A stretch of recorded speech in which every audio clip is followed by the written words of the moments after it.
debate from one senator to the another. And as the Senator Warren, she said, it was said that she impugned the integrity of Senator Sessions. Senator Sessions is in a different category here today. Senator Sessions is seeking the office of U.S. Attorney General. It's the most important law office in the land, most important law enforcement office. This is an office where you can be active and go out and file civil rights cases. You can protect voting rights. You can do numerous things. And so this is an awesome responsibility. And so this should be part of the record. And I believe it's very, very important that we put it in the record, that we talk about it, and that we look in the whole picture. And as I've said earlier, I rise in opposition to the confirmation of Senator Sessions to be Attorney General. It's never easy to oppose a president's cabinet nominee, especially when one is your Senate colleague. And I generally think the president should be able to assemble his team. But with this president, we're in uncharted territory. President Trump doesn't want to hire a team that will represent the American people. Many of the nominees are billionaires who are out of touch with the struggles of average Americans. And many of them have shown great disdain for the very agencies they will lead. People like Betsy DeVos, a billionaire with zero experience in public schools, selected to run the education department. As we all know, yesterday we saw what happened. Two courageous Republicans, Lisa Murkowski and Susan Collins, voted against Betsy DeVos, and in an unprecedented move, the President of the United States had to come here and sit where the President of the Senate is and break the tie-breaking vote and in order to get her through. And I think we're going to look back on that as a sad day for public education, because she sure doesn't stand up for public education. People like Scott Pruitt to be head of the Environmental Protection Agency, which he sued many times. When the people nominated to the president's cabinet are intent on dismantling the very agency they are nominated to run, our constitutional role of advice and consent takes on a new importance. But the position of Attorney General is unique. The nominee requires even more scrutiny. The Attorney General is our nation's chief law enforcement officer, with enormous power to either advance or roll back our constitutional protections. It resides in that one person. And the other important role of the Attorney General is to make sure that the president's obeying the law. And in this case, we got a real problem here. Within the first couple of weeks, the courts are calling the president in and telling him that he's issuing Muslim bans and other orders, and that he's violating the law. So we need an Attorney General who's going to stand up for what the law is, not be political and not be ideological. And that's why I think this position of the Attorney General is unique. The nominee requires even more scrutiny. The Attorney General is our nation's chief law enforcement officer with enormous power to either advance or roll back our constitutional protections. Perhaps Senator Sessions said it best during the confirmation hearing for Sally Yates to be Deputy Attorney General. In that hearing, Senator Sessions said, and I quote, "You have to watch out because people will be asking you to do things you just need to say no about." That's his full quote there. Senator Sessions, you have to watch out because people will be asking you to do things you just need to say no about, end quote.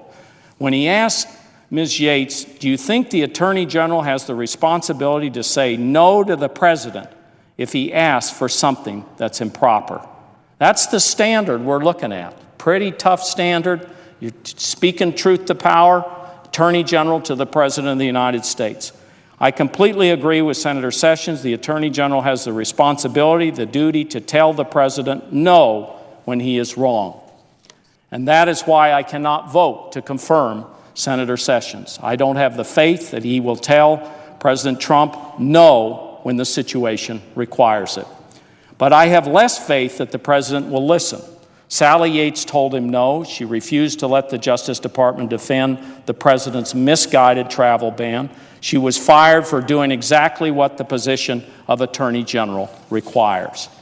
And when the acting AG Yates, said his travel ban was wrong, the president didn't simply relieve her of her position. Instead, he put out a press release attacking her personally.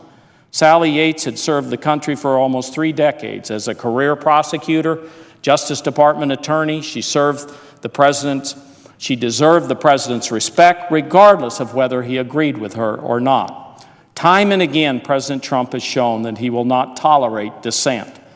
You're either with him or in his mind, you're wrong, and you become the enemy. President Trump has put the bully back into the bully pulpit. He frequently and publicly lashes out against those who express different views. And more dangerously, he lashes out at the institutions that are the fabric of this democracy. This weekend, he attacked a federal judge who ruled against his travel ban, rather than respecting the rule of law and the co-equal judicial branch. He once again took to Twitter to personally denigrate the federal judge who dared rule against his policy, a federal judge who was appointed by George W. Bush. President Trump disparages the free press at every opportunity. Any article or story that is critical of his policies is now dubbed fake news. Members of the press are punished for coverage of the administration that he deems negative. He said he wants to weaken libel laws so it's easier for him to sue the press. President Trump will continue his assault on the First Amendment, defining the press that holds him accountable as the enemy, deriding and belittling those who speak out against him, attacking the free expression of religion, and targeting those who practice Islam. And when he takes these actions, it's up to the Attorney General of the United States to tell him he is wrong. That's where that awesome responsibility resides. It's up to the Attorney General to speak truth to power and to be ready to be fired for doing so. But it is far from clear that Senator Sessions will be that independent voice within the Department of Justice the American public needs. The Washington Post reports that Senator Sessions not only agreed with the president's flurry of extreme executive orders, but that he wanted the president to go further and faster. In an email to the Post, senior strategist Stephen Bannon said that throughout the campaign, Senator Sessions, and now I'm quoting from Stephen Bannon, Senator Sessions, quote, has been the fiercest, most dedicated, most loyal promoter in Congress of Trump's agenda, and has played a critical role as the clearinghouse for policy and philosophy to undergird the implementation of that agenda. What we are witnessing now is the birth of a new political order, end quote, Stephen Bannon. This is an amazing quote, contemporary quote from the president's top strategist. Everybody that's now talking in the press, and there are a lot of leaks out of this White House, says that many have called Stephen Bannon the puppeteer. He's the one telling Trump what to do. But it's absolutely clear, of all the people in the White House, this is the guy that has the most clout. And it's a debate for all whether or not he is the puppeteer and telling the president what to do. But listen what he said again about Senator Sessions.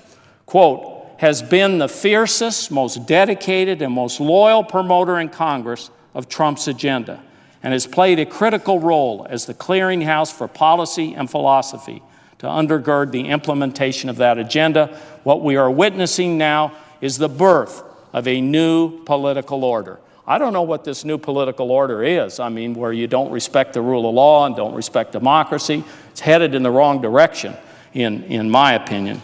Mr. President, loyalty is a valued characteristic in politics, but the nation's chief law enforcement officer must be independent, first and foremost. I hearken back, Senator Sessions and I were both attorneys general back many years ago, and I remember doing that role at the state level. And It's an awesome role because almost early on in my administration, they brought me cases where Democrats who were in the state legislature were violating the law. And they said, they're violating the law. You have to enforce the law. And I did, and we prosecuted people in my own party.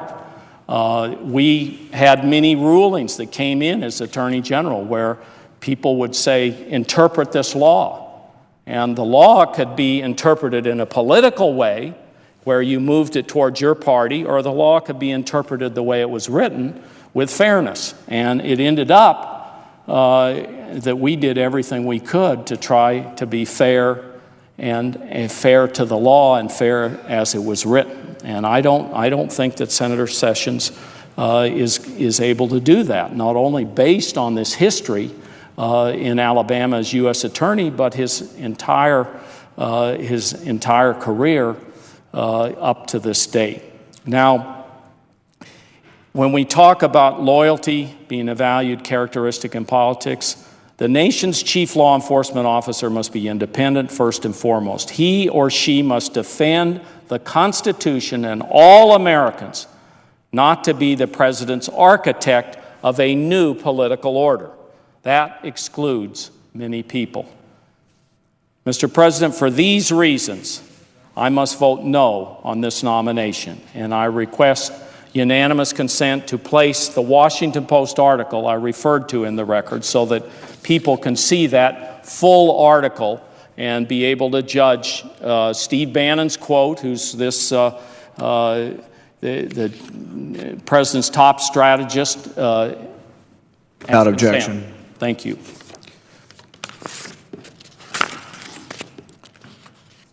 With that, I'm going to yield the floor momentarily, and I may be back here in a minute or two.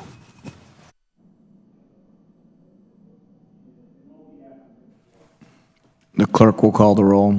Mr. Alexander.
Mr. President, asked to vitiate the quorum call. Without objection. Thank you, Mr. President. Mr. President, as I reflect on the nomination of Jeff Sessions to be Attorney General, one of the things that hits me is that when you look at the broad scope of how America has been moving forward in the last 100 years, the three big movements that have kind of changed America have been the civil rights movement, they've been the women's rights movement, women's suffrage, women's rights, and women wanting freedom over their choices on reproductive rights, and then conservation and environmental rights, which have kind of changed everything since Teddy Roosevelt and Franklin Roosevelt, and then my father and my uncle Mo Udall, who served in the Congress. And I grew up believing that civil rights was something that was moving us forward, that was inclusive, was something where we really cared about every person. And a job of a United States Senator is represent your state. My state of New Mexico is a state that is majority minority, very diverse. And so I'm just very proud to speak out for the people of New Mexico on their civil rights. And I've told many of them back home the story of that I learned through my father and through his public service. When he was a college student at the University of Arizona, both he and my Uncle Morris Udall were there at the University of Arizona. The lunchroom, this is way back in the 40s, the lunchroom was segregated. And so the black students had to eat outside under the trees. They couldn't eat inside. And my father and Mo, one day, they had a young man by the name of Morgan Maxwell, who was a friend. Morgan still is a good friend of the family, and I'm good friends with his son, who lives in New Mexico. And Morgan was sitting out under the tree, and Mo and my father went over and said, "We want you to have lunch with us." And they took him through the line at the University of Arizona, and the people serving looked at him, and they were a little shocked and surprised, and they said, "He's our friend, he's going to have lunch with us." And they served him, and they sat down at the lunch tables in the lunchroom, and it ended up that they had a good lunch that day. But that push to bring Morgan Maxwell, a black student, into a segregated lunchroom ended up facing the president of the university with a decision. Was he going to discipline the Udall brothers, or was he going to change the rule and integrate the lunchroom? And thank God he integrated the lunchroom, and the University of Arizona at that time moved forward with integration. So I had always heard that story, and it resonated with me a lot. And then later, as I was growing up here in Washington, when my father was Secretary of Interior, there was a great commotion around the fact that the Washington Redskins was the last team in the NFL, to ever integrate their team. And here we're talking in the 1960s, and there was this owner of the Washington Redskins named George Preston Marshall. And everybody knew he was a bigot and a racist, and he just said, this is never going to happen. We're not going to integrate the Redskins. And so there's a big movement in Washington to get my father to do something about it, and he took this in a serious way and passed it on to his solicitor, and his solicitor came back and said, Stuart, actually, you can do something about this. The stadium resides on Park Service property, and you're the landlord, and if you tell him next year when he gets his lease, if his team isn't integrated, then he is required you can terminate the lease or he would integrate. And so George Preston Marshall raised hell and went to Jack Kennedy and Bobby Kennedy over at Justice and did everything they could to push it aside. The Kennedys backed my dad, and the short story, because I know my colleague Senator Hirono is here, the short story is that the Washington Redskins got Bobby Mitchell and had the first winning season the next year in a long, long time. So those civil rights are things you grow up with, are things we want to move forward with, and that's why I rise today to say I'm deeply disturbed, and that what Coretta King said about what she said about Jeff Sessions back there in '86 when he was going to be promoted, that as U.S. Attorney, he chilled the free exercise of vote by black citizens. That's how he carried out his responsibilities. So I think if you look at the whole history here, he's not fit to be Attorney General, and that's why I'm going to vote no, and I would urge everybody to vote no. And I see my my great colleague from Hawaii, Senator Hirono here. She may want to speak, others may come in, and I'm just at this point, I think I'll note the absence of a quorum. The clerk will call the roll. Mr. Alexander.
The senator from Ohio, Consent to initiate the quorum. without objection. It's a sad day for our democracy, Mr. President, when the words of Coretta Scott King are not allowed on the floor of the United States Senate. I'd like to share those words with you today in their entirety. Dear Senator Thurmond, I write to express my sincere opposition to the confirmation of Jefferson B. Sessions as a federal district court judge for the Southern District of Alabama. My professional and personal roots in Alabama are deep and lasting. Anyone who has used the power of his office as United States Attorney to intimidate and chill the free exercise of the ballot by citizens should not be elevated to our courts. Mr. Sessions has used the awesome powers of his office in a shabby attempt to intimidate and frighten elderly black voters. For this reprehensible conduct, he should not be rewarded with a federal judgeship. I regret that a long-standing commitment prevents me from appearing in person to testify against this nominee. However, I've attached a copy of my statement opposing Mr. Sessions' confirmation, and I request that my statement, as well as this, be made a part of the hearing record. I do sincerely urge you to oppose the confirmation of Mr. Sessions. Signed, sincerely, Coretta Scott King.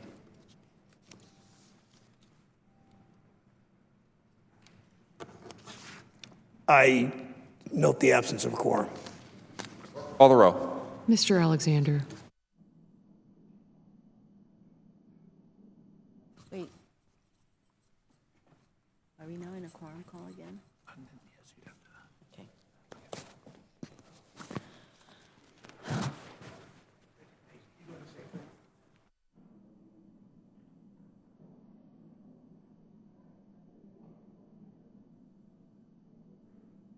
Mr. President, The senator from Hawaii, I ask unanimous consent to vitiate the quorum call. without objection. Mr. President, I have served with Jeff Sessions throughout my time in the Senate and respect him very much as a colleague. I come to the floor of the Senate today not to decide whether Jeff Sessions is doing a good job as a senator from Alabama, for, of course, that is for his constituents to decide. I come to the floor today to vote on whether to support Jeff Sessions for Attorney General of all the people of America, not just the people of Alabama. That is an awesomely different role and responsibility. I have deep concerns about Jeff Sessions' independence from the president and about how he would use his prosecutorial discretion to address a number of critical issues confronting our country. The Attorney General is the American people's lawyer, not the president's, and the job requires the Attorney General to stand up to the president as the people's lawyer. In his first 2 weeks in office, President Trump has demonstrated his intolerance of dissent and independent thinking. He fired Acting Attorney General Sally Yates because she did what an Attorney General is supposed to do. She stood up and refused to defend President Trump's executive order, effectively restricting Muslims from coming to or returning to our country. Would Jeff Sessions have stood up to the president as Sally Yates did? During his confirmation hearing, I asked Senator Sessions if he would honor the historical role of the Attorney General and maintain strict independence from the White House. I did not receive a satisfactory answer.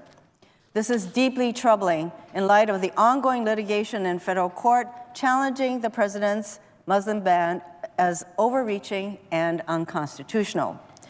Since the president announced the ban just over a week ago, hundreds of thousands of protesters have taken to the streets to oppose it. Lawyers have been camping out in arrivals terminals and airports across the country to help those who are trying to come back or come to our country with legal visas. State attorney generals have been speaking out and filing lawsuits to block this ban. Yesterday, Hawaii Attorney General Doug Chin filed a lawsuit to block the executive order. I would like to read a section from the state's brief outlining the state's case. I quote, "Hawaii joins the many voices that have condemned the order, but this pleading is not about politics or rhetoric. It is about the law. The simple fact is that the order is unlawful. By blaming Muslims and creating a preference for Christian refugees, the order violates the Establishment Clause of the United States Constitution. By those same acts, it violates the equal protection guarantee of the Fifth Amendment. By failing utterly to provide procedures or protections of any kind for people detained or turned away at our airports, it violates the Due Process Clause. The Attorney General's memo goes on to say, and by enshrining rank discrimination on the basis of nationality and religion, it flies in the face of statutes enacted by Congress, end quote. Attorney General Chin is standing up for the people of Hawaii. The people of the United States deserve the same from our Attorney General. To understand how an Attorney General should discharge his or her responsibility, we need only to turn to Senator Sessions' own words in an exchange between Sally Yates and Senator Sessions during her confirmation hearing in 2015. I'd like to read the exchange. Senator Sessions said at her confirmation hearing, quote, "Do you understand that in this political world, there will be people calling, demanding, pushing, insisting on things that they do not know what they're asking for, and could indeed be corrosive of the rule of law, could diminish the respect the Department of Justice has, could diminish the rule of law in the United States. Are you aware of that? You've already learned that during the time you've been here." Nominee Yates said at that time, quote, "Well, you're right, Senator. I'm not from here. I've only been here for a couple of months, but I can tell you I'm committed to the Department of Justice. I love our department. I care deeply about our mission, and I would do everything in my power to protect the integrity that is the Department of Justice." Senator Sessions said, quote, "You have to watch out because people will be asking you to do things you just need to say no about. Do you think the Attorney General has a responsibility to say no to the President if he asks for something that's improper? If the views of the President are unlawful, should the Attorney General or the Deputy Attorney General say no?" End of Senator Sessions' quote. Yates responds, "I believe the AG or Deputy AG has an obligation to follow the law and the Constitution and to give their independent legal advice to the President." End quote. The people of the United States need an Attorney General who will stand up to the President to defend the Constitution, especially, as Senator Sessions pointed out in his questioning of nominee Yates, when the President is wrong. Based on nominee Sessions' long-held restrictive views on immigration, I do not think he would stand up to the President as Sally Yates did. I am also deeply concerned about how Senator Sessions would use his prosecutorial discretion to address a number of critical issues. During his confirmation hearing, I pressed Senator Sessions for a commitment to vigorously protect every citizen's right to vote, particularly with regard to Section 2 of the Voting Rights Act, which safeguards Americans from discriminatory voting laws. At a time when our president is making unsubstantiated claims of massive voter fraud, we need an Attorney General who will vigorously protect the right to vote and not give in to these kinds of alternative facts to justify voter suppression laws. Senator Sessions did not provide me with a satisfactory answer that he would affirmatively scrutinize voting laws for impermissible discriminatory impact. If the Attorney General does not weigh in on these kinds of situations, this means that challenging these kinds of voting laws, these kinds of impermissible discriminatory voting laws, will be left to individuals and groups with limited resources, such as the NAACP. I also asked Senator Sessions whether he would honor the Department of Justice's consent decrees, some 20 of them, that address police misconduct and enhance accountability. Senator Sessions did not adequately assure me that as Attorney General, he would uphold these agreements. In fact, he left the door open for renegotiating these agreements. I pressed Senator Sessions for a commitment to defend Roe v. Wade in federal court and to enforce laws that guarantee the constitutionally protected women's right to choose. Senator Sessions refused to disavow his past comments that Roe v. Wade was one of the worst Supreme Court cases ever decided, and in his view, not based on the Constitution, when in fact, the majority decision had a constitutional basis. Should the Supreme Court be presented with a case that provides them the opportunity to overturn Roe v. Wade, I asked Senator Sessions, would he instruct the Solicitor General to argue for the overturning of Roe v. Wade? He said that was a hypothetical and did not respond. Senator Sessions' view on Roe v. Wade is clear. Would anyone be surprised if, as Attorney General, he would support overturning Roe v. Wade given that opportunity? In addition, in one of his first actions, the President reinstated a ban on foreign aid to health providers abroad who discuss abortion. This ban will compromise the health care of millions of women in places where the need is greatest. Taking the President's lead, I seriously question whether his cabinet nominees, including the Attorney General nominee, will protect a woman's right to choose. I want to turn again to the topic of President Trump's executive order, basically banning Muslim immigration, because our next Attorney General will likely weigh in on this, as well as other immigration cases. In fact, the Justice Department is already in federal courts right now defending President Trump's Muslim ban. So while there's an argument being made that this is really not a Muslim ban, I say you can call a duck a chicken, but if it looks like a duck, quacks like a duck, walks like a duck, it's a duck. And that's what this executive order is, a Muslim ban. Sadly, stoking fear of minorities and immigrants is a tragic but undeniable part of our nation's history. And this fear has been used to justify terrible treatment of minorities, from native peoples to slaves to immigrants who helped build our country. In 1882, decades of incitement against Chinese immigrants resulted in the passage of the Chinese Exclusion Act, an immoral law that banned all Chinese immigration.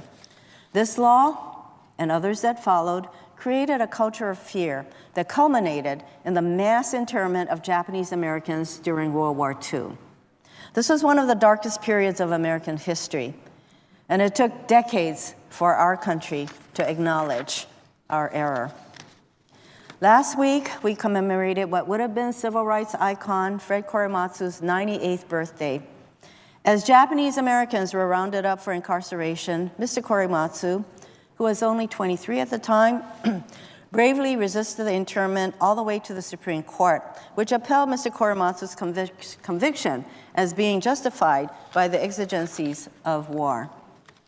40 years later, documents kept from the Supreme Court show that the Americans of Japanese ancestry were not involved in seditious actions justifying mass incarceration. Mr. Korematsu waited more than 40 years for a court in California to overturn his conviction. During the Judiciary Committee's markup on this nomination, I read the full text of President Ronald Reagan's remarks in 1988, apologizing for the internment. I'd like to read some of the excerpts. I do see the majority leader here. Would you like me to yield? Colleague from Hawaii, I have a very short statement. If I could do that, I would.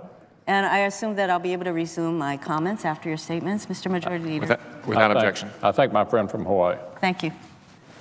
The Majority Leader. And Mr. President, we came together yesterday to confirm Betsy DeVos as Secretary of Education so she can get to work improving our schools and putting students first. We'll come together to confirm Tom Price as Secretary of Health and Human Services so he can get to work helping provide relief from Obamacare and stabilizing the health care markets. We'll come together to confirm Steve Mnuchin as Secretary of the Treasury, too, so we can get to work continuing the President's efforts to relieve the regulatory pressure on America's economy and American job creation. We'll also come together later today to confirm a new Attorney General.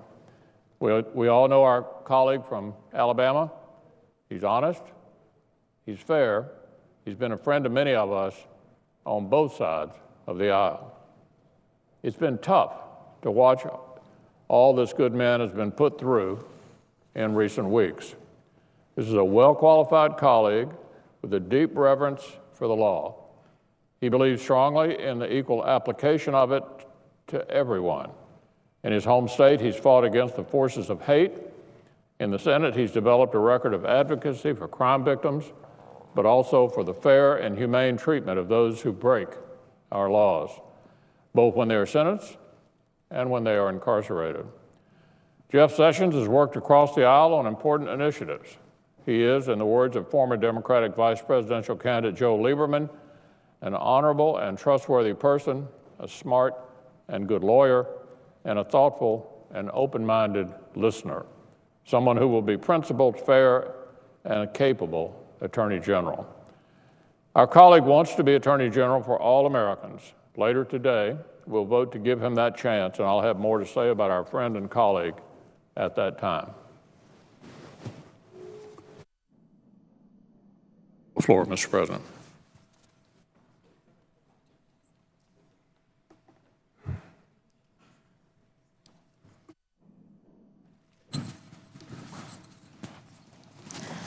Mr. President, The senator from Hawaii, I'd like to resume my remarks. without objection. I wanted to read some excerpts from President Ronald Reagan's remarks in 1988 apologizing for the internment of Japanese Americans. I quote, "More than 40 years ago, shortly after the bombing of Pearl Harbor, 120,000 persons of Japanese ancestry living in the United States were forcibly removed from their homes and placed in makeshift internment camps. This action was taken without trial, without jury. It was based solely on race, for these 120,000 were Americans of Japanese descent. Yet, we must recognize that the internment of Japanese Americans was just that, a mistake. For throughout the war, Japanese Americans in the tens of thousands remained utterly loyal to the United States. Indeed, scores of Japanese Americans volunteered for our armed forces, many stepping forward in the internment camps themselves. The 442nd Regimental Combat Team, made up entirely of Japanese Americans, served with immense distinction to defend this nation, their nation. Yet back at home, the soldiers' families were being denied the very freedom for which so many of the soldiers themselves were laying down their lives. The legislation that I am about to sign provides for a restitution payment to each of the 60,000 surviving Japanese Americans of the 120,000 who were relocated or detained. Yet no payment can make up for those lost years. So what is most important in this bill has less to do with property than with honor. For here we admit a wrong. Here we reaffirm our commitment to a nation to equal justice under the law." End quote. President Reagan's words powerfully demonstrated the wrongness of the internment. But just after this presidential election, a top Trump surrogate said that the Japanese internment should be used as, he put it, precedent for a Muslim registry. And a Supreme Court Justice, Justice Scalia, in 2014 warned that a civil rights atrocity similar to the internment of Japanese Americans could happen again. Justice Scalia explained his thinking with a Latin phrase that means, in times of war, the laws fall silent. Justice Scalia in 2014 went on to say, and I quote him, "That's what was going on. The panic about the war and the invasion of the Pacific and whatnot. That's what happens. It was wrong, but I would not be surprised to see it happen again in times of war. It's not justification, but it is the reality." End quote. The internment of Japanese Americans is yet another example of how, when we do not stand up against unconstitutional actions like President Trump's Muslim ban, we will be complicit in what follows. Time and again, when our country targets minorities for discriminatory treatment, history proves us to have been deeply wrong. I commend my Republican colleagues, Senators Graham, McCain, Hatch, Flake, Sass, and others, for their statements questioning President Trump's immigration executive order.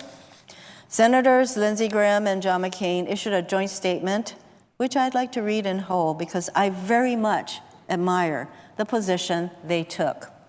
In their joint statement, they said, and I quote, "Our government has a responsibility to defend our borders, but we must do so in a way that makes us safer and upholds all that is decent and exceptional about our nation. It is clear from the confusion at our airports across the nation that President Trump's executive order was not properly vetted. We are particularly concerned by reports that this order went into effect with little or no consultation with the Departments of State, Defense, Justice, and Homeland Security. We should not stop green card holders from returning to the country they call home. We should not stop those who have served as interpreters for our military and diplomats from seeking refuge in the country they risk their lives to help. And we should not turn our back on those refugees who have been shown through extensive vetting to pose no demonstrable threat to our nation and who have suffered unspeakable horrors, most of them women and children. Ultimately, we fear this executive order will become a self-inflicted wound in the fight against terrorism. At this very moment, American troops are fighting side by side with our Iraqi partners to defeat ISIL. But this executive order bans Iraqi pilots from coming to military bases in Arizona to fight our common enemies. Our most important allies in the fight against ISIL are the vast majority of Muslims who reject its apocalyptic ideology of hatred. This executive order sends a signal, intended or not, that America does not want Muslims coming into our country. That is why we fear this executive order may do more to help terrorist recruitment than improve our security. That is the end of the joint statement by our senators, McCain and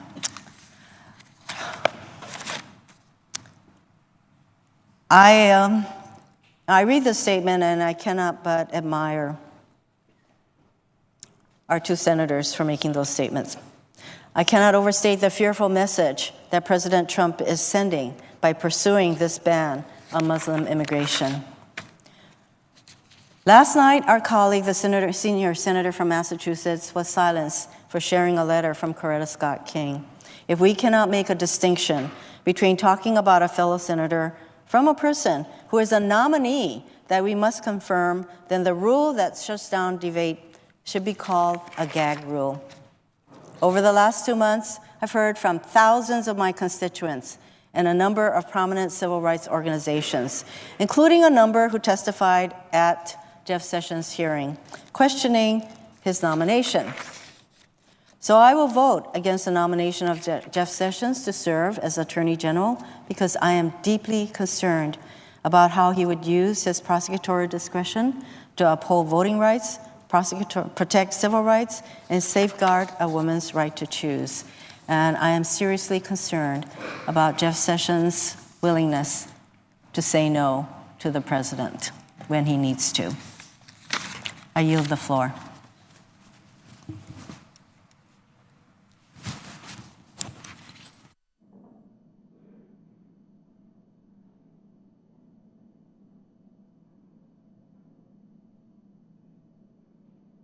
Mr. President, The senator from Hawaii. I note the absence of a quorum. The clerk will call the roll. Mr. Alexander.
Mr. President. The senator from Vermont. Mr. President, I ask that the quorum call be vitiated. Without objection. Mr. President, I want to say a few words about the Sessions nomination for Attorney General, but I also want to express my very strong opposition to Senator McConnell's effort to deny Senator Elizabeth Warren the opportunity to express her point of view. And there are two separate issues. Number one, this is the United States Senate, and the American people expect from us a vigorous debate on the important issues facing this country. And I think all of us are aware that issues of civil rights, issues of voter suppression, issues of criminal justice reform are enormous issues that people from one end of this country feel very strongly about. And those are issues that the next Attorney General of the United States will be dealing with. So clearly, we need a vigorous discussion regarding the qualifications of President Trump's nominee, Jeff Sessions, to be Attorney General. We need to hear all points of view. And the idea that a letter and a statement made by Coretta Scott King, the widow of Martin Luther King Jr., at the United States, a letter that she wrote, could not be presented and spoken about here on the floor of the Senate is, to me, incomprehensible. And it comes at a time when we have a president who has initiated, and I hope it will not stand, a ban on Muslims entering the United States of America. We have a president who refers to a judge who issues a ruling in opposition to the president as a so-called judge, which tells every judge in America that they will be insulted and marginalized by this president if they dare to disagree with him. I was under the impression we had three separate branches of government: Congress, the president, and the judiciary, equal branches, not to be insulted because one branch disagrees with another branch. And here we are now on the floor of the Senate, one of our outstanding senators, Senator Warren of Massachusetts, brings forth a statement made by one of the heroines, one of the great leaders of the civil rights movement of the United States of America, a statement that she made before the Senate Judiciary Committee on March 13th, 1986. And anyone who knows anything about Coretta Scott King understands this is not a vicious woman. This is not a woman who was engaged in personal attacks. This is a woman who stood up and fought for civil rights, for dignity, for justice, for her whole life. And yet, when Senator Warren read her statement, she was told that she could no longer participate in this debate over Senator Sessions' nomination, which I regard as an outrage. And I want the American people to make a decision of whether or not we should be able to look at Senator Sessions' record and hear from one of the heroines of the civil rights movement.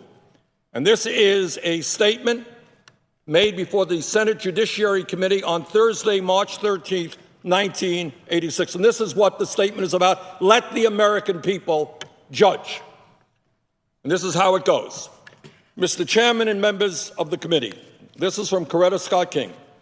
Thank you for allowing me this opportunity to express my strong opposition to the nomination of Jefferson Sessions for federal district judgeship for the Southern District of Alabama. My long-standing commitment, which I shared with my husband Martin, to protect and enhance the rights of Black Americans, rights which include equal access to the democratic process, compels me to testify today. Civil rights leaders, including my husband and Albert Turner, have fought long and hard to achieve free and unfettered access to the ballot box. Mr. Sessions has used the awesome power of his office to chill the free exercise of the vote by black citizens in the district he now seeks to serve as a federal judge. This simply cannot be allowed to happen. Mr. Sessions' conduct as U.S. Attorney, from his politically motivated voting fraud prosecutions to his indifference toward criminal violations of civil rights laws, indicates that he lacks the temperament, fairness, and judgment to be a federal judge. The Voting Rights Act was and still is vitally important to the future of democracy in the United States. I was privileged to join Martin and many others during the Selma to Montgomery March for voting rights in 1965. Martin was particularly impressed by the determination to get the franchise of blacks in Selma and neighboring Perry County. As he wrote, quote, "Certainly no community in the history of the Negro struggle has responded with the enthusiasm of Selma and her neighboring town of Marion, where Birmingham depended largely upon students and unemployed adults to participate in nonviolent protest of the denial of the franchise. Selma has involved fully 10% of the Negro population in active demonstrations, and at least half the Negro population of Marion was arrested on one day," end of quote. Martin was referring, of course, to a group that included the defendants recently prosecuted for assisting elderly and illiterate blacks to exercise that franchise. In fact, Martin anticipated from the depth of their commitment 20 years ago that a united political organization would remain in Perry County long after the other marchers had left. This organization, the Perry County Civic League, started by Mr. Turner, Mr. Hogue, and others, as Martin predicted, continued, quote, "to direct the drive for votes and other rights," end of quote. In the years since the Voting Rights Act was passed, black Americans in Marion, Selma, and elsewhere have made important strides in their struggle to participate actively in the electoral process. The number of blacks registered to vote in key southern states has doubled since 1965. This would not have been possible without the Voting Rights Act. However, blacks still fall far short of having equal participation in the electoral process. Particularly in the South, efforts continue to be made to deny blacks access to the polls, even where blacks constitute the majority of the voters. It has been a long uphill struggle to keep alive the vital legislation that protects the most fundamental right to vote. A person who has exhibited so much hostility to the enforcement of those laws and thus to the exercise of those rights by black people should not be elevated to the federal bench. The irony of Mr. Sessions' nomination is that, if confirmed, he will be given life tenure for doing with a federal prosecution what the local sheriffs accomplished 20 years ago with clubs and cattle prods. 20 years ago, when we marched from Selma to Montgomery, the fear of voting was real, as the broken bones and bloody heads in Selma and Marion bore witness. As my husband wrote at the time, quote, "It was not just a slick imagination that conjured up the vision of a public official sworn to uphold the law, who forced an inhuman march upon hundreds of Negro children, who ordered the Reverend James Bevel to be chained to his sickbed, who clubbed a Negro woman registrant, and who callously inflicted repeated brutalities and indignities upon nonviolent Negroes peacefully petitioning for their constitutional rights to vote." Free exercise of voting rights is so fundamental to American democracy that we cannot tolerate any form of infringement of those rights. Of all the groups who have been disenfranchised in our nation's history, none has struggled longer or suffered more in the attempt to win the vote than black citizens. No group has had access to the ballot box denied so persistently and intently. Over the past century, a broad array of schemes have been used in attempts to block the black vote. The range of techniques developed with the purpose of repressing black voting rights run the gamut from the straightforward application of brutality against black citizens who tried to vote to such legalized frauds as, quote, grandfather clause, end of quote, exclusions, and rigged literacy tests. The action taken by Mr. Sessions in regard to the 1984 voting fraud prosecutions represent just one more technique used to intimidate black voters and thus deny them this most precious franchise. The investigations into the absentee voting process were conducted only in the black belt counties where blacks had finally achieved political power in the local government. Whites had been using the absentee process to their advantage for years without incident. Then, when blacks, realizing its strength, began to use it with success, criminal investigations were begun. In these investigations, Mr. Sessions, as U.S. Attorney, exhibited an eagerness to bring to trial and convict 3 leaders of the Perry County Civic League, including Albert Turner, despite evidence clearly demonstrating their innocence of any wrongdoing. Furthermore, in initiating the case, Mr. Sessions ignored allegations of similar behavior by whites, choosing instead to chill the exercise of the franchise by blacks by his misguided investigation.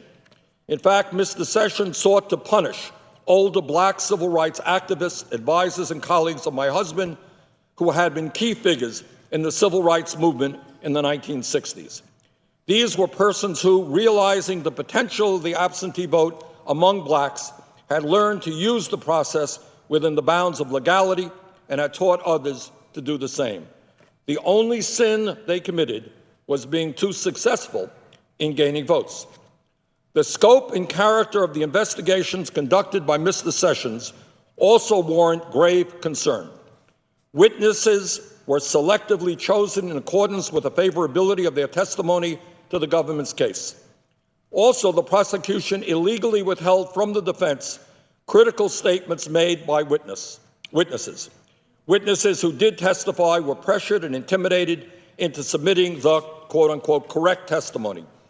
Many elderly blacks were visited multiple times by the FBI, who then hauled them over 180 miles by bus to a grand jury in Mobile, where they could more easily have testified at a grand jury 20 miles away in Selma. These voters and others have announced they are now never going to vote again. I urge you to consider carefully Mr. Sessions' conduct in these matters. Such a review, I believe, raises serious questions about his commitment to the protection of the voting rights of all American citizens and consequently his fair and unbiased judgment regarding this fundamental right. When the circumstances and facts surrounding the indictments of Al Turner, his wife Evelyn, and Spencer Hogue are analyzed, it becomes clear that the motivation was political and the result frightening, the wide-scale chill of the exercise of the ballot for blacks who suffered so much to receive that right in the first place. Therefore, it is my strongly held view that the appointment of Jefferson Sessions to the federal bench would irreparably damage the work of my husband, Al Turner, and countless others who risked their lives and freedom over the past 20 years to ensure equal participation in our democratic system. The exercise of the franchise is an essential means by which our citizens ensure that those who are governing will be responsible. My husband called it the #1 civil right. The denial of access to the ballot box ultimately results in the denial of other fundamental rights. For it is only when the poor and disadvantaged are empowered that they are able to participate actively in the solutions to their own problems. We still have a long way to go before we can say that minorities no longer need to be concerned about discrimination at the polls. Blacks, Hispanics, Native Americans, and Asian Americans are grossly underrepresented at every level of government in America.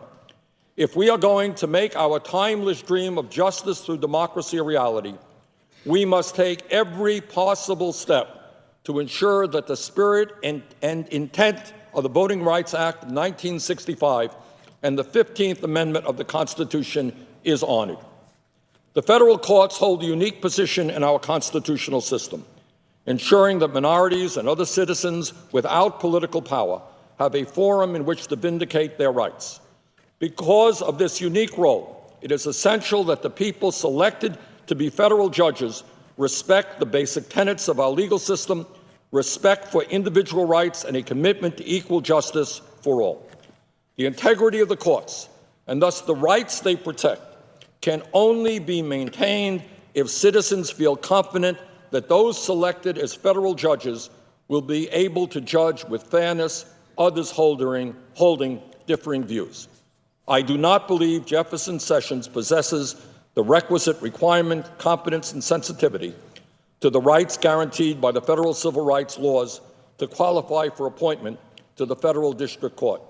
Based on his record, I believe his confirmation would have a devastating effect on not only the judicial system in Alabama, but also on the progress we have made everywhere toward fulfilling my husband's dream that he envisioned over 20 years ago.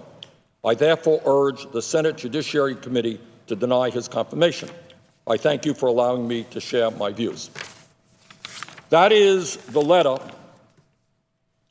that Coretta Scott King, one of the great leaders of our civil rights movement, who along with her husband and many others finally managed to get past the Voting Rights Act of 1965.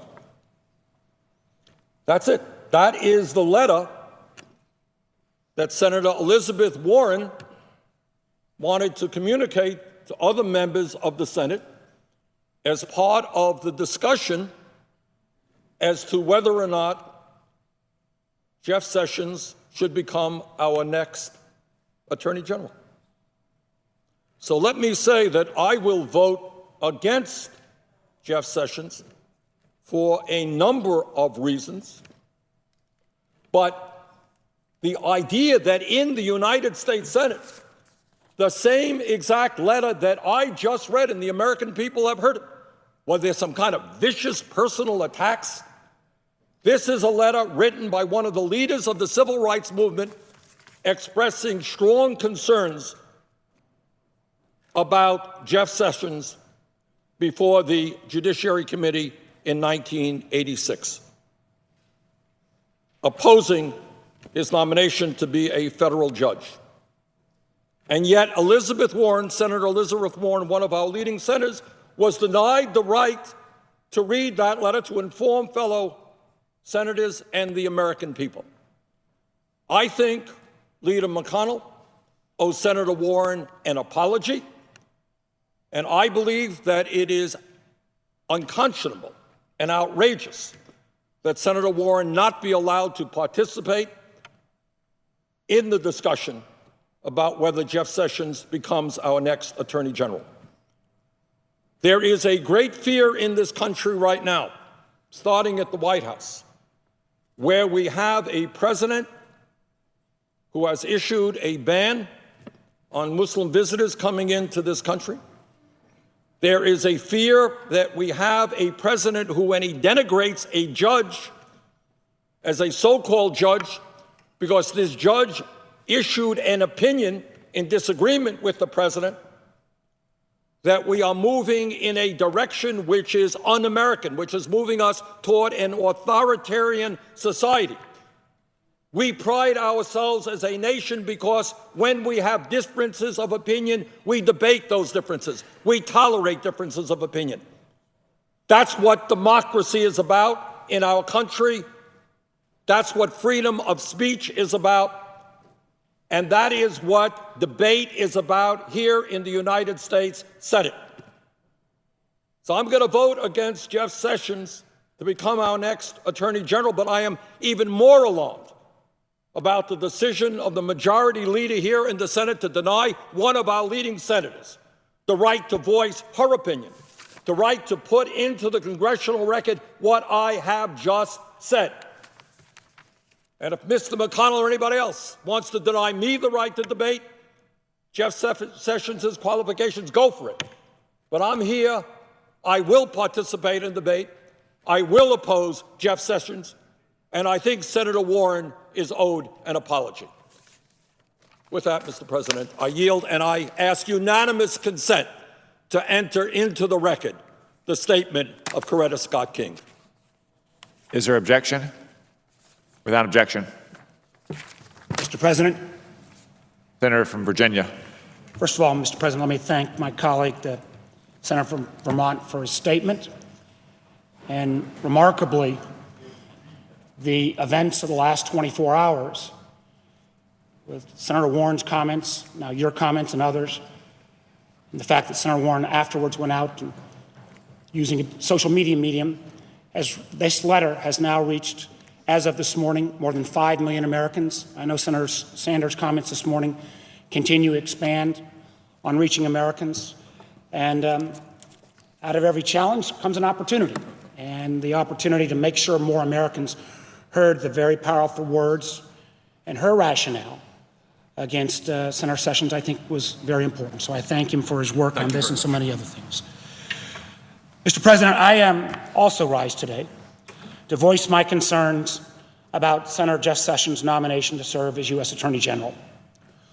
While I respect Senator Sessions' decision to spend his career in public service, I cannot and will not support his nomination. I also rise to raise the concerns of thousands of my constituents who've contacted me about Senator Sessions. These Virginians worry about what his confirmation would mean for the rights of all Virginians and all Americans. Senator Sessions' long record of opposing bipartisan common sense policies relating to voting rights, anti-discrimination, domestic violence, and criminal justice reform leads me to conclude that he is not the right person to serve as Attorney General. I'd like to take a couple of minutes, and I know I've got my friend, the senator from Minnesota, coming after me, to talk about 5 areas of concern that I have with his nomination. First, voting rights. In 2013, the Supreme Court ruled in Shelby County v. Holder to gut a key section of the Voting Rights Act. Senator Sessions applauded that decision, which has already eroded voter access and protection in several states once covered by the previous provisions of the Voting Rights Act. Those states included the Commonwealth of Virginia. Moreover, he has failed to support important legislation that would restore those protections.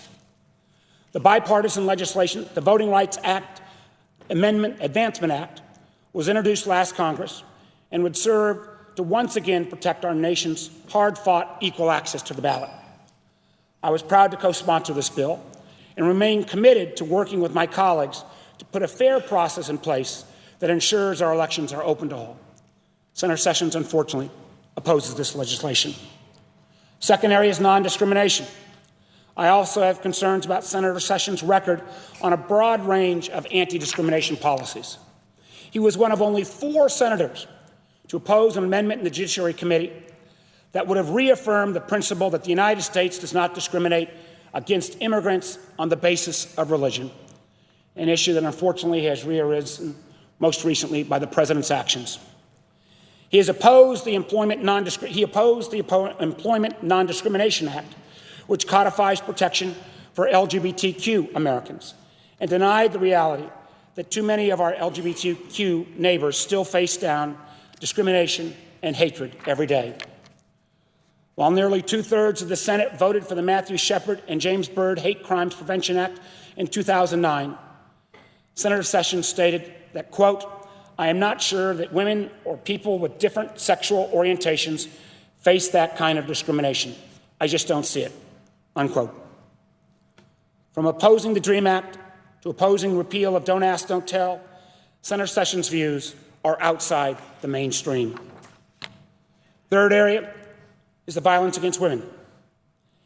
In 2013, Senator Sessions voted against reauthorizing the Violence Against Women Act. This landmark legislation, originally drafted in 1994, provides crucial protections and resources for the investigation and prosecution of violent crimes against women. The 2013 reauthorization bill updated those programs within the Department of Justice and extended resources and protections to additional populations, such as those in same-sex relationships. That bill passed with the support of a large bipartisan majority in the Senate, including a majority of the Republican caucus. However, Senator Sessions opposed the entire bill due to concerns about one provision in the legislation related to domestic violence against Indians on tribal lands. We in the Senate have all had, on occasion, been faced with legislation that contains one or more provisions we have concerns about. or would not have included in the legislation. Yet my colleagues on both sides of the aisle can attest that we very often strike compromise to get important legislation over the finish line. Oftentimes, the sign of a good bill is often what not one of us gets, when not one of us gets 100% of what may have wanted. Opposing a much broader common sense and bipartisan bill meant to reduce violence and protect domestic violence victims calls into question Senator Sessions' commitment to administering these programs at the Department of Justice. Fourth area is sentencing reform. There is broad bipartisan recognition in the Senate that our broken criminal justice system is badly in need of reform. Likewise, there is bipartisan support for updating outdated statutes that tie judges' hands and often force them to hand down overly punitive mandatory minimum sentences. Yet last year, Senator Sessions again was one of only 5 Republicans on the Judiciary Committee to vote against this bipartisan criminal justice reform, which I'm a proud co-sponsor, the Sentencing Reform and Corrections Act. There is overwhelming support, both in this body and among the American public, for reforming a broken justice system and giving thousands of Americans a second chance to be productive members of society. I believe that Senator Sessions' views on criminal justice are at odds with what the American people want, and at odds with the basic principles of fairness and equality under a law that are supposed to be the hallmarks of our nation's justice system. Finally, on the question of independence, I'm concerned that Senator Sessions won't be sufficiently independent to execute the responsibilities of the Attorney General effectively. Doing this job, the way our founding fathers intended, requires a certain level of impartiality to fully and independently enforce our laws and protect the rights of the disenfranchised. Senator Sessions has said that achieving this level of neutrality means saying no to the president sometimes. This is one area which I agree with my colleague and very much want to take him at his word.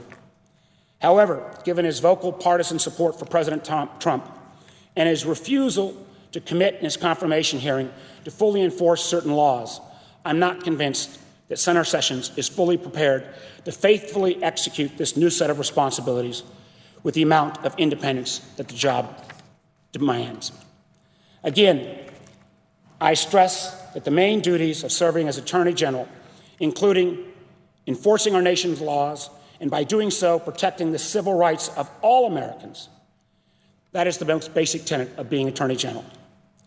Given Senator Sessions' long record of opposing many of these fundamental laws that protect civil rights and equality for all, I have grave concerns about him fulfilling and taking this position.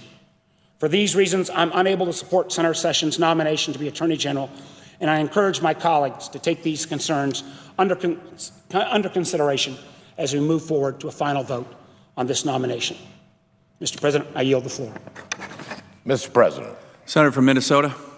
Thank you, Mr. President. I rise in opposition to the nomination of Senator Jeff Sessions to serve as our nation's next Attorney General. The United States Attorney General has a job like none other. Our nation's top law enforcement officer doesn't just enforce the laws designed to protect national security and keep the public safe, but also the laws designed to protect Americans' civil rights and civil liberties. The laws that guarantee each and every American access to the same opportunities and to participate fully in our democracy. Now, I know Senator Sessions. He and I have served on the Judiciary Committee together since I joined the Senate back in 2009, and I have a good relationship with Senator Sessions, and I respect him as a colleague. But as anyone who has observed Senator Sessions or me in a Judiciary Committee hearing could probably tell you, he and I have very different views about many of the issues that he stands to influence as Attorney General, particularly matters of equal justice. So once the President announced his nomination and after Senator Sessions submitted his materials to the committee, I reviewed his background carefully, and I paid special attention to how he described his work on civil rights. And I noticed some discrepancies in the way he described his involvement in civil rights cases filed during his time as U.S. Attorney.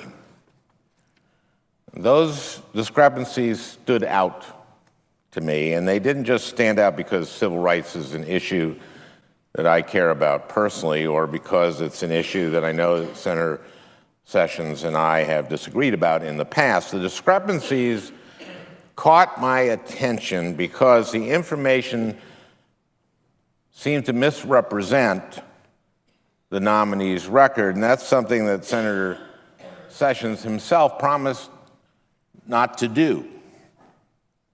You see, back in 2009, when Senator Sessions became the ranking member of the Judiciary Committee, he was interviewed about how he would approach the committee's work in general and nominations in specific. Senator Specter, who was serving as the ranking Republican at the time, had just changed his party affiliation to join the Democrats, and so the gavel passed to Senator Sessions. Some people, particularly on my side of the aisle, were anxious about how Senator Sessions would lead the committee's Republicans, given his more conservative views. But during that interview with the National Review, Senator Sessions indicated that Democrats should expect him to be an honest broker and to be fair to Democratic nominees. Senator Sessions cited his experience before the Judiciary Committee back in 1986, when President Reagan nominated him to serve on the federal bench. The committee rejected his nomination then, and Senator Sessions felt that in doing so, the committee had distorted his record. He said that, quote, "What I learned in that process is that we're not going to misrepresent any nominee's record, and we're not going to lie about it," unquote.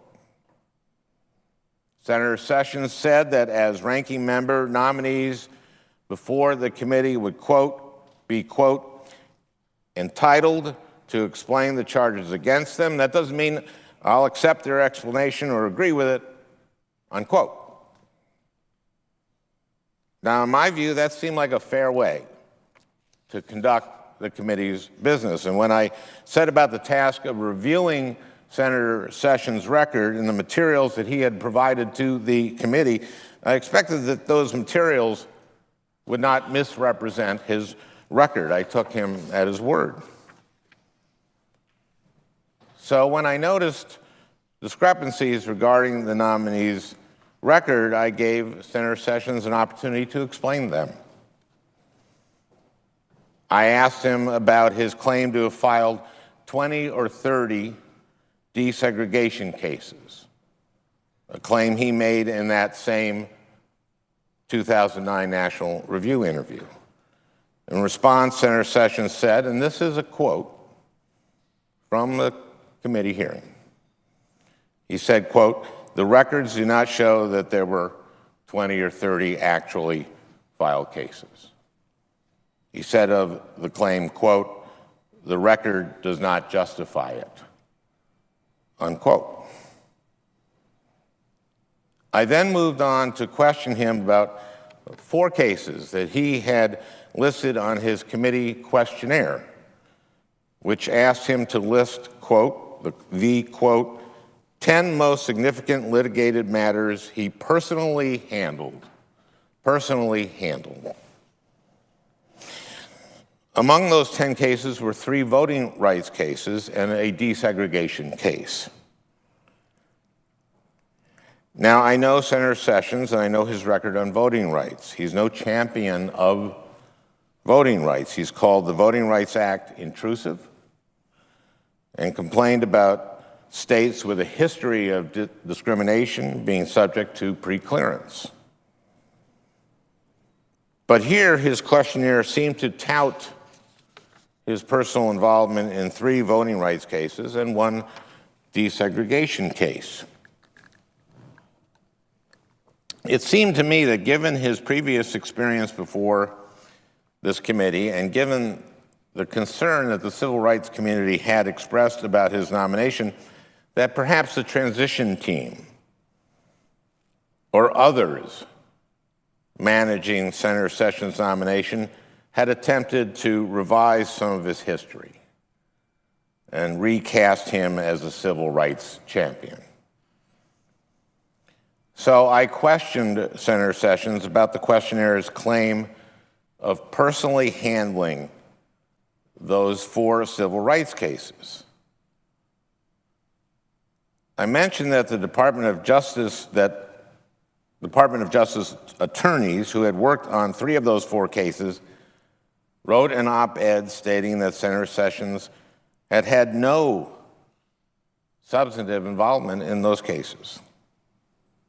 2 of those attorneys also submitted testimony to that effect, explaining that Senator Sessions had no personal involvement in some of the cases that he had listed among the top 10 matters that he had personally handled. I asked Senator Sessions about this. In my view, he deserved an opportunity to explain himself. I asked him whether these attorneys had distorted his record by stating that with regard to 3 of those 4 cases, quote, we can state categorically that Sessions had no substantive involvement in any of them, unquote. And Senator Sessions said, yes, he believed that they were distorting his record. He said that he had supported the attorneys and that he had signed the complaints that they had brought. Now, Senator Sessions' reply mirrored answers he provided in a supplement to his questionnaire, to his initial questionnaire. In that supplement, which he filed 2 weeks after his initial questionnaire, the nominee clarified that his role was to, quote, provide support for DOJ's attorneys. He said he, quote, provided assistance and guidance, unquote, and, quote, cooperated, unquote, with DOJ lawyers. Not quite personally handled, if you ask me, and I suspect that's why he felt the need to file the supplement. It's also worth noting that all 4 of the civil rights cases at issue, the ones at issue here, had either concluded or were still active back when Senator Sessions first appeared before the Judiciary Committee in 1986. But 30 years ago, when he submitted his questionnaire, which also asked him to list the, quote, 10 most significant litigated matters which he personally handled, unquote, Senator Sessions did not list a single one of these 4 cases, not a single one. I wonder what changed between 1986 and now, civil rights cases to take on new significance for the nominee. Look, the fact of the matter is that Senator Sessions simply did not personally handle the civil rights cases that his questionnaire indicates he personally handled. His questionnaire overstates his involvement in these cases. And the supplement he filed makes that perfectly clear. As I said in the Judiciary Committee, Senator Sessions would not have tolerated that kind of misrepresentation, and no member of this body should either. As Senator Sessions said back in 2009, quote, "We're not going to misrepresent any nominee's record. They'll be entitled to explain the charges against them.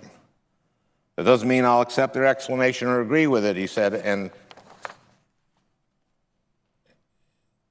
neither do I. The United States Senate has an important job to do, and it requires that each and every one of us understand the nominee's record accurately. The duties and responsibilities of our nation's top law enforcement officer demand that the president nominate an individual who puts country before party and who is willing to pursue justice for the most vulnerable among us. But I do not have confidence that a nominee whose submissions to the Judiciary Committee inflate and exaggerate his handling of critical issues like protecting the right to vote, is frankly capable of pursuing equal justice under the law. I questioned Senator Sessions about voting rights during his hearing.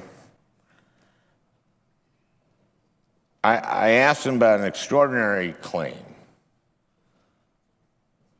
by the then president-elect. In late November, President-elect Trump tweeted, and I will quote here, "In addition to winning the Electoral College in a landslide, I won the popular vote if you deduct the millions of people who voted illegally." Let me repeat that. The millions of people who voted illegally. Now, let's be clear. President Trump lost the popular vote by 2.86 million votes. The popular vote. He is the president. He's the president of the United States. But he lost the popular vote by 2.86 million votes. And when he says, "I won the popular vote if you deduct the millions of people who voted illegally," he is saying that at least 2.86 million people voted illegally. That's a pretty extraordinary charge. So I asked Senator Sessions during his hearing, do you agree with the president-elect that millions of fraudulent votes had been cast? And he responded, quote, "I don't know what the president-elect meant or was thinking when he made that comment or what facts he may have had to justify his statement," unquote. Senator Sessions didn't say whether he agreed. I asked him whether he had talked to the president-elect about that issue. Senator Sessions said, quote, "I have not talked to him about that in depth," unquote. Now, the Department of Justice, under the Attorney General's leadership and direction, is tasked with protecting the right to vote and with prosecuting fraud. So it seems unusual to me that the president-elect would make such an outrageous claim, backed with no evidence, asserting that a fraud of truly epic proportion had occurred and that he wouldn't bother to discuss it with the man nominated to lead the Justice Department, nor that the man tasked to head the Justice Department wouldn't ask him about it and ask what his evidence was, so that when he became Attorney General, he could prosecute this voter fraud. But in my questioning, none of this seemed to bother Senator Sessions. And I suppose that shouldn't come as a surprise, because another thing that didn't seem to bother Senator Sessions was the speed with which states previously covered by the Voting Rights Act, covered by preclearance, that those states moved to restrict voting rights after the Supreme Court's Shelby County decision. He and I discussed this at his hearing. I pointed out that after Shelby County, states moved quickly to enact new restrictions, but he didn't seem concerned. We discussed North Carolina, which enacted restrictions that the Fourth Circuit eventually described as targeting African Americans with, quote, almost surgical precision.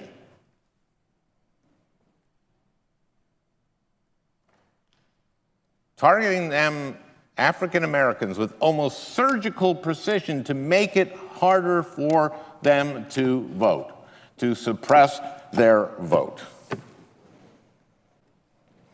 and which suppressed African American votes in the 2014 election. So this has happened. But it didn't seem to bother Senator Sessions. All he said was, quote, every election needs to be managed closely, and we need to ensure that there is integrity in it. And I do believe we regularly have fraudulent activities occur during election cycles. Now, let's be clear. Claims of apocryphal voter fraud are used to justify voter suppression. Claims of bogus fraud are exactly what states cite when they enact laws designed to keep certain people from voting. So understanding Senator Sessions' views on voting rights and understanding how he responded to the president-elect's outrageous claims of fraud, and is there anyone here in this body who doesn't believe that the president's claims are outrageous and indeed pernicious?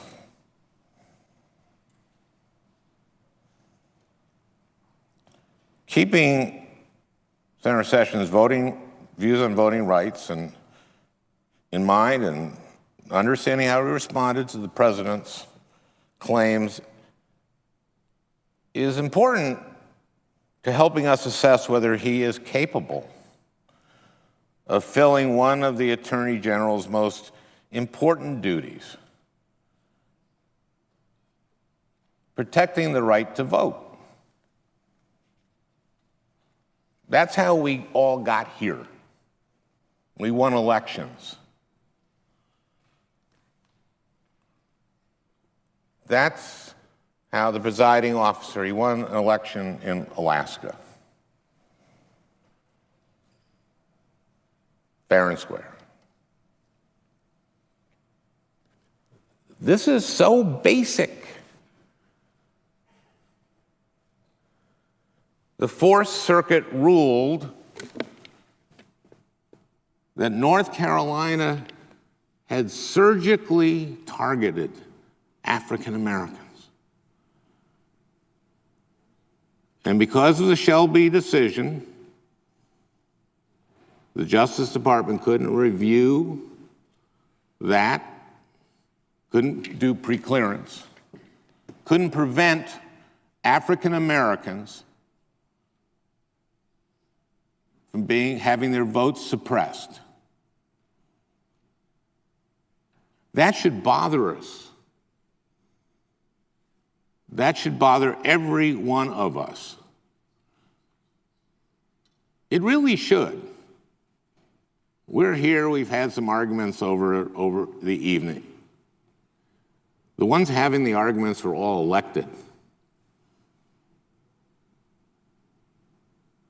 Protecting the franchise is the most basic duty in a democracy. And whose job is that? That's the job of the Attorney General.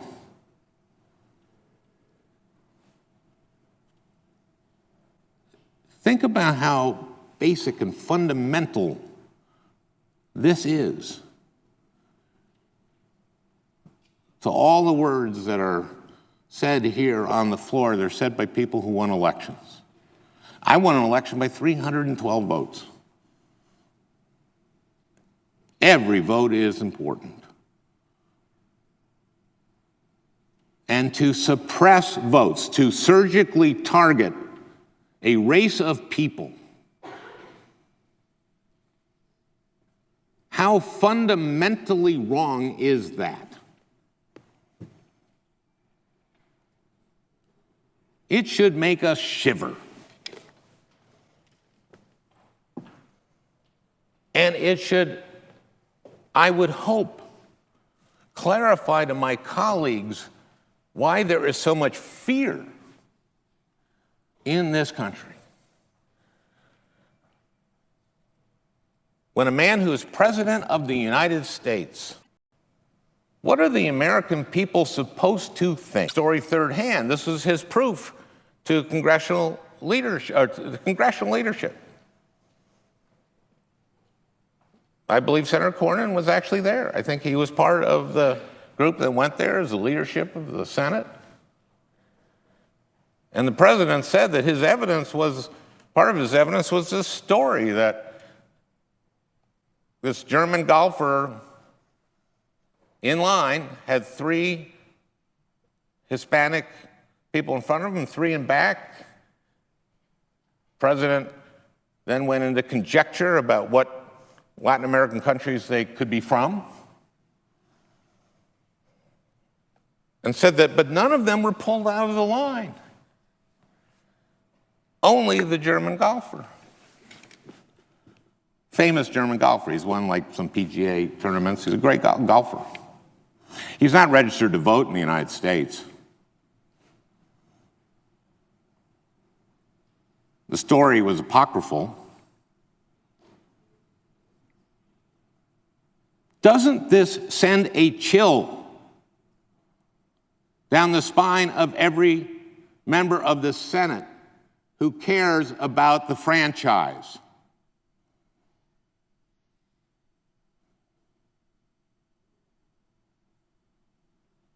Think about it. This is the fundamental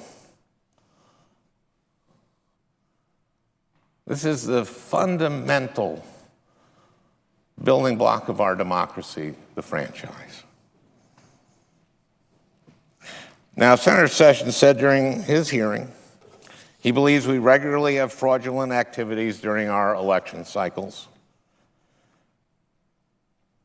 That might explain why he didn't talk with the president-elect in any depth about the now president's claim that millions of fraudulent votes were cast. Perhaps Senator Sessions didn't find it alarming because he believes that there is a kernel of truth in the claim.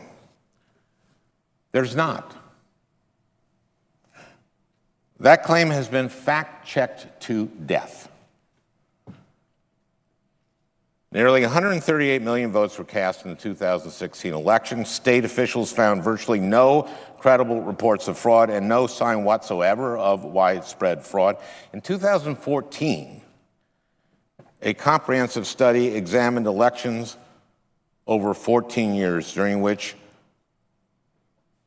more than 1 billion ballots were cast, and found just 31 incidents of in-person fraud. But that didn't stop President Trump, never wanted to let the truth get in the way of a good story, from again claiming that he lost the popular vote, and continue to claim it, and ask for an investigation. This is so profoundly disturbing.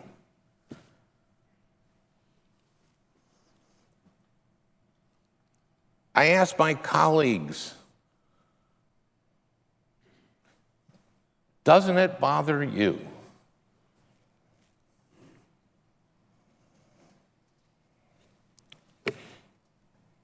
Now,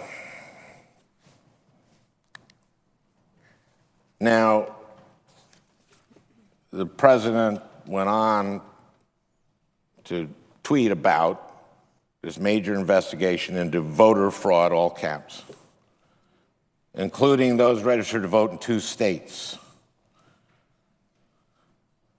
those who are illegal, and even those registered to vote who are dead.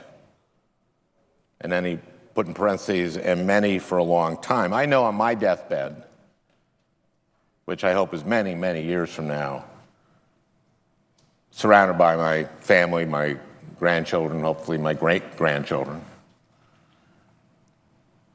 if they say, Grandpa, great-grandpa, any last wishes, I would say, yes, I want to, before I leave this mortal,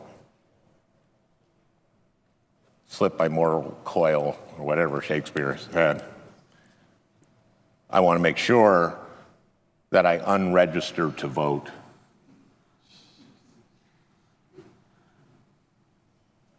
Because I was a United States Senator and I wouldn't want to commit voter fraud. So please, somebody call the county clerk. I'm too weak to do that. But I want to unregister.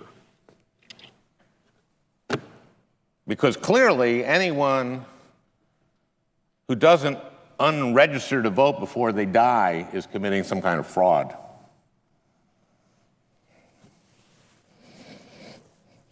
And clearly anyone who's registered to vote in 2 states is committing fraud. People like Steve Bannon, Sean Spicer, the press secretary, Steve Mnuchin, Treasury Secretary designate, President's daughter Tiffany, son-in-law Jared Kushner. Really should investigate them.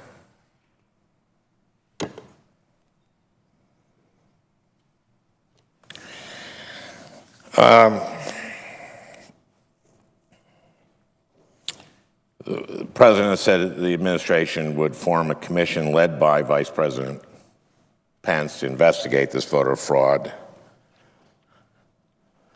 This raises serious concerns, not the least of which is whether such an order or commission would serve as a pretext for nationwide voter suppression. And before my colleagues vote on Senator Sessions' nomination, we deserve to know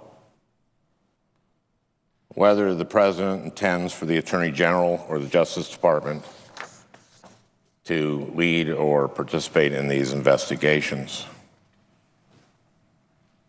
When the President of the United States lies about the existence of massive, widespread fraud, it's the job of the Attorney General to call him on it. It's the job of the Attorney General to call him on it. The Attorney General has an obligation to tell it like it is.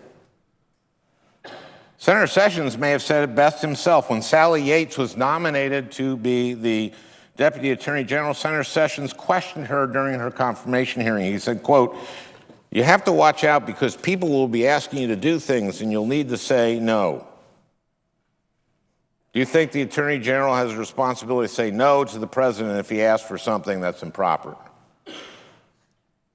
A lot of people have defended the Lynch nomination, for example, by saying, well, he appoints somebody who's going to execute his views. Well, what's wrong with that? But if the views the president wants to execute are unlawful, should the Attorney General or the Deputy Attorney General say no? Ms. Yates responded, quote, "Senator, I believe that the Attorney General or the Deputy Attorney General has an obligation to follow the law and the Constitution, to give their independent legal advice to the president." And as everyone here should agree, that's exactly what Ms. Yates did last week. I think it was last week. These weeks seem long.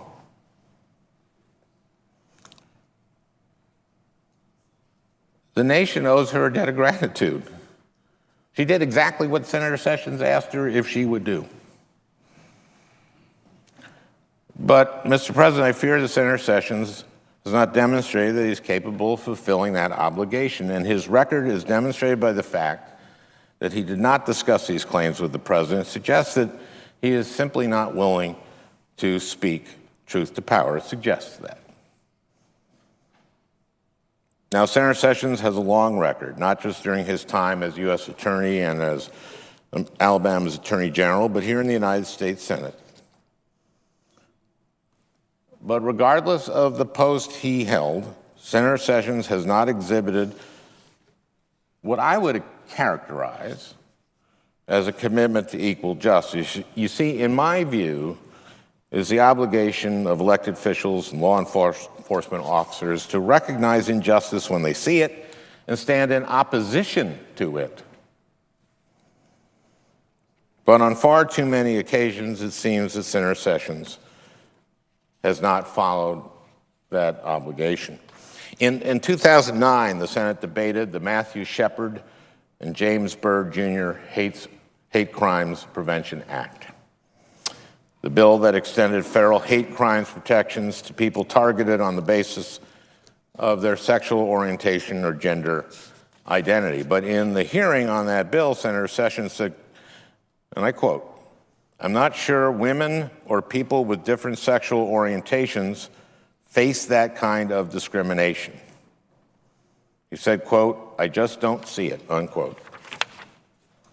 Senator Sessions repeatedly opposed a bill to reauthorize the Violence Against Women Act, or VAWA, the landmark law combating domestic and sexual violence. The bill would have expanded the law to protect LGBT people, Native American women, and immigrant women, but he voted against it 3 times. He said, quote, "There are matters put on that bill that almost seem to invite opposition," unquote. I raised this with Senator Sessions prior to his hearing, and I pointed out that Native women experience an epidemic of sexual and domestic violence, much of it at the hands of non-Indians, most of it, a large majority of it. And that's not a new development, but Senator Sessions said to me that at the time he voted on the issue, he didn't understand the gravity of the problem. He must not have seen it. In 2006, when the Judiciary Committee held a hearing on reauthorizing the Voting Rights Act, Senator Sessions said there is, quote, "little present-day evidence," unquote, of state and local officials restricting access to the ballot box.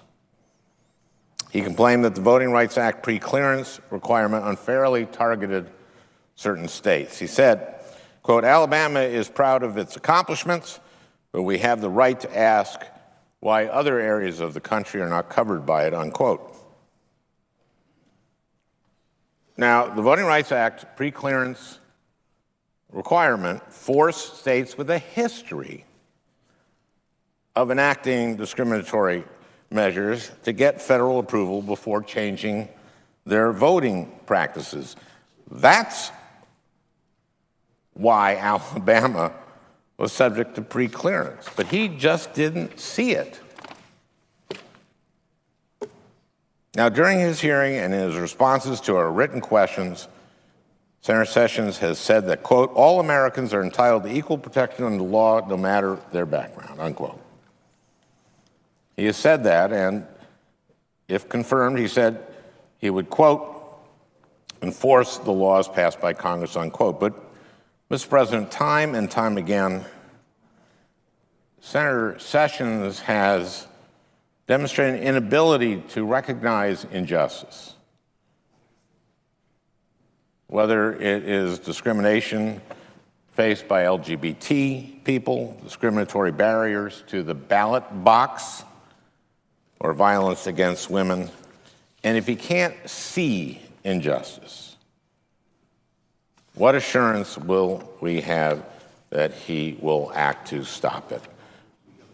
Mr. President, the communities we represent should be confident that the nation's top law enforcement officer is capable of recognizing the challenges that they face and will help them overcome those challenges. Before the Senate moves to confirm this nominee, it's important that we understand whether Senator Sessions is able or willing to acknowledge those challenges and to take steps necessary to address them and not turn a blind eye.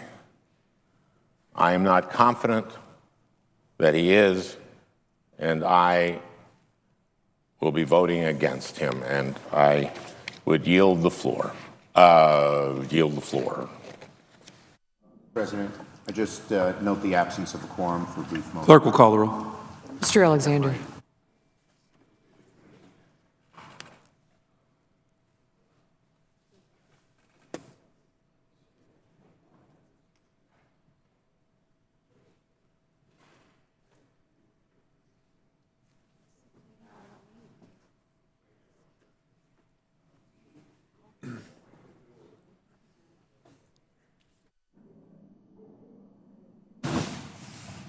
Mr. President, Democratic leader. I ask unanimous consent that the quorum be dispensed with. Without objection. Well, Mr. President, we here in the Senate have a tradition of mutual respect among our fellow senators. We have a spirit of comity. It's a tradition I hold in high esteem. Last night, that tradition was violated, and the Senate went in a very bad direction. My Republican colleagues, I believe, were far too zealous in trying to enforce that tradition, and in doing so, were guilty of the exact same thing they were trying to police. My friend, the senator from Massachusetts, was reading a letter written by Mrs. Coretta Scott King, the widow of Martin Luther King Jr., to the Judiciary Committee. Her testimony about the nomination of then Judge Jeff Sessions to be a federal judge. For that, the chair and my friend the majority leader interrupted her remarks, invoked Rule 19, and forbid her from continuing. The chair directed the senator to take her seat. In my view, it was totally uncalled for. Senator Warren wasn't hurling wild accusations. She was reading a thoughtful and considered letter from a leading civil rights figure. Mr. President, anyone who watches the Senate floor on a daily basis could tell you that what happened last night was the most selective enforcement of Rule 19. My friend, the senator from Massachusetts, was here when one of her colleagues called the leadership of my dear friend Senator Reid cancerous, and that, quote, he doesn't care about the safety of our troops, unquote. That was not enforced as a Rule 19 violation, but reading a letter from Coretta Scott King, that was too much. Suggesting that the distinguished majority leader had repeatedly lied to the press, a comment made by a fellow Republican, by the way, that was fine. Reading the letter of a civil rights icon, at least to the other side, unacceptable. Mr. President, just last week, I heard a friend on the other side of the aisle just last week accuse me of engaging in a tear-jerking performance that belonged at the Screen Actors Guild Awards. It was only the second time that week that I had been accused of fake tears on the floor of the Senate, but I didn't run to the floor to invoke Rule 19. But when my friend from Massachusetts read a piece of congressional testimony by Coretta Scott King, she was told to sit down.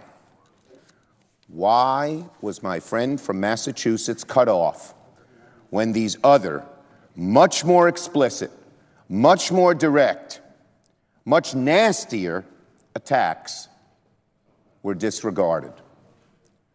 Mr. President, there is a shocking double standard here when it comes to speech, and unfortunately, it is not constrained by the four walls of this chamber.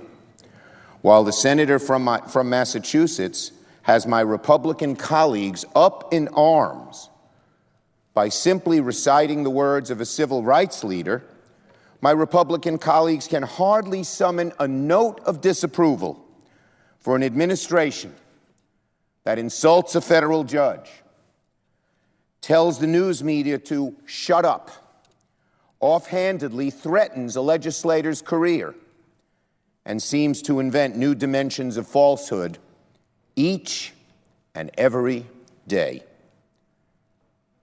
I certainly hope that this anti-free speech attitude is not traveling down Pennsylvania Avenue to our great chamber, especially, Mr. President, when the only speech being stifled is speech that Republicans don't agree with. Even speech that is substantive, relevant, on point to the matter this body is considering, and appropriate and measured in tone. And I'd make a broader point, Mr. President. This is not what America is about. Silencing speech, especially in this chamber. What we do here is debate. We debate fiercely and forcefully, but respectfully. The founders of the Republic, the titans of the early Senate, Webster, Clay, Calhoun, debated till they were blue in the face. From time to time, they probably had tough words for one another. We're not afraid of tough words in America. We don't look to censure speech. The rule is only intended to keep senators on the facts, to keep them from making baseless accusations about another's character. My friend from Massachusetts was following the letter and the spirit of the rule last night. She was engaging in that tradition of forceful but respectful debate when she was cut off. That is not what the Senate is about. That is not what our dear country is about. Mr. President, every member on the other side of the aisle ought to realize that what they did to Senator Warren was selective enforcement. It was the most selective enforcement of a rarely used procedure to interrupt her, to silence her. And it was the only violation of the spirit of mutual respect and comity in this body that occurred last night. I yield the floor. Mr. President. Majority Whip.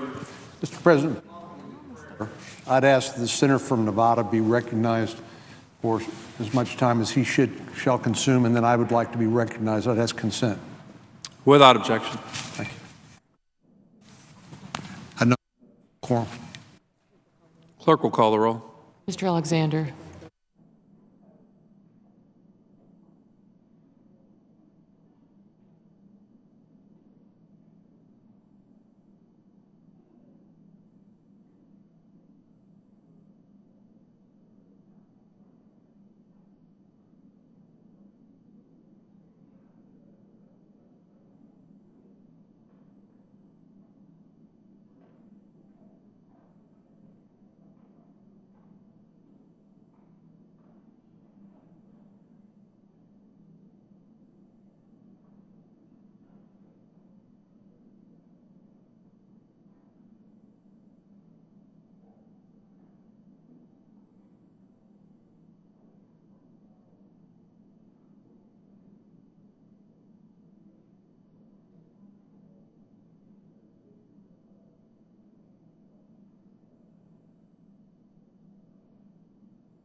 Mr. President, Majority Whip.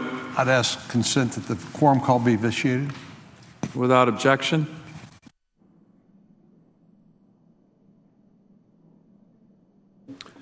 Pursuant to Rule 4, Paragraph 2, the hour of 12 noon having arrived, and the Senate having been in continuous session since Monday, the Senate will suspend for a prayer from the Senate chaplain.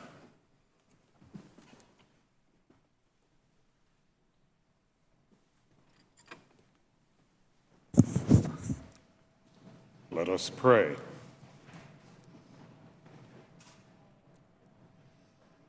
Eternal Lord God, teach us this day through all our employments to see you working for the good of those who love you.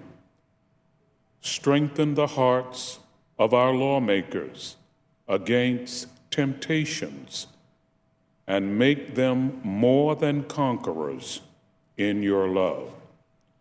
Lord, deliver them from all dejection of spirit and free their hearts to give you zealous, active, and cheerful service. May they vigorously perform whatever you command, thankfully enduring whatever you have chosen for them to suffer. Guard their desires so that they will not deviate from the path of integrity. Lord, strengthen them with your almighty arms to do your will on earth, even as it is done in heaven. We pray in your mighty name. Amen.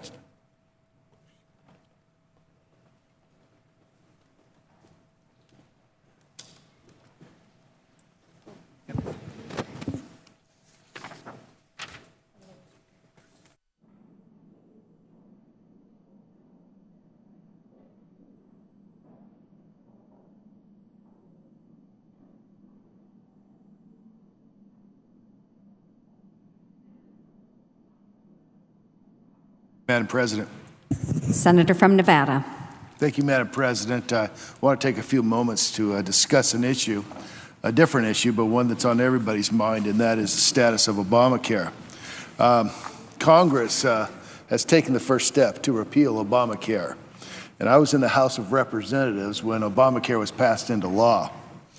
I opposed the law 5 times while I was in the House before it was passed, with 0 bipartisan, 0 Republican support, and was signed into law by the President.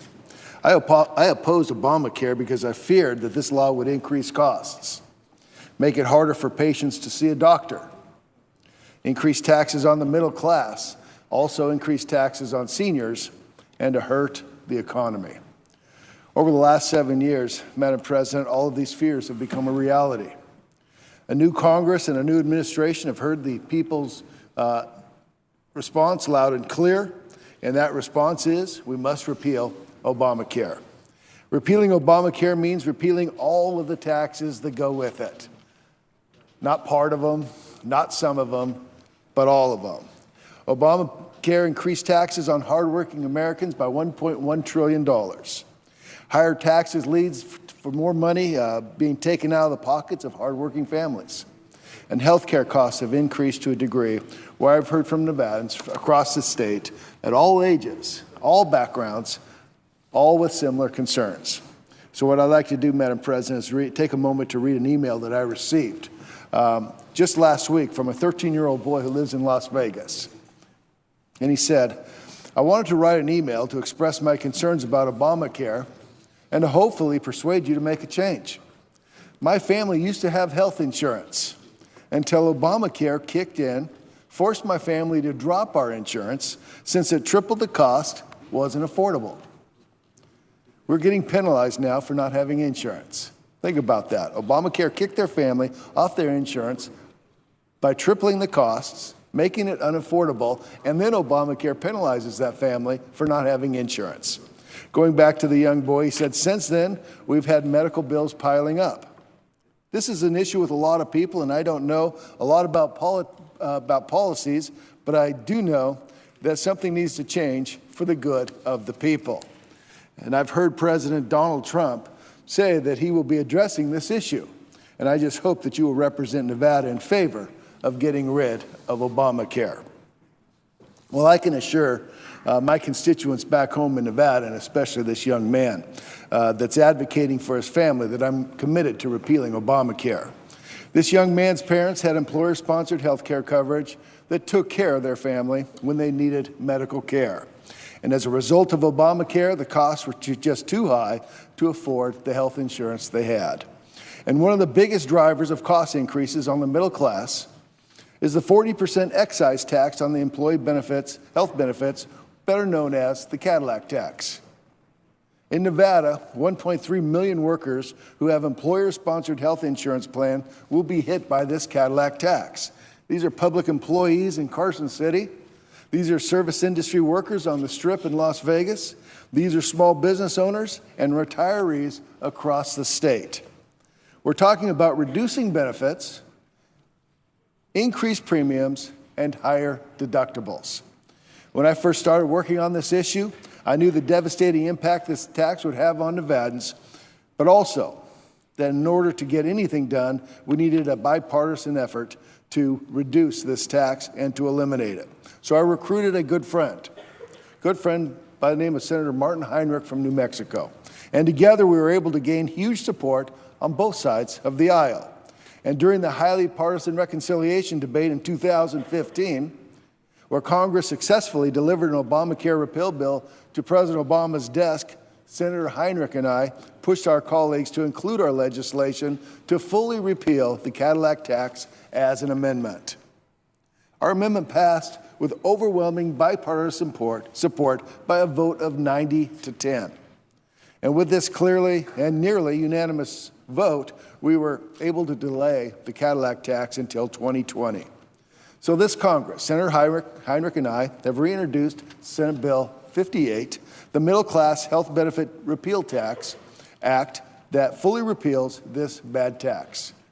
I hope that my Senate colleagues on the other side of the aisle will join with Senator Heinrich on this bipartisan piece of legislation and on this issue to support our bill and get rid of this tax, this Cadillac tax, once and for all.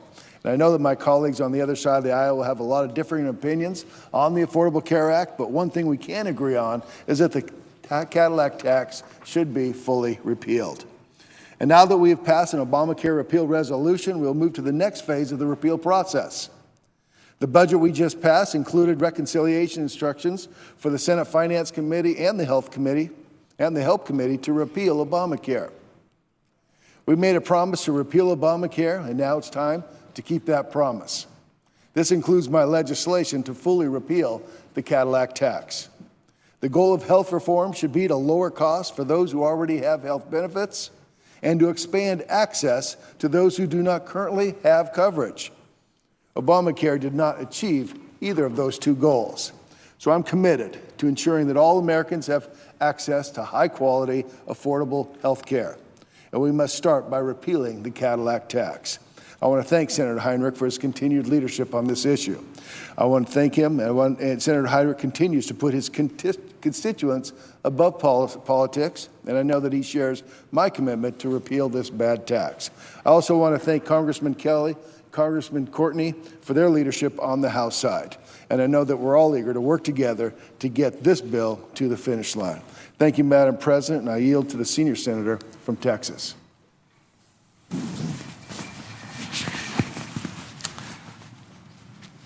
Madam President.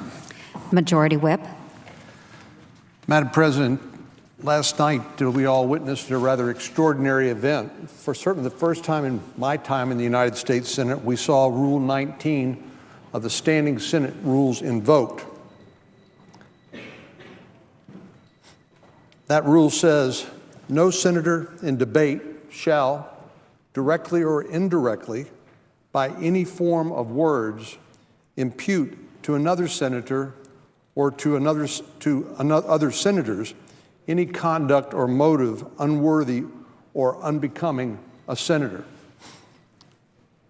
And I certainly agree with the ruling of the chair and the decision of the Senate as a body that that line was crossed last night. A senator can't evade that rule by somehow claiming, well, these weren't my words, I was reading what somebody else said. And then specifically in the case of our former colleague, now deceased, Senator Ted Kennedy, claiming that the nominee for Attorney General was somehow a disgrace to the Justice Department and ought to resign. That certainly crossed that line. Our colleagues want to point to a letter written by Coretta Scott King.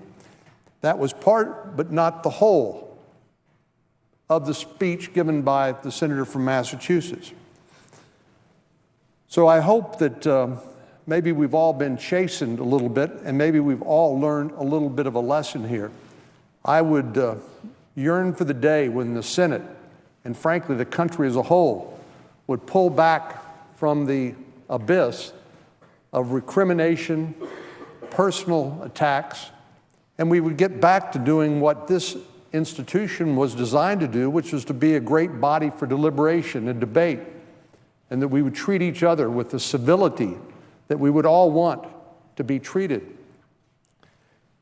And that we're at a pretty challenging time in our nation's history when many people who were surprised and disappointed at the last election are unwilling to accept the results of that election and the verdict of the American people. I can only hope that after the passage of some time, they will return to their senses and they will agree that no one is well served by this race to the bottom in terms of decorum, in terms of rhetoric, in terms of how we treat one another, and that the American people are better served when we treat each other with civility and respect, and that we don't make personal attacks against senators because of the positions that they take. Well, this debate over the nomination of Senator Jeff Sessions has taken on some rather unusual twists and turns. I just want to comment just briefly on some of the remarks made by our colleague from Minnesota about voting rights, because I think this is exemplary of the way that Senator Sessions' record on voting rights has been misrepresented. We all know that back in 2006, those of us who were here in the Senate, including Senator Sessions, including the Democratic whip and myself, we all voted to reauthorize the Voting Rights Act. That included Section 2 and Section 5, which was later struck down. Section 2, of course, is the provision of the Voting Rights Act that applies to the entire nation, and it authorizes a lawsuit to vindicate voting rights that are jeopardized by some illegal practice. Section 5, which was the subject of the decision by the United States Supreme Court in the Shelby County case that was decided in 2013, that was directed not at Section 2, which applies to the entire nation, but to Section 5, which only applied to a handful of jurisdictions around the country. And it was based on voting practices that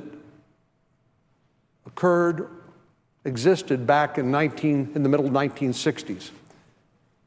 And I'd be the first to admit that the record of vindicating the rights of minority voters back in 1965 is nothing to be proud of.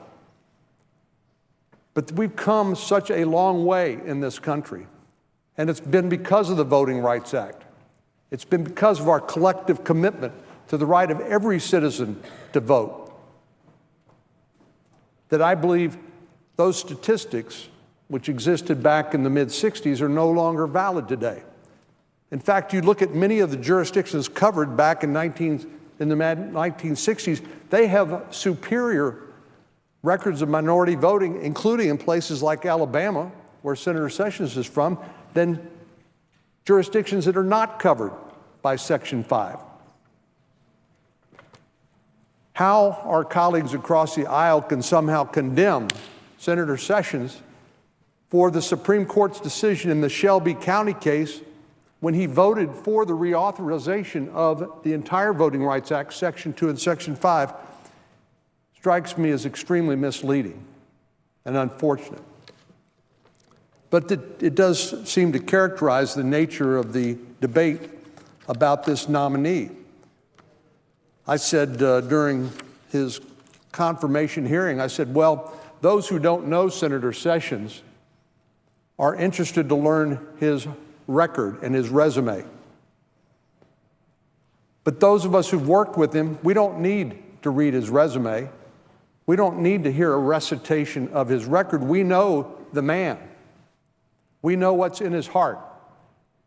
And he is a thoroughly decent and honorable member of the United States Senate, and he will do an outstanding job, I believe, in restoring the reputation of the Department of Justice as one dedicated to the rule of law above all else. There's always a risk, and this happens in Democratic administrations as well as Republican administrations, when the Attorney General feels like they are an arm of the White House. That's not the job of the Attorney General.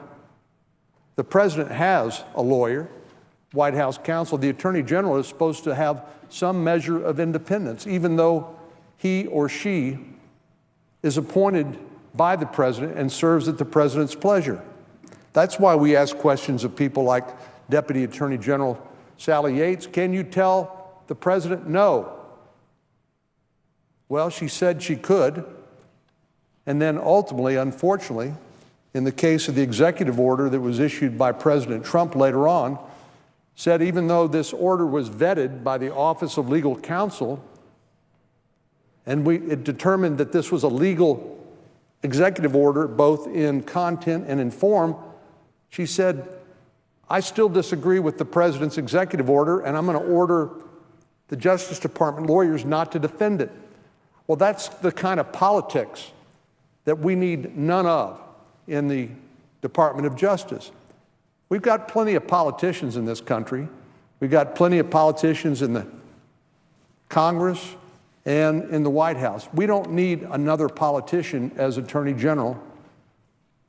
In fact, we need a non-politician, an apolitician, somebody who believes that their allegiance to the rule of law, irrespective of who's involved, whether it's the President of the United States or it's the least among us.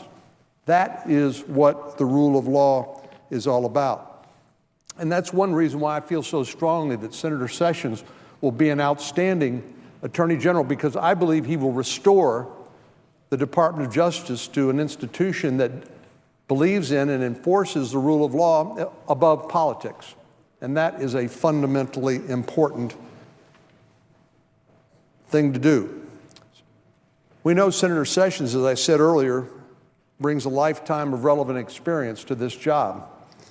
Former federal prosecutor, former United States attorney for the Department of Justice. He said those are some of the best years of his life. I once had a colleague who now serves on the Fifth Circuit. When he became a United States District Judge in San Antonio, he was recalling his days as United States attorney, and he'd say, I still remember this after all these many years, he said he's never had a prouder moment in his life than when he appeared in court and he said, I'm here and I'm ready on behalf of the United States of America.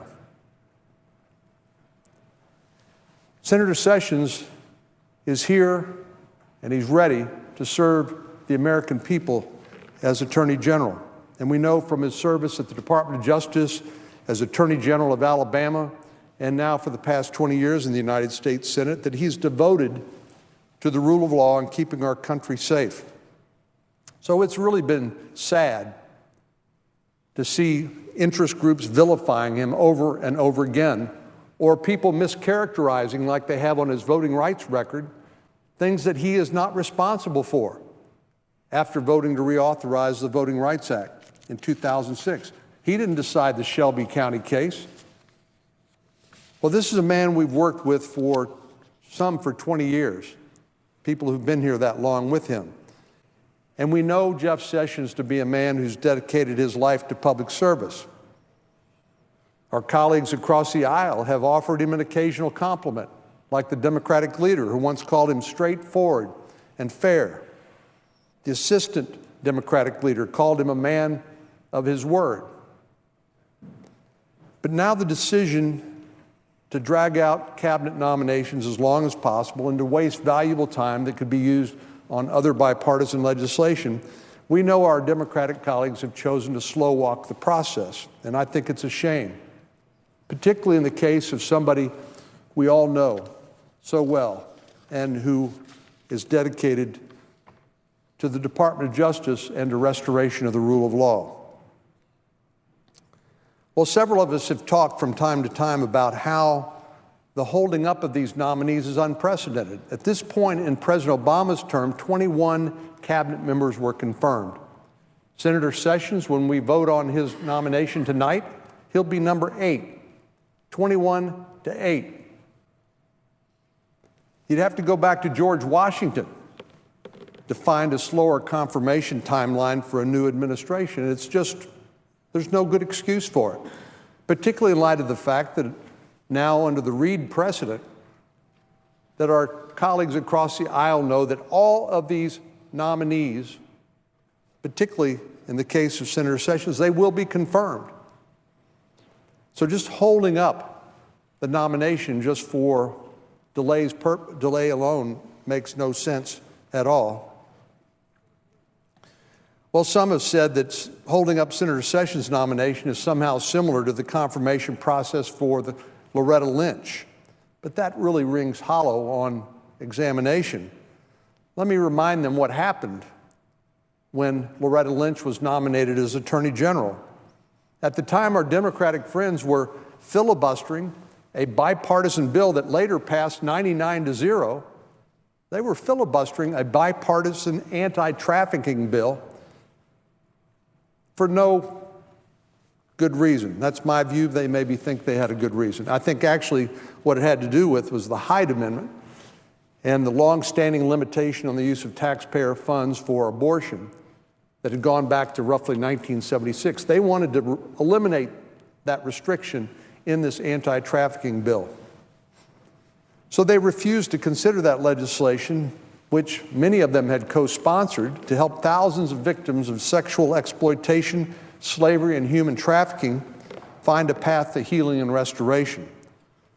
So the majority leader, in an action that I completely endorse, simply said as soon as they would drop the filibuster that we'd move on with the Loretta Lynch nomination.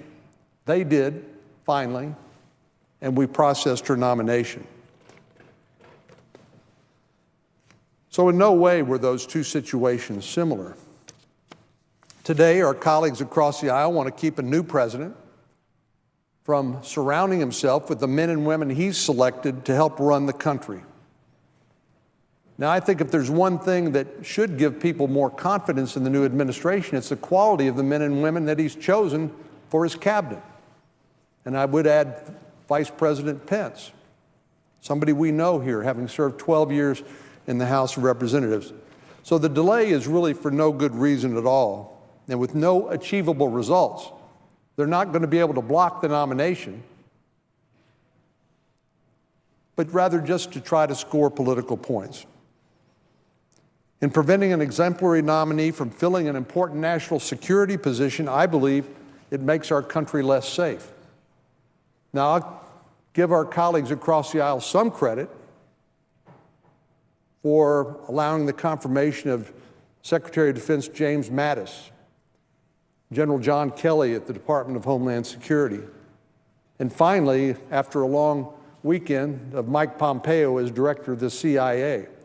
Those are essential components of the President's national security cabinet. But it also includes the Attorney General of the United States, someone whose nomination has been delayed until we'll vote on him tonight.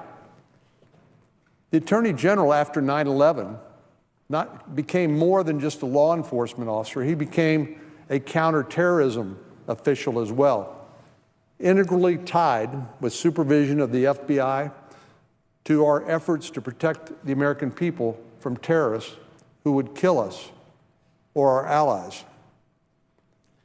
So there's really no good excuse for delaying the confirmation of Senator Sessions, and I'm confident that tonight we will finally do what we should have done at least 3 weeks ago in confirming Senator Sessions as the next Attorney General of the United States. And I believe it's past time that we do so. Madam President, I yield the floor. Madam President. Senator from Illinois. Madam President, I'd like to respond to the statement made by the Republican my friend, Senator from Texas, Senator Cornyn. This is day 20 of the Trump administration, day 20. Not quite 3 weeks since President Trump was sworn in as President of the United States. This evening at about 7 p.m., we will vote on his nominee for Attorney General. And so in the first 20 days of his administration, he will have his Attorney General. What the Senator from Texas failed to relate was the experience we went through not that long ago when President Obama wanted to fill the vacancy of the Attorney General's office with Loretta Lynch, a woman who had served as a prosecutor and U.S. attorney, a lifelong professional in the Department of Justice, who went through the regular hearing process in the Judiciary Committee, was reported from the committee, and after she was reported from the committee, she was sent more than 20 additional questions by Senator Jeff Sessions of Alabama. More questions, which of course she dutifully answered, as she was required to do, and then she was reported to the calendar where she sat for 2 months. 2 months, vacancy in the Attorney General's office. Why? Was there something substantively wrong or controversial about Loretta Lynch? If there happened to be, I never heard it. Where then was that argument about national security and leaving the Attorney General's spot vacant when it was President Obama seeking to fill that spot? Well, we didn't hear it at all. In fact, this is the first I've heard, as the senator from Texas said, it was related to another bill, and whether that bill was going to be called, it was actually Senator Reid that was holding it up. I've never heard those theories before. They may be his personally. From where I was sitting, and I came to the floor at one point and said, what are we waiting for? This lady is eminently qualified. She's been reported by the committee. She's answered all the questions. She languishes on a calendar. She wasn't alone in this experience, incidentally. The executive calendar, as the Obama presidency ended, was filled with nominees who were held for no obvious reason by the Republicans. They'd been reported from the committees. They were ready to fill judicial vacancies across the United States and other posts, and the official position of the Republican senators happened to be, we're not going to ever let people vote on them because we are hoping and praying we'll get a Republican president who can fill those same vacancies with people of our political persuasion.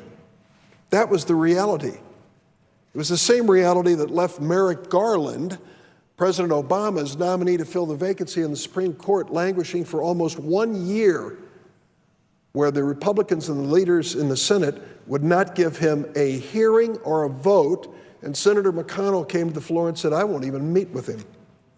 So when I hear these protests now from the Republican side about how we're not moving quickly enough on these nominations, we are. And we're moving, I think, in the appropriate way. We are asking hard questions. And I don't subscribe to the position of the senator from Texas who preceded me here when it comes to the Voting Rights Act. I listened as Senator Sessions of Alabama said that he believed that the decision, the Shelby County versus Holder decision, was a victory for the South when it ended pre-clearance of legislation that could have a direct impact on the voting rights of individuals. And I do recall what happened when the federal court took a specific look at North Carolina's legislation, statutes, as it related to voting, and said the North Carolina legislature had, with surgical precision in their words, found ways to exclude African Americans from voting, not 20 years ago, but just a few weeks ago, a few months ago, before this last election. This is a critical issue. And it is interesting to me that last night the dust-up on the floor involving the senator from Massachusetts, Senator Warren, was about the same issue, the Voting Rights Act, and a letter sent by Coretta Scott King to Strom Thurmond, then chairman of the Senate Judiciary Committee, when Senator Sessions, before he was senator, was being considered for a federal judgeship. This is what Coretta Scott King said in the letter, and I'm not going to read the personal and controversial sections that have been pointed out before, but it is critical to what her message happened to be. And she said to Strom Thurmond in a letter about Senator Sessions moving to the federal bench, she said, "Free exercise of voting rights is so fundamental to American democracy that we cannot tolerate any form of infringement of those rights. Of all the groups who have been disenfranchised in our nation's history, none has struggled longer or suffered more in the attempt to win the vote than black citizens. No group has had access to the ballot box denied so persistently and intently." It was a critical issue over 30 years ago when then Mr. Sessions was being considered for a federal judgeship.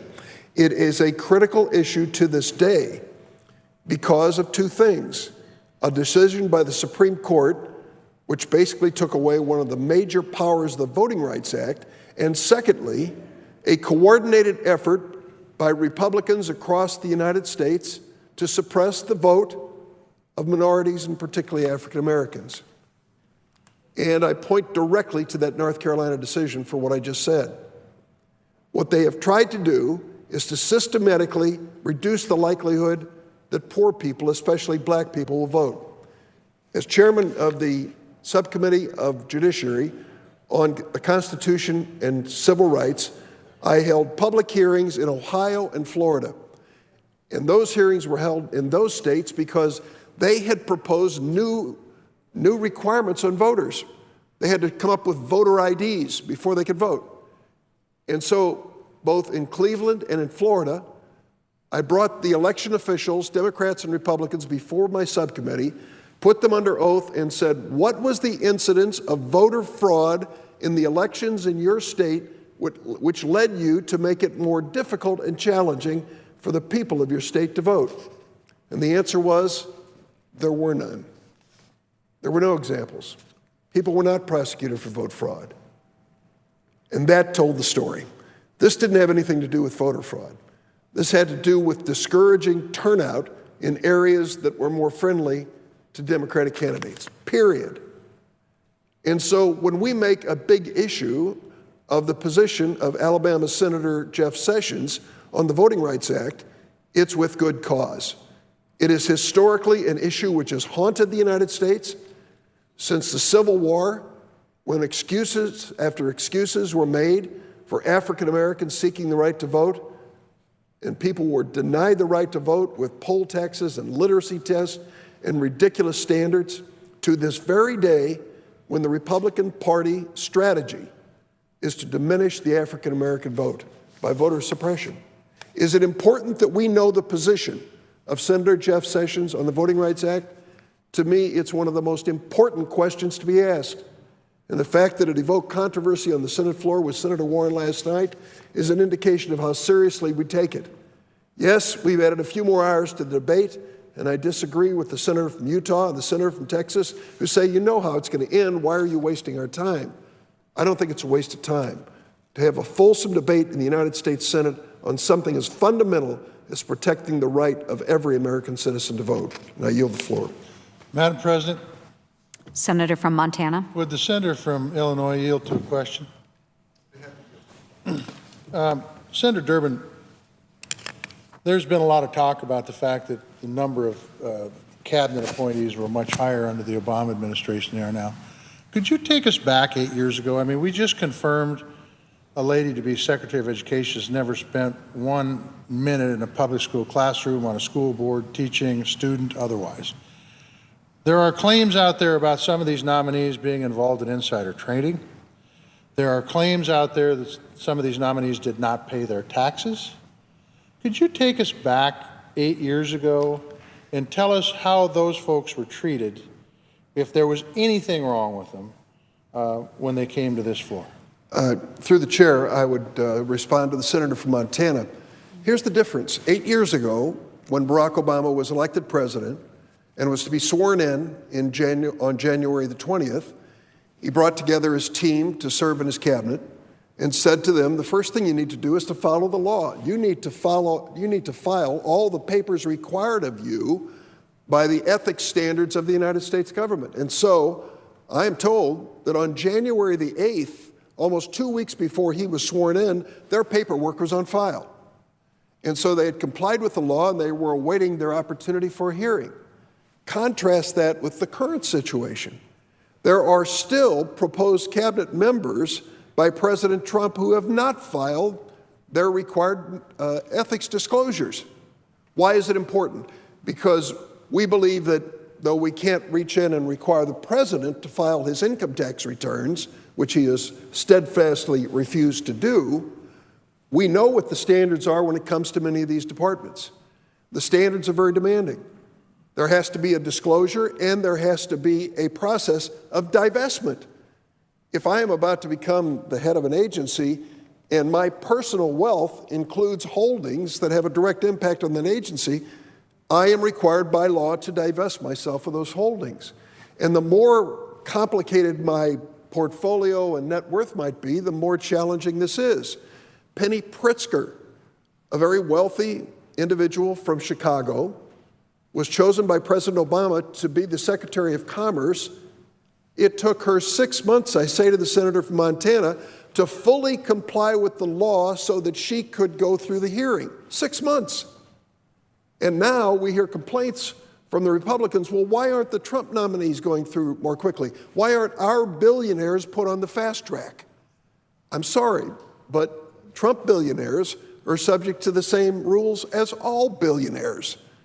They've got to file the necessary documents. And I might add, you can go back a little further in history and find disqualifications for cabinet positions. Oh, you hired someone in your household to work for you and you didn't pay their Social Security, their FICA? Sorry, you're disqualified from being in a cabinet.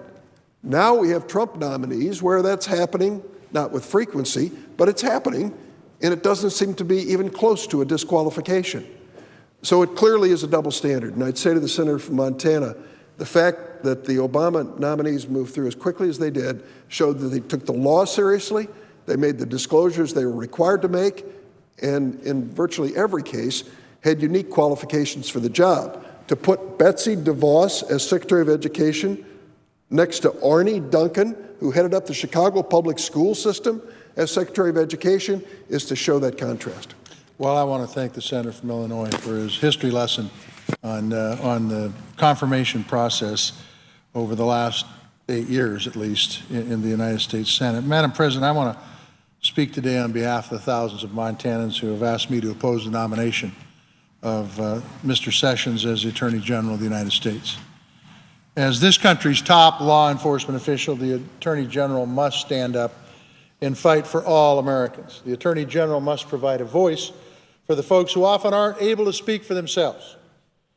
And the Attorney General must enforce the law as it is written, not as how the President wishes it was.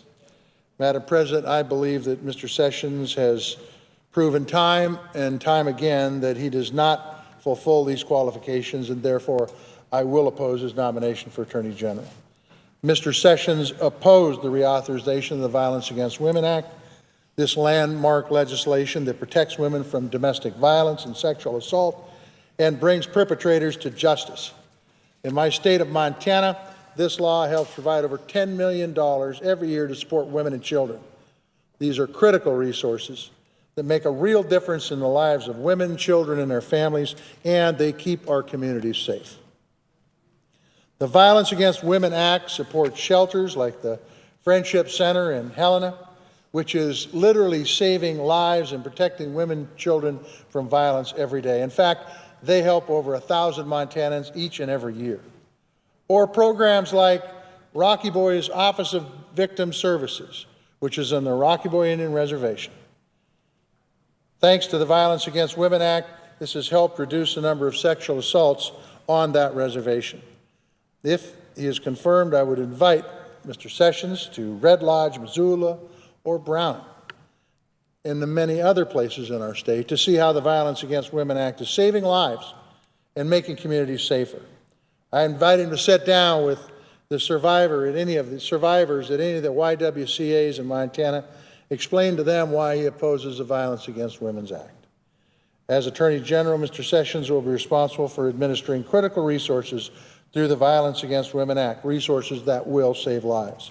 But as a senator, Mr. Sessions has turned his back on the survivors of domestic violence, and I'm not confident that he will be there for them as Attorney General.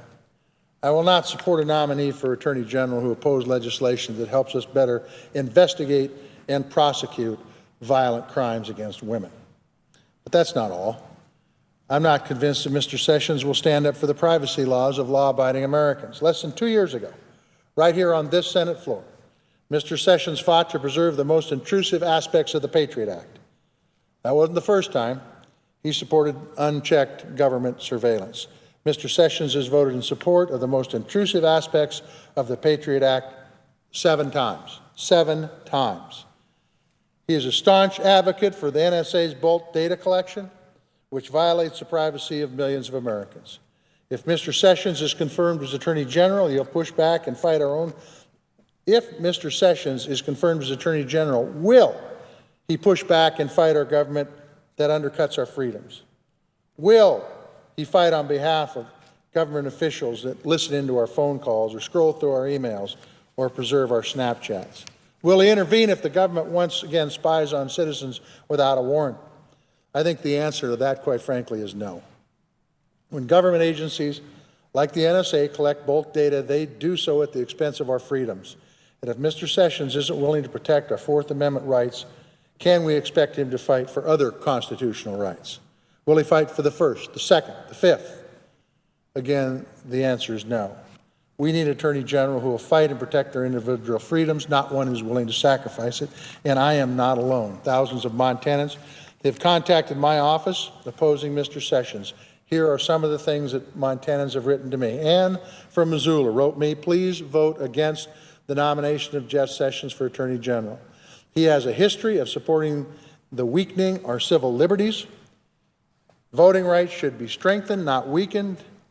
His support of the Patriot Act and opposition to the Violence Against Women Act are just a few of the many egregious positions that he's taken. Susan from Big Fork says this, please vote no on Jeff Sessions for Attorney General. He is an inappropriate choice due to women's issues and civil liberty issues. He has shown poor choices in protecting voting rights and women's choices.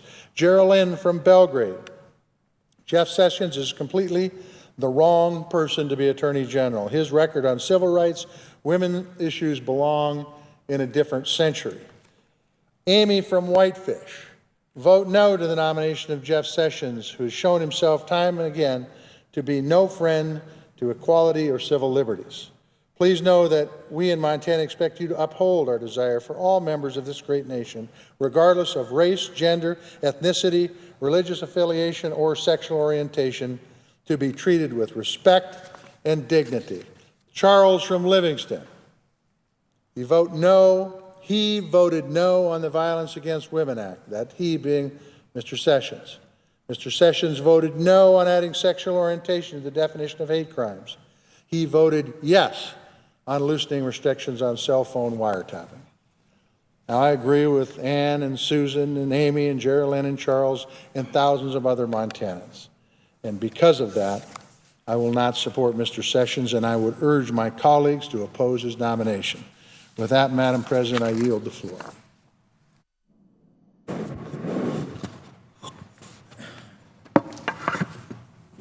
Madam President. Senator from Wisconsin. Madam President, I rise to urge my colleagues to join me in opposing the confirmation of our colleague, Jeff Sessions, to be Attorney General of the United States. Now, I have great respect for Senator Sessions' long history of public service, and I am pleased to have had the opportunity to work with him where we have found common ground.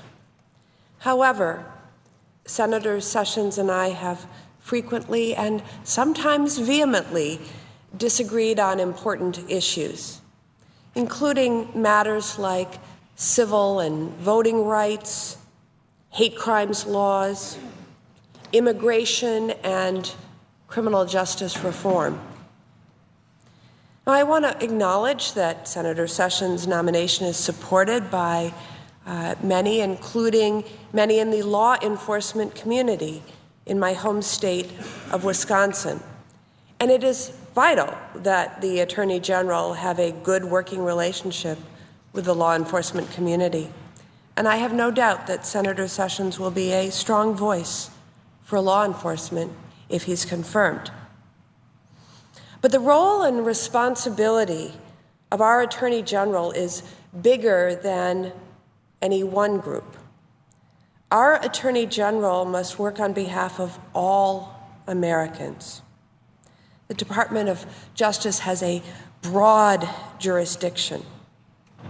So I've also heard from over 16,000 Wisconsinites who are opposed to his confirmation, many of whom expressed profound concerns and other concerns about what it would mean for racial and ethnic minorities, immigrants, including Dreamers, and others, were he to become our Attorney General.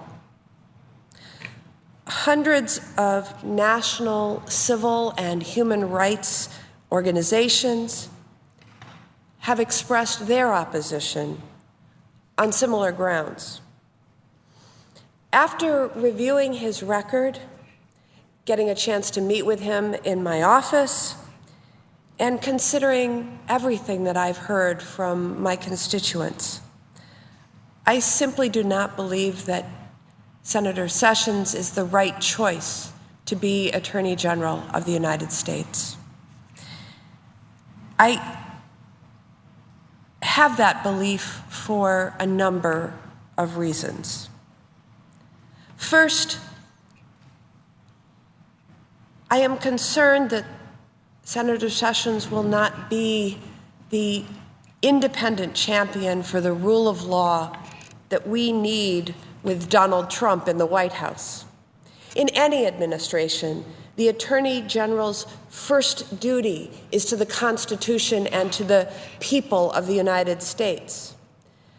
This president has already issued a number of orders, legally questionable orders, including one affecting our visa and refugee programs that a number of federal courts have already temporarily blocked. We need an Attorney General who will ensure that the president's actions do not run roughshod over protections guaranteed by our nation's laws and Constitution. And I'm not convinced that Senator Sessions will be that kind of Attorney General. Secondly, I do not believe that Senator Sessions will be the champion of the civil rights of all Americans that an Attorney General must be. The Department of Justice plays a central role in enforcing our nation's civil rights laws, from investigating hate crimes to safeguarding the right to vote, to fighting discrimination against women, racial and religious minorities, and people with disabilities.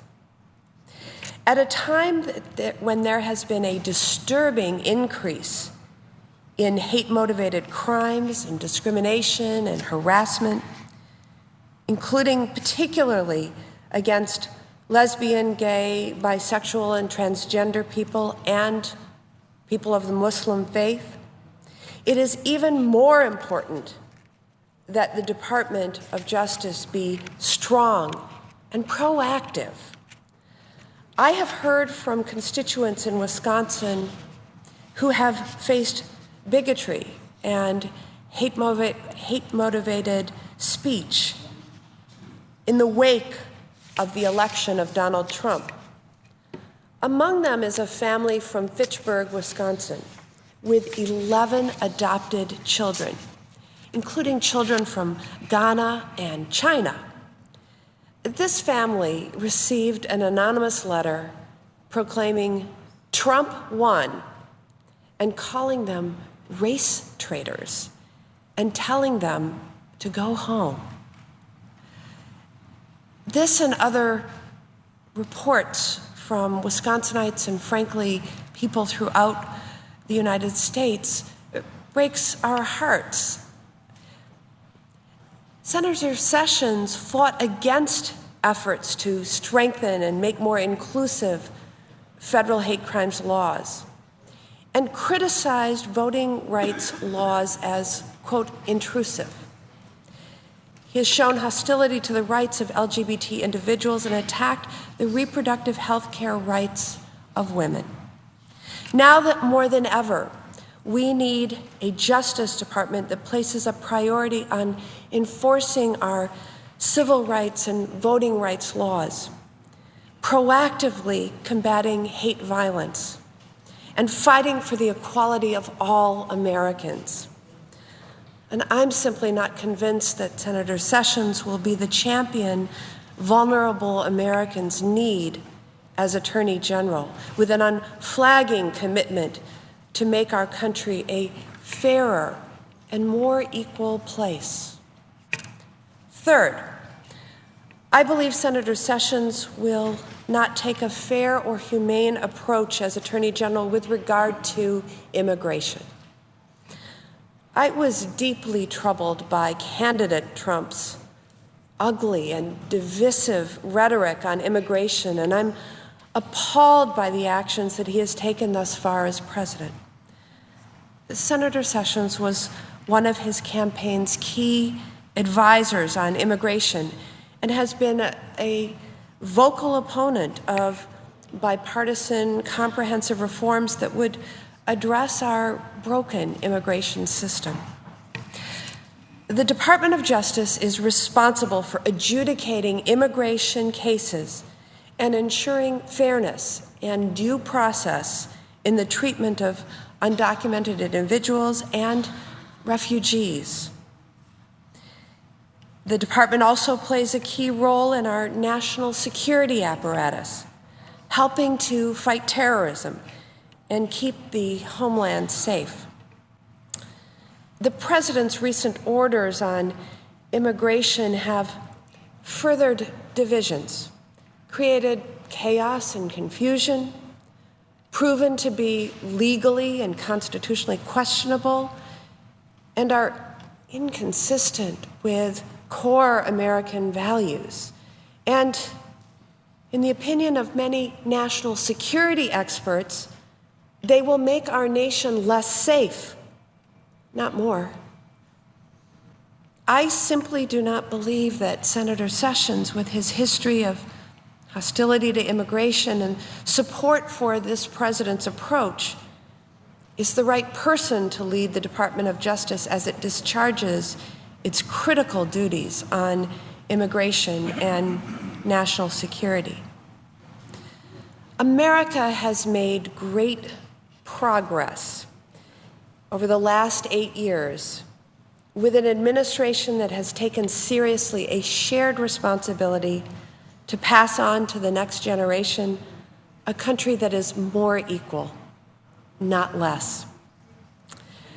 All Americans deserve a strong commitment from America's top law enforcement official to act on violence born out of hatred based on race, religion, disability, sexual orientation, gender identity, or any other characteristic. At a time when voting rights and constitutional rights of women to make their own health care decisions are under attack across our country, we need an Attorney General who will stay true to these constitutional freedoms and not be driven by politics. For me, the vote on Senator Sessions' confirmation is a moral choice. I'm guided by my strong belief that all Americans deserve equal opportunity, and freedom to pursue their hopes and dreams. I cannot support this nomination to be for Senator Sessions to be Attorney General, and I urge my colleagues to oppose him. And now I would like to take a moment and discuss what happened last night here on the Senate floor. Last night, the Republican leadership of this chamber stopped one of my colleagues from reading the words of Coretta Scott King.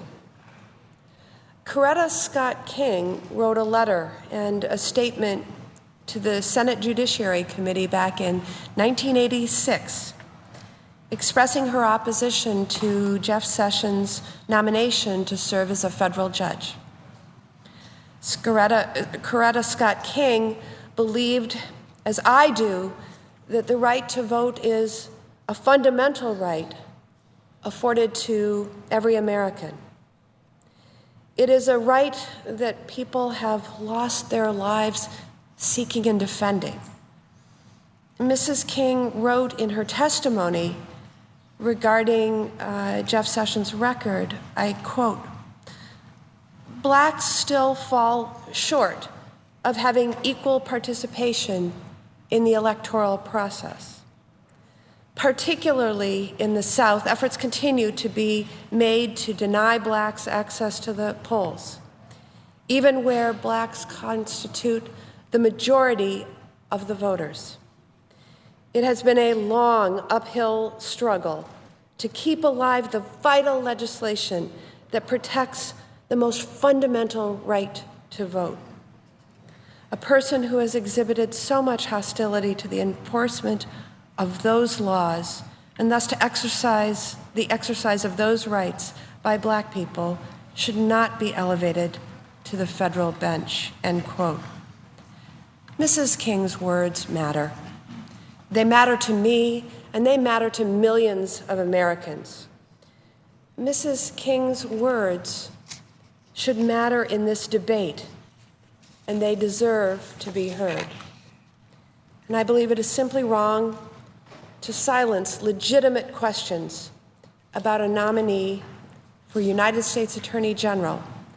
And I hope that her words can be heard as this debate continues.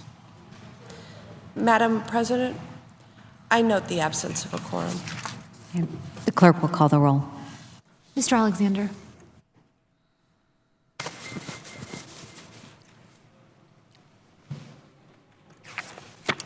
Madam President, Senator from Ohio, I ask unanimous consent to dispense with the quorum call. without objection.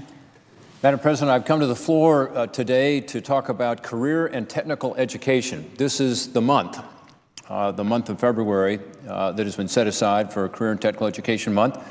It's an opportunity for us to talk about something that is working very well in some of our states and giving our young people amazing opportunities and should be expanded. Over the last 6 years, my home state of Ohio has come a long way. We've turned a record deficit into a $1 billion rainy day fund. We've created lots of new jobs. But we also have a problem in Ohio and around the country, and that is a skills gap. If you go on Ohio Means Jobs, a website right now, I think you'll see about 122,000 jobs being offered. In other words, these are companies saying we're looking for people. At the same time, in Ohio today, we've got about 280,000 people who are out of work. So how could that be, you ask? Well, if you look at the jobs and you look at what the descriptions are, many are jobs that require skills. And some of these skills are not available right now in the workforce. So you could get a lot of people put back to work just by developing these skills in Ohio. At the same time, this is happening around the country. And this skills gap, this mismatch between the skills that are in demand in the local economy and the skills that are worker, is something that can be dealt with more aggressive career and technical education. Businesses want to invest more, they want to make better products, but they can't do so if they can't find the right people. And by the way, when those skilled workers aren't available, often those jobs go somewhere else. So in the case of Ohio, some may go to other states, let's say Indiana, but some go to other countries, say India. And so if we don't have the skilled workforce, you're not going to be able to keep the jobs that we want here in America, because workers are such a critical part of making a business successful. The Bureau of Labor Statistics, the Department of Labor, says that the typical unemployed worker today has been unemployed for about 6 months. So we have this long-term unemployment. Again, the skills gap would help to deal with that. 5.8 million Americans are now stuck in part-time work who would like full-time work. So we've got some challenges in our economy, and the skills training would really help. According to a survey from Deloitte, 98 of the 100 biggest private sector employers in my hometown of Cincinnati, Ohio, 98 out of 100 say they're struggling to find qualified workers. There's a shortage of machinists, machine operators. We're a manufacturing state. There's also a shortage of other jobs, IT skills, healthcare skills. Companies want to hire, but they're having a hard time finding workers with those right skills. And by the way, it's not just, again, in Cincinnati or in Ohio, it's across the country. There's a study done by the National Association of Manufacturers that found that 3 out of every 4 manufacturers say the skills gap is hurting their ability to expand and create more jobs. 3 out of 4. So as this new Congress and new administration get to work, I think there's an opportunity for us to address this. One thing we've heard about from the administration and also from both sides of the aisle here is the need for more infrastructure. Funding for repairing our crumbling roads and bridges, our water systems, our wastewater systems.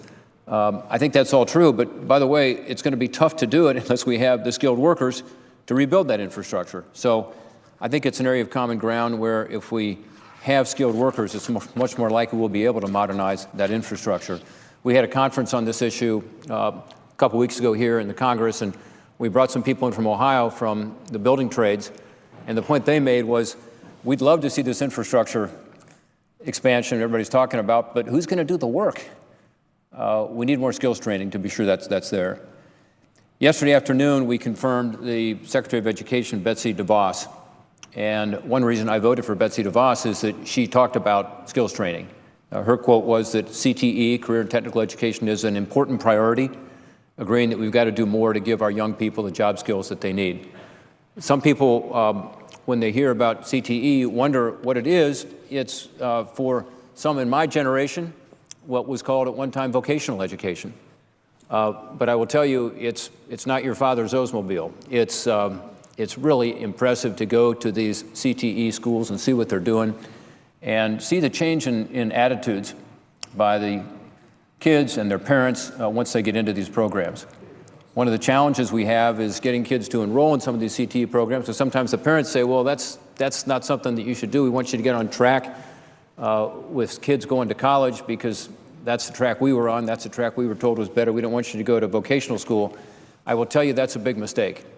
And changing that attitude is really important to helping expand CTE, because these young people who go into these CTE programs have an incredible opportunity. And by the way, many of them do go on to college, 2-year and 4-year institutions, but many of them also get a job out of high school. And again, that job is really important to our employers, to keeping jobs and economic activity going here in this country, but it's also a huge opportunity for them. I was at a CTE center a couple years ago, and we were sitting around the table talking to some of the employers who were there supporting the program, some of the administrators, and of course, most importantly, some of the students who were from 3 local high schools who were all involved in this CTE program. And of the 3 young people who were there, 2 of them were going off to manufacturing jobs where they were going to be making $50 grand a year plus benefits. And the third was going into an IT position where, again, she was going to have a great opportunity. And my question to the students was, have you gone back to your high school and talked to your friends about this? And they all indicated that they were planning to do that because they'd had a great experience. And they were going to have these great opportunities. One of them, by the way, was interested in being an engineer. So he was going into CTE, then going and getting a job. He already had a job lined up with a company that he had interned for.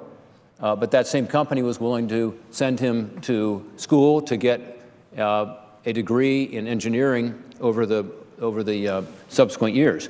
All 3 of them had college credits already, because in Ohio, you're allowed to get college credit while you're in these CTE courses, which makes it much more likely that kids stay in school in the first place, in high school and graduate, but also more likely that they will go to college and be able to get through college and have college be more affordable by getting some credits in advance. So it's a terrific idea.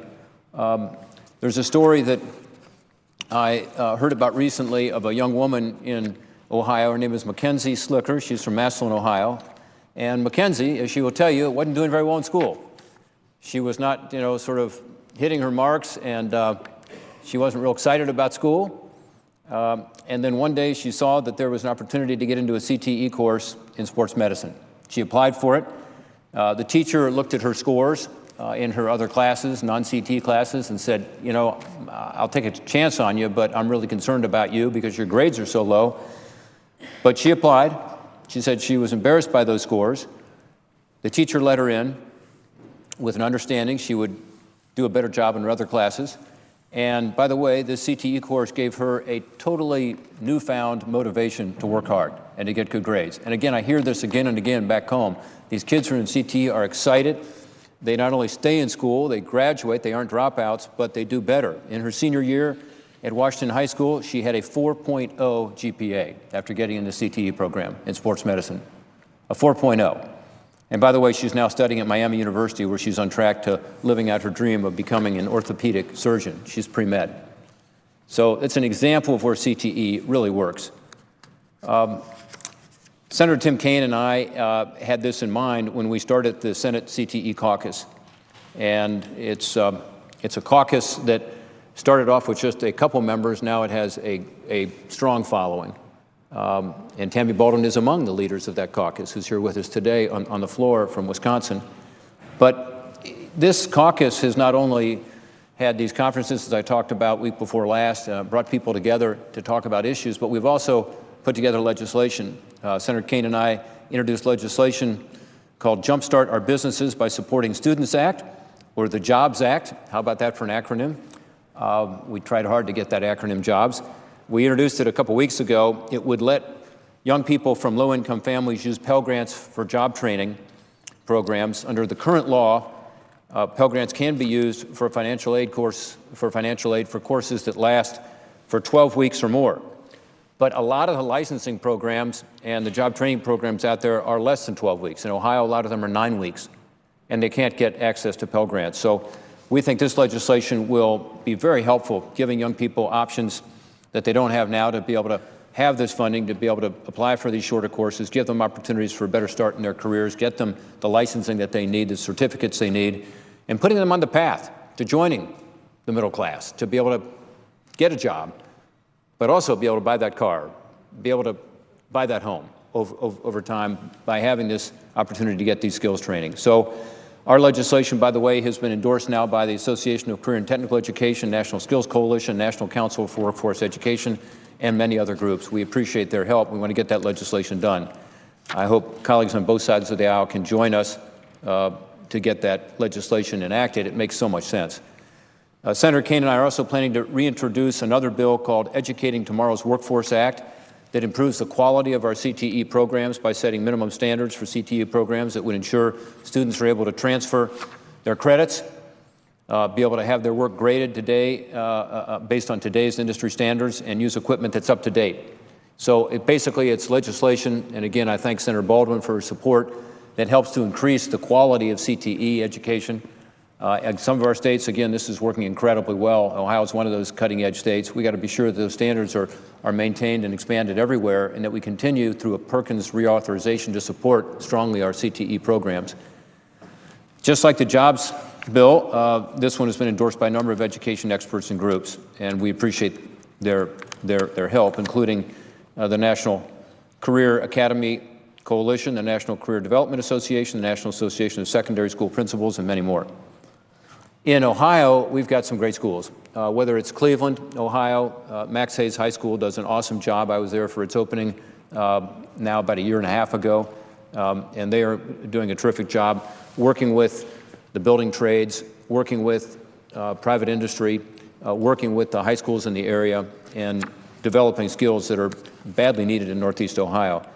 Ohio's also got some great healthcare CTE programs. I mentioned the young woman who found her motivation through getting involved in CTE for sports medicine. Recently, I went to Butler Tech and to their healthcare campus, which is north of Cincinnati, amazing what they're doing there. You walk in and all the kids have white coats on, medical coats, and whether it's dental hygienists who are being trained there, or whether it's technologists, or whether it's students who intend to go to medical school someday, or nurses, those who are interested in getting a degree in nursing, there's incredible excitement. And they have brought in, again, outside partners, so all the healthcare systems in the area are involved with them and working with them. So this is good for these kids, but it's also really good for our community. Mr. President, if we pass this legislation I've talked about today, if we continue to focus on career and technical education as we're supposed to do this month, the CTE month of February, we're going to help many, many millions of our young people to be able to have better opportunities. And as importantly, we're going to be able to help our economy. We're going to be able to help to create more jobs, more opportunities here in this country, to be able to close that skills gap, to put people to work. It just makes too much sense for us not to come together as Republicans and Democrats alike, and with the new administration, to promote career and technical education. And with that, Mr. President, I yield back my time.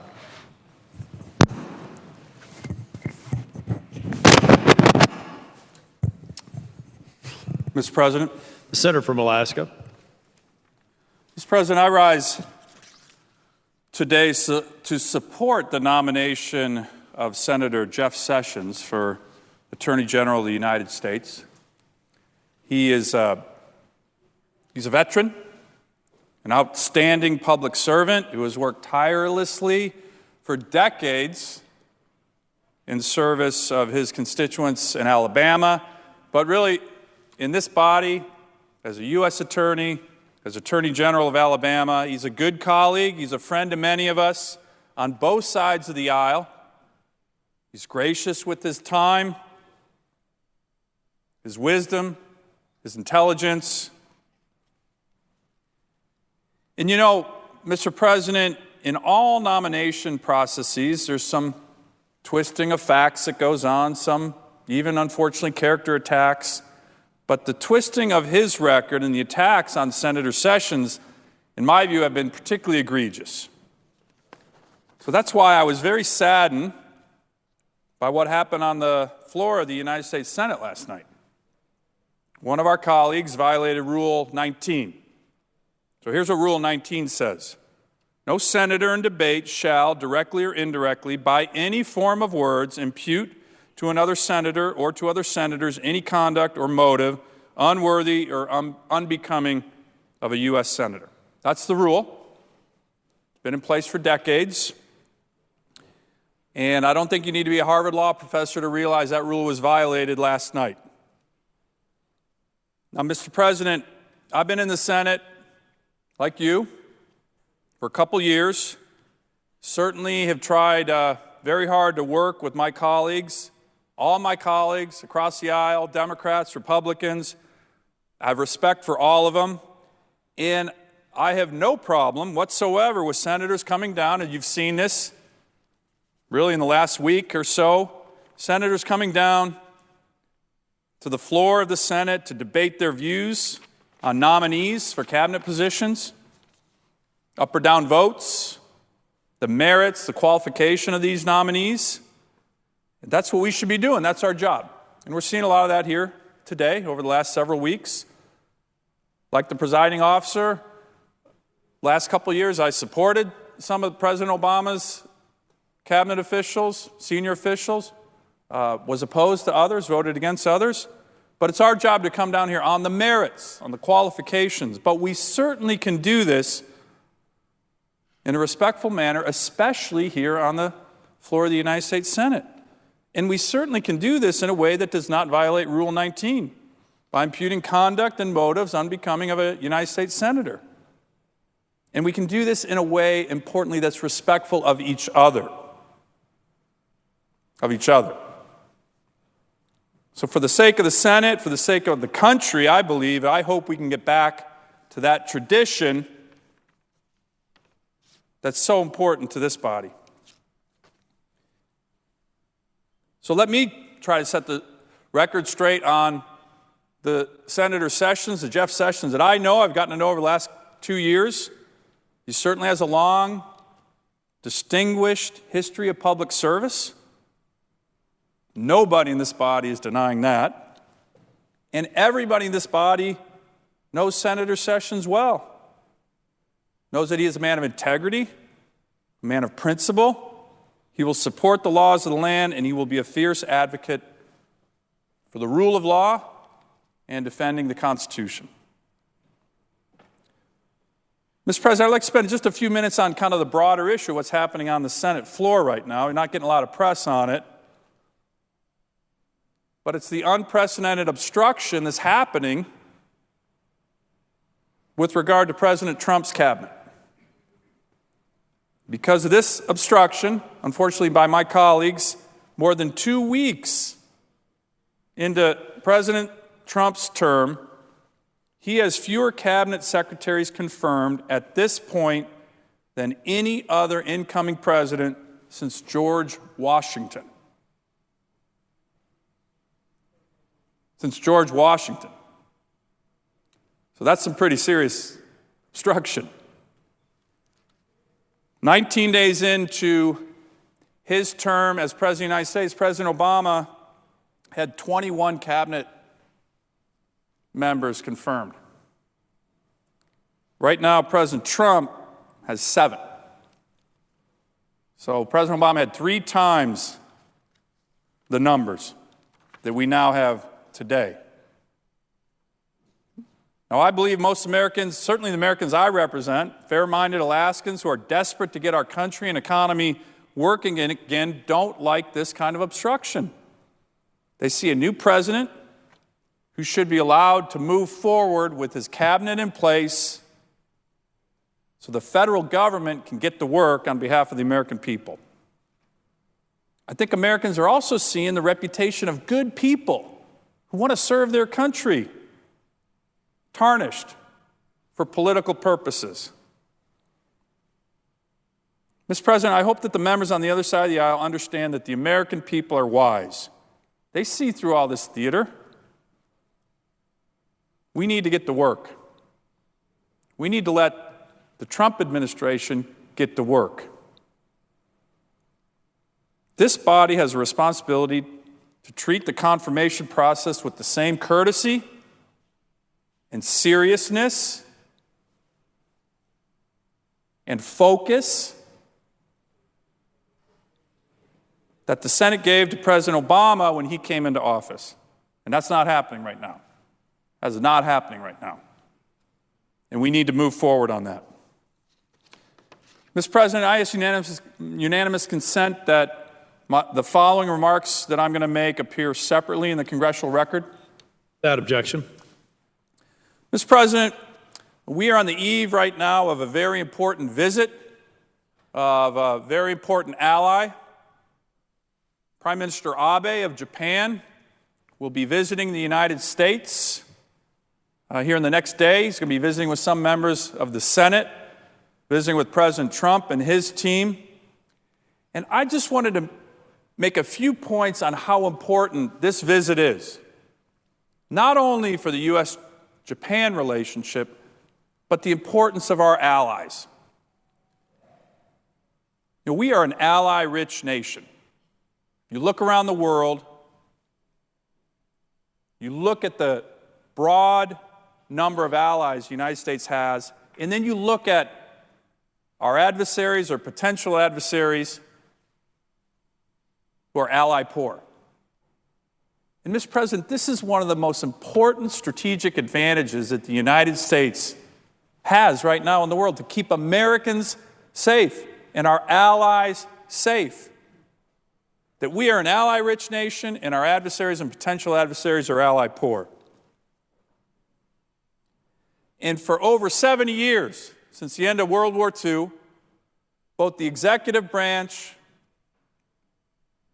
and this body and the House of Representatives have worked hard on this to build a system of allies all around the world to keep our country safe and our allies safe. I was glad to see that President Trump in his inaugural address, talked about reinforcing old alliances and forming new ones. That's exactly what we need to do as the United States of America. And in terms of our allies and the importance of different regions, there's no more important ally than Japan. There's no more important foreign policy and national security challenges that exist in the world than what's happening in the Asia Pacific. With the rise of China and the security and economic challenges, but also opportunities in that part of the world. So, Mr. President, I want to urge all of my colleagues to warmly welcome the Prime Minister of Japan and his team, and to help focus on making sure that as we move forward with the new administration, we are working together with them, we are encouraging them, we as the Senate are very focused on this issue of deepening our existing allies and alliances and broadening the opportunities to create more. The Senate plays a very, very important role in this regard, and there's nothing more important in terms of being able to keep American citizens safe than making sure we focus on our allies, and in particular, give a warm welcome to the Prime Minister of Japan this week.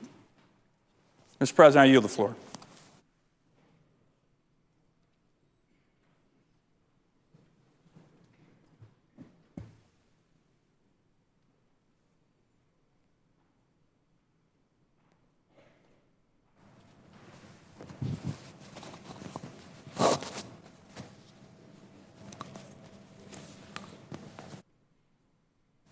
President. Senator from Maryland.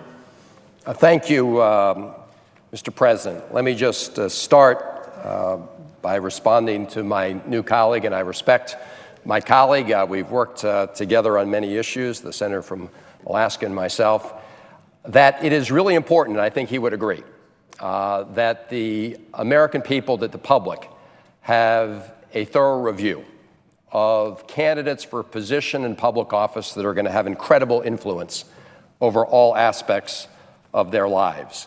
And that's why it's so important that we undertake this process. It is a fact that many of the nominees put forward by President Trump had massive conflict of interest issues that need to be resolved. Many of them remain unresolved. Many of them are still not proceeding through committees because either their ethics report information has not been provided yet, or they haven't passed other clearances. So it is absolutely fitting that we in the Senate do our job to make sure that the people who are placed in these positions of high office are thoroughly vetted. I also would like to take a moment to respond to the statements regarding my good colleague, the senator from Massachusetts, Elizabeth Warren. Last night, she was reading from a letter presented by Coretta Scott King at the time of the 1986 hearings on the judicial appointment of Senator Sessions, at that time a nominee to fill that vacancy. And as a new member of the Senate, it is still difficult to understand how reading that letter, I have a copy of that letter right here, how reading that letter could be a violation of the Senate rules. But I assume we'll all have time to investigate that question. I will say that the result has been a lot more people around the country have had an opportunity to read that important letter from Coretta Scott King. You know, Mr. President, we're gathered here, obviously, as we consider the nomination for Attorney General. President Thomas Jefferson wrote, and I quote, "The most sacred of the duties of government is to do equal and impartial justice to all its citizens." This is the job of the Department of Justice. And I think it's worth reviewing the mandate and purpose of the Department of Justice to determine whether Senator Sessions is the right person for this special and unique position within the United States government. The Judiciary Act of 1789, the same act in which the first Congress created the federal judiciary, Congress also created the Office of the Attorney General. In years thereafter, Congress empowered the Justice Department to handle all criminal and civil suits in which the United States has an interest. The department is the largest law office in the world and the chief enforcer of our nation's laws. The Attorney General has to be the people's lawyer. Upon taking the office, the Attorney General swears an oath to, quote, protect and defend the Constitution of the United States. And more than almost any other officer of the United States government, it is the job of the Attorney General to protect and carry out the Constitution's plan of defending the rights and privileges of those who most need that protection. There's a Latin motto on the seal of the Department of Justice. It refers to the Attorney General as the one, and I quote, who prosecutes on behalf of justice, unquote. In the paneling above the door of the anteroom outside the Attorney General's office are inscribed the words, and I quote, the United States wins its point whenever justice is done its citizens in the courts, end quote. As former Attorney General Loretta Lynch said after taking the oath of office, the employees of the Department of Justice are, quote, the ones who make real the promise of justice and redress for all Americans. She said, and I quote, they continue the core work of our mission, the protection of the American people. And she said the challenge in that for you, for me, for all of us that love this department and love the law is to use the law to that end, to not just represent the law and enforce it, but to use it to make real the promise of America, the promise of fairness and equality and liberty and justice for all. Because, Mr. President, I think we all recognize, and I see we've been joined by many of our colleagues from the other side of the Capitol, from the House of Representatives. It's great to see them here as part of this historic debate. I see the ranking member of the Judiciary Committee, Mr. Conyers, as well as many of other colleagues, because they know that this is an important moment. And just as Loretta Lynch described the importance of the Office of the Attorney General, we all have to take heed, because I think all of us recognize that the story of America, the story of our country, has been the story of working to live up to that original promise. It's been a long journey, and there have been a lot of broken promises along the way, and it's an unfinished journey. We know that there's been a lot of blood and tears shed in order to try and make good on the ideas of equal justice and equal opportunity, of equal rights, and we've come a long way. There's no denying that. But we also know we've got a long way to go to meet that full promise. And the role of the Justice Department is to be a fighter for living up to that purpose, to living up to that promise, to be the champion of the people, to be the defender of those who are too often undefended, to be a fighter for those who do not have an advocate, to be the voice for people who do not have high-priced and high-powered lobbyists. They need to be the advocate for everybody, the Attorney General. Someone who those who are feeling like they're getting an unfair shake can turn. It has to be a refuge for those who have been victimized by the powerful. Someone who can speak for all of the American people. And to fulfill this responsibility, the Attorney General oversees over 114,000 employees, 60 agencies, from the Antitrust Division, the Office of Privacy and Civil Liberties, to the United States Attorneys in the Office on Violence Against Women. The Justice Department's Civil Rights Division, created in 1957, works to uphold the civil and constitutional rights of all Americans, particularly the most vulnerable in our society. The division is charged with enforcing federal statutes prohibiting discrimination on the basis of race, color, sex, disability, religion, familial status, and national origin.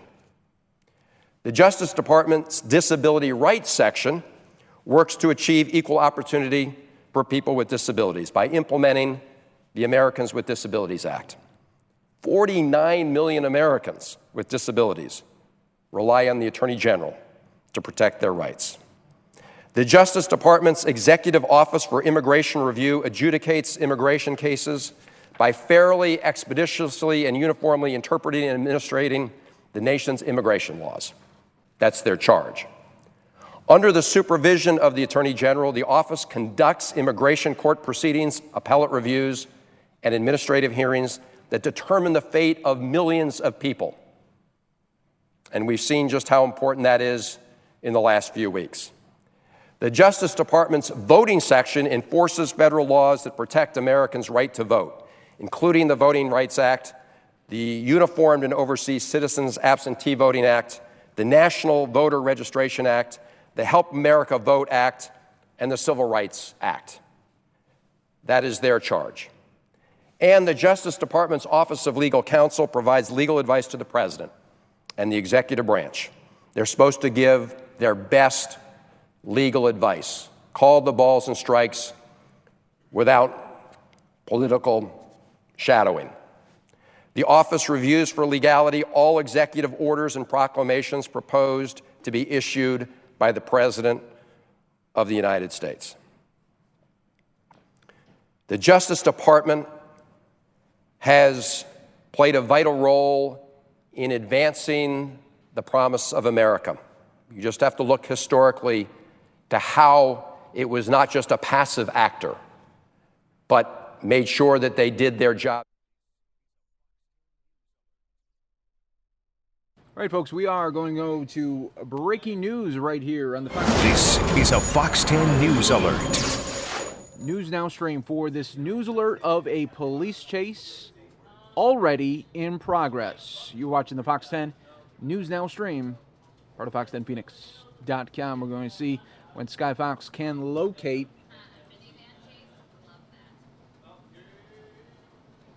the suspect here.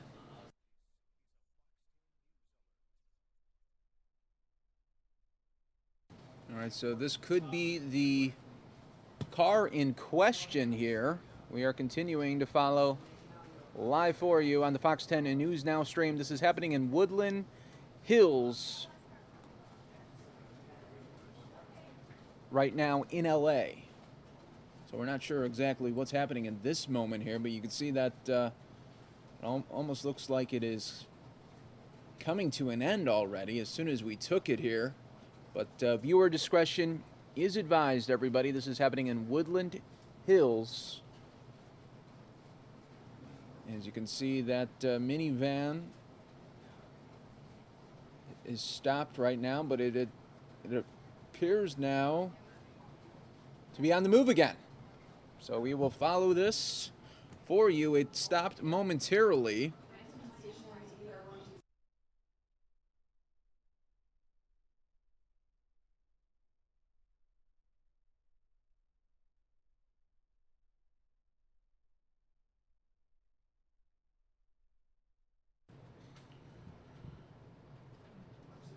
We are continuing to follow live here for you, everybody, as we do have a suspect in this white minivan moments ago stopping there on the highway, and police stopped as well. Not sure exactly what the suspect was going to do, and then suspect began to drive again. So once again, we are on the pursuit here. We are following this live for you.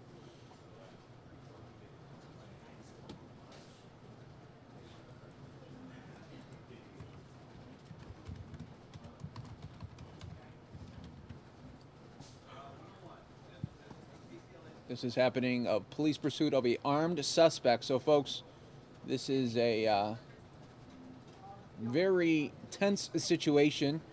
We cannot tell you too many times that this is a very fluid situation, so please, viewer discretion is advised.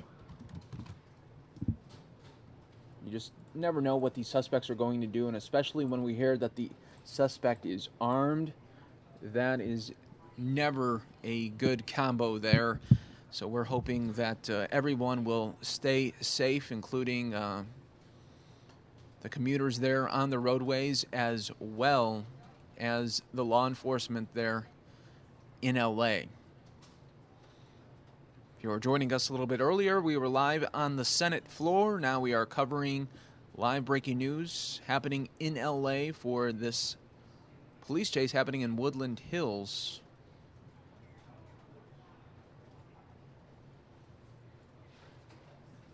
You can see that one car really just jumping right in front of the suspect. Probably just wants to get out of the way and doesn't want to be anywhere close.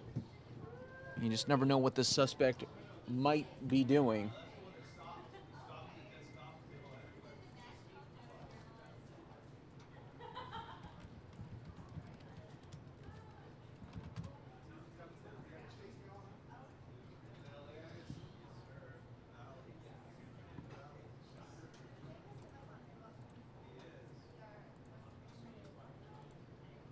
Thanks, everybody, joining us live right now on Fox 10 Phoenix, Facebook Live as well. Let us know where you are watching from, as we are following this very closely for you, of this police pursuit of this armed suspect. Viewer discretion is advised. You just never know what the suspect is going to do in a situation where they're already in a wild card situation, and you just don't know what they will possibly do, and we're just hoping that everybody on the roadways will remain safe. The suspect isn't doing any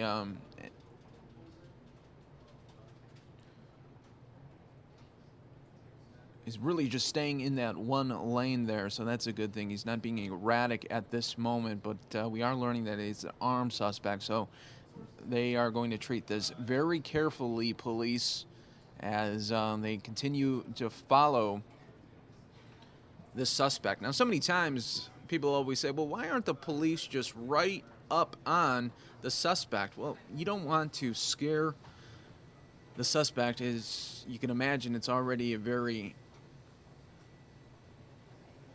amped up and stressful situation for everyone. You don't want to alert the suspect, and maybe they'll start to do erratic moves and really put a lot of lives at risk. So what you want to do at this moment is just continue to watch the suspect, monitor the activity, and then hopefully the suspect will eventually run out of gas, or if they're able to, get some spike strips ahead of time and be able to stop this suspect right here. If you're just joining us moments ago when we first brought you this coverage, we did have the suspect stop in the middle of the highway, and the car was stopped there for a couple of moments, but then it started up again. So the pursuit is once again on.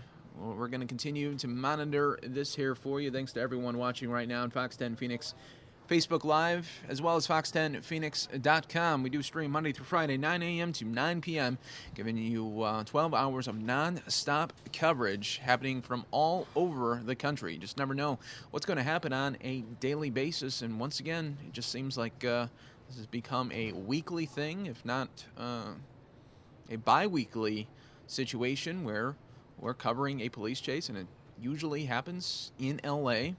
Viewer discretion is advised, as we are covering an armed suspect here in Woodland Hills neighborhood in L.A. So we'll continue to monitor this for you as long as we have the shot.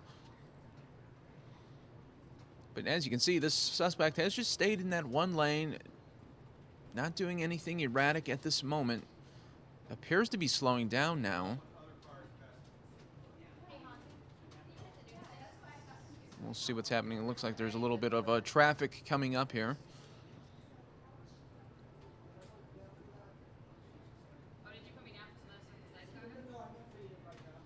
And thanks to all our fans now watching worldwide of this police chase happening in Woodland Hills. Continuing to monitor this live for you on the Fox 10 News Now stream.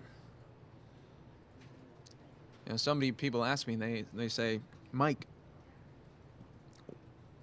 the suspect is eventually going to get caught. Why do they continue to try to think they're going to outrun the police? I mean, there are choppers above them right now, and the only explanation I can really give to those people is you have a suspect that knows they are eventually going to get caught, but they want to extend their final moments of freedom for as long as they can. So if they could do it another 10, 15, maybe even 30 minutes, they're good with that, because at this moment they know eventually they are going to get behind bars, if not worse. Especially with this armed suspect, you don't know what they're going to do. So extending those last moments of freedom. And another thing you really got to consider is these people are very selfish. Suspects are always selfish. They think they can get away and endanger the lives of so many there on the roadways, including our law enforcement as well.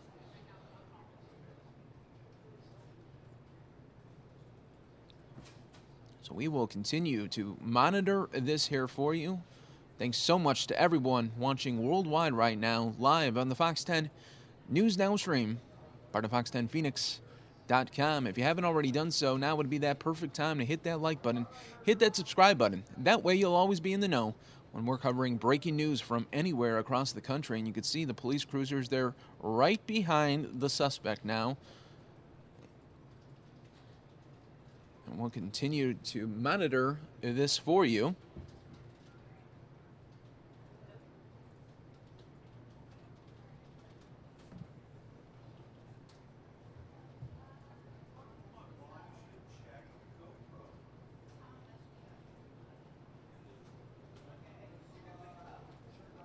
Thanks to everybody watching on Fox 10 Phoenix Facebook Live and Fox10Phoenix.com. You are in the News Now stream, covering a live police chase for you in Woodland Hills. This chase started in West Hollywood, and local media reports that this is a male driver and believed at this moment to be armed.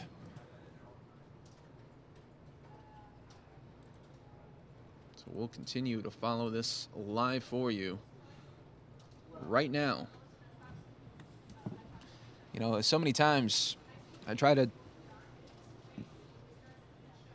tell people that are watching, you know, anything can happen. That's why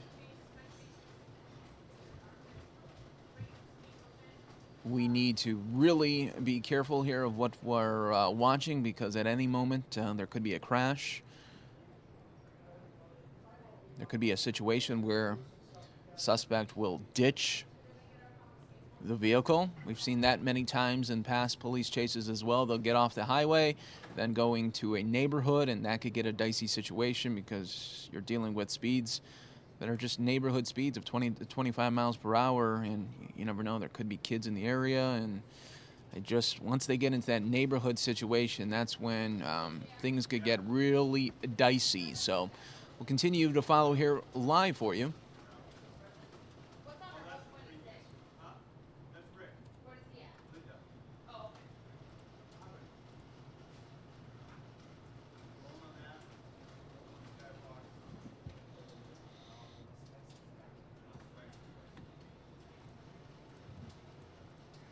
I'll try to get as much details as I can for you right now.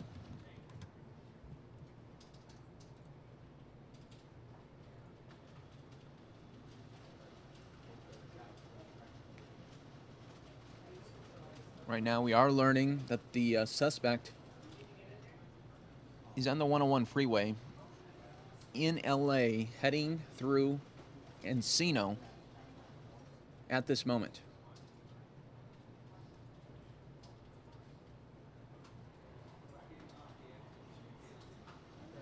All right, now it appears that the suspect is getting off the highway here. I was just saying this to you moments ago. This is when a situation can get dicey here, or this could be an opportunity where the suspect feels like they may want to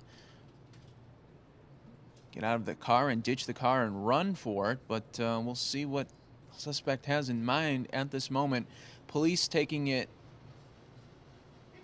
very cautiously, as this is an armed suspect potentially. You just never know what they are going to do. If they're already on the run here, who knows what else they might want to do.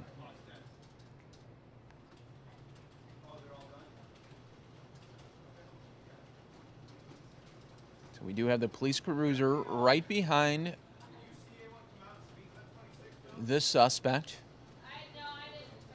Suspect really is taking it slow. I mean, this is one of the slowest chases we've had. Not driving erratic at all. So there's that to also keep in mind at this moment, that, you know, this pretty much the suspect is doing the speed limit here in this neighborhood. So we'll continue to follow live for you here for you. There's so many people in the chat room saying, please, when will the spike strips get out? And now it looks like the suspect is stopping here. Not sure if it's a red light or what, but you can see those police cruisers just taking it very cautiously here, as they do not want to get into a shootout here in such a populated neighborhood as well. So many factors that you have to consider as well. That's why we always say you always have to thank law enforcement on a daily basis. I mean, this is just a small fraction of what they put up with on a daily basis here. So we're continuing to follow here live for you. The suspect is, you know, pretty much doing the speed limit here in this neighborhood in California. You know, so many times we see these police chases where the driver is erratic and it looks like at any moment they'll, you know, get in a crash. At this moment, it doesn't appear that this suspect will get in a crash if they don't try to, if police don't try to hit the vehicle and maybe try to get him to spin out or maybe launch a couple spike strips ahead here. We don't know. We're going to continue to watch. You know, police chases are one of those things that you just can't walk away from. You come in the beginning, the middle, but you always watch the end. It's one of those things that just draws you in, and you're invested. You want to know how it's going to end, and hopefully we can report on in just a little bit that this will end peacefully, that no one will be injured, and then the suspect can be locked up here. But we will continue to follow live here for you. I even think that the suspect there had the blinker on as well, indicating that they were going to be turning right there. So very cautious suspect as well at this moment. And it looks like at a stop right here. Let's hope everyone's going to be safe here. Very tense situation. You're watching Fox 10 News Now, part of fox10phoenix.com.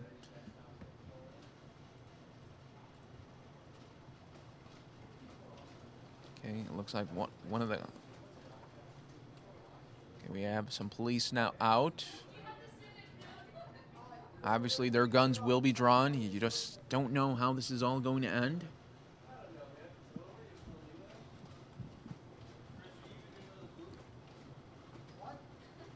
For those of you wanting to see White House press briefing, that will be coming up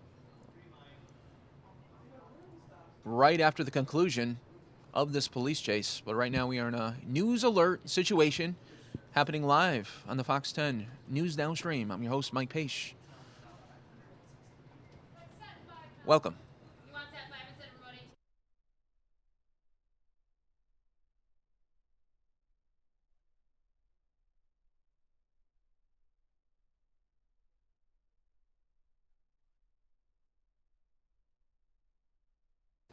And like so many, and like I've been saying earlier today, and so many of you in the chat have been saying that, wow, this suspect is really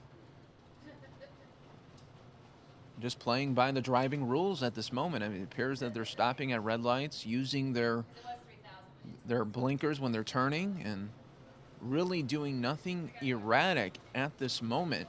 You know, if you were just watching this vehicle and you didn't know that this vehicle was a police pursuit, you wouldn't know anything was wrong. You would just think this is a normal driver out on the roadways, just like the thousands of other cars out there. So if it wasn't for the choppers above or the police cruisers behind, looks like just a normal vehicle out on a Wednesday afternoon there. We'll continue to follow live here where, like I tell so many people watching these police chases, at any moment, at any time, something major can happen. That's why we continue to watch live. Once again, police pursuit of an armed suspect. So that is what's going to give very tense situation for the police as well.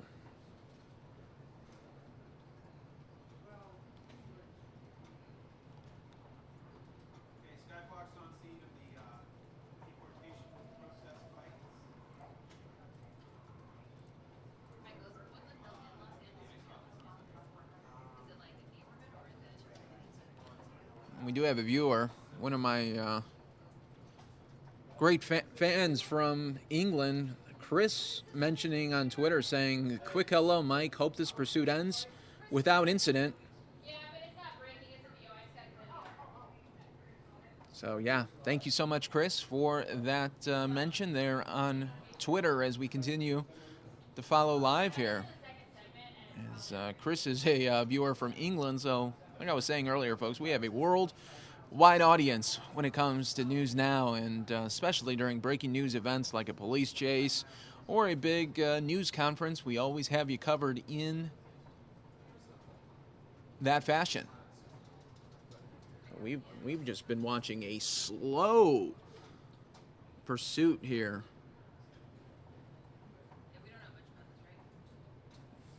Very slow. Very let's see. Is this suspect going to try to park right here? I mean, it looks like they were setting up to do a 3-point parking or something. Wow. Very, very strange situation here. Continuing to follow live for you on the Fox 10 and News Now stream, everyone.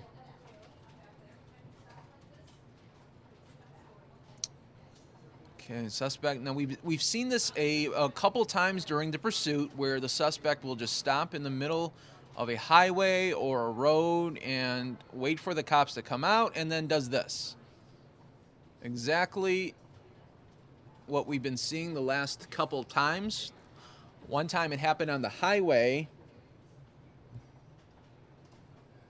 and the other times on these neighborhood roadways. So, pursuit once again is on, and we will continue to monitor this here for you.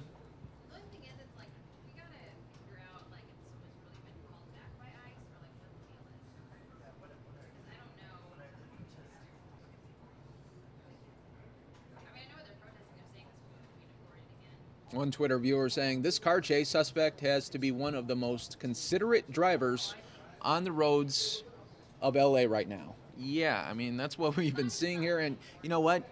You got to be happy about that at that moment, because we've seen so many police chases where it's just erratic driving and you really start fearing for everyone's safety there on the roadways, all the innocent people. And this kind of gives you hope that hopefully this will end pretty soon. I mean, we just hope without incident, everyone. So continue to follow live here for you. I'm your host, Mike Page. Coming up on noon here in Arizona, but we're watching live in LA here. So it's going on at 11 o'clock there.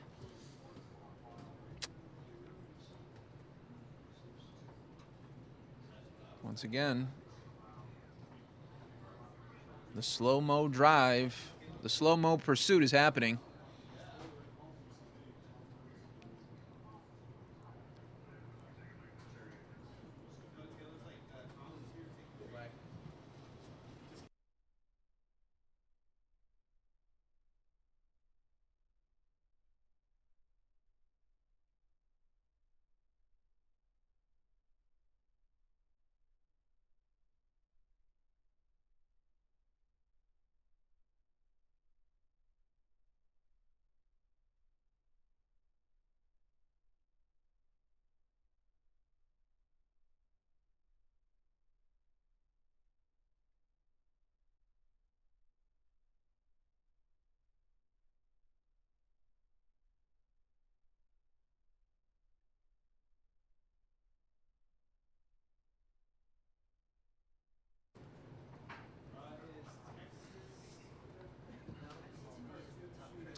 All right, so we are once again following this suspect. Viewer discretion is advised, everyone. We just don't know. You never know how these things are going to end, but we are looking at a very slow-mo pursuit here. I mean, so many times the suspect has just stopped in the middle of roadways. This is the third time now we've seen this happen where the suspect will just stop in the middle of the roadway. The cops will open up a door, and then the suspect will continue to drive on. Looks like it's going to happen again. It's almost like like the suspect is toying with the police a little bit. Like, yeah, I'm right here, and I'm just going to continue to drive on because it's a very okay. Look, let's have some traffic here. We'll see how they're going to handle it now that we have a traffic situation. If they're just going to try to come on and try, you would think they would want to maybe try to box this vehicle in now. They have a pretty good shot at it. We had somebody there out on the roadway. Can't see with that jack in the box, but somebody was right there on the roadway.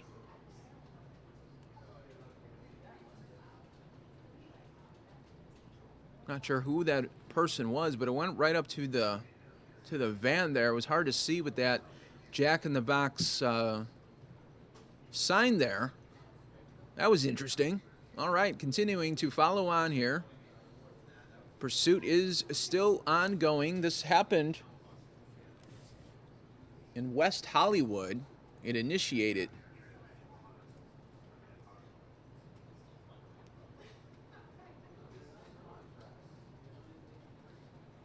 Our assignment desk mentioning to us that those are dealer plates on the front and back of this vehicle. So we could also be dealing with stolen vehicle as well. Suspect is potentially armed. Following live for you right now on fox10phoenix.com and all our viewers watching worldwide on Fox 10 Phoenix Facebook Live. Hit that like button, hit that subscribe button. That way you'll always be in the know. We're covering breaking news for you anywhere across the country. We've seen so many times the suspects stop in the middle of the roadway, let the police come a little bit closer, and then the pursuit continues on. We'll see how this is going to happen here. Now, suspect hits the gas a little bit harder here.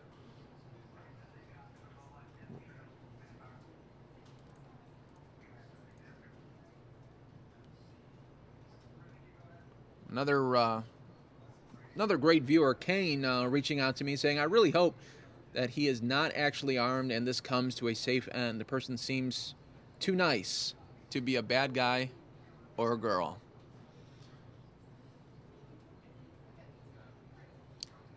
Well, Kane, this person might be a considerate driver, but at the same time, they're still putting a lot of people at risk here because there's a lot of resources now. There's a lot of resources reserved for this vehicle now.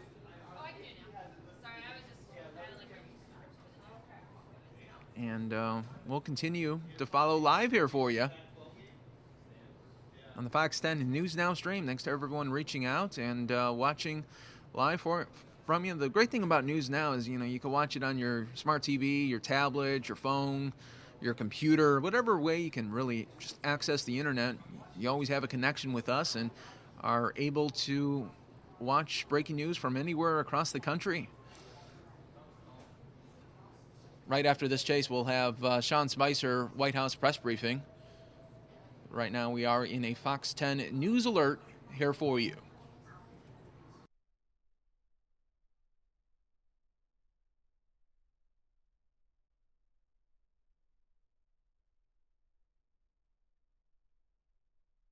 Some saying in the chat that person could potentially have been a TMZ photographer that went right up to this suspect. We'll try to get some information for you a little bit later once we are able to get more details. Right now, it's a very fluid situation, as you can imagine. So many So much is happening right now. We're going to continue to follow here live for you.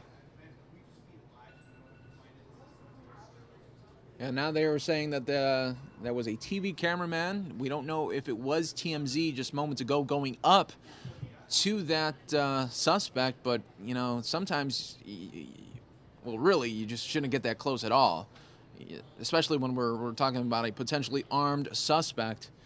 It's never a good idea to do that. Robin reaching out to me saying, police chases are a true danger. However, I can't help but find this one very funny in a way. Yeah, it just seems, you know, we're dealing with a slow-mo chase.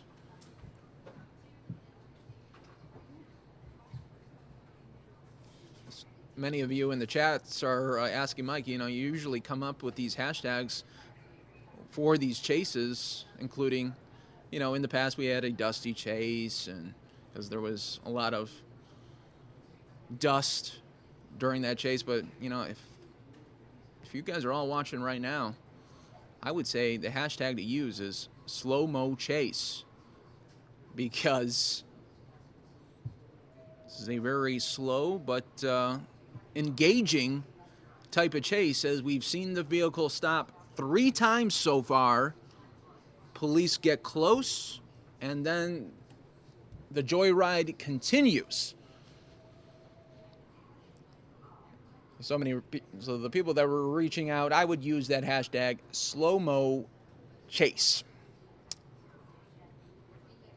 to follow along, because this is really just a bizarre chase. You know, so many times we see these erratic situations where the vehicle, it looks like at any moment there's going to be a crash, or someone is going to crash into them. They're running red lights. This person is stopping at every red light, using the blinker, toying with the police, telling them, you know, come up a little bit closer to the vehicle, and then I'll start to continue. Just like here, another stop here, probably because of a red light. Very bizarre.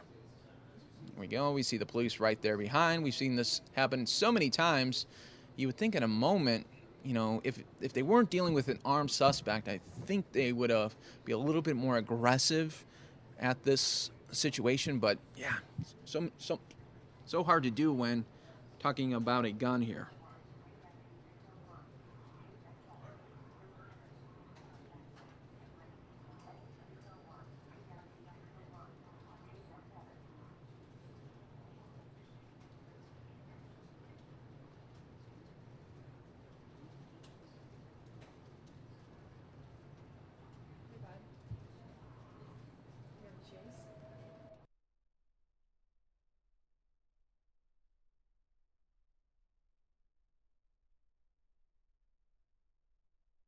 All right, just hearing from our assignment desk that no further details about this situation from our sister station there in LA. All they know is that the guy is armed. So that is what we are following here for you live right now on the Fox 10 News Now stream, part of fox10phoenix.com. Thanks so much for being part of this Fox 10 News Alert.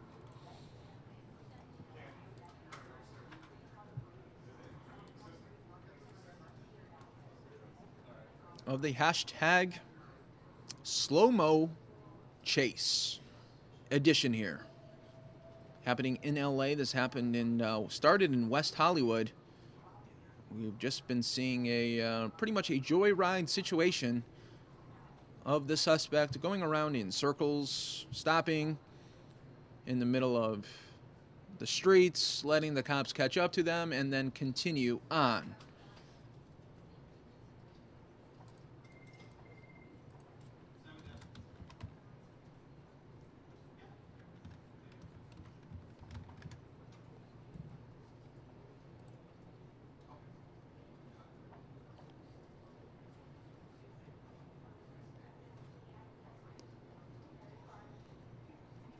And I already see some of you mentioning there on Twitter.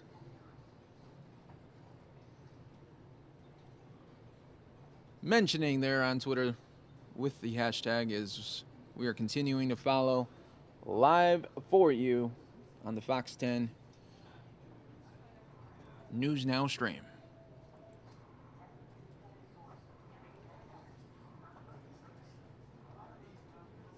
Okay, now suspect is out of the... Well, we have the police there opening the car doors. We've seen this happen. This could be the fourth time now that we've seen this. Let's see, hoping that everyone will stay safe. We see guns drawn there from the LA police here. Viewer discretion is advised, everyone. Very tense situation here. This is the fourth time this vehicle has stopped. We do have officers there out of their cars, watching very closely. You don't know what's going to happen. We're dealing with an armed suspect here. We'll continue to watch on here.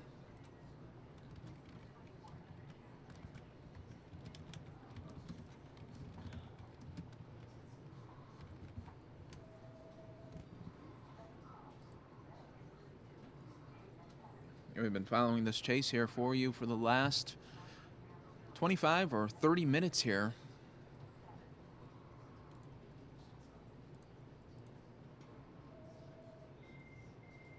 Viewer discretion is advised, everyone. You can see the suspect there stopped. Well, we're not sure if just stopped because of this red light situation, or will they be possibly be giving up? You don't know. Obviously, you know that the police are shouting out commands saying get out of the vehicle. But it has to be very tense there for those officers as you're dealing with someone that possibly has a stolen vehicle and an armed situation. So where we are hoping that this is going to end very peacefully. And here we go, once again. Once again, it seems like, that suspect wants to get through that intersection, but always has been very cautious from the get-go with this hashtag slow-mo chase. Continues on here on the Fox 10 News Now stream. We are following live for you. And it looks like now the suspect has that opportunity to get through that intersection. And once again, for the fourth time now, that suspect has stopped in the middle of a roadway and continues on here. This is pretty much going to go on until the suspect is going to run out of gas and they're going to be forced maybe to ditch or just give up, or who knows. But we'll continue to follow live here for you.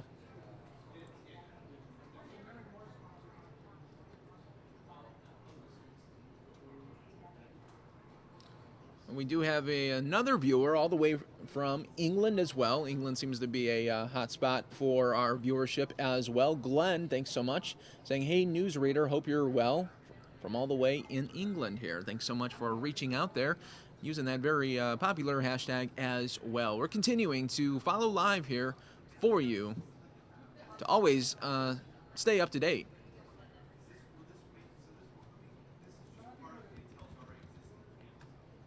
Follow us at Fox 10 and News Now.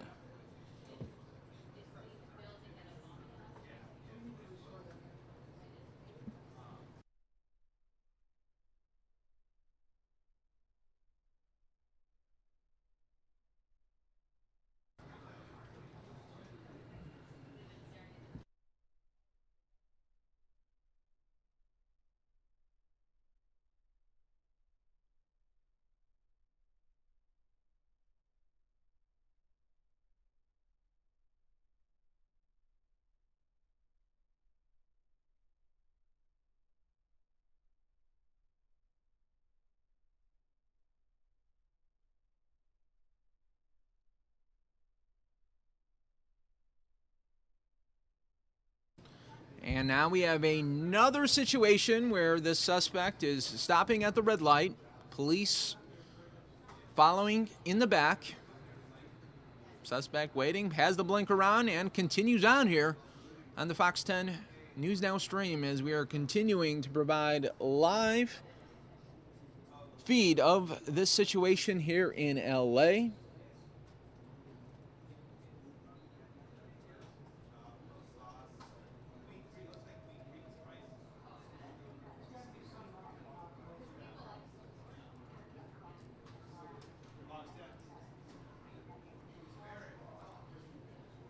You just never know how these things are going to end. So many people, tell me, Mike, I see a police chase in the beginning, the middle. I always see the end. It doesn't matter if I didn't see the beginning. Maybe I come up in the middle. Maybe I come near the end. But I always see the end when we show these police chases, because it's one of those things where you just can't turn away. You don't know how it's going to end, so you're very invested. You're wondering, okay, what's going to happen next? And certainly with this situation, very different from the police chases that we've had in the past. Look at, once again, stopping here in the middle of the roadway. Now going to possibly be doing a U-turn here. And the pursuit continues.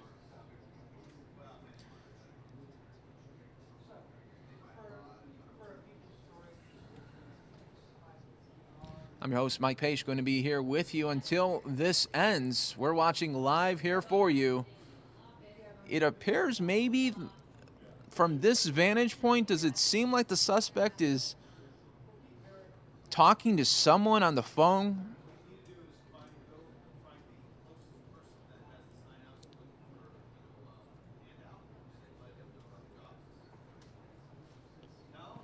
Brent asking on Twitter here, does the Fox chopper have enough to see this through? We'll see if we'll see what lasts longer, the gas on the chopper or this vehicle. We'll see. Continue to follow live here for us. Viewer discretion is advised, as we are dealing with a suspect armed here. We're hoping for the very best of a end here with a peaceful takedown. You just don't know how it's going to happen or how it's going to all break down here. But we're going to follow it through the end. As long as we have the shot here available to us, we're watching live here.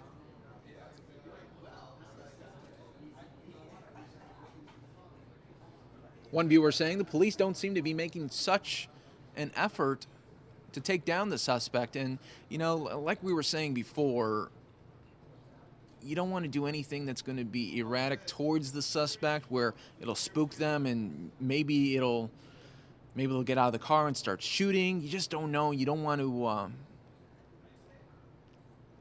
put that many lives in danger to try to get a takedown. You'd much rather have the suspect get out of the car on their own, run and tackle them down, get them down in that way, or have them run out of gas or have them crash somewhere. But judging from this chase, doesn't look like the suspect's going to be crashing anytime soon unless they get really erratic, because this person has been pretty much obeying all traffic laws, even using the blinker in some instances when going right or left. So we'll continue to follow here for you as we're watching. And we have an audience now worldwide. Thanks to everyone.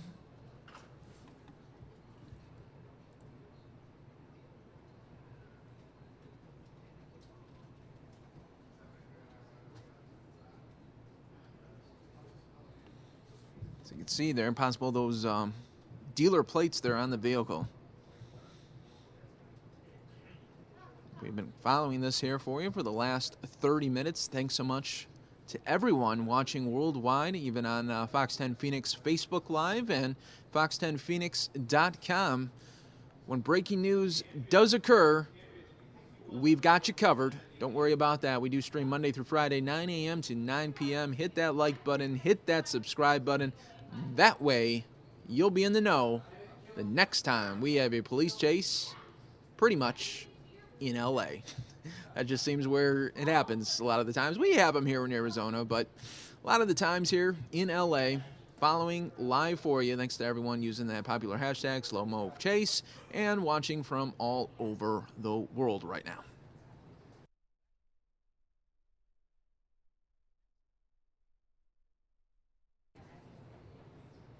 And once again, we've seen this now for the 5th time. The suspect stopping in the middle of the road. It's almost like I was saying, they do this to either wait for the traffic light to change, or it seems like they're egging on the police. So we'll continue to follow here live for you.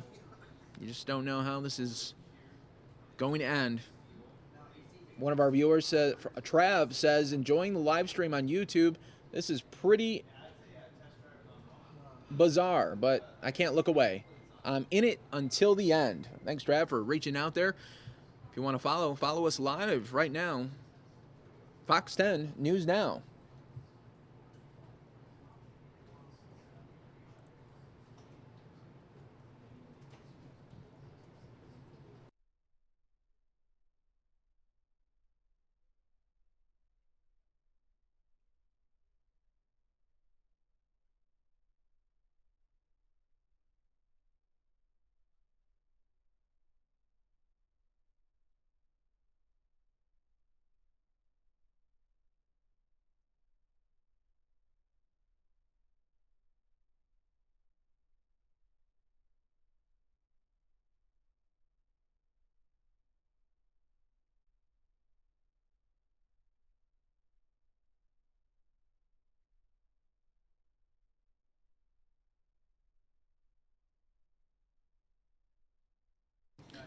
All right, so once again, we have a situation where the suspect has stopped. We're hoping that this is going to end peacefully.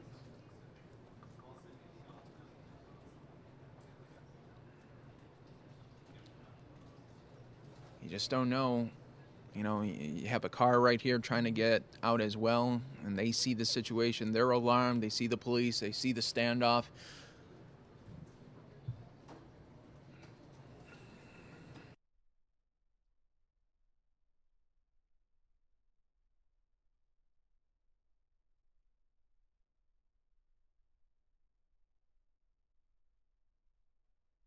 Yeah, and moments ago, everyone, as well, probably about 15 minutes ago, we did see that the photographer go right up to the suspect there 15 minutes ago. I'll clip that portion a little bit later today and put that on our Fox 10 Phoenix YouTube page so you'll be able to see that. But just in case for the people that are maybe just coming in on this situation, we've been following this chase here for you for the last 40 minutes here. And this has been happening a lot now where the suspect will just stop in the middle of the roadway and then the pursuit will continue on. We've seen that even happen on the Loop 101 there as well, pretty much when this police chase started. But pretty much in the middle of the chase, a photographer at a red light just got out of his car and went right up to the vehicle and just started getting video. It was really bizarre. I mean, like, that is not something you should do ever, especially when you're dealing with an armed suspect as well. So we don't know how this is going to end, but we are continuing to follow live here for you. For constant updates, follow us on Fox 10 News Now and Fox 10 Phoenix on Twitter as well.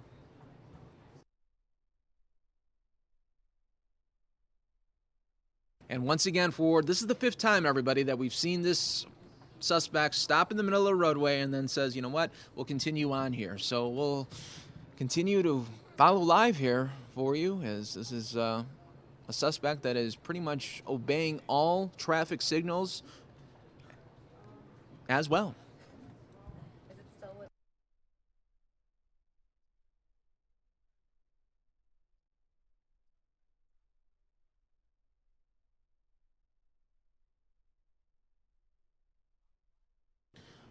All right, once again, you see that. Let's see what's going to happen now at this situation where the suspect stopped there. We're not sure if there could be a red light ahead, and you can see those cars trying to get out of the way. That they know what is happening, and they want to get out of the area as well. You just don't know what this person is going to be doing. So we have been told that the suspect is armed. Always just an added bit of caution there as well. Very fluid situation. We'll continue follow here live. I'm trying to get a better view of maybe what that driver is doing right now in the car here. Okay, we did see just the arm there out of the window.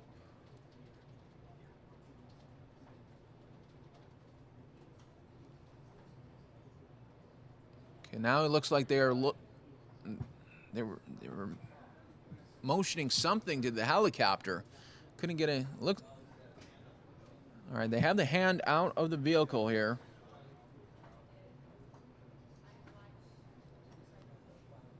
Okay, we have a very tense situation, everyone. Viewer discretion is advised. If something really disturbing does happen, we will pull out.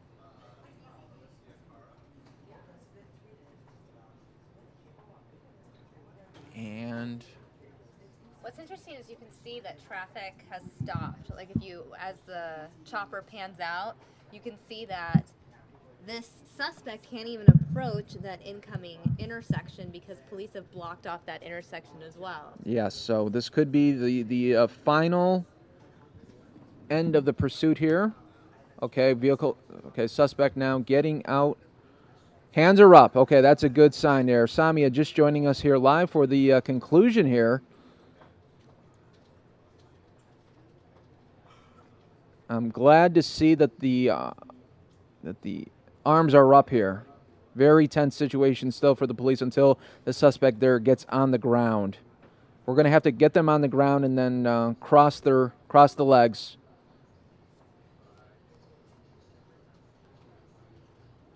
Okay, so great job by the officers.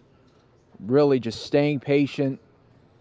So many people in the chat, they wanted to see some action there with a takedown or some spike strips, but you know, most of the times they just got to play it by the book and they got to wait for their opportunity. And it just seems like they did a textbook takedown here. Following live here for you.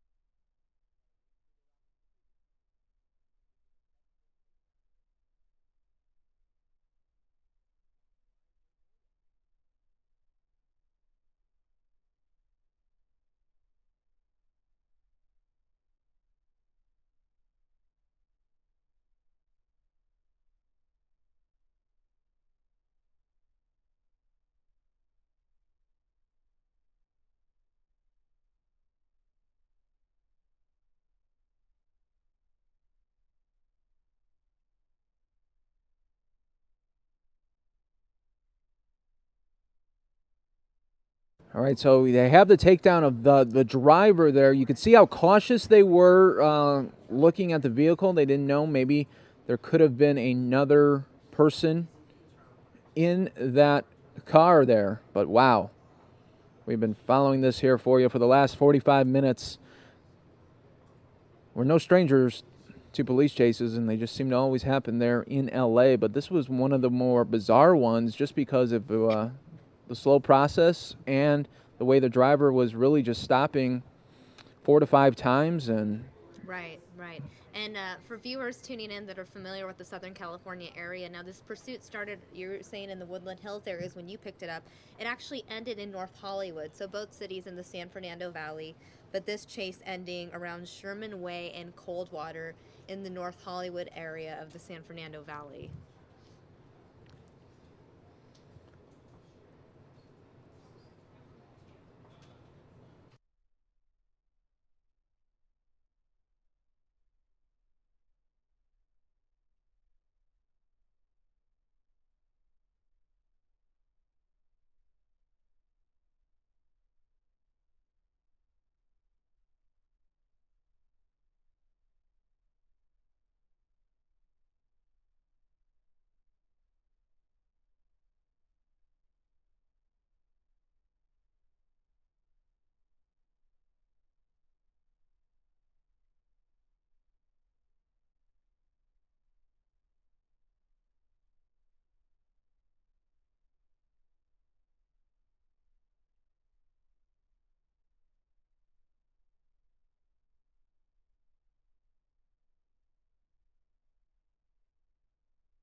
Wow, Mike, what an end to this chase. I know some people referring to this chase as hashtag slow-mo chase because the suspect was driving really slow. Yeah, we're driving really slow and really taking it very cautiously, and I mean, using the stop signs, using the stop lights, and using Right. Typically, when we cover police chase, we refer to them as high-speed chases. Oh yeah, and erratic and Typically, the driver is, fleeing. Yes. At a dangerous speed, but This was more of a Sunday drive. stroll. Sunday stroll. On a Well, Wednesday. I'm glad though it ended very peacefully. No one was injured. Our police are safe, and the takedown of the suspect was complete there. Right, and no one on the road, no innocent bystanders were injured in this process. A very peaceful end to this chase through the San Fernando Valley.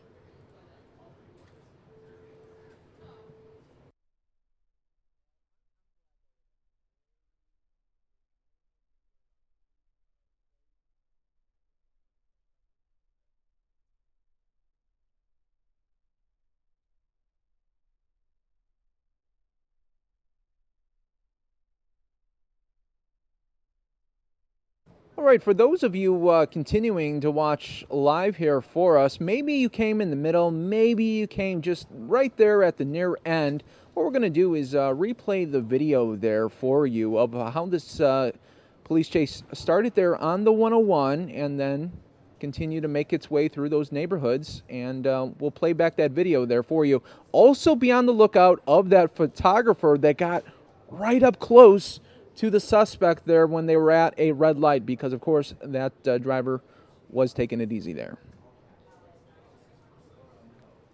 Okay folks, this is a video playback. You're watching live now, but now this was just moments ago. And we'll play back that video there for you.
All right, again, for those of you just joining us, we are watching the replay of this police chase that went on for at least a half hour. Yes. Mike, I know you were watching it unfold.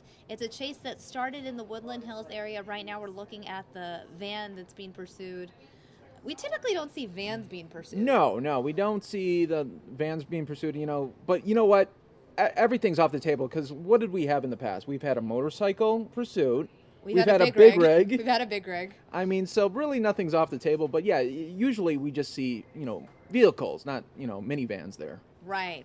And maybe that's why it was driving more cautiously, that minivan approach, that typical minivan driver mentality.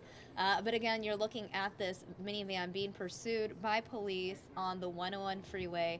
Again, this is a replay from just moments ago. As we know, many of you tuned in perhaps for just the end of this police chase. Sure.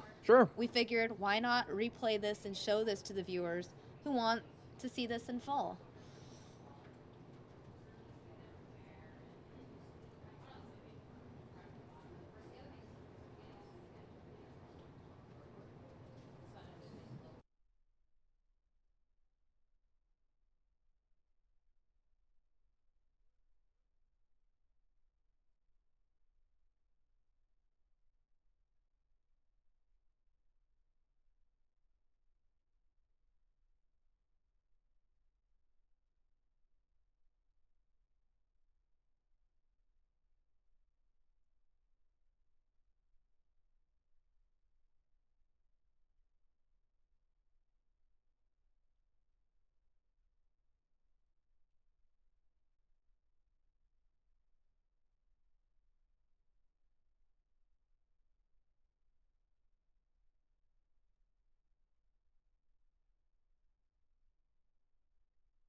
Again, for those of you just joining us, we are watching a replay of this police pursuit that ended just moments ago.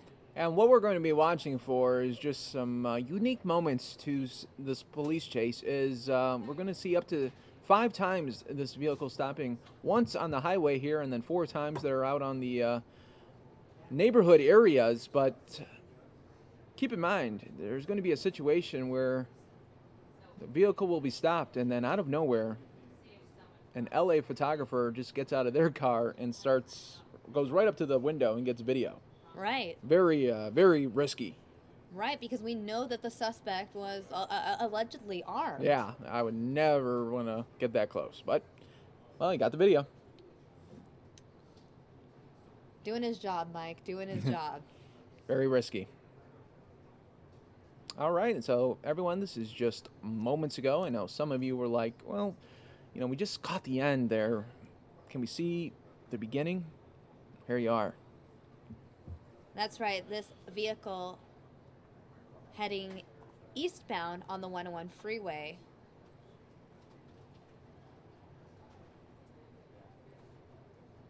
Also known as southbound, this pursuit started in the Woodland Hills area. The driver moving towards the Burbank, North Hollywood area.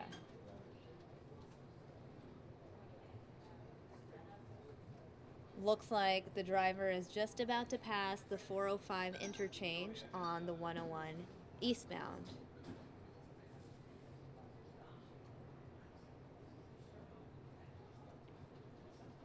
Well, like we were saying to so many people that were watching, vehicle just taking it, staying in that one lane, not driving erratic, only really moves when there's traffic, and just stays in that lane. For the people that were on the roadways there, if there wasn't the police directly behind that suspect, you wouldn't know a pursuit was going on.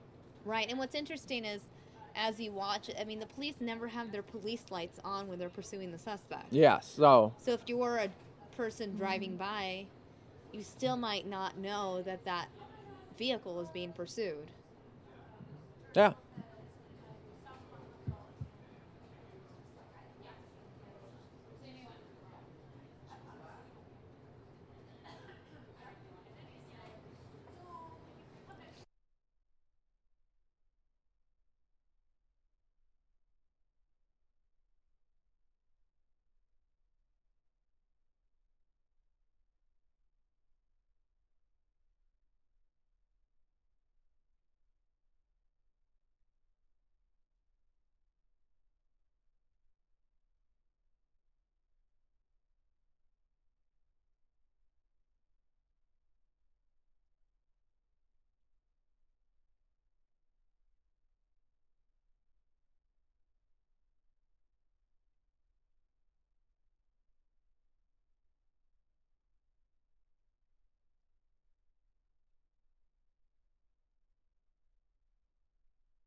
And coming up, folks, just a little bit, we're going to see that photographer get really close to that suspect.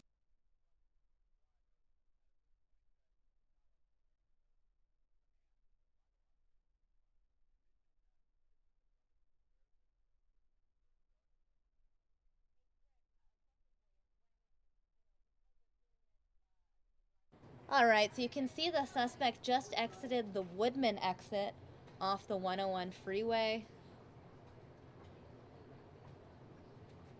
in the Sherman Oaks area.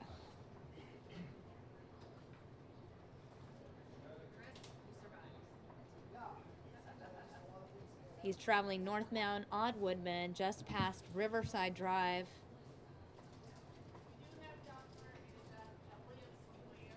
In the Sherman Oaks area.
All right, guys, again, you are watching a replay of this police chase through the San Fernando Valley right now. That vehicle being pursued, that white Honda Odyssey, that minivan, is traveling northbound on Woodman. The driver just passed Burbank Avenue in the Sherman Oaks area, approaching the Sherman Oaks Van Nuys area. What's interesting in this part of the San Fernando Valley, it's really where Van Nuys, Sherman Oaks, and North Hollywood all sort of meet.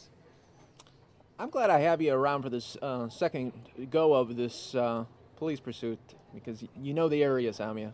I do. That helps. I'm very familiar with LA and the San Fernando Valley.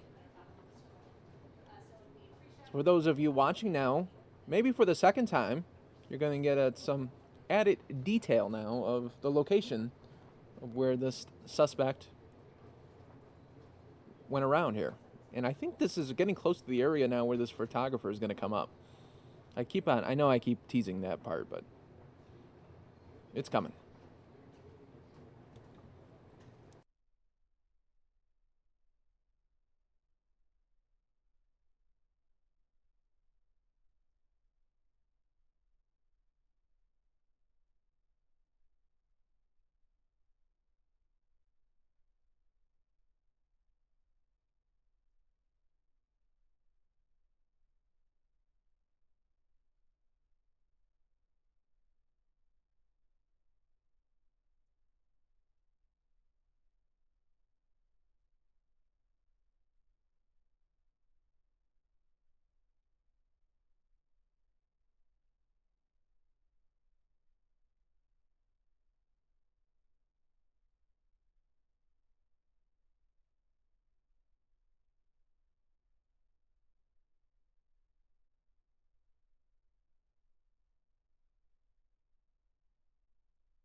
So, Mike, from my understanding, the suspect's armed.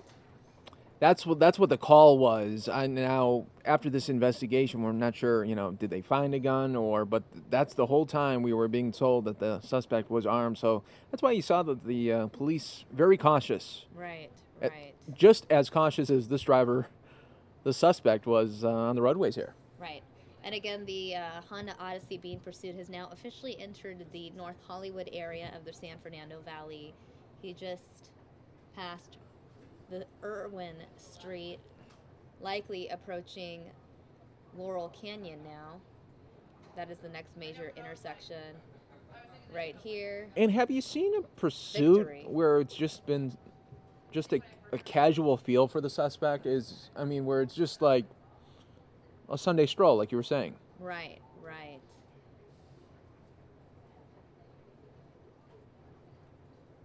The suspect traveling northbound.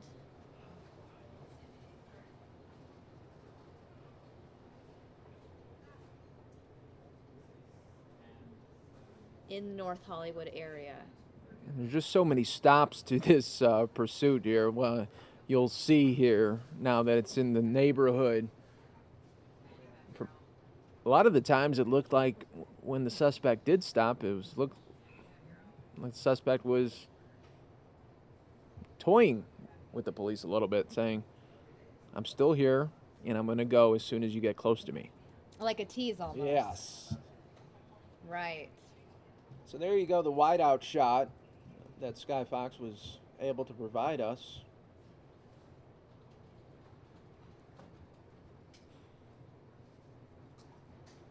And a very cautious suspect. Right.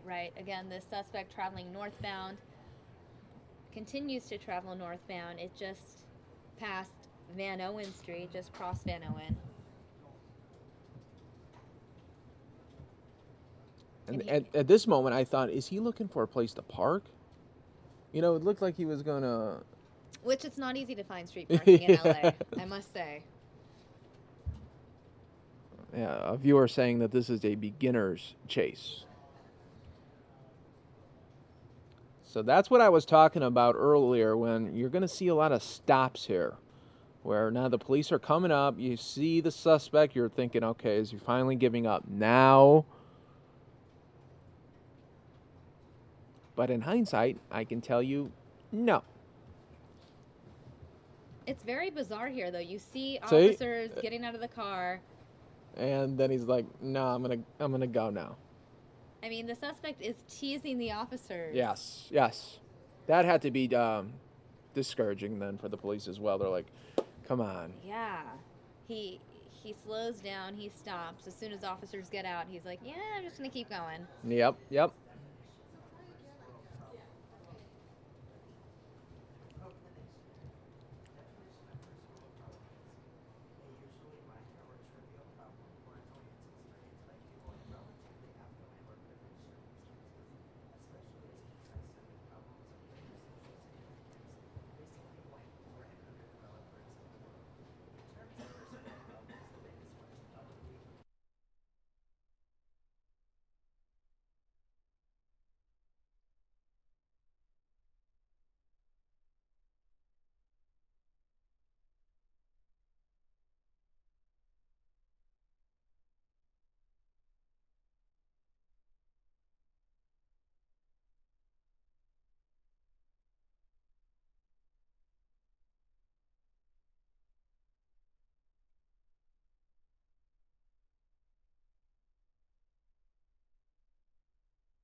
And for those of you just joining us, we are watching this police pursuit.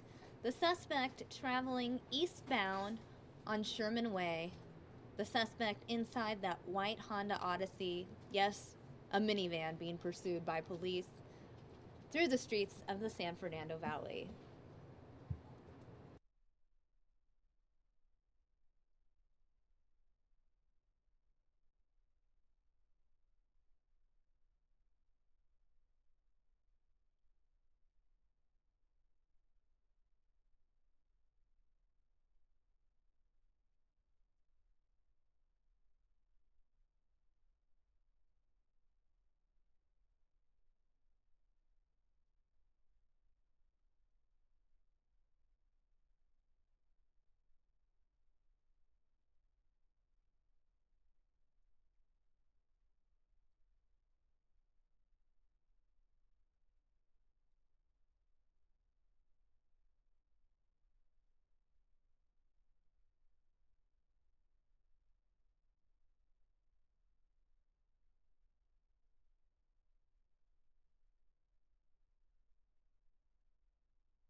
So here is that moment. Okay, you see the photographer there. It's kind of hard to see from this vantage point of that Jack in the Box there, but there definitely was a photographer that got right up close. You could see right there. Wow. Really bizarre. I've never seen that before.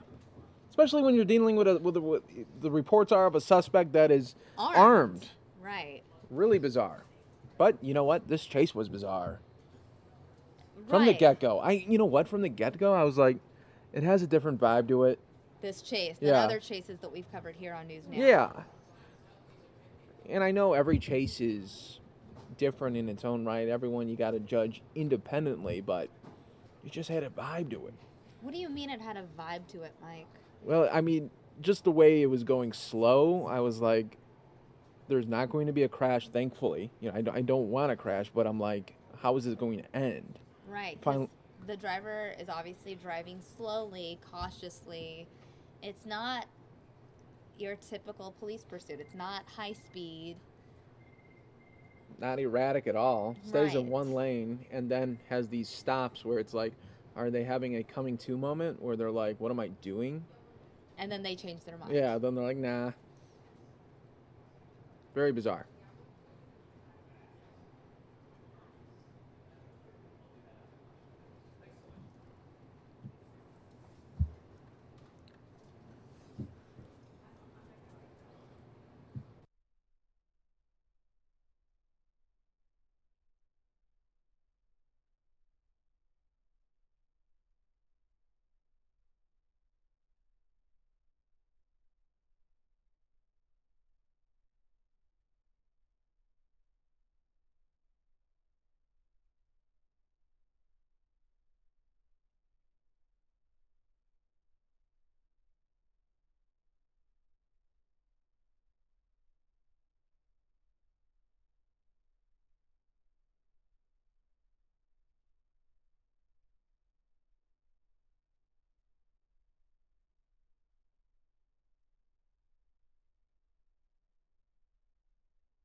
And for those of you watching on the stream as well, we will be having White House press briefing for you as well, delayed because of we had that news alert, but we will still show it to you in its entirety as well.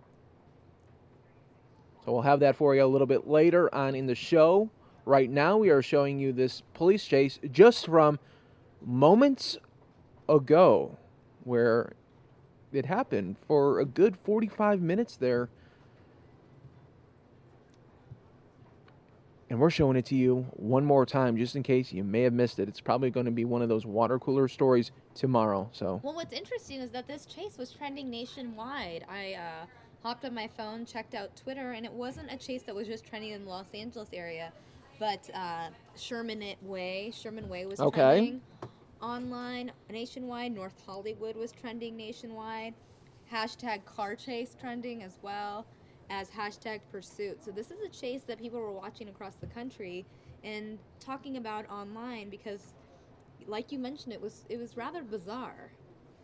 yeah, can't say I've ever, we've had one where there's been a motorcycle, and we've had one where there's been a big rig chase. We've had one where there was a dust storm in the middle of a police chase, but never one where it just seemed like that Sunday stroll in L.A. But now I can add that to the checklist.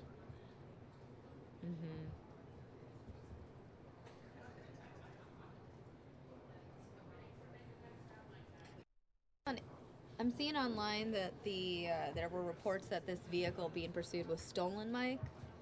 Is that correct? Well, we did, our assignment desk did tell us that there was dealer plates on this vehicle. I see.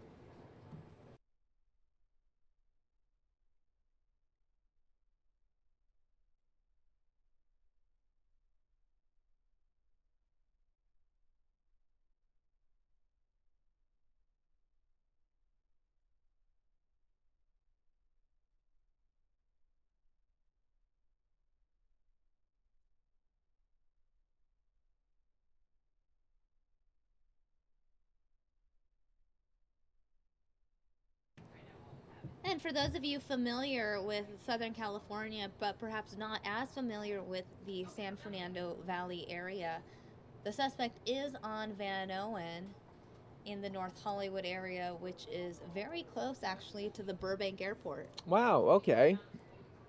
For those of you maybe here in Arizona that fly Southwest to Southern California, you have that option of flying to that Burbank Airport.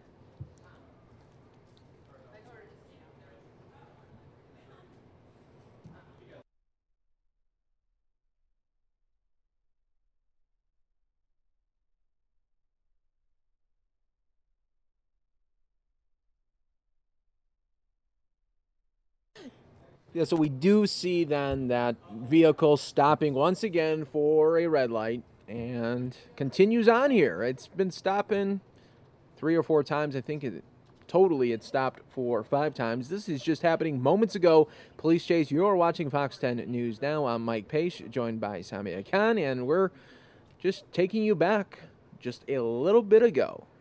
Not quite a Throwback Thursday, but a Way Back Wednesday? Way Back Wednesday. And when we call it way back, we call it about 50 minutes ago.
Interesting.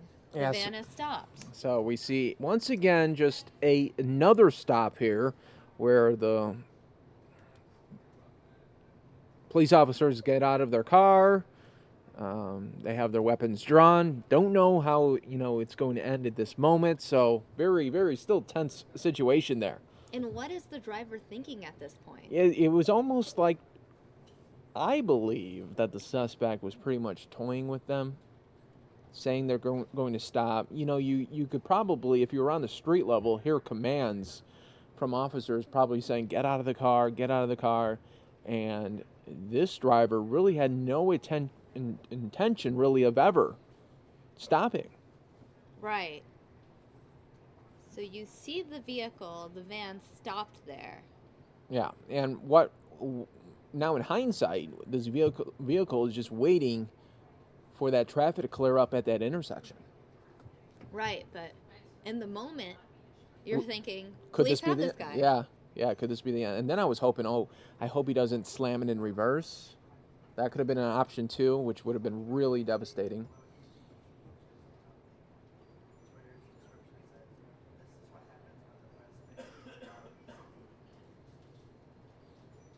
And then the suspect continues on when they had that option to go through that intersection.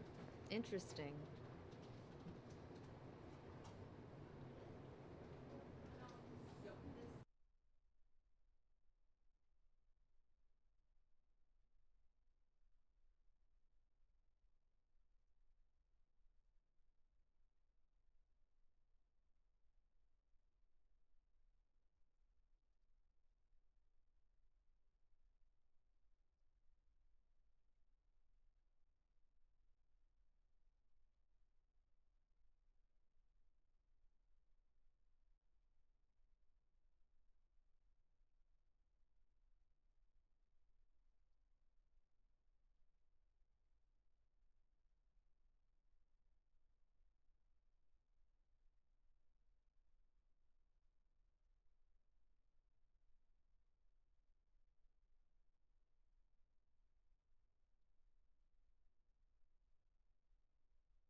And for those of you just joining us, yes, it is that white minivan, that Honda Odyssey, that is being pursued. I know some people are surprised to see a minivan involved in a police chase. Yeah, especially just stopping every so often, and it always seems like this will be the end, and then it continues on.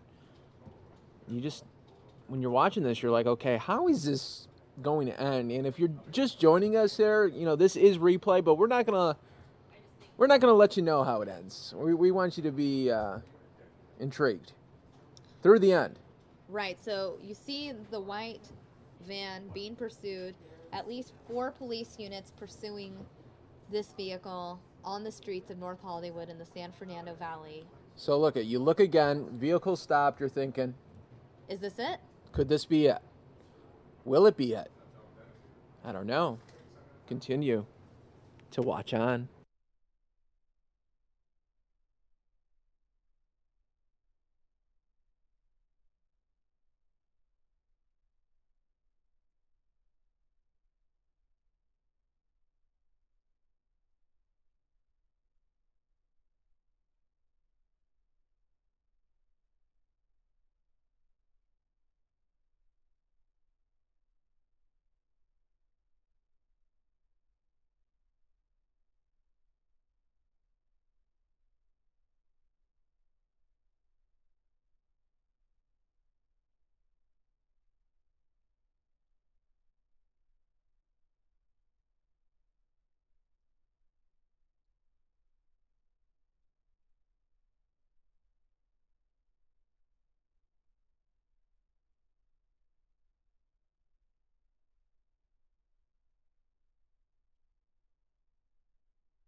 It's a very tense situation, Mike, as the suspect's vehicle has stopped.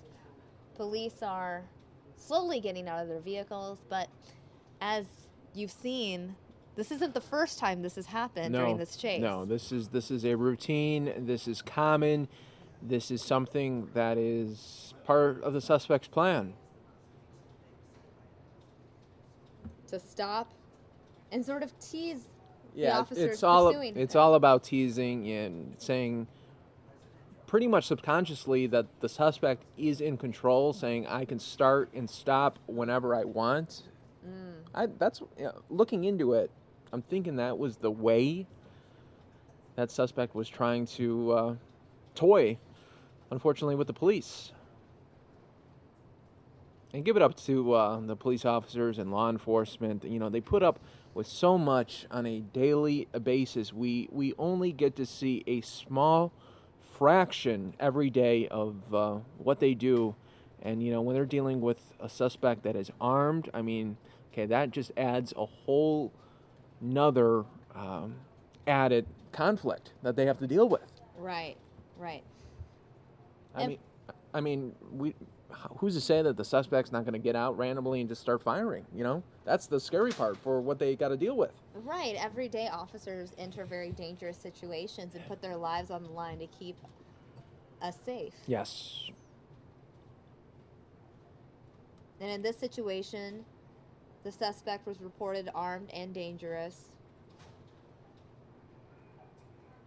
There were reports that this vehicle was stolen. The suspect now stopped on Sherman Way near Coldwater Canyon in the North Hollywood area of the San Fernando Valley. And once again, look at that, starting up. Pursuit continues on. But for how long, Mike? You know what? We'll have to just keep watching.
Once again, the suspect's vehicle has stopped. Yeah. Mike, what's going to happen next? Well, you know, I can't. We've all said that we've seen this before. We've seen this before. This is part of this grand plan from the suspect, and now at this moment we see that suspect taking out the hand there. Right. Is this a motion to Surrender peacefully. Surrender peacefully? Right. Since the suspect was described as armed, They're taking. logically they have to show their hands, show that there's no weapon in their hands. Yeah, we're going to watch this here. For those of you just watching this for the first time, you could see that, and you could feel how tense it is for those police officers all the way there in LA as we continue to follow along here. Will this be the last time that this vehicle stops, or will it try to go one more time? We'll continue to follow live here as we're doing a replay moments ago of this police chase.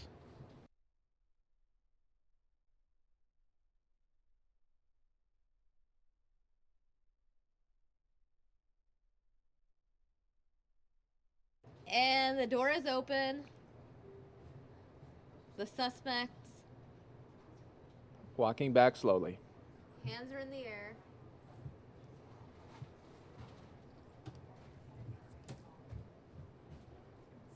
And there it is, folks. That was the takedown of the suspect. We're so fortunate that those police officers were safe during this whole ordeal. Lasted about 45 minutes. The public was safe as well. That turns out to be a very solid takedown from the police.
All right, everybody. So that was the takedown of that suspect. Samia now is going to be with you here for the next 2 hours.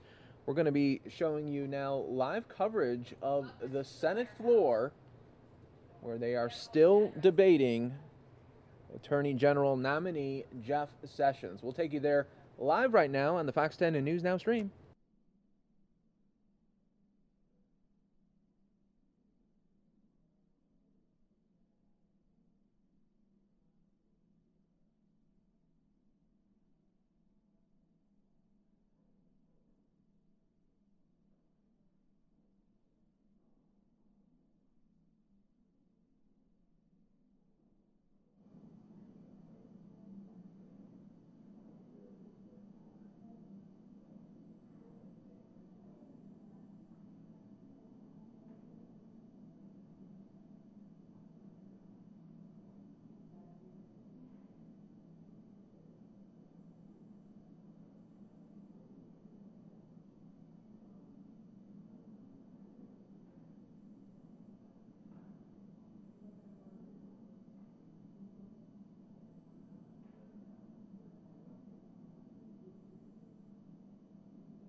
Hello, everyone. Samia here. Once again, you are looking at a live look at the Senate floor.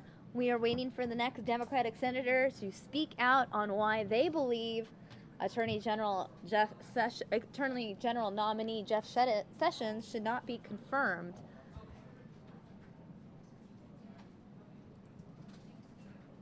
We also have a feed from the UK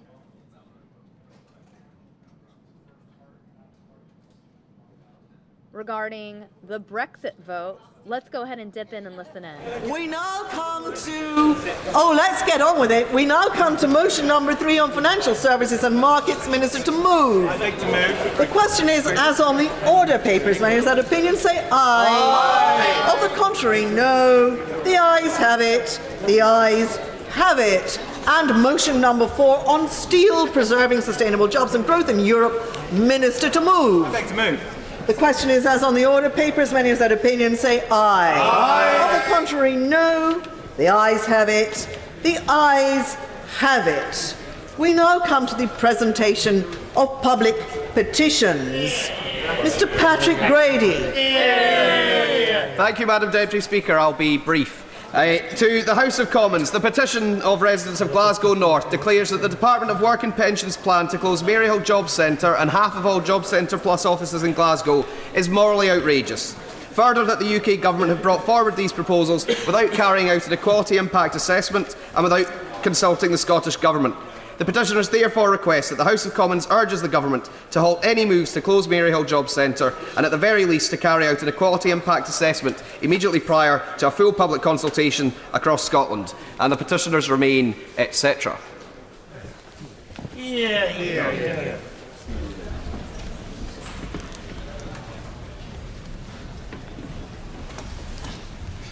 Petition closure of Maryhill Job Centre. Petition Alison Thewlis. Thank you, Madam Deputy Speaker. To the House of Commons, the petitions of residents of Glasgow Central also declare that the Department of Work and Pensions plan to close Bridgeton Job Centre and half of all job centres in Glasgow is morally outrageous. That it will result in the poorest communities not being serviced by a job centre and make it even harder for those seeking employment to get support. The petitioners therefore request that the House of Commons urges the Government to halt any moves to close Bridgeton Job Centre and to carry out an equality impact assessment immediately prior to a full public consultation across Scotland. And the petitioners remain, etc.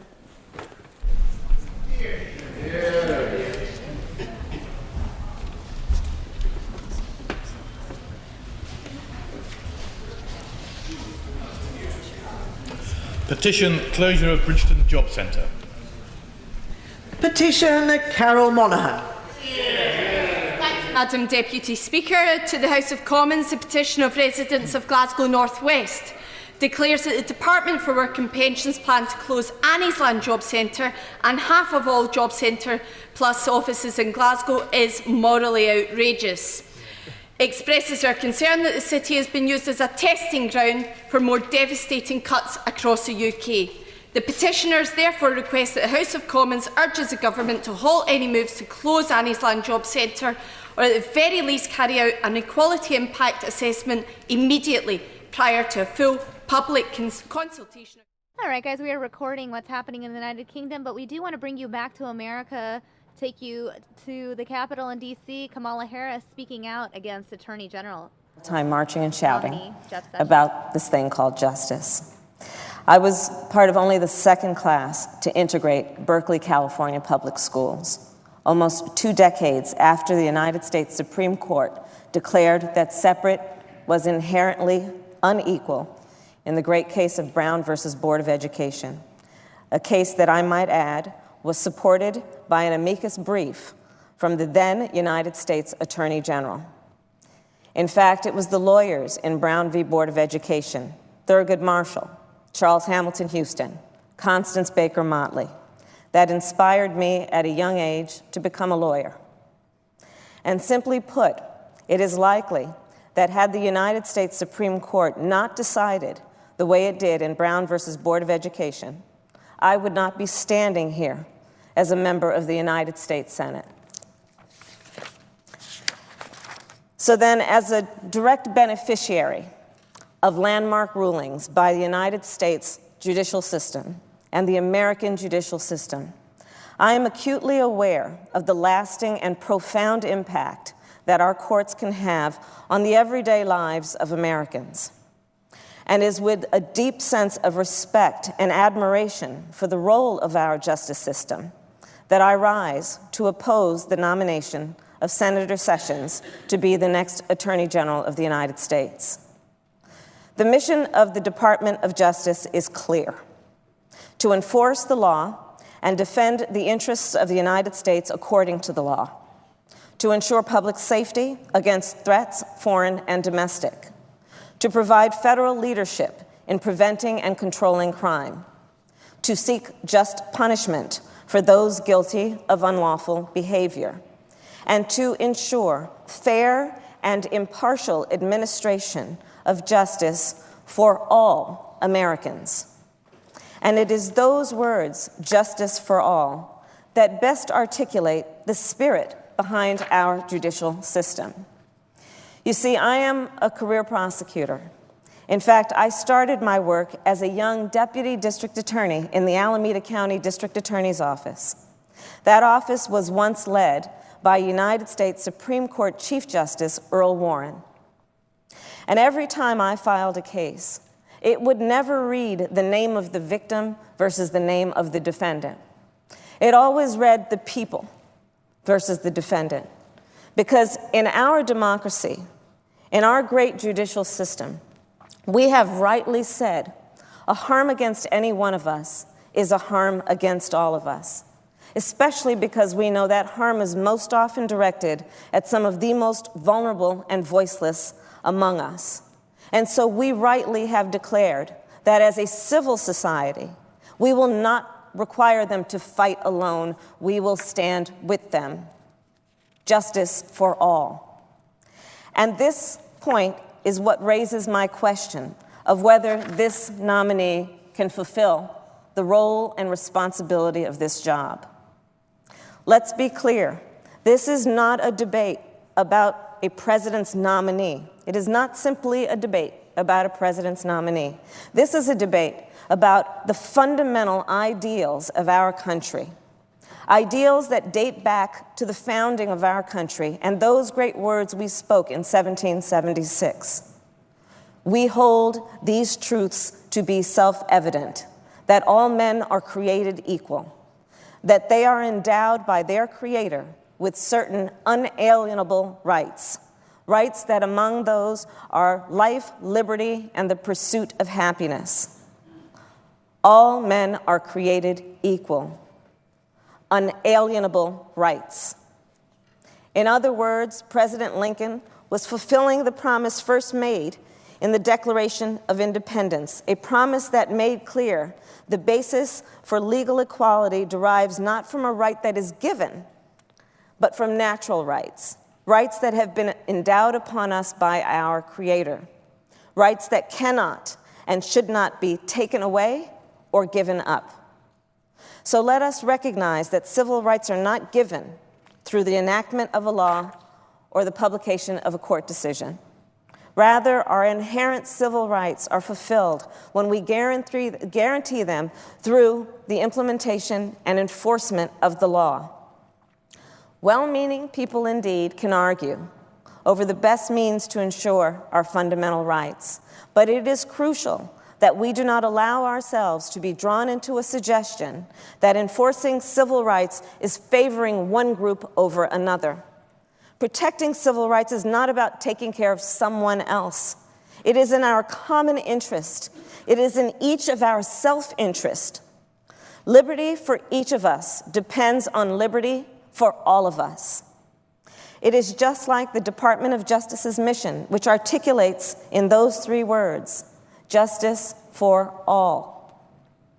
This is the department's charge. It is its mission. And the next Attorney General of the United States must use his powers as a prosecutor to uphold it. And this brings me to the troubling and frankly unacceptable record of the nominee for this office. It is the United States Department of Justice that is charged with enforcing the rights of those trying to cast a ballot. But Senator Sessions cheered the Supreme Court's decision to gut the Voting Rights Act, used his power as a U.S. attorney to prosecute 3 African-American civil rights activists in Alabama, and then called the NAACP, quote, un-American. It is the United States Department of Justice that addresses systemic inequalities that we know, unfortunately, still exist in our criminal justice system and have led to mass incarceration. But Senator Sessions led the opposition to bipartisan sentencing reform. It is the United States Department of Justice that investigates and prosecutes crimes motivated by hate, based on race, religion, gender, nationality, disability, or sexual orientation of its victim. But in the 1990s, when lawmakers worked to pass hate crime legislation after the brutal killing of Matthew Shepard, Senator Sessions was a vocal opponent. It is the United States Department of Justice that uses the power of the prosecutor to protect women who have been victims of crime. But Senator Sessions voted no when both Democrats and Republicans came together to reauthorize the Violence Against Women Act, which gives support and assistance to survivors of domestic violence and sexual assault, including members of our LGBT community. It is the United States Department of Justice that defends that most fundamental right of freedom to worship. But it was Senator Sessions who was one of the most outspoken defenders of then-candidate and now President Donald Trump's unconstitutional Muslim travel ban, which, by the way, was roundly denounced by many of his fellow Republicans. It is the United States Department of Justice that enforces federal laws prohibiting employment practices that discriminate on the grounds of race, sex, religion, and national origin. But Senator Sessions has opposed the Paycheck Fairness Act, Lilly Ledbetter Act, and the Employee Non-Discrimination Act. It is the United States Department of Justice that implements the Americans with Disabilities Act. But when both Democrats and Republicans worked to reauthorize the Individuals with Disability in Education Act, which provides resources to children with special needs, Senator Sessions said providing educational services for these children, quote, may be the single most irritating problem for teachers throughout America today. You see, whether you are the father of a special needs child in a classroom, a woman trying to earn fair pay, an African-American man in a voting booth, or a victim at a police station trying to report a crime, Senator Sessions has not been your advocate. As a former United States Attorney General, the great Bobby Kennedy once said, "We must recognize the full human equality of all people and all our people before God, before the law, and in the councils of government. We must do this not because it is economically advantageous, although it is, not because the laws of God and man command it, although they do command it, not because people in other lands wish it so. We must do it," he said, "for the single and fundamental reason that it is the right thing to do." The right thing to do. That is what makes us special as a country. That is what makes us right, and that is what makes us great. Our values and our ideals.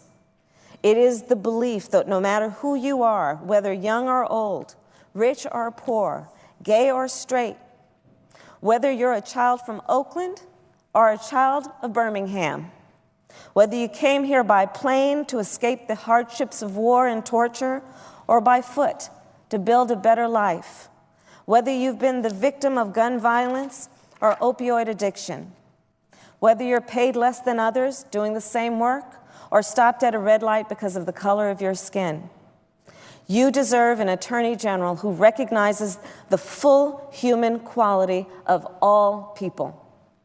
It's what led Attorney General Herbert Brownell, when there was a rampant voter discrimination and intimidation here in the United States, to create in the United States Department of Justice the Civil Rights Division, whose mission is to, quote, uphold the civil and constitutional rights of all Americans, particularly some of the most vulnerable members of our society.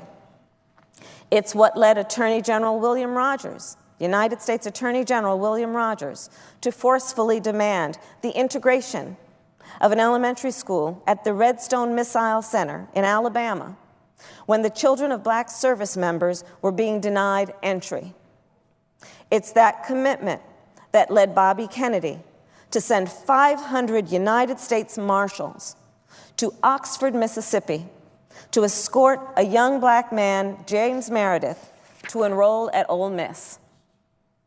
It's what led United States Attorney General Elliot Richardson to resign rather than do the bidding of a corrupt president during Watergate.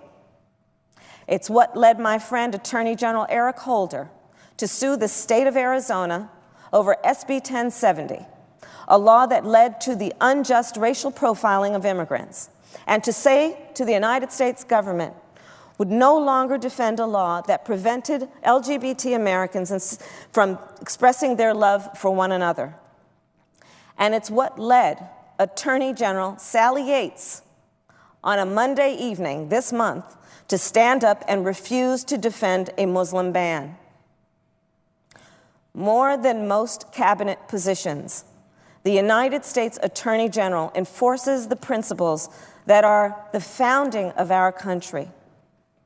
But I've seen no evidence in his record or testimony that Senator Sessions will approach this office in furtherance of these noble ideals.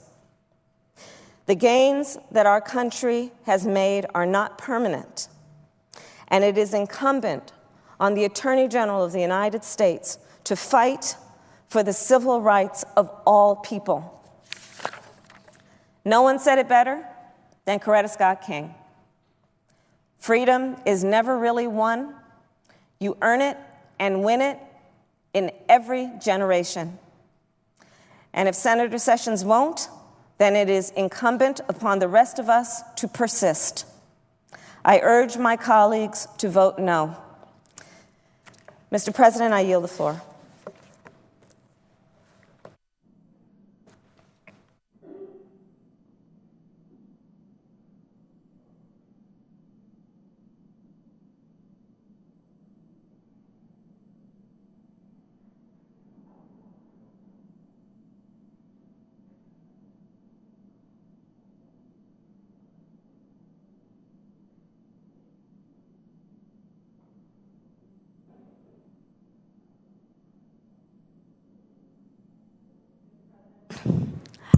The Senator from California. I notice the absence of a quorum. The clerk will call the roll. Mr. Alexander.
Again, we are waiting for another senator to speak on the Senate floor. While we wait for the next senator to speak, I do want to share this video with you in case you missed it. Donald Trump meeting with the Intel CEO, making a big announcement, jobs coming here to Arizona. Let's go ahead and play this clip for you in the corner of your screen now.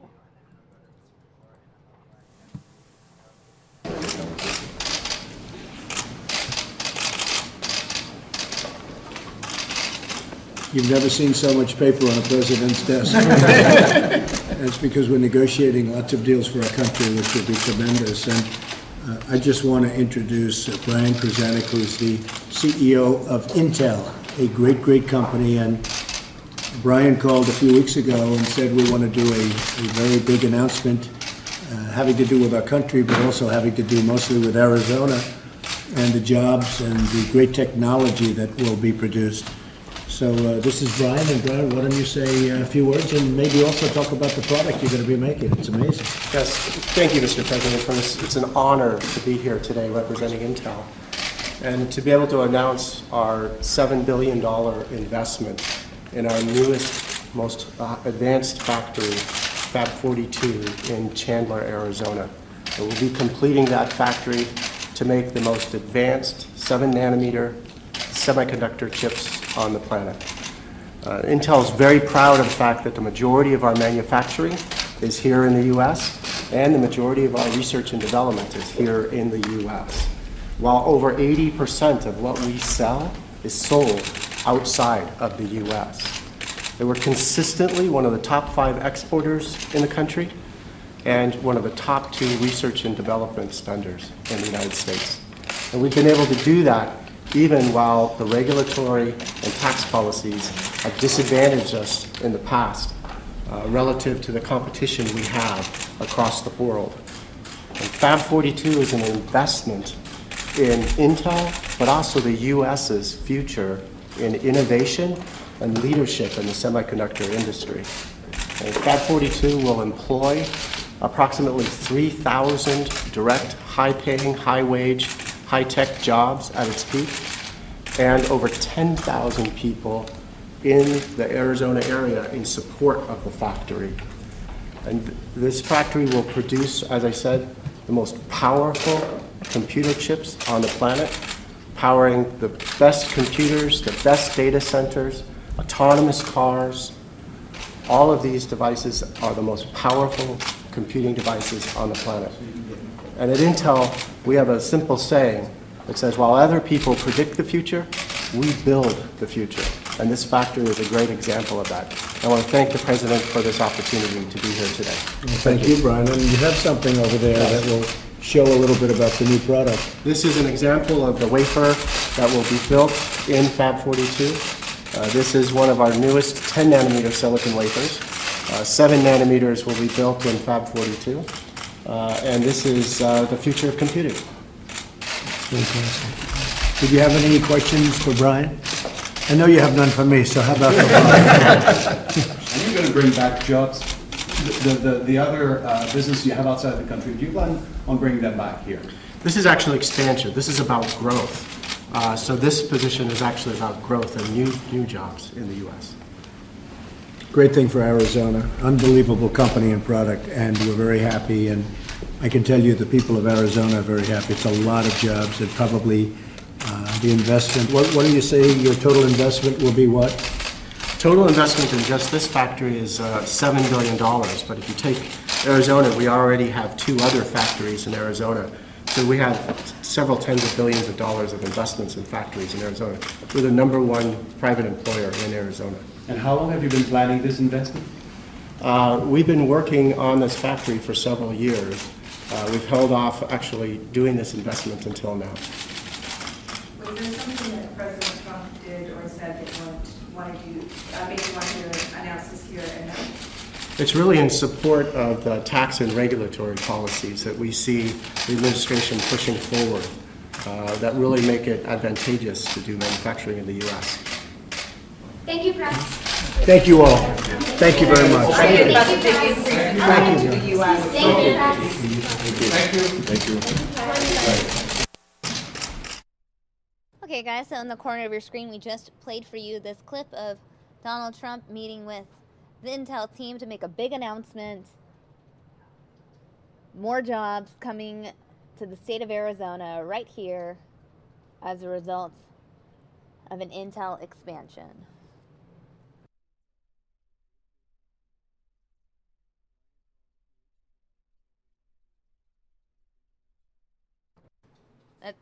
Big news here in the newsroom, as Fox 10 is based in Phoenix, Arizona. We do cover a majority of the Arizona state. So Trump's announcement, obviously getting people talking here in Arizona. We're going to continue with our live coverage of the Senate floor. Democrats debating overnight their opposition of Attorney General nominee Jeff Sessions. We are waiting for the next senator to speak.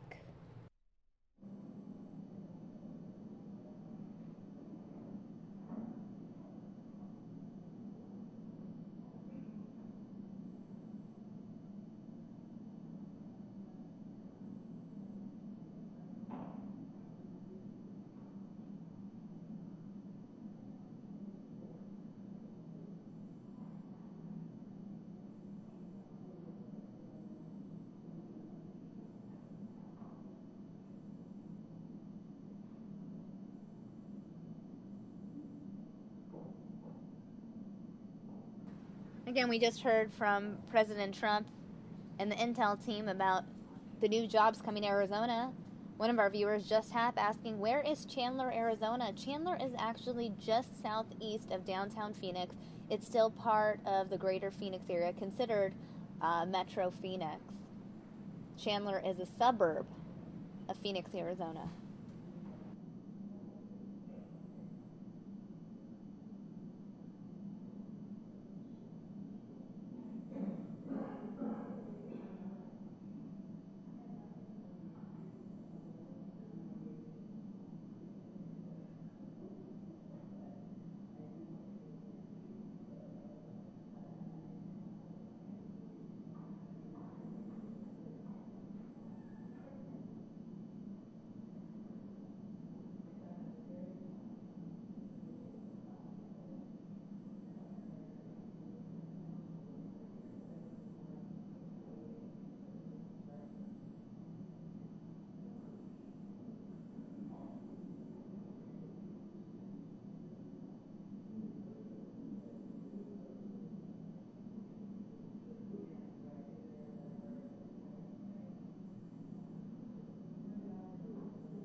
And again, while we wait for someone to speak on the Senate floor regarding the nomination of Attorney General Jeff Sessions, what I'm going to do is play another live feed in the corner of your screen, because we're getting multiple live feeds into the newsroom right now. This feed is from the Senate Armed Services Subcommittee. There's a hearing on the current readiness of U.S. forces. I'm going to play this in the corner of your screen while we wait for another senator to speak. So when they get out at the 11-year point, that's the loss. I've got to make up that capital investment plus time and that experience. So we're focused hard on how to retain quality what they've all said, to let them do their job with the right equipment. Mr. President. Well, thank you. Senator from Florida. Senator Rono, I ask the quorum call be lifted. Without objection. Mr. President, I rise today to speak about the nomination of Senator Sessions to be the next Attorney General. I believe one of the most important jobs of a U.S. Attorney General is to protect the people's right to vote. In the tumultuous days of the early 1960s, on a hot afternoon, I watched on a grainy black and white TV as Dr. King delivered his memorable I Have a Dream speech on the steps of the Lincoln Memorial. His soaring, spiritually laced speech challenged us to commit our lives to ensuring that the promises of American democracy were available not just for the privileged few, but for all of God's children, black men, white men, Jews and Gentiles, Protestants and Catholics. That was his quote. Now's the time, Dr. King urged, to make real the promises of democracy. He stressed that a central promise made to the citizens in a democracy is the right to vote and to have that vote counted. We cannot, he said, be satisfied as long as a Negro in Mississippi cannot vote and a Negro in New York believes he has nothing for which to vote. End of quotation. Half a century has passed and our country has changed with the times. But one thing has not changed: the right to vote for all God's children in America is still under assault. Unbelievably, we are not so very far from the problems of 1963. Despite the passage of time and landmark civil and voting rights legislation, 5 decades later, there is still considerable voter suppression in this country. In fact, several states have recently enacted restrictive laws cutting back voting hours on nights and on weekends, eliminating same-day registration, and basically making it harder for people to vote. Standing in between a citizen and the voting booth is a direct contradiction to the vision of equality put forth by our founding fathers. Because back then in 1776, they declared that all men were created equal, but many in our country had to wait another 94 years before the 15th Amendment to the Constitution granted citizens the right to vote, though not all citizens. Ratified in 1870, the amendment states, "The right of citizens of the United States to vote shall not be denied or abridged by the United States or by any state on account of race, color, or previous condition of servitude. The Congress shall have the power to enforce this article by appropriate legislation." And that's the end of a quote of our Constitution. And still, it took another 50 years before women in America were allowed to vote.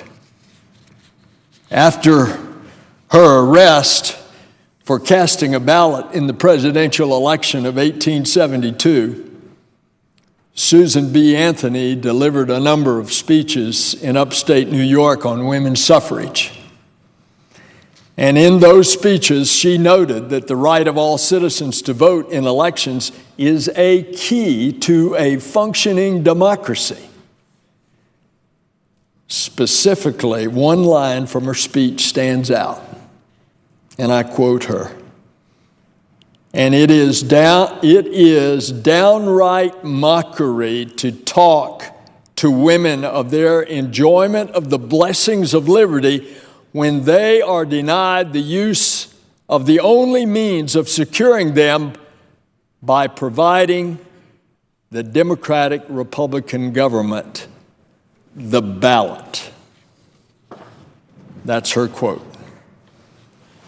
And after the 19th Amendment granting women the ballot, then it took another 45 years before our nation belatedly enacted the Voting Rights Act of 1965, intended to guarantee every U.S. citizen the right to vote. But does this principle really hold true in practice? The continued voter suppression of which I speak may not be as blatant as it once was, with Jim Crow laws and poll taxes and literacy tests, but it's still very much with us. In recent years, it is obvious that hurdles have once again been placed between the voting booth and the young and minority voters. A devastating blow was dealt by the U.S. Supreme Court when it gutted the Voting Rights Act in 2013. Our nation's highest court struck down a central provision of the law that was used to guarantee fair elections in this country since the mid-1960s, and that includes guaranteed the elections in my state of Florida since that time. Congress passed the Voting Rights Act of '65 to protect our right to vote. It required states with a history of voter suppression to get federal approval before changing their voting laws. And for nearly 5 decades, the states had to prove to the Department of Justice, why a change was necessary and demonstrate how that change would not harm voters. But in a 5-4 decision, the court declared in part that part of the law was outdated. It essentially rendered a key part of the law void until a bitterly partisan and gridlocked Congress can at some future time come up with a new formula for determining which states and localities need advance approval to amend their right to vote laws. The majority justified its ruling in the court by pointing out that we no longer have the blatant voter suppression tactics once used to disenfranchise targeted voters across the country. And I so vigorously disagree, because by removing much needed voter protections, it also prevents the federal government from trying to block discriminatory state laws before they go into effect. In essence, states and local jurisdictions are now legally free to do as they please. In fact, just moments after the decision, the Texas Attorney General said his state would begin immediately, was his word, honoring local legislation that a federal court had imposed strict and unforgiving burdens on many Texans attempting to cast a ballot.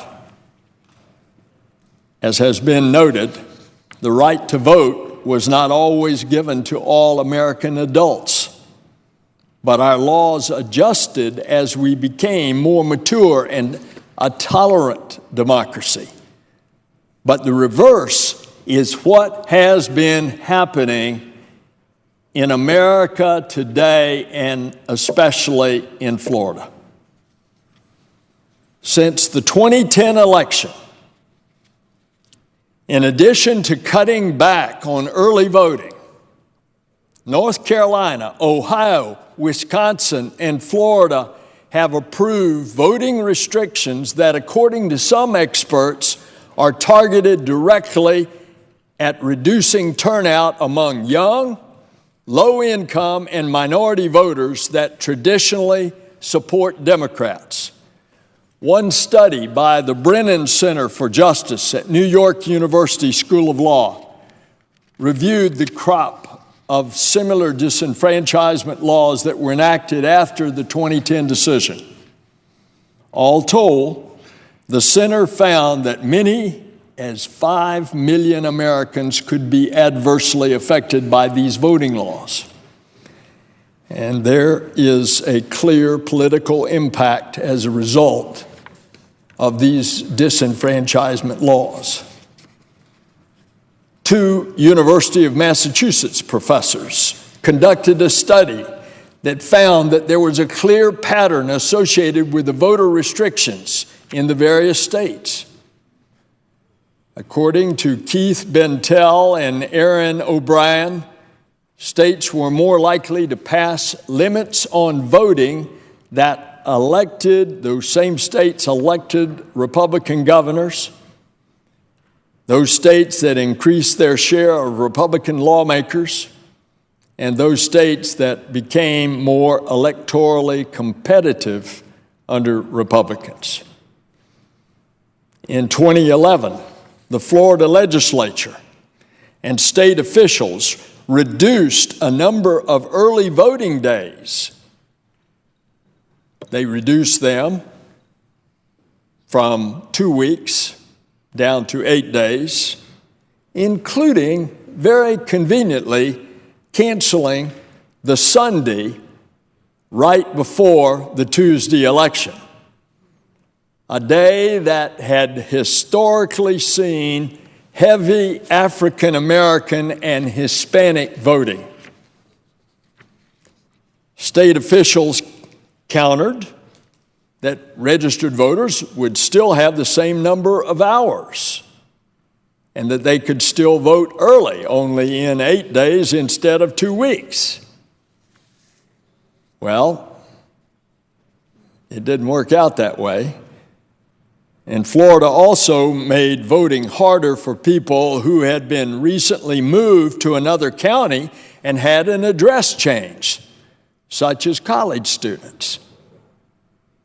After it subjected voter registration groups to penalties and fines for mistakes, voter registration, mind you, penalties and fines if you didn't turn it in within a certain number of hours.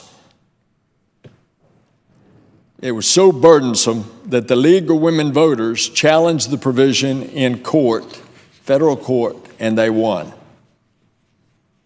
But not before Jill Cicerelli, a Florida teacher, had helped her students pre-register to vote and ended up facing legal troubles as the result of her well-intentioned public service. A school teacher teaching a government class, getting her kids pre-registered so when they became 18, they could vote, and she got in trouble with the state of Florida. The New Smyrna Beach High School civics teacher unwillingly ran afoul of the state's new convoluted election law. Cicerelli, it turned out, hadn't registered with the state before beginning the drive and didn't submit the forms to the elections office within that short number of hours. Quote, "You're talking about a high-energy teacher who cares about her kids, cares about her community, and cares about her country," end of quote, is how the New Smyrna High School principal Jim Tager described his teacher. Thankfully, the Voting Rights Act allowed the federal government to go before a panel of Washington, D.C. judges who found that Florida's 2011 reduction of early voting, which I have just chronicled, here's what the court said, quote, "would make it materially more difficult for some minority voters to cast a ballot," end of quote. As a result, Florida had to restore its hours of early voting. And even with these added protections, even with that, the next election, 2012, it was a fiasco. Lines outside the polling places were prohibitively long, with some people waiting up to 8 hours to cast their vote. Now, I'm not kidding the Senate. There were lines in Dade County, Miami-Dade County, 7 and 8 hours. And by the way, some of those lines, there wasn't a nearby bathroom. Faced with calls for extending poll hours, the governor of Florida failed to do what his two Republican gubernatorial predecessors had done: extend voting hours in some of the most swamped polling places to give folks enough time to exercise their right to vote. In fact, a Massachusetts Institute of Technology analysis found that in 2012, Florida had the nation's longest waiting lines to vote at an average statewide of 45 minutes, and more than 200,000 voters in Florida gave up in frustration because 200,000 voters gave up in frustration because the lines were so long. They didn't vote that year, and according to another analysis by Ohio State University and the Orlando Sentinel, they're the ones that came up with that 200,000 figure. And they aren't done yet.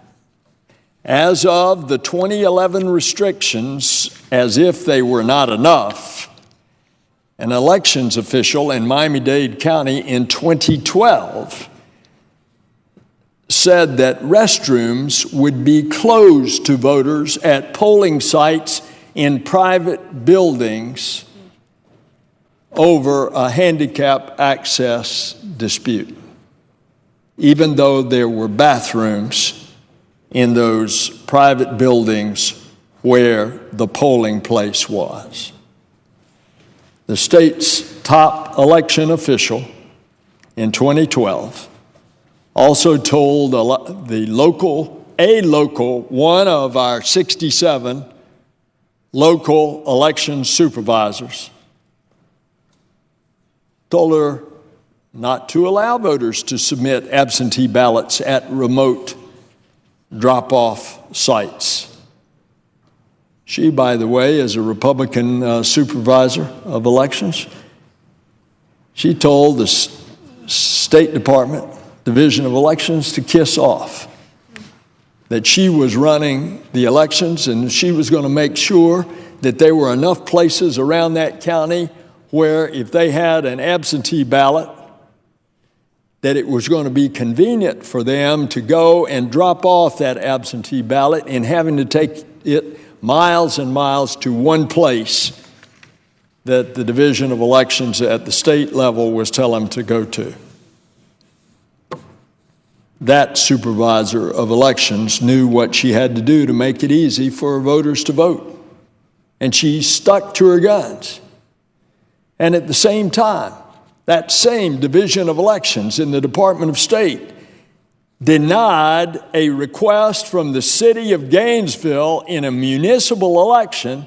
They denied the request to use the University of Florida campus building for early voting, a move that was viewed by some, more than some, as an assault on student voting by making it more difficult for students to find a place to vote. By then, I had asked the U.S. Attorney General, Eric Holder, for an investigation into the changes in Florida's voting law. And in response, the Attorney General wrote to warn the governor of Florida that the Justice Department would be, quote, carefully monitoring, end of quote, Florida's elections. Quote, during your tenure, your state has repeatedly added barriers to voting and restricted access to the polls, the Attorney General wrote. Whenever warranted by the facts and the law, we will not hesitate to use all tools and legal authorities at our disposal to fight against racial discrimination, to stand against disenfranchisement, and to safeguard the right of every eligible American to cast a ballot. End of quote. Mr. President, I ask unanimous consent that the letter from the U.S. Attorney General to the Governor of Florida dated July 21st, 2014 be entered in the record. Without objection. The Attorney General cited problematic actions of the Governor's chief elections official, including purging from the voter rolls suspected non-citizens, a move that eventually was blocked after outright opposition from county election supervisors. So in light of this evidence and following a widespread public outcry, what do we do now? Mr. President, as we say, it may not be as obvious as poll taxes and all the other blockades to voting as we've seen in the past, particularly back all of the marches and so forth during the 1960s civil rights era. Might not be as obvious, but there are all these subtle attempts. So what do? I submit that though the problem is complex, the answer is relatively simple. As Americans who cherish the right to vote, we must turn to those schemers and say, there is a promise of democracy that we will not allow you to break. We have an obligation to keep this promise of democracy for our children. Congress may be dysfunctional, but we must continue to push lawmakers for a fix to the Voting Rights Act that the Supreme Court struck down on a 5-4 vote, a key provision. We ought to be making it easier to vote, not harder. I believe no one should have to wait more than 1/2 hour to vote.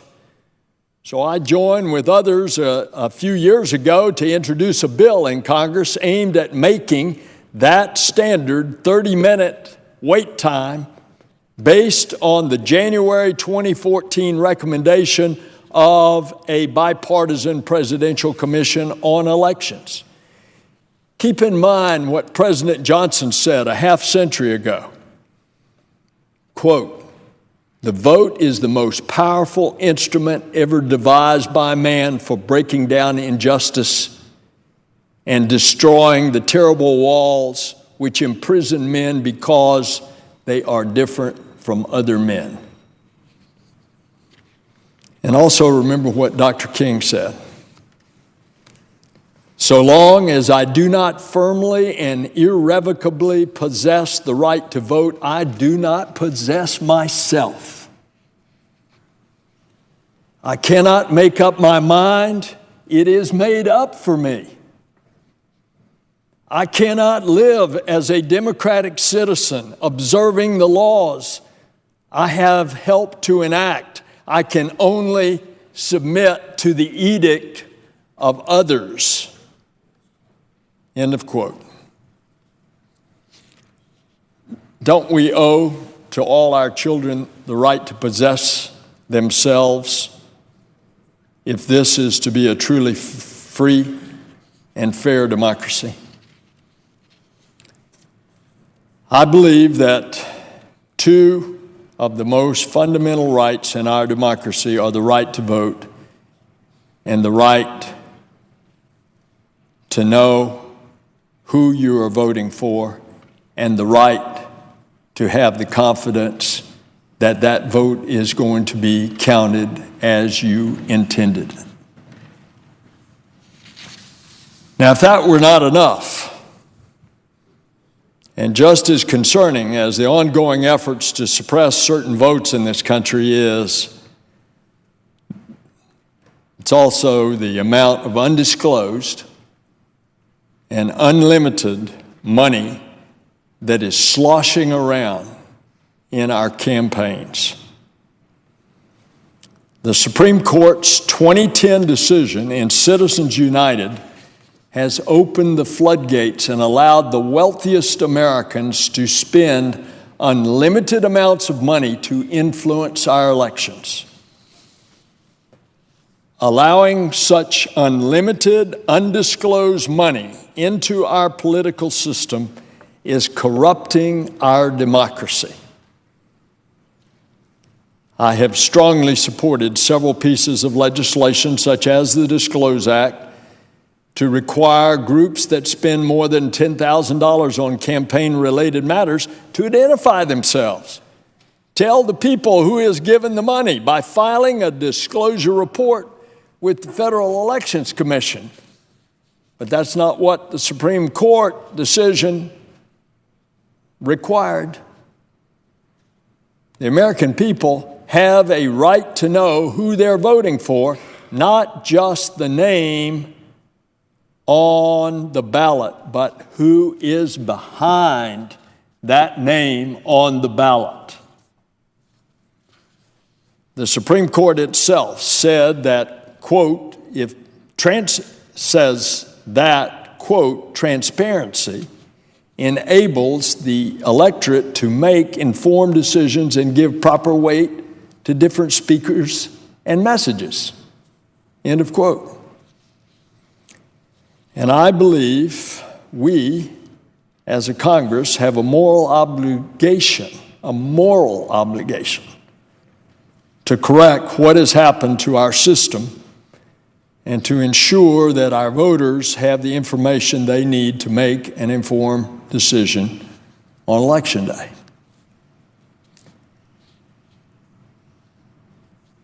So this senator has spoken on two subject areas: the right to vote and the amount of undetectable, unannounced, undisclosed, and unlimited money in our elections. For this and many other reasons that I have stated and have not stated, Mr. President, the reasons mentioned in these remarks, I will vote no on the confirmation for Attorney General.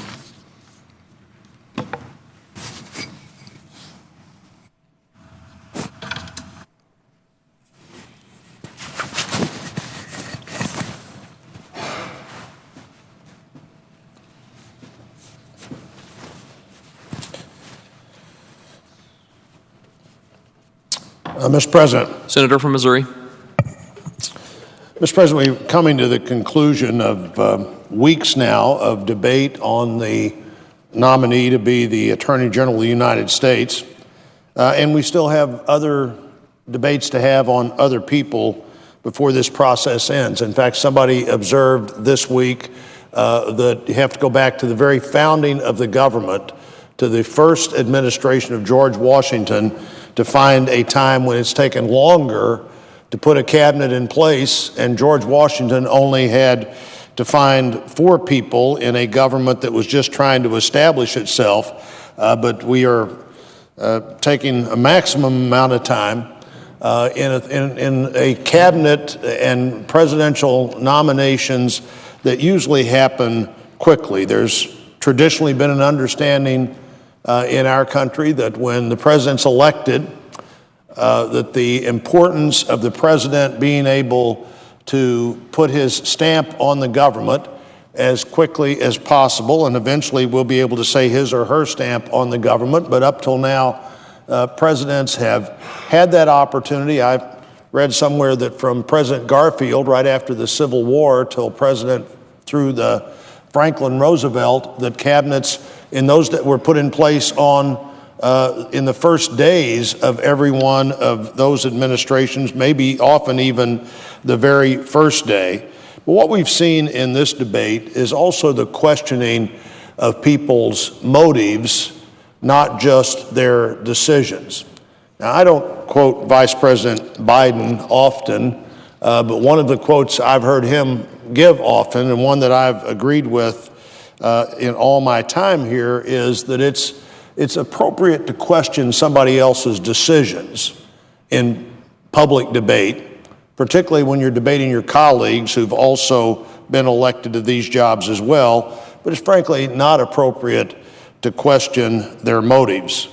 And when we start doing that, that is always a mistake. When I was the whip in the House, Mr. President, I used to tell the freshman members of the House, you're going to enjoy this opportunity and be better at it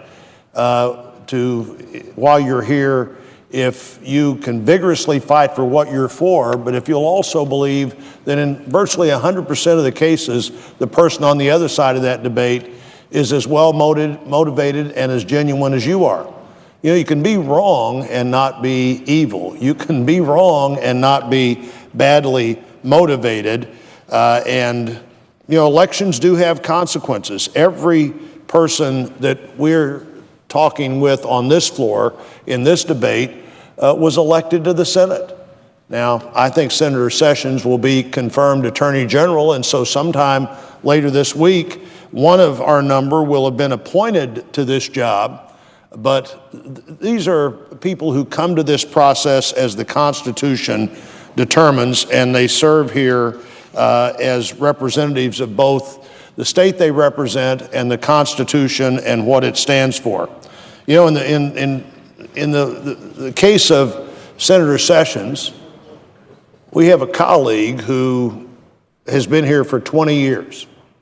Anybody who's been here less than that served every day of their time in the Senate with Senator Sessions.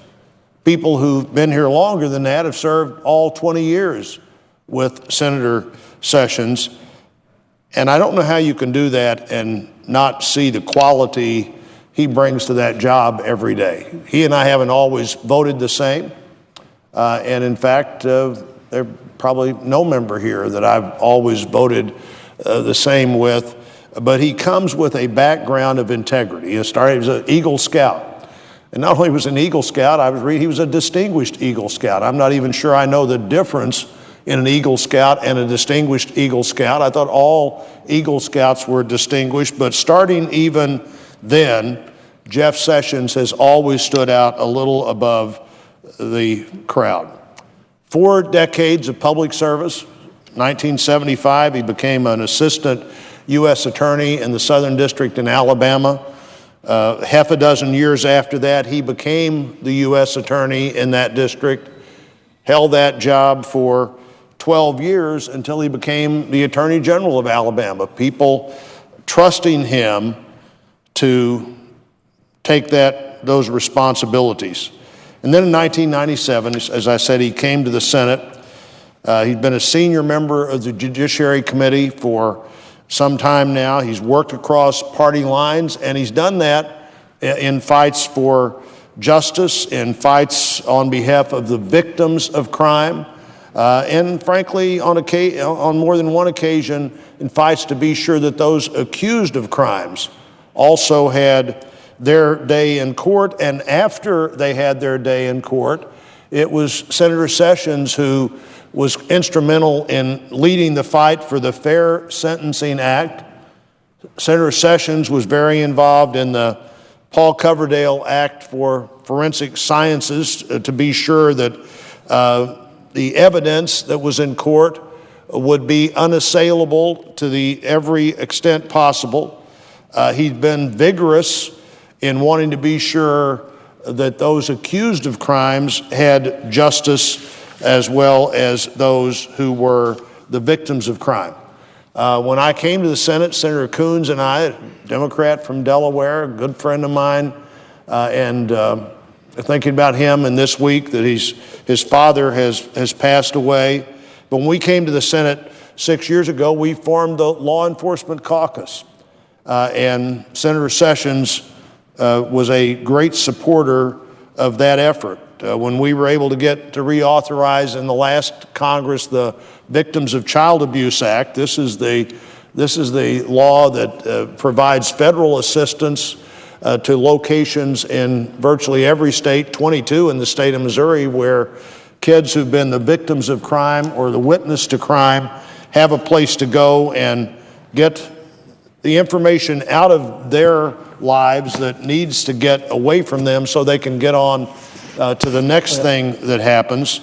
A law that protects our most vulnerable children and designed to hold the perpetrators of crimes on those children or those children witness allows that to be dealt with in the right way. Senator Sessions was a great advocate for that.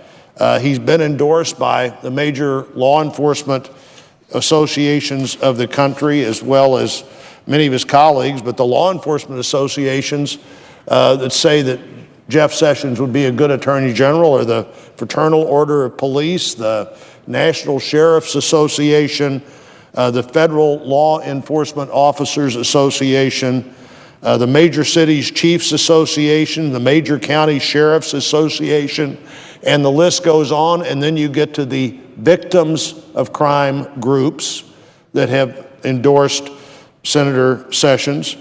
5 former U.S. Attorney Generals and 1 former FBI director are on that list that say that Jeff Sessions would be a good person, in the case of 5 of them, to hold the job they held, and they know more about that job than any of us do. Michael McCasey, Alberto Gonzalez, John Ashcroft, Bill Barr, Ed Meese III, all along with FBI Director Louis Freeh, have endorsed Jeff Sessions for this job. There's been some discussion of his relationship with African Americans, and we've seen African Americans' endorsements from his state, but also the former Secretary of State, Condoleezza Rice, our colleague Tim Scott, who will be here later this afternoon, and I intend to be here for his remarks, Larry Thompson, the former Deputy Attorney General. These are people who know Jeff Sessions and know what he has to offer to that job. It's a job of great responsibility. Seldom will we as senators have an opportunity to confirm someone to that job or any other job that we know as well as Senator Sessions. We know his family. We know his recent addition of twin grandchildren to his family just a little over a year ago. We know how much he cares about them. We know the moments that he has reached out to each of us as we've had challenges or had things that we needed help with. I think he'll do a great job as Attorney General. That'll, I believe, happen later today. I think the country and the Attorney General's office will be in good hands late today when Jeff Sessions, undoubtedly, I hope, and I'm confident, becomes the Attorney General, and I look forward to that vote later today, and then getting on to the next nominee, Dr. Price, who I served with in the House. At any discussion that there haven't been ideas that were alternatives to the Affordable Care Act, people just haven't been paying attention to Dr. Tom Price all the time he's been in the Congress or as budget director, hadn't paid attention to him as a practicing physician. Another great nominee at a time when we really need to set a new course. We're going to see that happen in both the Attorney General's office and the Department of Health and Human HHS, and look forward to what we do as those move forward. I also look forward to what may not be the official maiden speech, but what I think will be the first speech on the floor of our new colleague, John Kennedy, and I would yield the floor. Mr. President. Senator from Louisiana. Thank you, Mr. President. I rise to support the nomination of Jeff Sessions to be the next Attorney General of the United States of America, and I'd like to explain why. It seems to me that most Americans don't care about the politics on Capitol Hill. And they don't particularly care about the politics in the Senate. And they don't especially care about the politics in Washington, D.C. Most Americans are too busy earning a living. These are the Americans that get up every day, they go to work, they work hard, they obey the law, they try to do the right thing by their kids, they try to save a little money for retirement. Most Americans, I think, are fair-minded, and most Americans are commonsensical. They understand that when they elect a president, the president can't do the job alone. He gets help. He starts with appointing members of his cabinet. And of course, the Senate has to provide advice and consent and confirm those appointees. Most Americans understand that a president, whoever the president is not going to pick his enemies to do that. He's not going to pick somebody he doesn't trust. He's not going to pick somebody to advise him he's not qualified. He's going to pick someone he's on friendly terms with. He's going to pick somebody who's competent. He's going to pick somebody who's experienced. That's what President Trump's done. That's what President Obama did. That's what Secretary Hillary Clinton would have done had she been elected president. Now, President Trump has nominated Senator Jeff Sessions. And I recognize that not all Americans and not all members of the Senate agree with his political positions. Some folks don't agree with his political party. Some folks don't like him because they don't like the person who appointed him. I get that. Some folks may not even like the part of the country he's from. You know, that's okay. This is America. In America, you can believe anything you want to believe. And as long as you don't hurt anybody, you can say it. But it seems to me that no reasonable person, if they look at Senator Jeff Sessions' record, can argue that he is not qualified. If by qualified, you mean has the potential to be a great attorney general. This is a man who has served as a state attorney general. This is a man who was a U.S. attorney, not for 1 year or 5 years or 6 years, for 12 years he served as a U.S. attorney.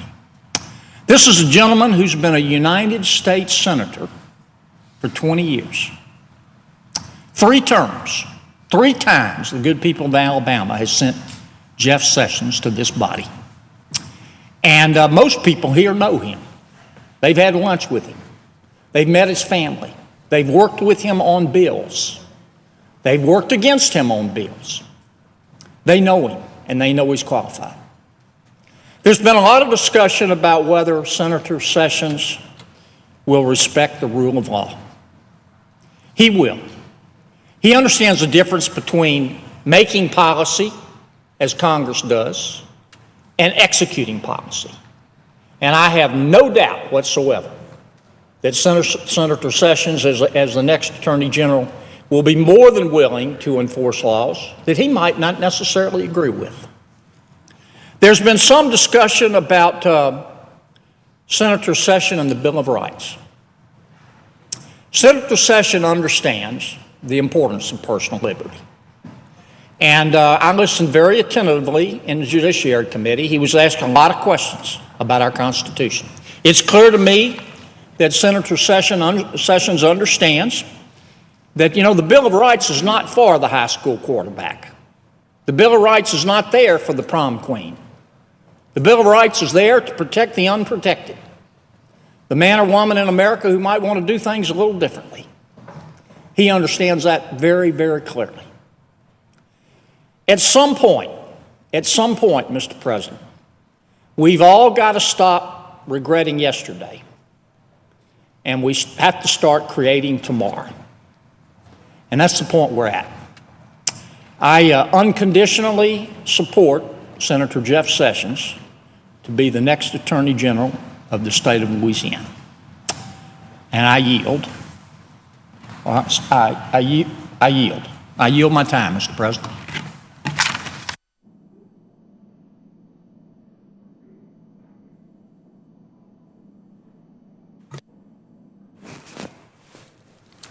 Mr. President. Senator from South Carolina. Thank you, Mr. President. Before I get into my speech regarding Senator Sessions, I want to talk a little bit about what occurred last night.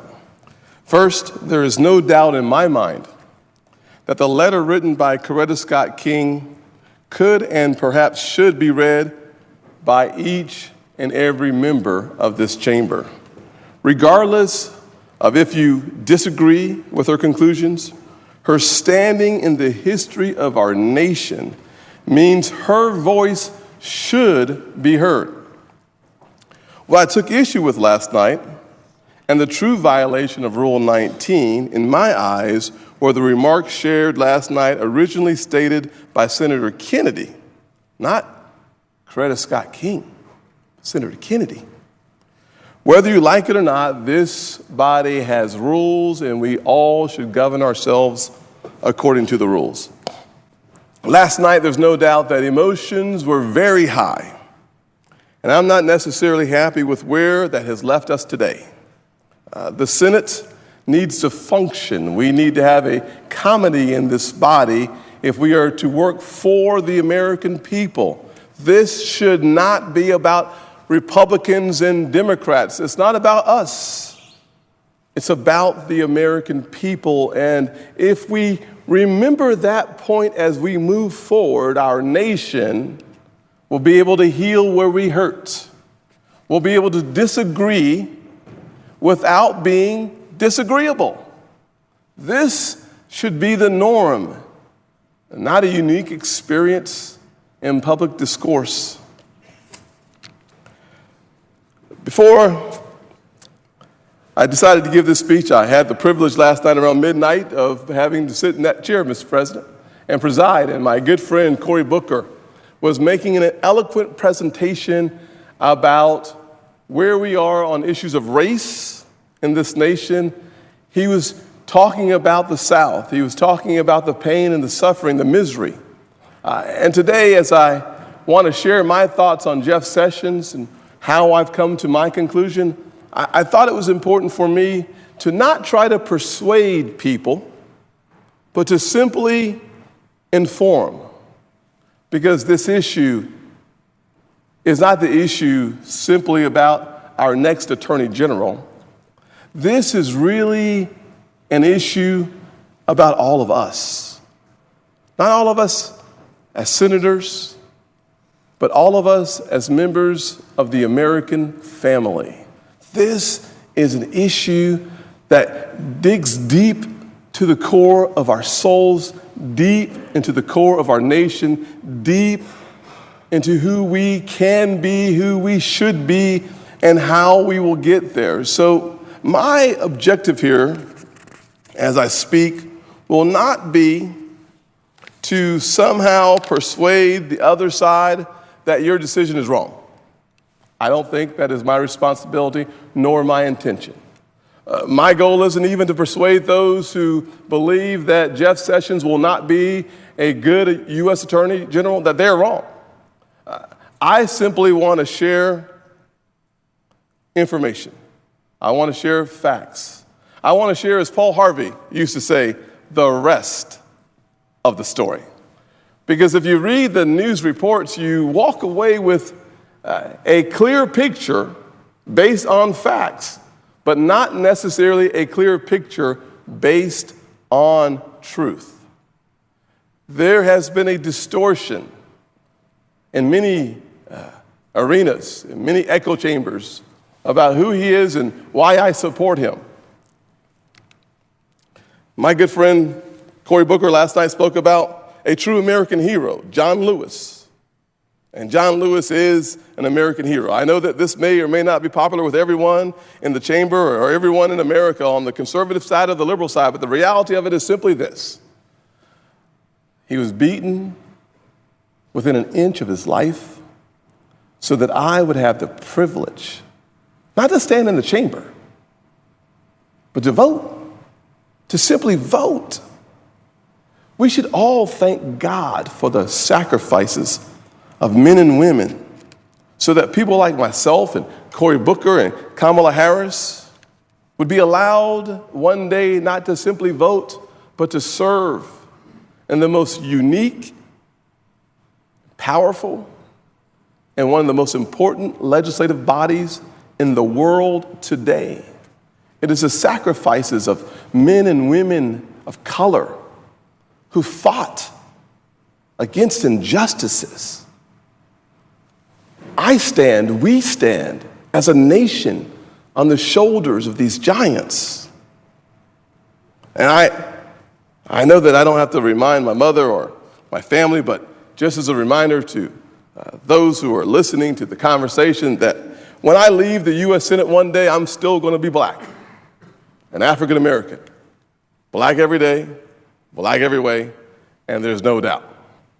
This is an important part of the conversation because as I read through some of the comments of my friends on the left, you will wonder if I ever had an experience as a black person in America, and I want to get to that in just a few minutes.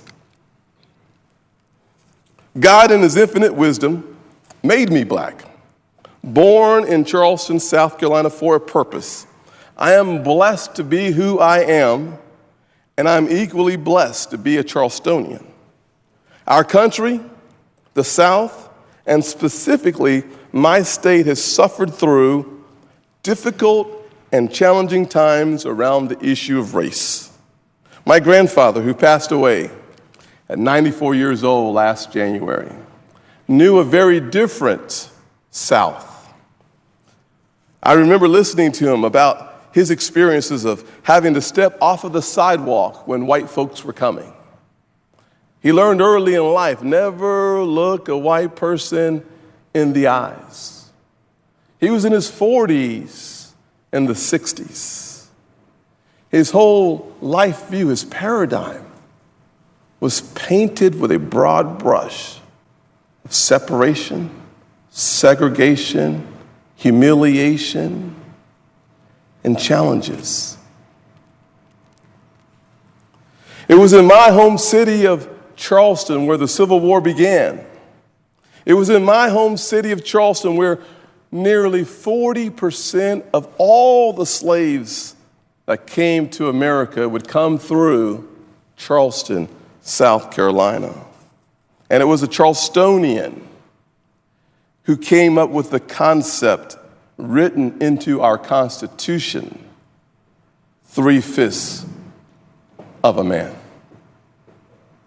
Charlestonian.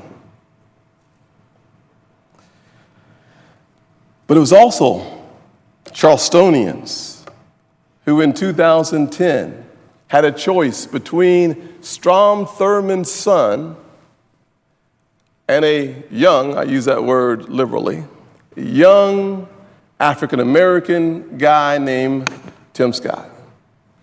And the evolution that has occurred in the South could be seen very clearly on this day in Charleston, the very first shots of the Civil War, Charleston.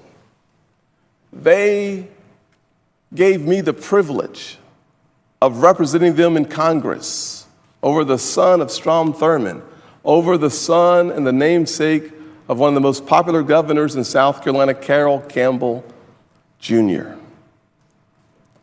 I thank God that the South Carolina that I have come to know, the South that I've had the experience to enjoy, is a different South. It is a different Charleston than my grandfather knew in his 94 years. But my life has not been one of privilege or promise. As I said just a few nights ago, born in a single-parent household, living in poverty, nearly flunked out of high school. I've been called everything that you can think of from a racial perspective. Good, not too often, bad, very consistently.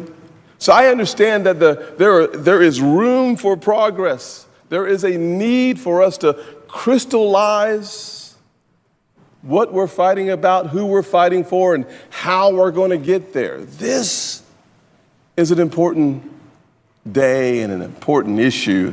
And the U.S. Attorney General is perhaps one of the most important decisions I will make about the cabinet of President Trump. I'll tell you that for me, this has been a challenging journey, one that I have not taken lightly, because as I said earlier, I'm going to be black when I leave this body. And so when I think about some of the comments and some of the challenges for Jeff Sessions around the 1986 judicial process, around the trial of the KKK and the trial of the Turner family, to an African-American couple or defendants that he brought to court.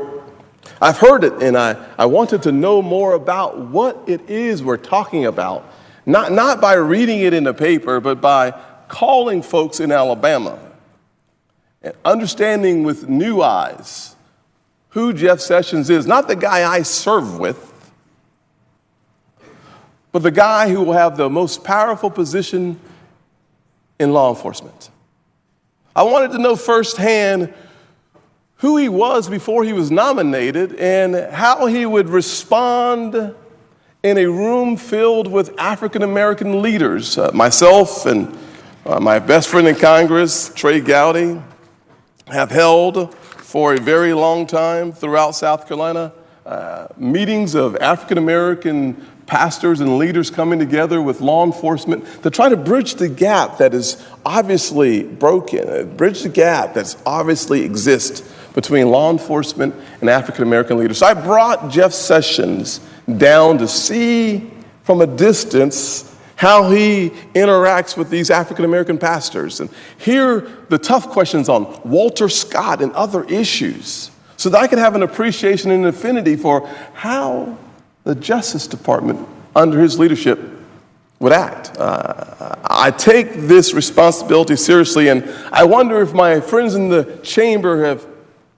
had a chance to see what others think, not the political echo chamber, not the organizations, but run-of-the-mill people. And so I had that experience. And I'll tell you that without any question, the conclusion that I've drawn, it's a pretty clear conclusion.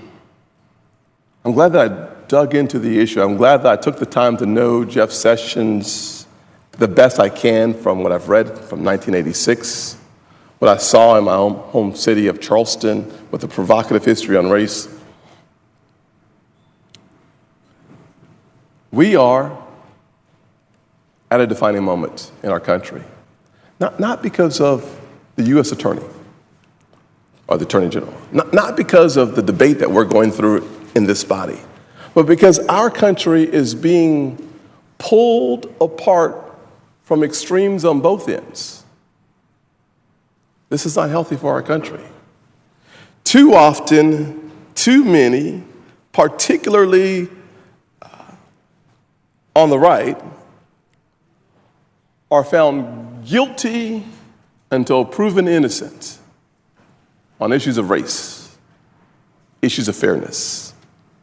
I say that because as I think about some of the comments that have come into my office over the last several weeks, that I'm used to being attacked. If you sign up to be a black conservative, the chances are very high you will be attacked. It comes with the territory, and I've had it for 20 years, 2 decades. But my friends and my staff, they're not used to the level of animus that comes in from the liberal left, who suggests that I somehow am not helpful to the cause of liberal America, and therefore I am not helpful to black America, because they see those as one and the same. I brought some of the pages of chats that I have from folks on, actually I don't have a chat, the comments that I get from Twitter about my support of Jeff Sessions. Tracy V. Johnson, Mr. Tracy J. sends in Senator Uncle Tim Scott. Everyone in South Carolina who happens to be a left-winger knows that Tim Scott is an Uncle Tom. S is documented. S is not for Scott. It is for fertilizer.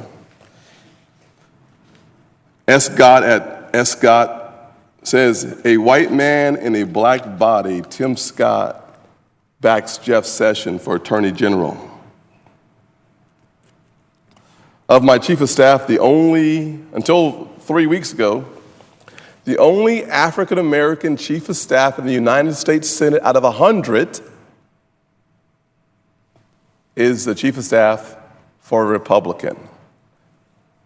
The second African American chief of staff in the United States Senate is the chief of staff of a Republican. And yet, they say of my chief of staff, she's high yellow, an implication that she's just not black enough.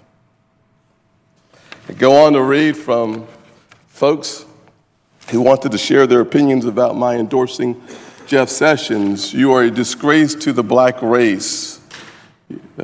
Anthony Burnham at Burnham R says, you are an Uncle Tom Scott. You're for Sessions. How does a black man turn on his own?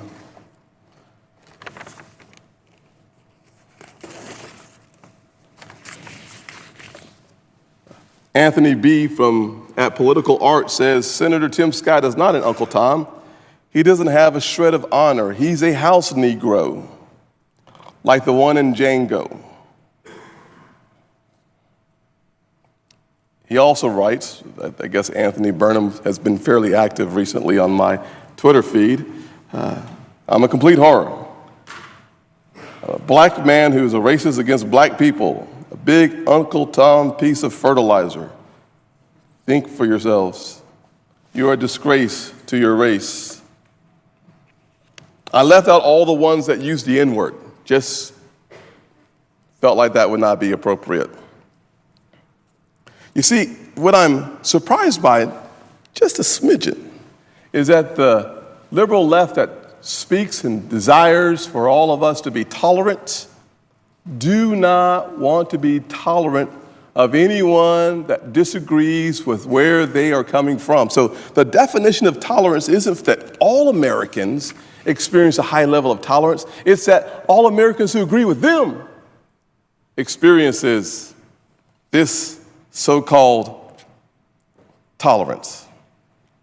And I'm not saying this because it bothers me, because frankly, as I said, 2 decades of this, you don't necessarily get used to it, but you don't find yourself as offended by it all.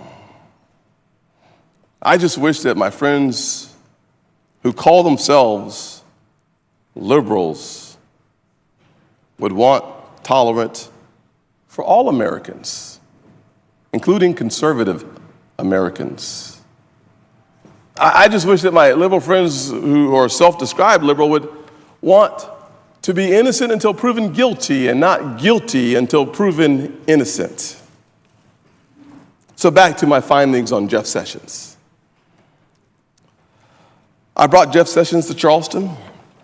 The pastors, and you can read it in the Post and Courier, the local newspaper, the pastor said that Jeff Sessions was warm and friendly and engaging and competent. Now, I will say that the response from the NAACP and the NAN, National Action Network, about the meeting that I had with the pastors, the African-American pastors, that it was outrageous that I would invite African-American pastors to meet with this guy, and they didn't have an invitation, though I invited 2 of their leaders.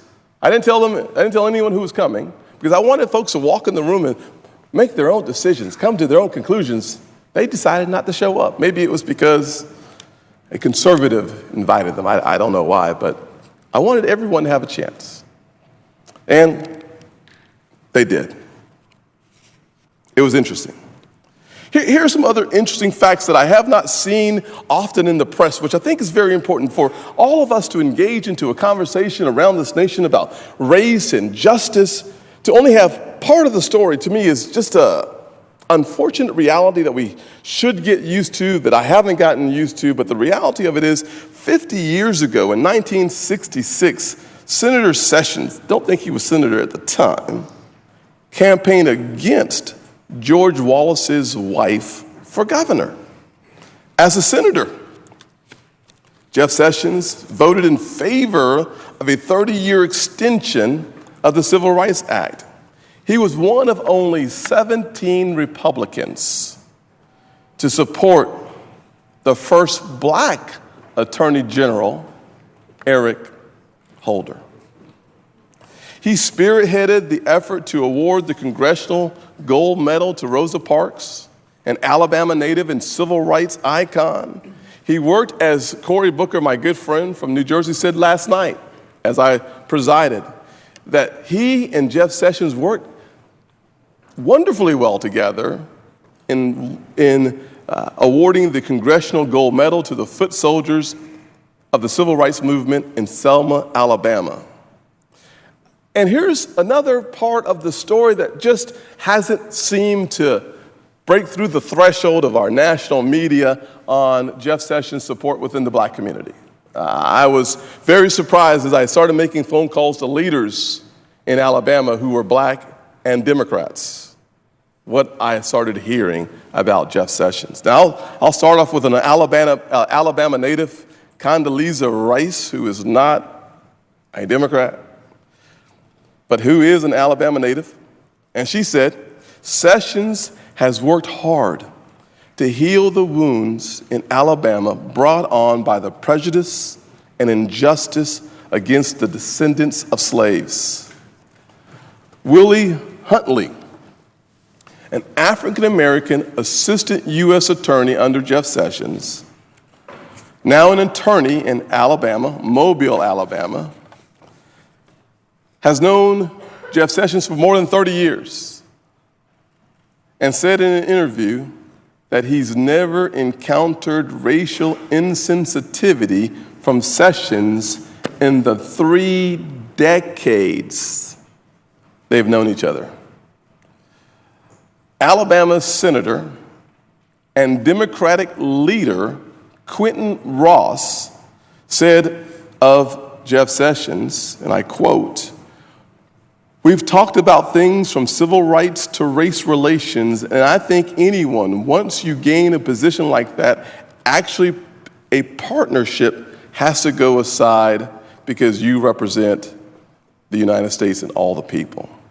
I feel confident that Jeff Sessions will be an attorney general that will look at it from all perspectives to just do what's right for the citizens of the United States." Now, that is from an African-American Democrat leader in the Alabama State Senate, Quentin Ross.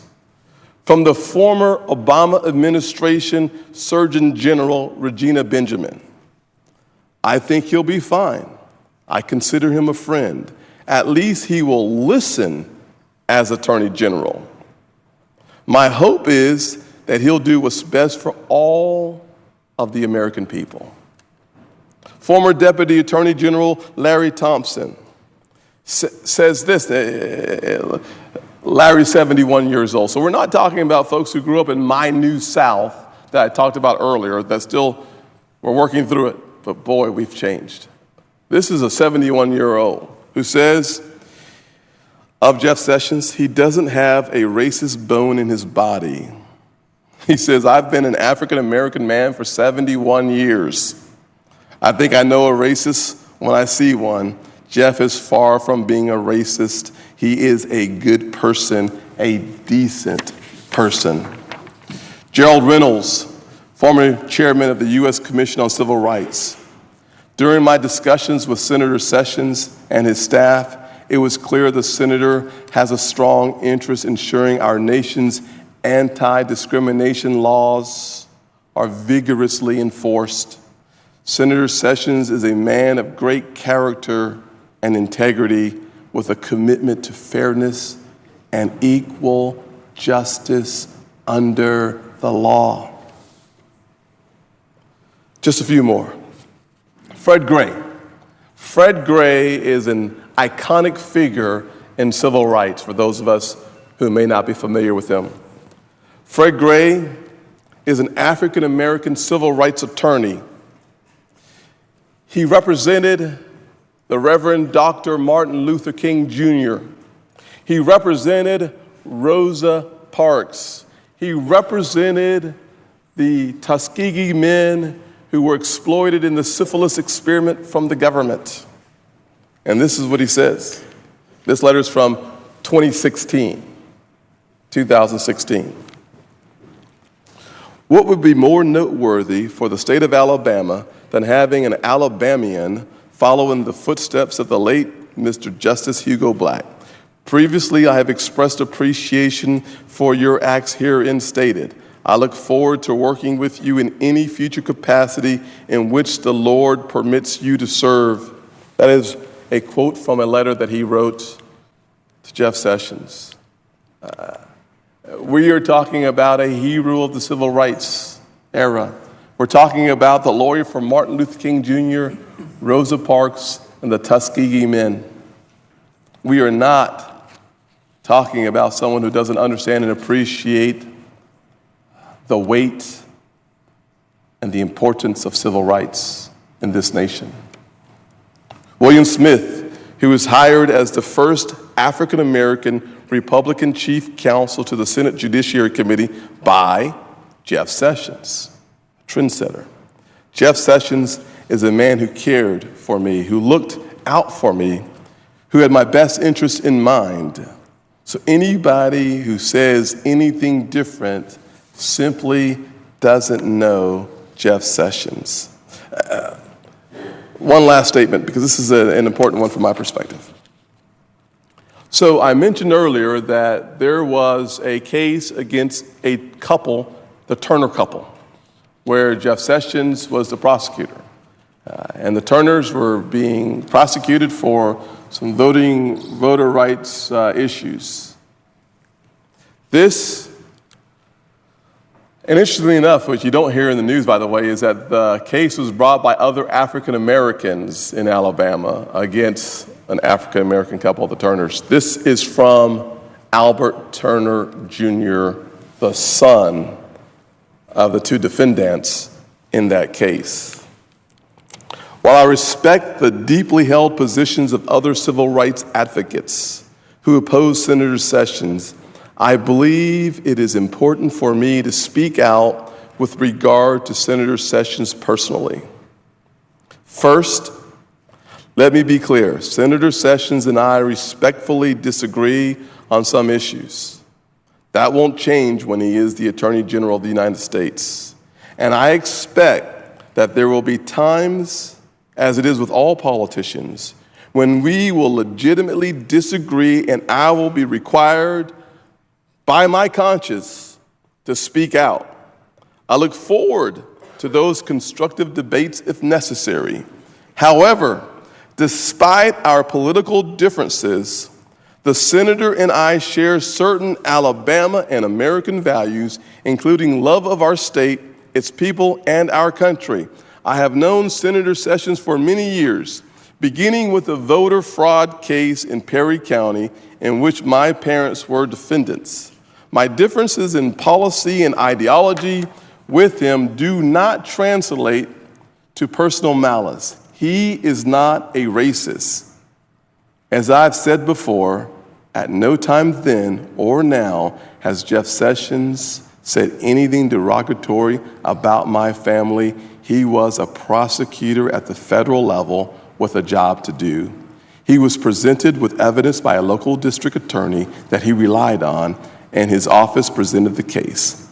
That's what prosecutors do. I believe him when he says that he was simply doing his job. Jeff Sessions has also worked on civil rights cases. The KKK murderer Henry Hayes. In 1981, Jeff Sessions worked with the Department of Justice attorneys, the FBI, county investigators, and the county district attorney to solve the murder of a 19-year-old African-American Michael Donald. Sessions, U.S. Attorney's Office, prosecuted Tiger Knowles as an accomplice, obtaining a guilty plea and a life sentence in federal court. After hard investigative work, Sessions shifted the case of the KKK murderer, Henry Hayes, to the state court, where he received the death penalty which was not available at that time at the federal level. USA versus Benny Jack Hayes, another successful case against the KKK that Jeff Sessions participated in. In Conecuh County in 1983, Jeff Sessions joined in bringing the first lawsuit in the history of the Department of Justice to stop the suppression of African American voting rights. In the United States versus Conecuh County, the DOJ Civil Rights Division, along with Jeff Sessions, sued white Conecuh County election officials, including the chair of the local Republican Party. And finally, Dallas County in 1978. The Department of Justice used Dallas County, Alabama, to replace its at-large election system and go to a single-member district so that African Americans would have a better chance to be elected. Jeff Sessions supported it, the ACLU supported it, and the DOJ's Civil Rights Division. They were successful. And finally, on the criminal justice issue that I support, according to Senator Dick Durbin, who said during the confirmation hearing that Jeff Sessions saved thousands upon thousands of years of black men's lives because of his push to reduce the disparity between crack and powder cocaine from 100 to 1 to where it is today. Jeff Sessions even fought against the Bush administration to bring that disparity down. In conclusion, as I reflect on the brave men and women who have shaped this country, who have fought for my freedom, for me to participate fully in this republic, the greatest experiment of self-governing the world has ever known. We have an obligation to judge a man not by the color of his skin, nor by the state of his birth, but by the story his life tells and by the content of his character. Jeff Sessions has earned my support, and I will hold him accountable if and when we disagree moving forward. Thank you, Mr. President. Mr. President. The senator from Colorado. Oh, I see the majority leader has stood, so I'll suspend until he's finished. Thank you, Mr. Majority Leader. Mr. President. Majority Leader. I just wanted to congratulate the senator from South Carolina for a very, very meaningful and effective presentation on behalf of our colleague, Senator Jeff Sessions.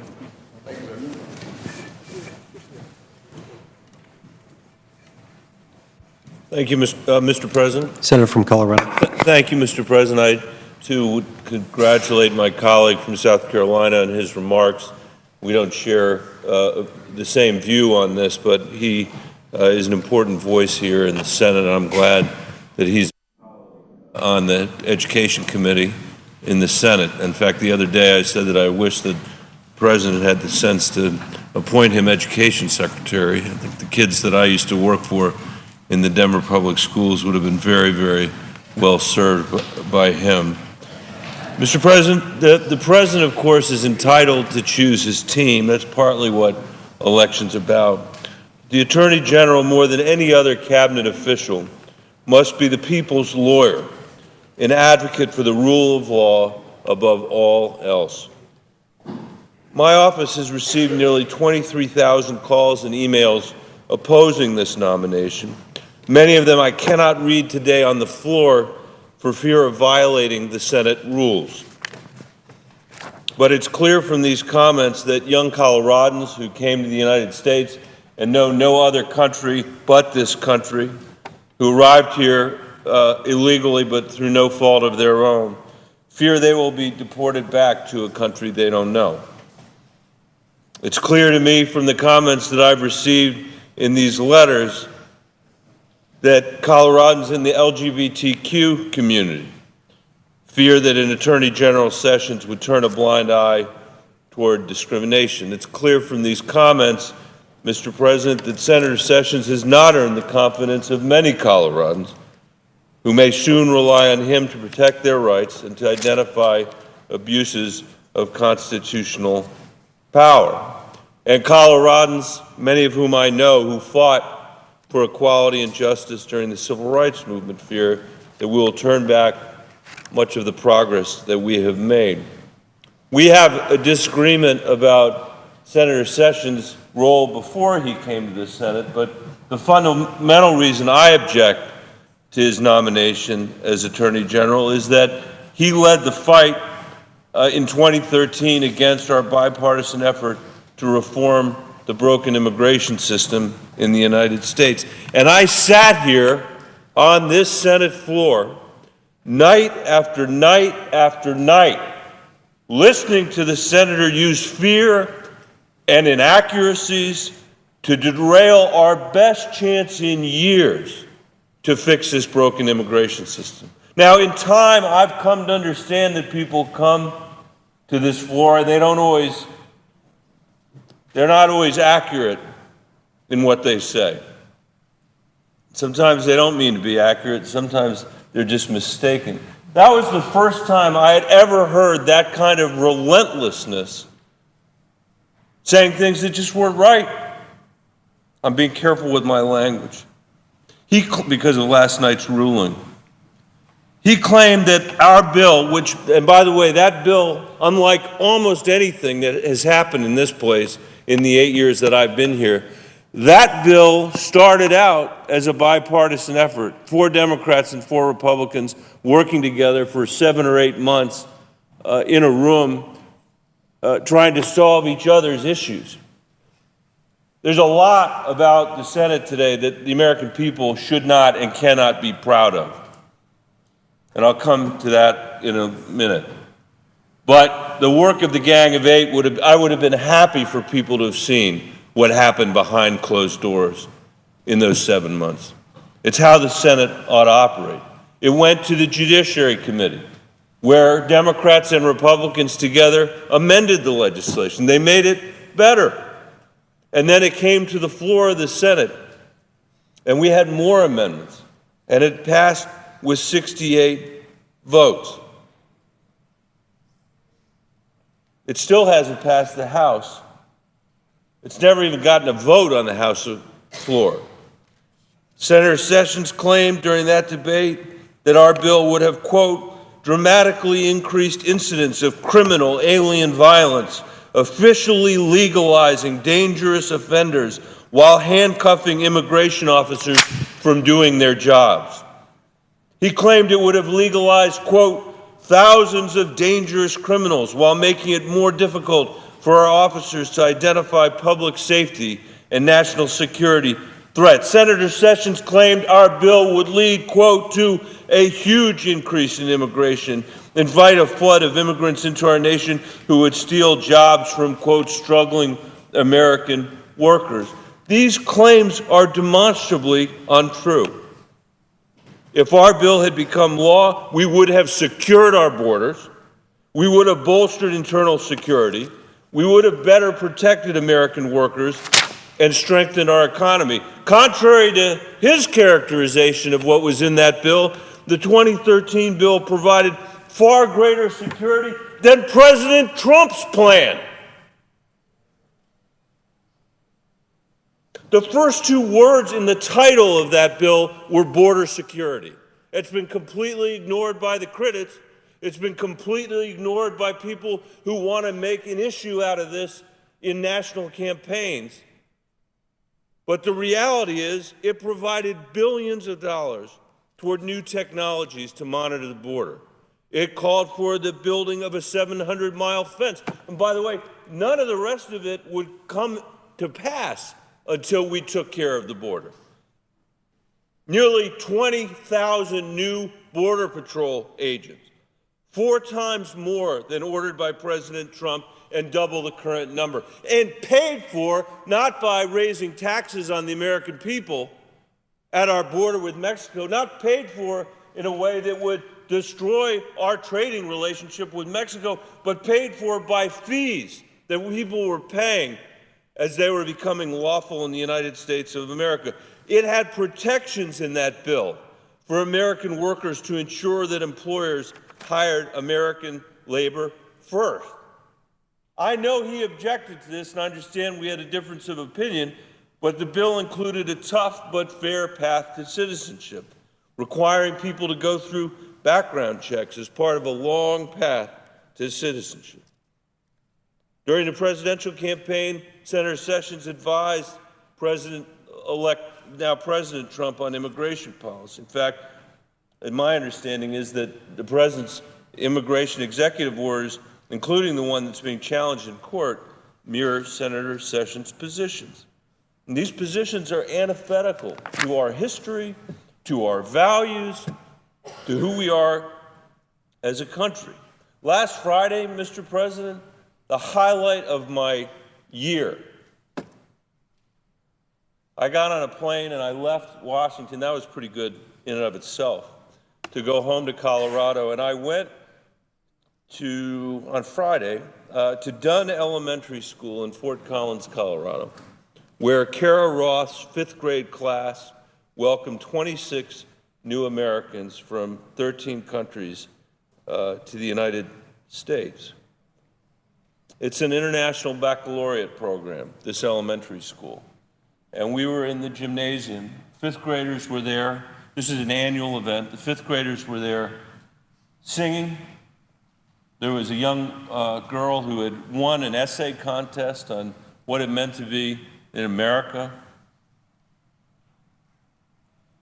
Kids came in wearing their Boy Scout uniforms to post the colors. They were the color guard, the American flag and the flag of Colorado. And no politician would have had to tell anybody in that room, oh, the 4th graders were there. The 4th graders were there watching what they would be doing next year as 5th graders. There was no need for a politician to tell anybody in that room that America is an exceptional country. No politician needed to say that to the 5th graders in Mrs. Roth's class who are studying the Constitution, studying immigration. And you certainly didn't need to tell that to the immigrants from all over the world. And by the way, they were from all over the world. I think I mentioned it. They were from 13 different countries. And one of the great parts of this whole ceremony was when they asked people to stand up from the country from which they came, the 5th graders also stood up if they were from that country.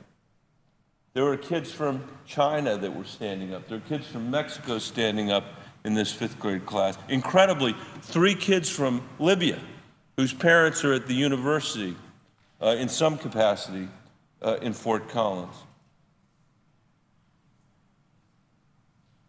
As always in these naturalization ceremonies, people had tears in their eyes because, as one of them once said to me at another time in Colorado, that his dream had come true the minute he became a citizen of the United States because he knew that his children would be citizens of the United States of America.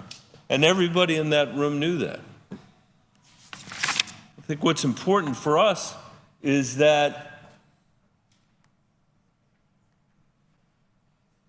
those kids, those 5th graders' perspective on American government and on democracy and on the history of this republic, their perspective, I think, probably may not be quite exactly right because they, thank goodness, have been untarnished by special interests and untarnished by campaign money and partisan fighting and power struggles that have nothing to do with the American people or their priorities.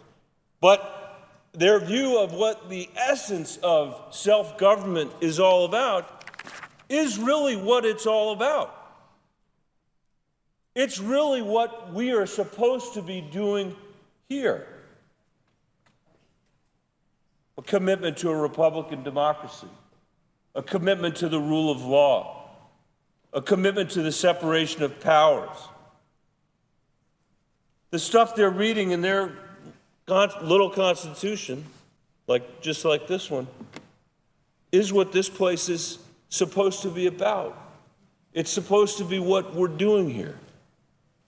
And it's the reason why I'm objecting to this nomination, but more than that, I feel compelled to talk a little bit about President Trump's attacks on the judiciary and on the free press over the last several weeks since he's been sworn into office, since he's taken the oath of office to be President of the United States.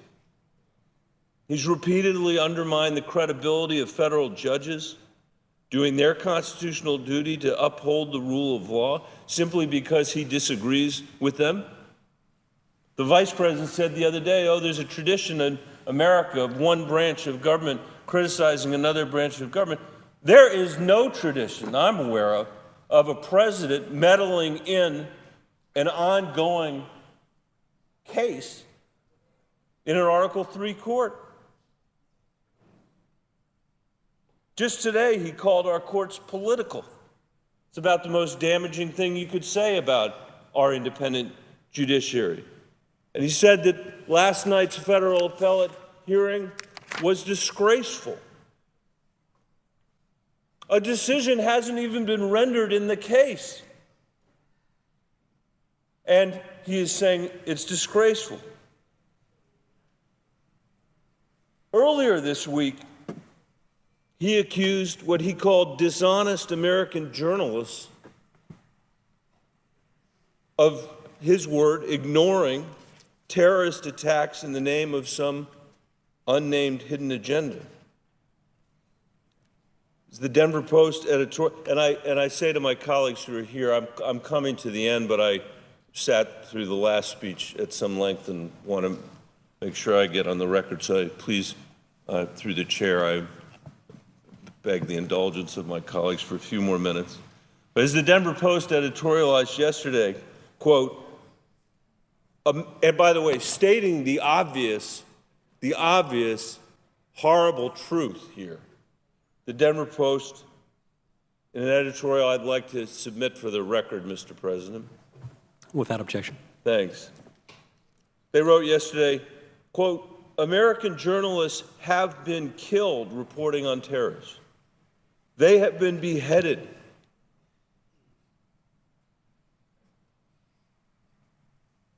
To suggest that some kind of shared bias exists throughout American newsrooms so strong that it compels journalists to hide truth and thereby endanger the public is as dangerous as it is demonstrably untrue.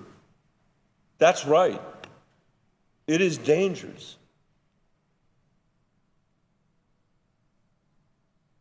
It's dangerous for the leader of the free world to be saying that journalists are crooks, that the facts they're publishing in newspapers and online are untrue when they're true. It's dangerous when we are engaged in an experiment of self-government that goes back 230 years to the founding of this country to refute things that are absolutely true as false, and to claim that the reason they're being raised is because people lack integrity, that journalism's all about false news. The White House put out a list of, I think it was in the 70s, of terrorist attacks they claimed had never been reported. And newspaper after newspaper after newspaper had to run lists of the events that the White House described as unreported, and then had links to the stories in their own newspapers and other newspapers that had reported on terrorism.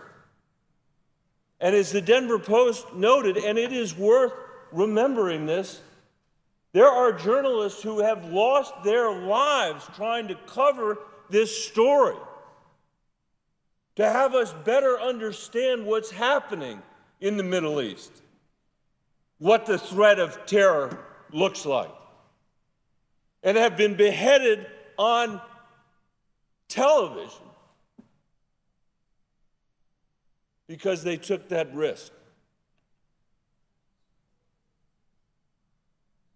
With respect to the judges, for years it's been so painful around here to get anybody confirmed that I just see these folks who are lawyers who have to put their law practice on hold for something that should be the greatest reflection of achievement of their life, being appointed to a district court, a federal district court in this country, and who wait and wait and wait because of the unconscious or unconscionable delay and disputes and partisan bickering that happens here instead of getting people on the court to do the job that they need to do. And now we're going to be in the business of accusing judges and the judiciary of being crooked, of not following the law, of just playing politics. And I think it's really important for us, not just Democrats, but also Republicans. And I know my colleague is here from Florida, and I want to say in this body how much I appreciated his comments last night. He may not appreciate that I'm saying that, but I appreciate his comments, because a lot of what he said I completely agree with. And I think in the end, while I know it's become fashionable to tear down rather than work to improve the democratic institutions that generations of Americans have built. By the way, this place didn't get here by accident. It's not a fluke. The Founding Fathers would be shocked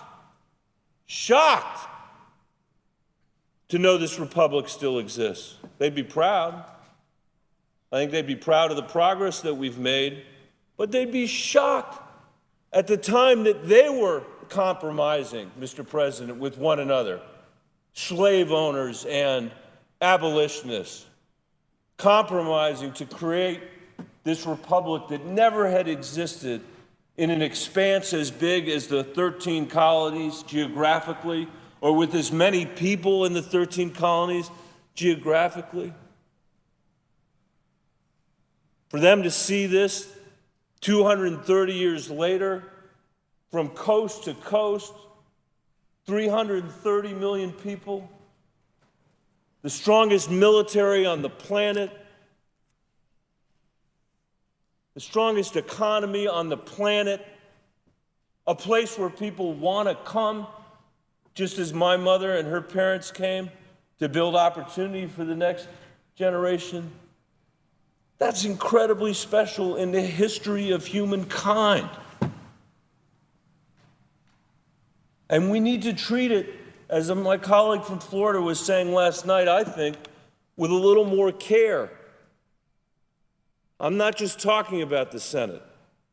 I'm talking about our responsibility to provide oversight for this administration. Talking about the importance for us to set an example for the children that I saw last Friday at the naturalization ceremony, just as they're setting an example for us. None of us is going to be here forever. And we have a lot of work to do. There are a lot of people here and around the world who are counting on us to pull ourselves together and start making this place work. And I'll just finish by saying that I think in this world of social media, it's also critically important for us to remember the importance of edited content and the work that journalists do.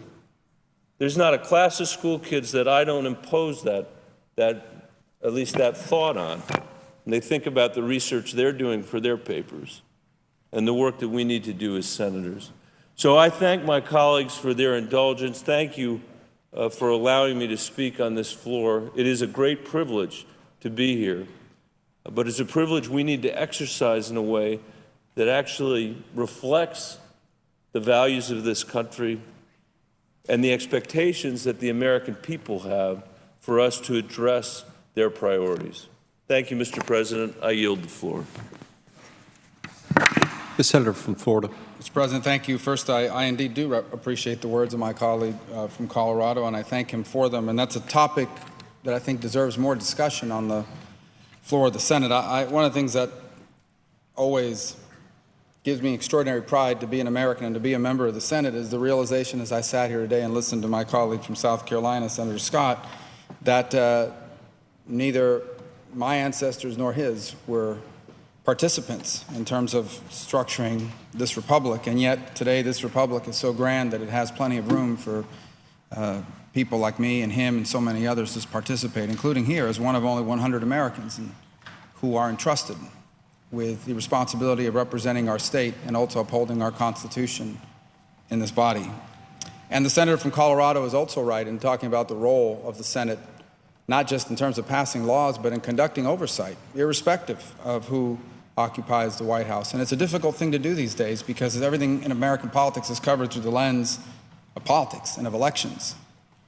Almost immediately, whatever I say here on the floor today will be analyzed through the lens and the construct of elections past and elections future, and what is he trying to achieve, or what are any of us trying to achieve politically, and there's a place for that. We're not, I think, foolish enough to believe that there's no politics in politics.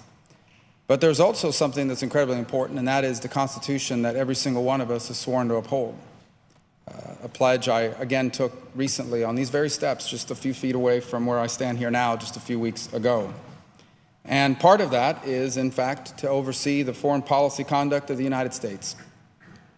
And as many of us are aware, there has been recent discussion in some circles, including in my party, about a desire to achieve a better relationship with Vladimir Putin and with Russia. And I, by the way, share that goal. I think it would be good for the world if the United States and Russia had a better relationship, and in particular with the Russian people, with whom we have no quarrel. But I also think we have a responsibility to understand what the obstacles are to better relations. And it is in that context that I come to the floor of the Senate today, because I've had a lot of people ask me over the last week, in fact, over the last few months, why is it that you have such views about our relationships with Russia and the way forward? And so I wanted to take a moment to discuss that in the broader context of everything else that's happening here now, even as we work through these nominations. The world continues to turn, and events around the world continue to have an impact on us here. Let me begin by saying this, and I don't think this is a fact that can be disputed. Vladimir Putin today has amassed more power in Moscow, in Russia, than any leader in Russia in about 60 years, if not longer. Now, he used to maintain that power through a pretty straightforward deal that he had with both elites and the broader society. And here's the deal he used to have with them. The deal was, I will help you, especially the elites, make a lot of money and become very wealthy. And I will help society at large by helping to grow our economy. In return, however, I need complete power and complete control of the government. And that was basically the arrangement he had up until just a few years ago, when a combination of falling oil prices and economic decline forced them into a different direction. The new model that Vladimir Putin is now pursuing in Russia is one in which he is basically trying to gin up and rally public support. And he's largely doing it through a foreign policy which is aggressive and which is designed to create an impression among the Russian people that Russia has now been restored to great power status, a status equal or on par with that of the United States. And so the first thing we have to understand is much of what Vladimir Putin does is not in pursuit of an ideology like the Soviet Union did. It is, in fact, about domestic politics in Russia and about needing the Russian people to believe that he and his strength is essential to what Russia has. So much of it is about that. What are the prongs of the strategy? The first is he has sought to make their military modern and strong. And you see evidence of that in the fact that while Russia is going through crippling budget cuts as a result of a downturn in the global economy, oil prices falling, and sanctions against the Putin government, they're increasing defense spending. They're modernizing. They're adding capabilities. They are, for the first time, although in a limited way, beginning to conduct naval exercises and projection of power in places they hadn't been in 25 years or longer. The second is a crackdown on internal dissent. And for that, I think the evidence is overwhelming. I know we have all heard recently about the case of Vladimir Kara-Murza, who is a Russian political opposition leader. He's a vocal critic of Vladimir Putin. He works at something called the Open Russia Foundation, an organization of activists who call for open elections, a free press, and civil rights reforms in Russia. This is an interesting thing to talk about because there's been a lot of discussion on this floor a moment ago about the press. There's been a lot of discussion about elections, of course, over the last year and longer, and there's been a lot of discussion about civil rights. Well, just think about this. This is what the Open Russia Foundation works for on behalf of in Russia. Now, in America, when you believe that civil rights are being violated at this moment in our history, or you think the election system isn't working the way it should, or you're defending the press, as my colleagues have done here today, and the right of a free press, you have a bad blog post written about you. Someone may run against you for office. Cable commentators will say nasty things about you from the other side. Maybe somebody will stand up on the floor and criticize you for this or that. Let me tell you what happens when you do that in Russia. They poison you. Kara-Murza is believed to have been poisoned back in February of 2017 after he experienced organ failure, and he's currently in the hospital. So just this month. This comes just 2 years after another suspected poisoning nearly killed him in May of 2015. And I want to take a moment to urge the administration to do everything in their power to ensure that he's receiving the medical care he needs and to help determine who was behind the latest apparent attempt to harm him. If this was an isolated case, you would say, well, maybe something else happened. There is an incredible number of critics of Vladimir Putin that wind up poisoned, dead, shot in the head in their hotel room, found in the street, and other things. In other instances, just today, we have this article from the Wall Street Journal that someone was thinking about running against Vladimir Putin. Alexei Navalny was thinking about running for president. So what happens in America when you think somebody thinks you're going to run for president? They do an opposition research file, they plant negative stories about you, they start bad-mouthing you on cable news. Unpleasant, no doubt. He was found guilty by a kangaroo court of corruption, which, of course, according to Russian law, blocks him from running in next year's presidential election. So, again, if this was an isolated case, you would say, well, maybe this guy did something wrong. The problem is just about anyone who's either thinking about running for office or challenging Putin winds up poisoned, dead, in jail, or charged and convicted of a crime. So the second thing he's done is he's just completely cracked down on all internal dissent. There is no free press in Russia.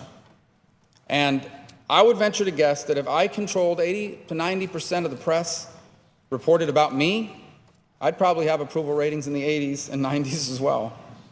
It's a pretty good deal for the leader, but not for the people. The third thing that is part of this effort is they're just basically doing everything they can, Vladimir Putin, to undermine the international order if it's built on democracy and respect for human rights. And I think the example of that is in various places. Look at what's happened in Syria. Vladimir Putin gets involved in Syria, not because he cares about humanitarian crisis, because in fact Russian forces have conducted airstrikes in civilian areas. We've seen the images. It's undeniable that it happened. It is, by every definition of the word, a war crime to target civilians with military weaponry. That's what's happened in Syria. But for Vladimir Putin, it's been successful because his engagement basically changed the dynamic of the entire conflict. He now has positioned himself in the eyes of the Russian people and many people around the world as a power broker in the Middle East, in fact, as an alternative to the United States in that region. This is part of his strategy. It wasn't about Syria as much as it was about his goal of being able to go to the Russian people and say, we matter again on the global stage. Ukraine. In Ukraine, there was talk about moving towards the European Union in terms of economic relations. There was talk about joining NATO.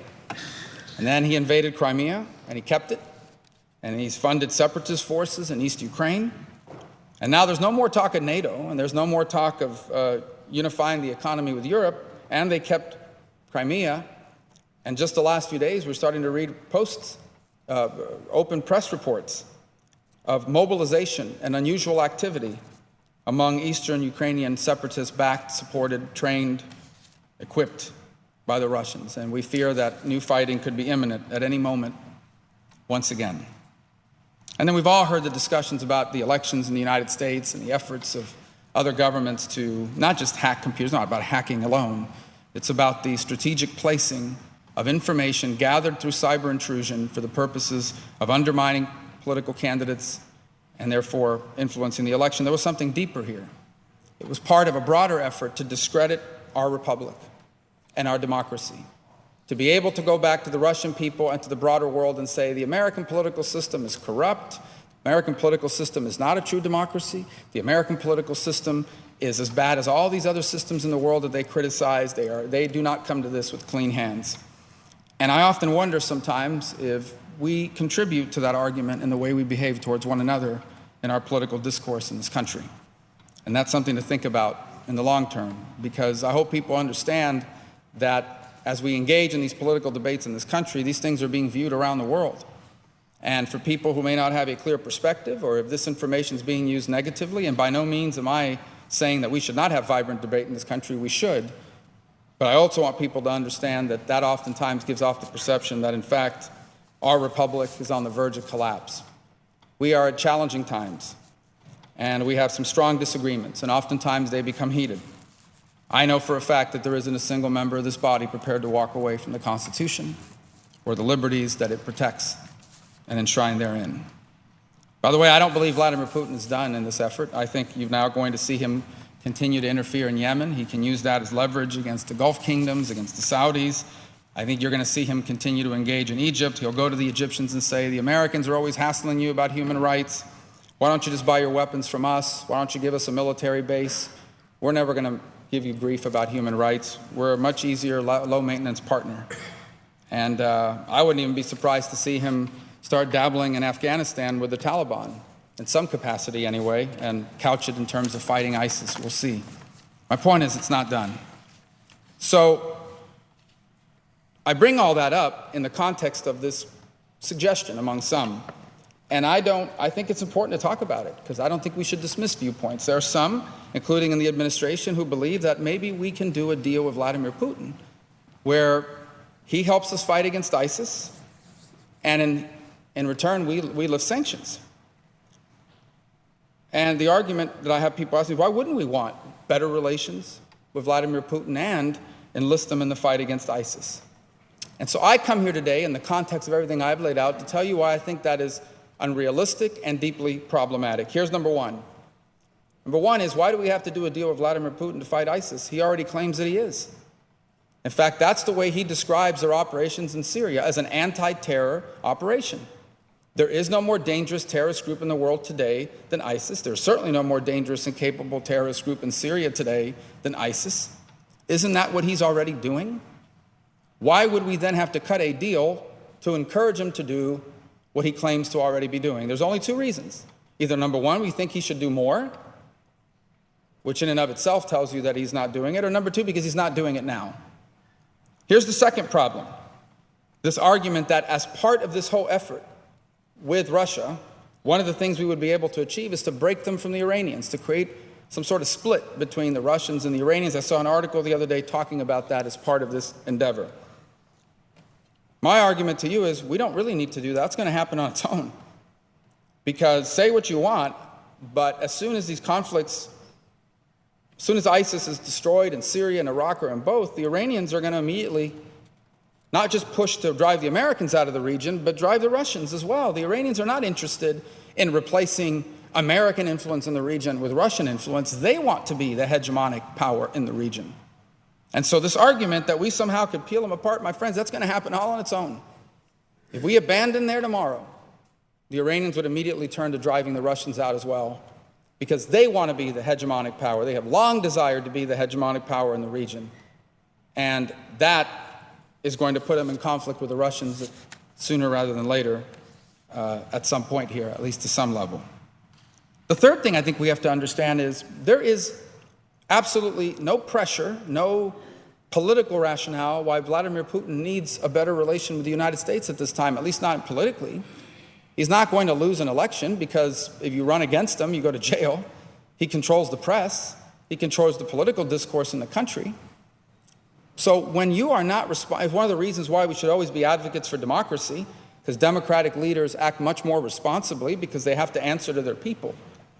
But in essence, that's not what you have in Russia. There is really no reason or rationale why he would be pressured to have a better relationship with us. Do the Russian people want a better relationship with America? I have no doubt about that. I have no doubt about that. But I want you to understand that everything they learn about our relationship with them is largely derived through the Russian press. And if you have never had the pleasure of watching, for example, the RT network on television, and you are interested in comedy and satire, I encourage you to tune into that station from time to time so you can see an alternative representation of events which would startle you and perhaps make you laugh. Well, this is, unfortunately, the sort of media information that filters to the Russian people that Vladimir Putin and the Kremlin completely control. But here's the fourth and perhaps the most important reason why I think that this endeavor is unrealistic and perhaps even counterproductive. The price we would have to pay is simply too high in return for the alleged benefit that would come about. Number one, the Russian Federation under Vladimir Putin has basically violated every agreement that they have made now and in the past. They're violating the ceasefire. They violated all sorts of arrangements with regard to arms reductions. And they'll continue to do that in any deal that anyone cuts with him. The second is, one of the first things he's going to ask for is the lifting of all sanctions for both Ukraine and for interference in our elections, in return for no changes to the status in Ukraine and no promise of not undertaking efforts like what happened here in the future. The third thing they're going to demand is recognition of a Russian sphere of influence in Eastern Europe, especially in places that are now countries but were once part of the Soviet Union. In essence, a United States acceptance, officially or otherwise, that there are countries in the world who are not allowed to enter into economic or military engagements with the United States unless Russia allows it. You think about that. They are basically going to ask us to play some sort of game of geopolitical chess where we basically turn over the sovereignty and the future of other nations and basically say to them, look, there are these countries in the world and we're not going to try to do anything with them, economic, political, cultural, socially, or militarily, unless you give us permission to do so. This would be a requirement. It is one of the things he insists upon. And he would also, by the way, require, I think, the United States to support pulling back NATO troops and equipment and personnel and operations from nations in Europe, which would be devastating to the NATO alliance, which is one of his other goals, is to render NATO feckless and irrelevant.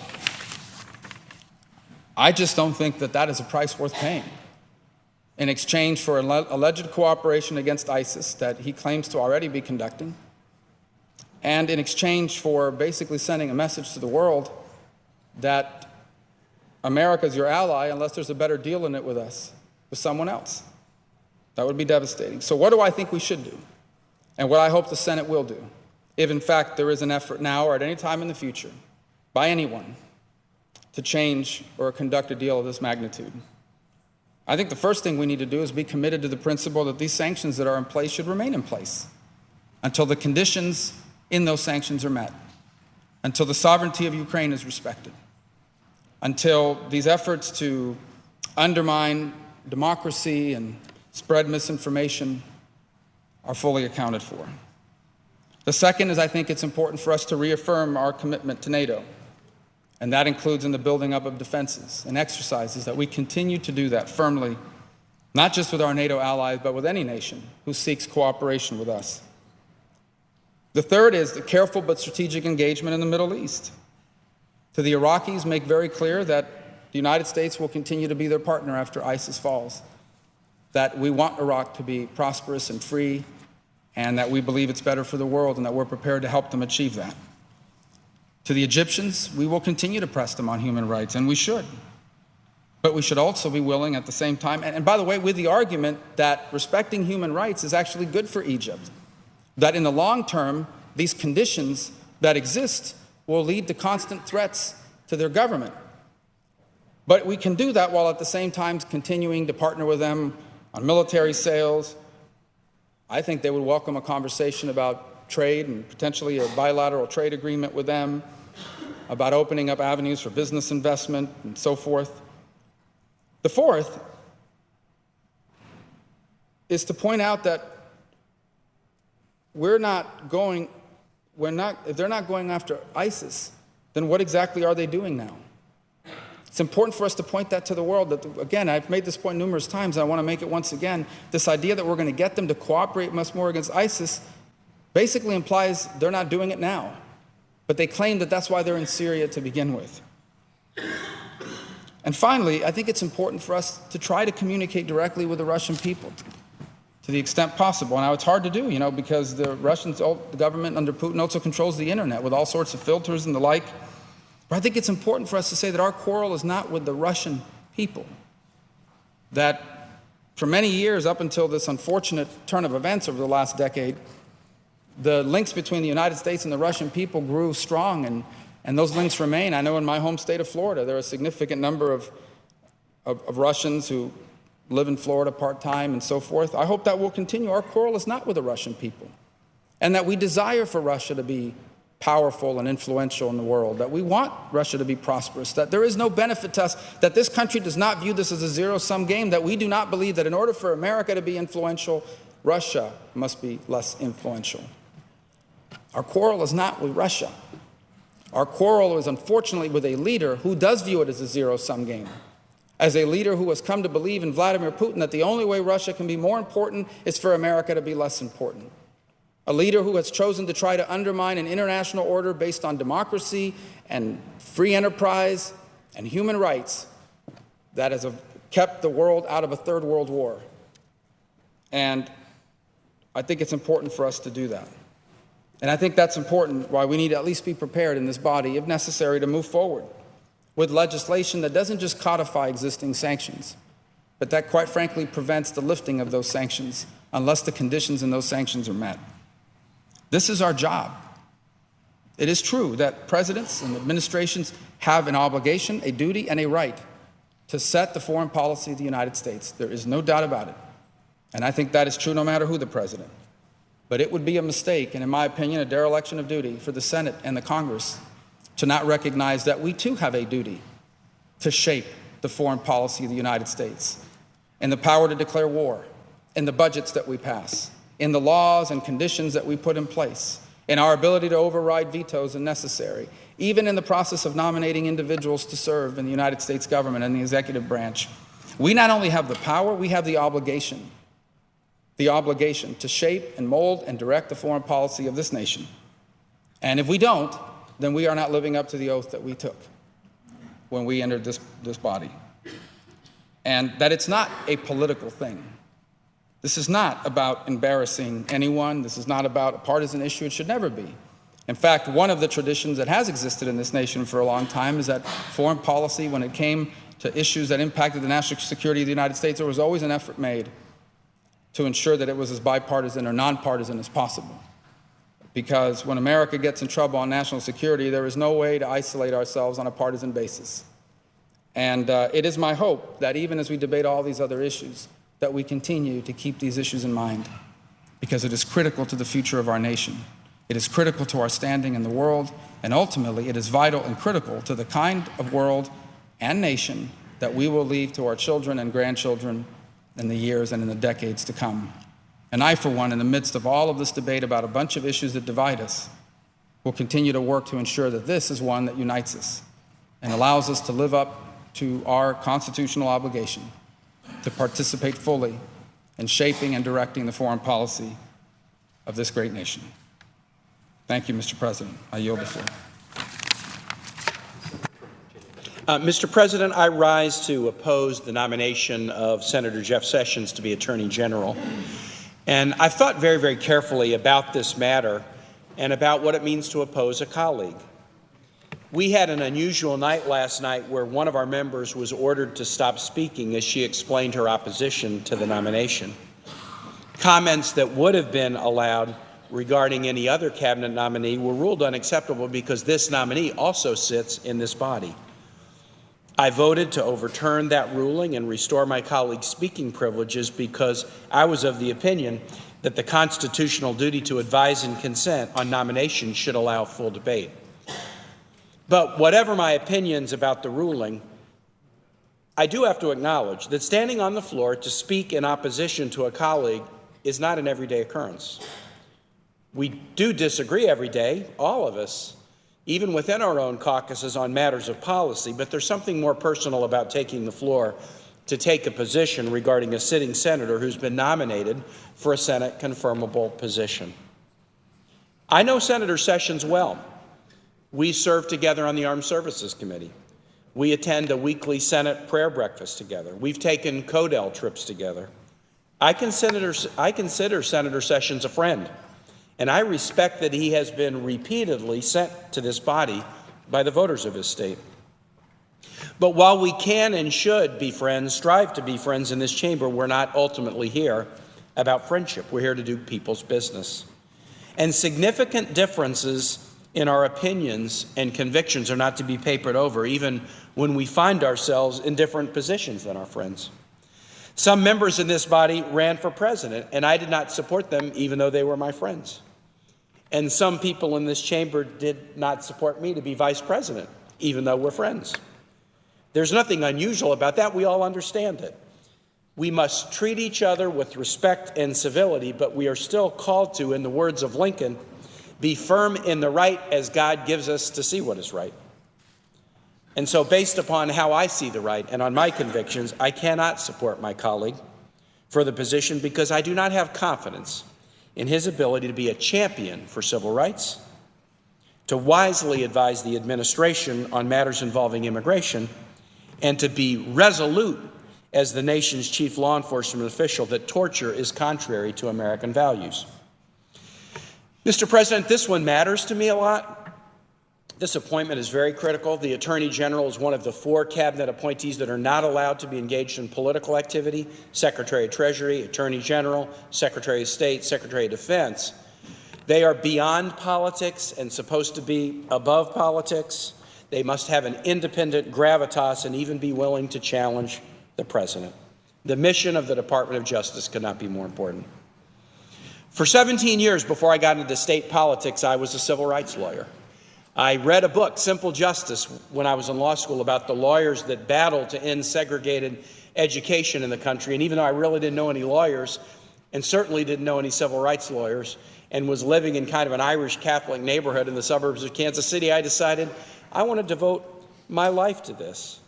And so I moved to Virginia in 1984 and started practicing civil rights law, and I did for 17 years.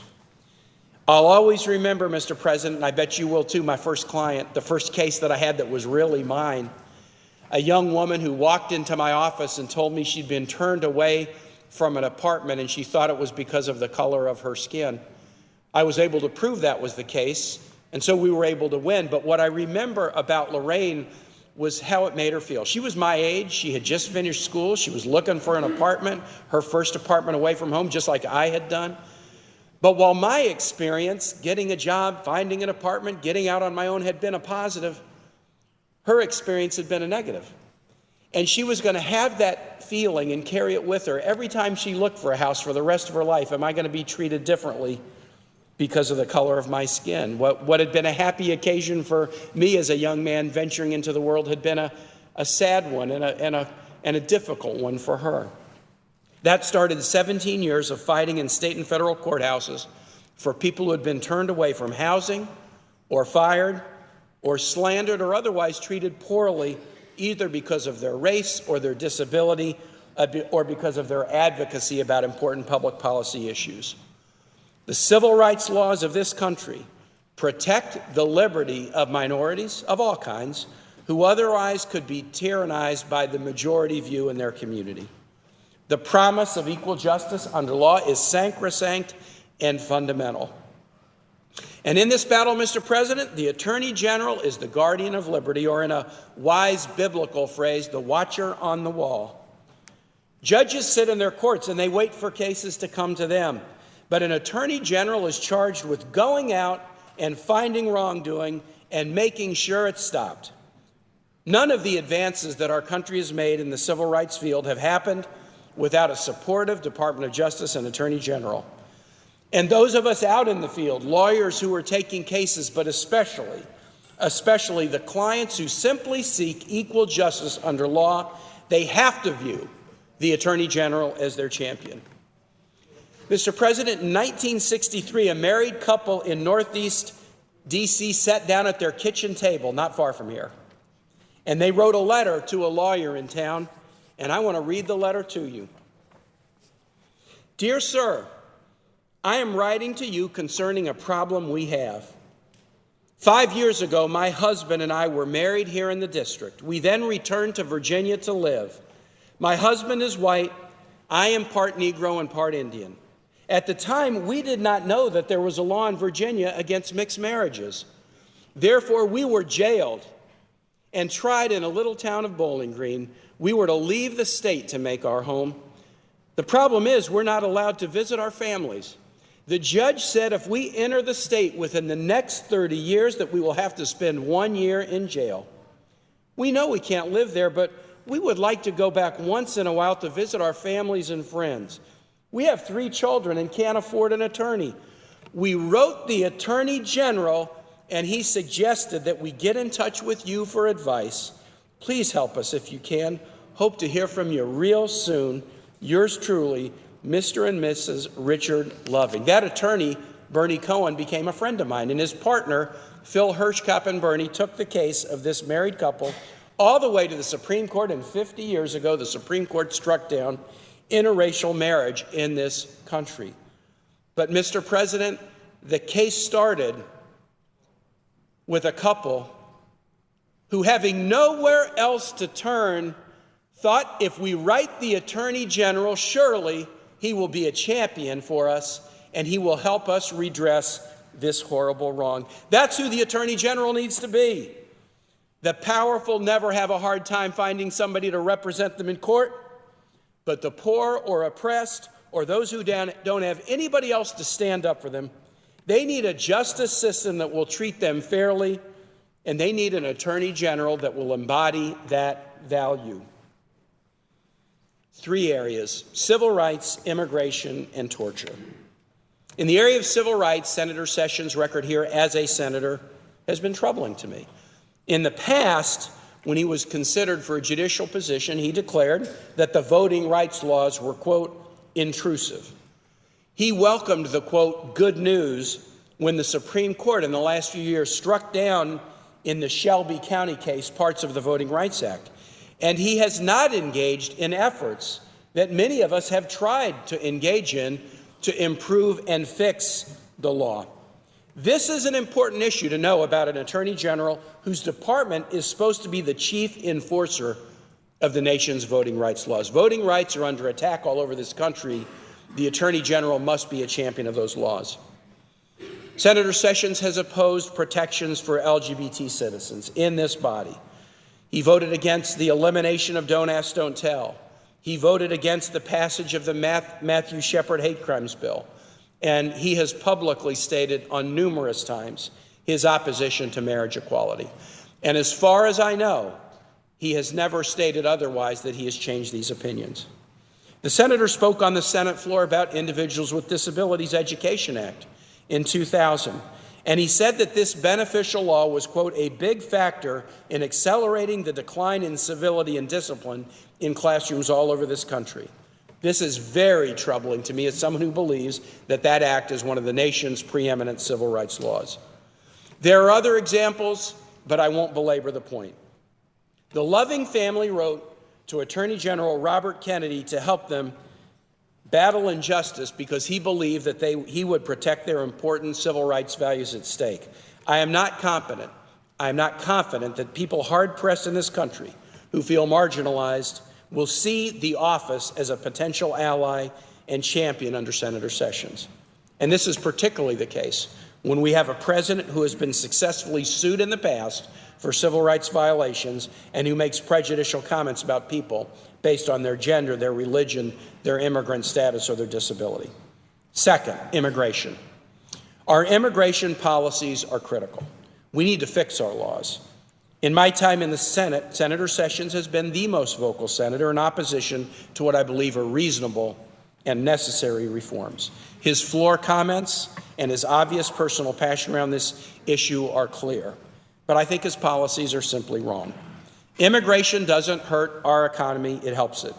Jefferson recognized this in the Declaration of Independence. In his Bill of Particulars against King George, he said, "We do not want to live under your tyranny. You won't let us have a good immigration system." Jefferson recognized it, and all through the years, the inflow of talent, the blood of innovation and talent and new ideas from immigrants has been part of what has made our country great.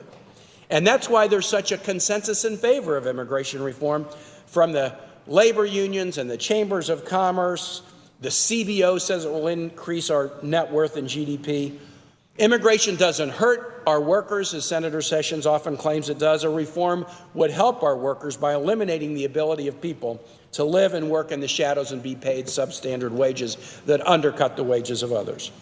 Senator Sessions' views on immigration even extends to a critical program like the Special Immigrant Visa Program that grants special protection to foreign citizens, especially those from Afghanistan and Iraq, who have helped our troops on the battlefield. They sign up to help Americans who are in service, and they put their lives at risk for doing so. And because of that, we have a special program to accord them a welcome that they are deserved in this country. Senators McCain, Shaheen, and I, and many others have worked on this program, and Senator Sessions has been a determined opponent of the SIV program, and I just can't understand why. If we will not help the people who help us, then who will choose to help us in the future? Some of these SIV immigrants were turned away at airports after the poorly conceived and poorly implemented immigration order of President Trump.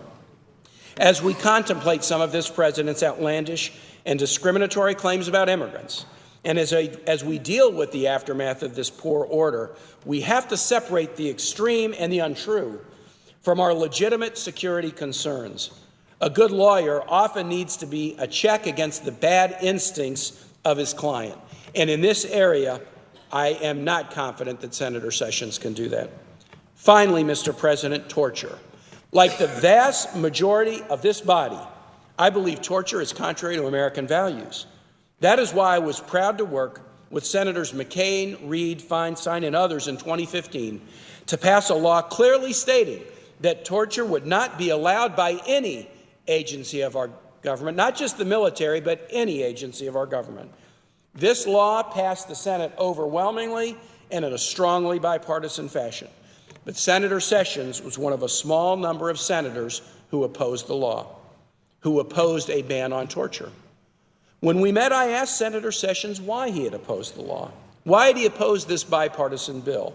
This is a fundamental question for any of us, but certainly for an individual who wants to occupy the nation's chief law enforcement position. His answer was not at all convincing. I don't think the nation should have an attorney general with an ambiguous record about torture.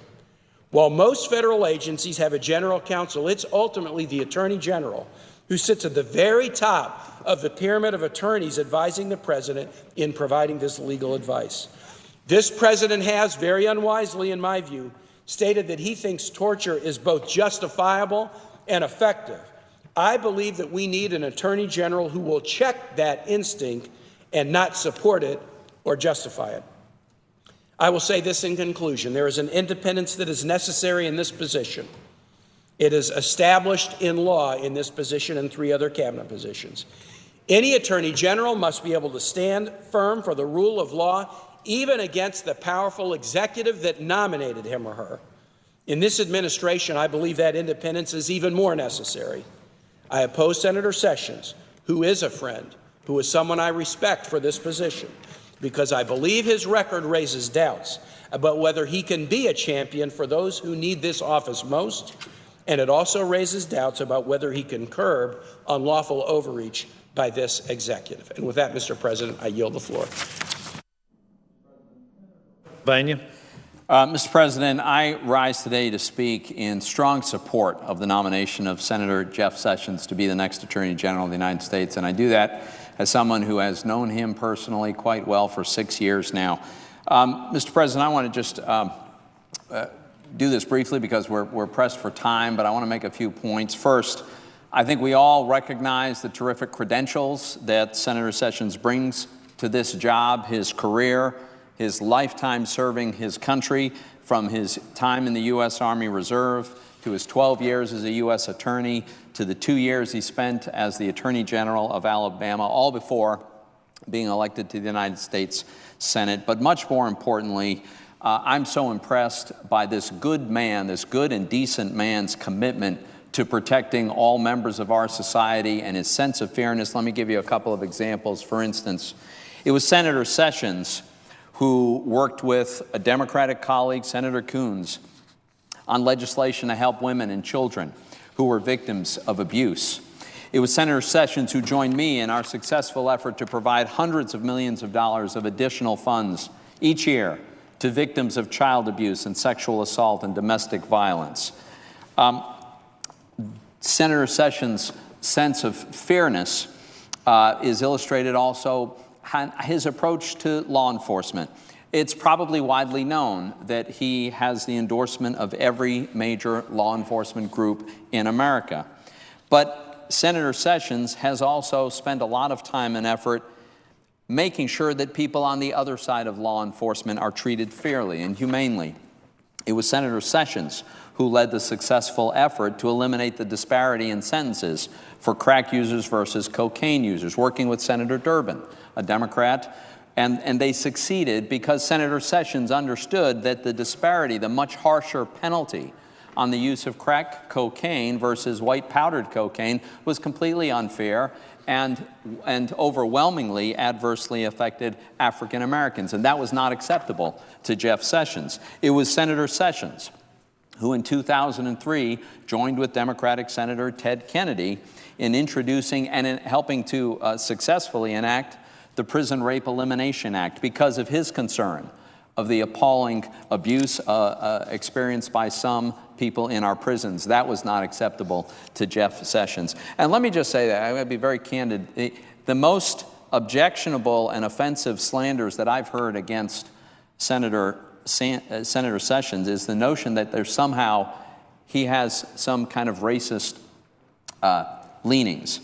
That is an outrageous and dishonest charge. I've known this man very well. There's not a racist bone in his body. This is a man who's been endorsed by many, many African American leaders. This is a man who personally took on the KKK every chance he had when he was serving as a U.S. attorney.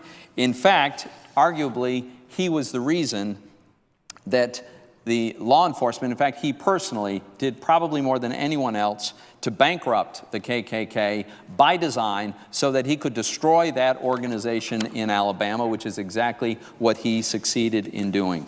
Jeff Sessions is a man who has tremendous respect for the law, a reverence for the law, respect for the rule of law, and there's absolutely no question in my mind, from my own personal experience with him for these years, that he will enforce the law vigorously and fairly. Now, several of my Democratic colleagues have come down here and they've rattled off policies, areas in which they disagree with Senator Sessions. You know what? There are areas where I disagree with Senator Sessions. And I guarantee you there are lots of areas where I have disagreements with the members of President Obama's cabinet. But it never occurred to me to expect that I would have complete agreement on every policy issue with every candidate for a cabinet position. What I know about Jeff Sessions is that he's an extremely well-qualified attorney with outstanding credentials, has spent his adult life serving his country and his state, that he has gone to the mat to work for people who are some of the least fortunate and people who've been through appalling circumstances, and he has been their champion. And I just know that he is going to stand up for the principles of the rule of law and equal justice before the law. Last point I want to make, Mr. President, and that is when Republican senators gather periodically for our lunches and our private discussions, every Republican senator knows that when we are discussing something, if Jeff Sessions believes that we are talking about doing something that is a violation of a principle that he holds, he's going to be the first guy who's going to stand up and he's going to say, my colleagues, this would be a mistake. It's not the right thing to do. He is the one who is first to stand up to any other member of the conference. It doesn't matter who it is. If he thinks what they are suggesting is not the right thing to do, not the principled thing to do, not consistent with our role as senators, not consistent with our principles. Jeff Sessions is always willing to stand up for what's right. He will stand up for what's right as the Attorney General of the United States. I am proud to support him, and I urge all of my colleagues to do likewise. Mr. President. Senator from Vermont. Mr. President, I think many millions of Americans perceive, as I do, that these are not normal times. We have had a new President of the United States who called a judge, a so-called judge, because he dared to disagree with President Trump's decision on the ban of Muslims coming into this country. We have a president who attacks the media in this country as fake news, that everything that they are saying are lies. We have a president who goes before the troops, men and women in the American military, and starts talking about politics. So it is very clear to me that we have a new president who really does not understand the Constitution of the United States of America, who does not understand the separation of powers in the Constitution. And in that context, we need an Attorney General who will have the courage to tell the President of the United States when he is acting in a dangerous, authoritarian, or unconstitutional way. I have known Jeff Sessions for a number of years, and personally, I like Jeff Sessions. But I do not believe that at this moment in history, when we need people around this president to explain the Constitution to him, that Jeff Sessions will be the Attorney General to do that. Mr. President, I am deeply concerned about voter suppression in this country. I am deeply concerned that as a result of the Supreme Court's gutting of the Voting Rights Act, we have in state after state after state governors and legislatures who are working overtime, to make it harder for poor people, people of color, older people, young people to participate in the political process. Mr. President, today in the United States, we have, compared to the rest of the world, a low voter turnout. Only about 60% of eligible voters in America cast a ballot. Our job, whether you are conservative, Republican, progressive, independent, Democrat, whatever you are, if you believe in democracy, what you should believe in is bringing more people into the political process, increasing our voter turnout, not working as hard as you can to suppress the vote. I want an Attorney General of the United States of America to tell those governors, to tell those attorney generals all over this country, that as Attorney General of the United States, he will fight them tooth and nail in every way legally possible to stop the suppression of the vote in state after state throughout this country. Mr. President, we have the dubious distinction in this country of having more people in jail than any other nation on earth. We have about 2.2 million Americans in jail. We're spending about $80 billion a year locking them up. And these people are disproportionately in jail who are African American, Latino, Native Americans. I want an Attorney General who understands that the current criminal justice system is failing, that we have got to figure out ways to keep people from getting into jail by investing in education, in jobs, and that incarceration in more jails are not the answer to the crisis we face within criminal justice. I honestly do not believe that Jeff Sessions is that person. Mr. President, in recent years, we have made significant progress in allowing people, regardless of their sexual orientation, to get married and to have the full rights of American citizenship. I do not believe that Jeff Sessions will be the Attorney General who will be supportive of LGBT rights. Mr. President, we have some 11 million undocumented people in this country. I believe that most Americans see the solution as comprehensive immigration reform and a path toward citizenship.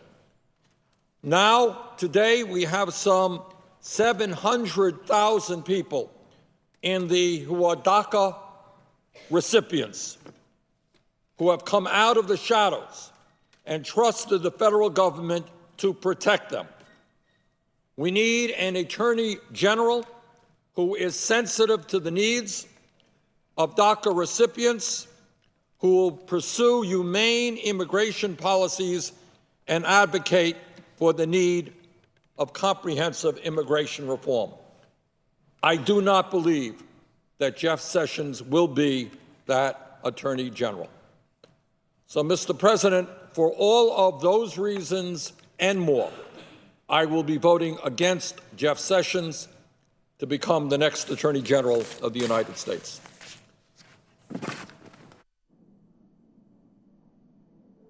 Mr. President. Senator from Delaware. President, I also rise this evening to talk about the nomination of our colleague from Alabama, Senator Jeff Sessions, to serve as our next Attorney General. Like many of our colleagues, I've heard from an incredible number of people in my state regarding this nomination. Some in favor, fewer than 100, many against. Almost 1,300 Delawareans have called, emailed, or written to my office expressing their opposition to Senator Sessions' nomination. I'd like to share, if I could, just a few excerpts from some of the emails that I've received concerning this nomination, Mr. President. We'll start with Priscilla from a town of Newport in the northern part of our state. She wrote to me about the experience of her family growing up in a segregated society. Here's what she had to say. She said, I lived through my parents not having the right to vote, not being able to go through the front door of a restaurant or a doctor's office, using the colored fountains and bathrooms, never again. Another person, Rhonda from Dewey Beach, wrote to me about Senator Sessions' voting rights, her voting record on voting rights. And here's what she had to say. She said, Mr. Sessions has called the Voting Rights Act of 1965, a, quote, piece of intrusive legislation, close quote.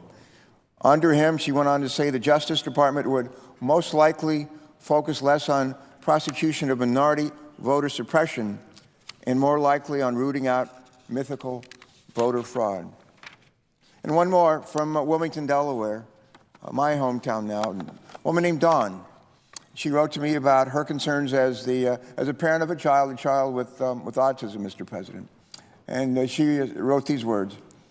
I am writing to express my deep concern with Jeff Sessions' nomination for Attorney General.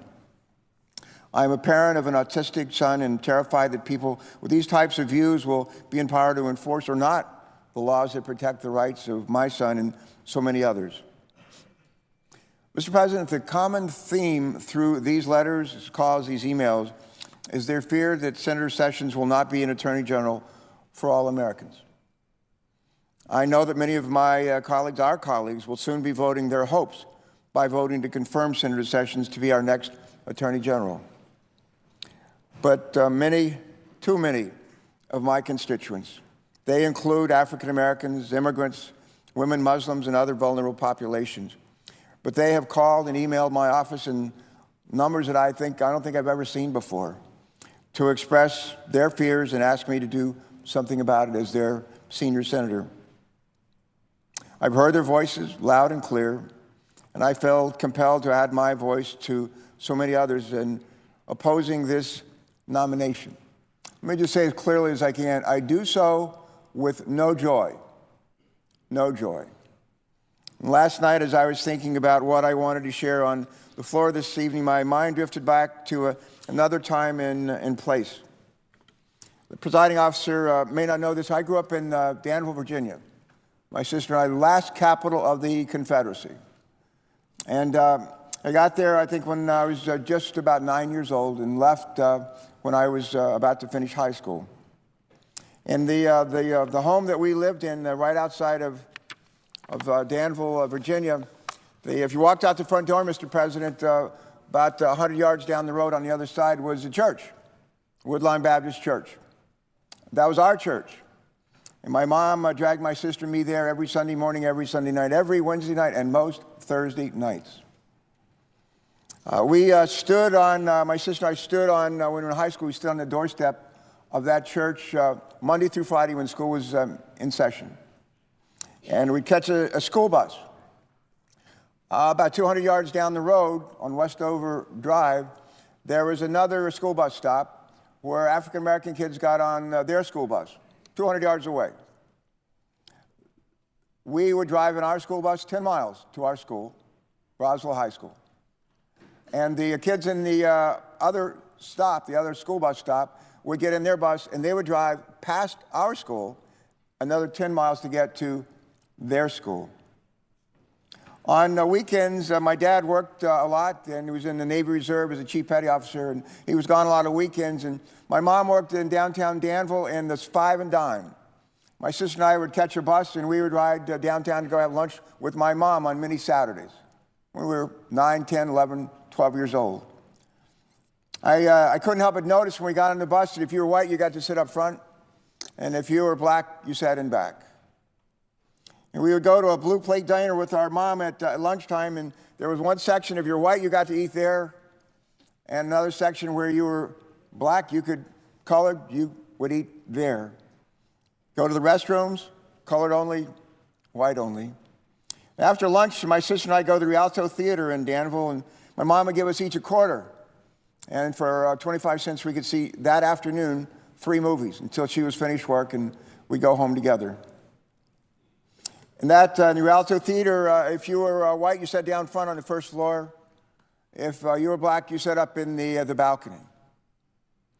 I'll never forget when I was a little boy in Danville one day and went to the dentist's office for some dental care. I remember this older African-American woman coming into the dentist's office, and she was in pain with I think an abscessed tooth. She asked she said, I know I don't have an appointment, but could someone just help me out of my misery? And they said, I'm sorry, ma'am, you don't have an appointment. We can't do anything for you. And she left crying.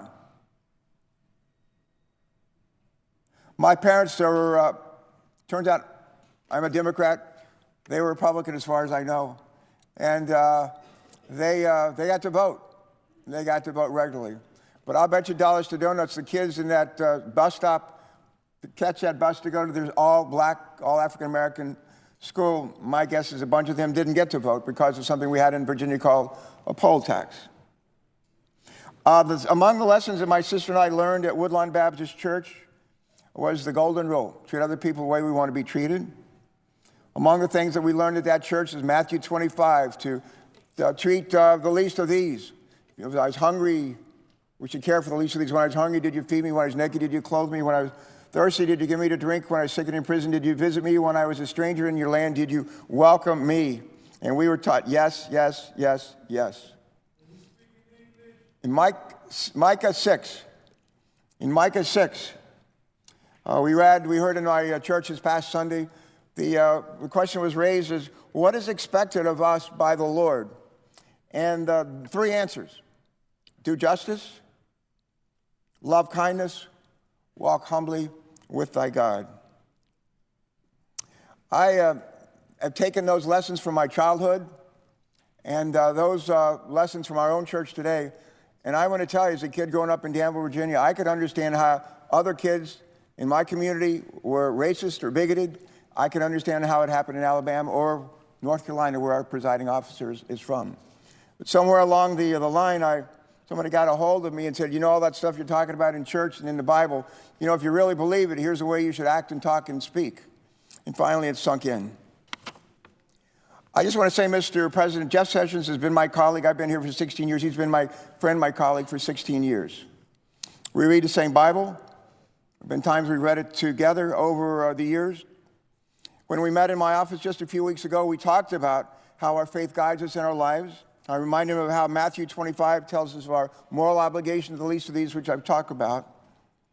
And as I carefully considered my friend's nomination to serve our country in such a critical role, I found that while we agree on many issues, including that our faith is an important guide not only in our personal lives, but in our capacity as public servants, I found that our views on too many important issues diverged. Like many Americans, Mr. President, I am troubled by the direction that Donald Trump is seeking to take our country in these first few weeks of his administration.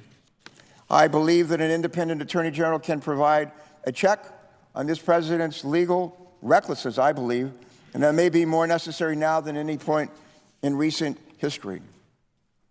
Donald Trump has already revealed an agenda that reflects his divisive campaign, one that I believe will make our economy less robust, less fair, our environment less clean, our country less inclusive, our freedoms less free, and our allies less inclined to take America at its word.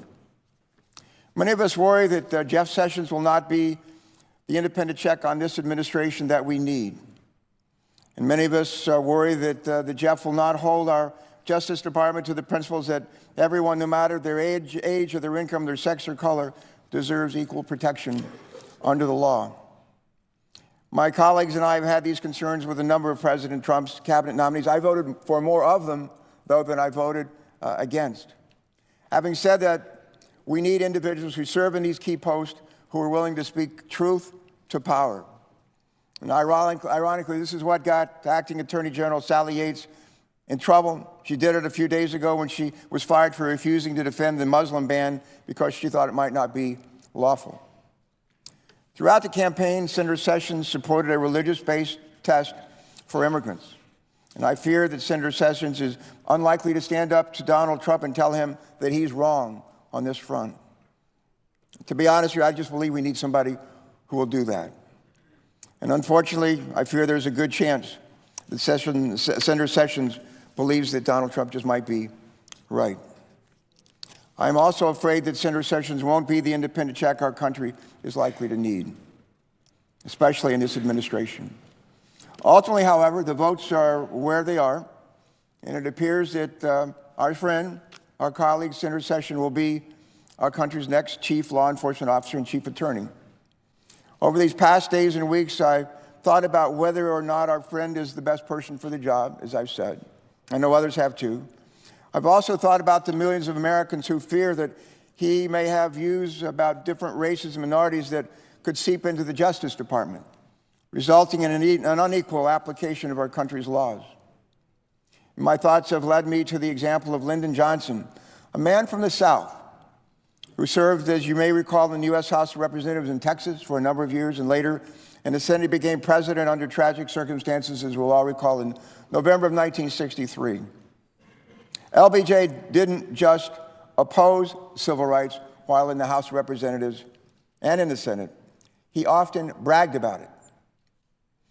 But he went through a public transformation that would lead him to pass the first civil rights bill since Reconstruction as Senate Majority Leader in 1957, and then sign into law some of our nation's landmark civil rights laws, the Civil Rights Act of 1964, the Voting Rights Act of 1965, the Elementary and Secondary Education Act, the Fair Housing Act, and countless others. LBJ's transformation, Mr. President, didn't happen overnight, though. The truth is that his views on civil rights and racial justice might have been there all along. Here's what author Robert Caro wrote about LBJ in the most installment he wrote on the life of LBJ. Here's what Caro wrote. Although the cliche says that power always corrupts, what is seldom said, but what is equally true, is that power always reveals. When a man is climbing, Pharaoh goes on to write, when a man is climbing, trying to persuade others to give him power, concealment is necessary to hide traits that might make others reluctant to give him power, to hide also what he wants to do with that power. If men recognize the traits or revealed or realize the aims, they might refuse to give him what he wants. But as a man obtains more power, camouflage is less necessary. The curtain begins to rise. The revealing begins. And so it was, in Cairo's views, and I think he's probably right, so it was with Lyndon Johnson. And Mr. President, that reminds me of another quote tonight, and this is one from our former First Lady Michelle Obama, who said these words: "Being president doesn't change who you are, it reveals who you are.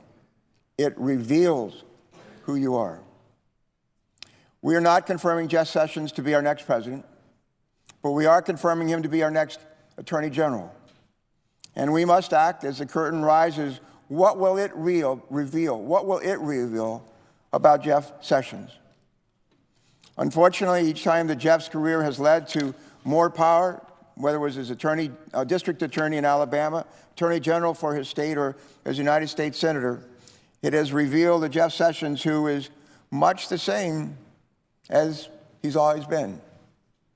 It has revealed a Jeff Sessions to be less inclined to undergo the transformation that so many others before him have undergone to put themselves and our nation on the right side of history. Let me close, Mr. President, with this thought. If Senator Sessions is confirmed, it is my sincere hope that our friend and that our colleague will recognize the awesome responsibility and the opportunity that he has to serve not only the people of Alabama, not only the people of the South or the southeastern part of our country, but Americans across our country of all races, all colors, all creeds. In this body, it's often important that we vote with our hopes rather than our fears. And unfortunately, tonight, I'm not yet prepared to vote my hopes. But the words of a reporter writing about President Johnson a few years ago give me some hope as we look forward, and maybe they'll give hope to the rest of us. Here's what that reporter wrote about Lyndon Johnson. Perhaps the simple explanation, which Johnson likely understood better than most, was that there is no magic formula through which people can emancipate themselves from prejudice. No finish line that, when crossed, awards a person's soul with a shiny medal of purity in matters of race. All we can offer is a commitment to justice in word and deed that must be honored, but from which we will all occasionally fall short. And I would just add, and we do. I hope these words that I've just quoted, just read, resonate with our friend and resonate with our colleague, Senator Jeff Sessions.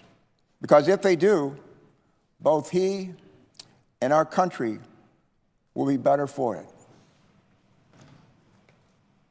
And with that, I yield back the floor. Mr. President. The senator from Iowa. There's been a lot of discussion about Senator Sessions' nomination on this floor in the last 24 hours. Before we vote, I want to offer a couple observations about the unfairness of some of the statements. First, I was hoping to limit my remarks to all of the reasons why I believe Senator Sessions will make an outstanding Attorney General. But instead, I feel very compelled to say a few words about some of the attacks that have been leveled against Senator Sessions here on the floor, where he has served the people of Alabama faithfully for 20 years. A number of senators have come to the floor to talk about Senator Sessions' hearing in 1986 when he was nominated to be a federal judge. Now, it happens that I was in the Senate in 1986, at that time by 6 years. I was on the Judiciary Committee in 1986, by that time for 6 years, and I want you to know, I saw what happened. Now, I don't have time to go into all the details here, but I will tell you this. Jeff Sessions' hearing in 1986 was an absolute ambush. In fact, it was a planned ambush. He was unfairly attacked then, and he's being unfairly attacked now. I'll give you just 2 examples. First, in the last 24 hours, we've heard Senator Sessions attacked for a voting rights case that he pursued as U.S. Attorney in Alabama. We've heard a lot about that case.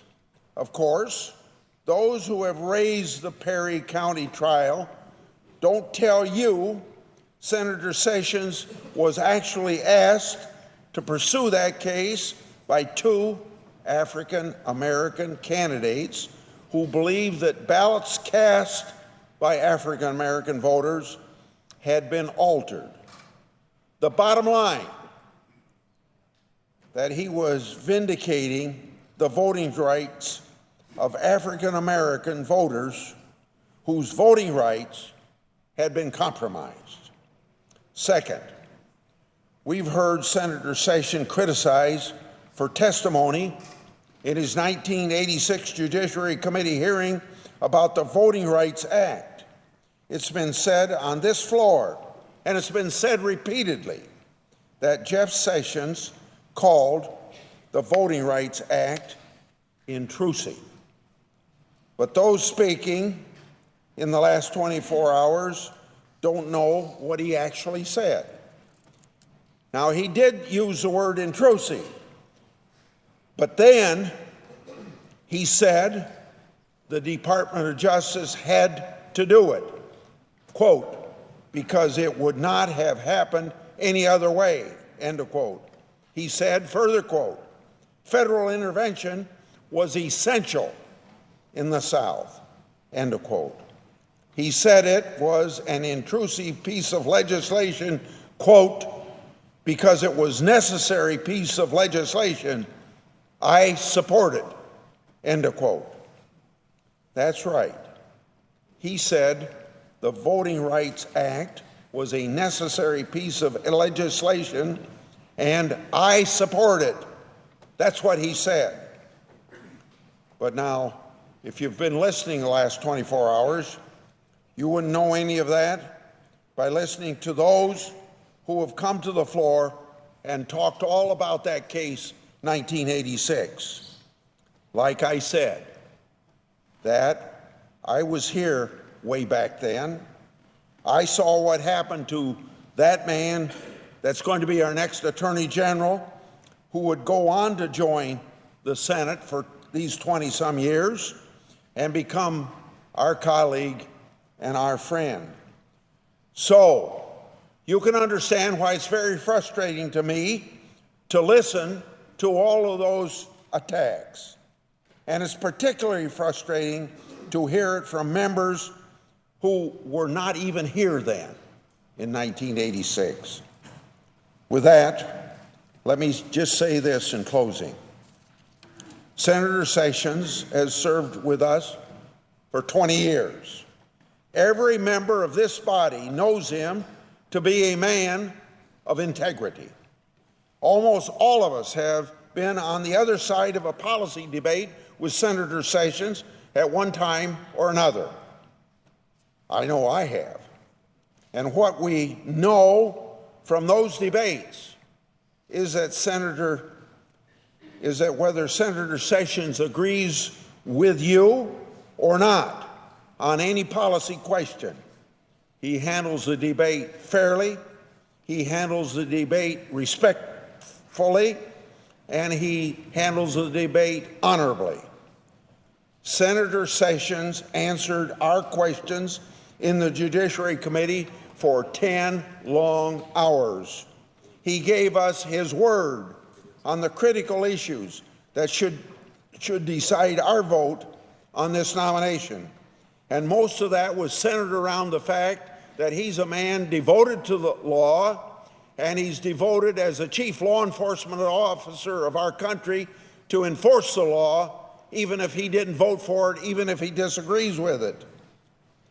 We know from that questioning that Senator Sessions will be independent. When he said when he has to say no to the President of the United States, he'll say no to the President of the United States. We know Senator Sessions then, as I've said, will enforce the law faithfully without regard to person for all Americans.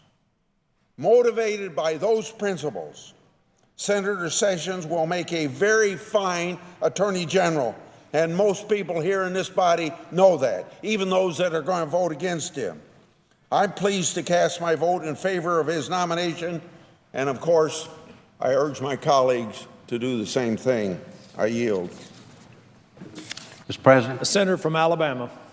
Mr. President, I rise in support of the nomination of my colleague and friend Jeff Sessions to be the Attorney General of the United States. And why? We've had this debate. It's gone on a long time.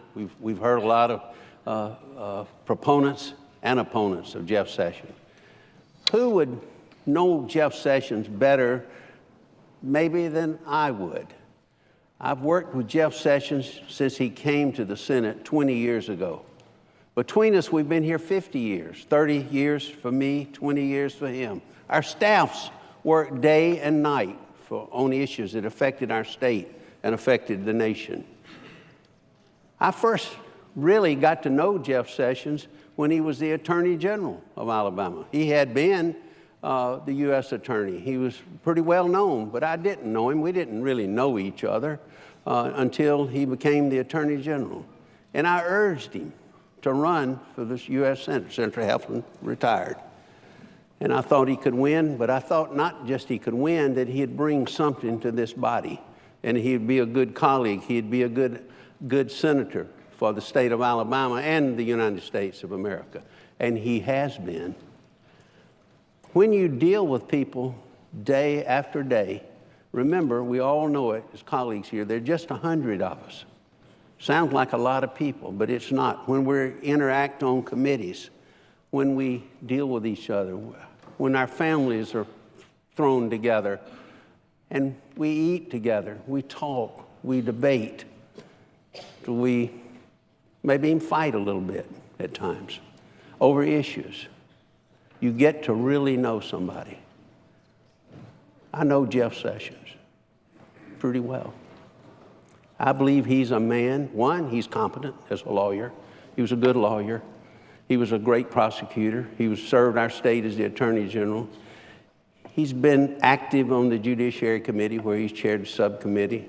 He's been active on the Budget Committee. He's been active on the Armed Services Committee. He's been active right here in the Senate, our Senate, on the Environment and Public Works Committee. And he's well respected. What kind of Attorney General do we want? We want somebody that is competent, somebody with integrity. Integrity above everything. That's what.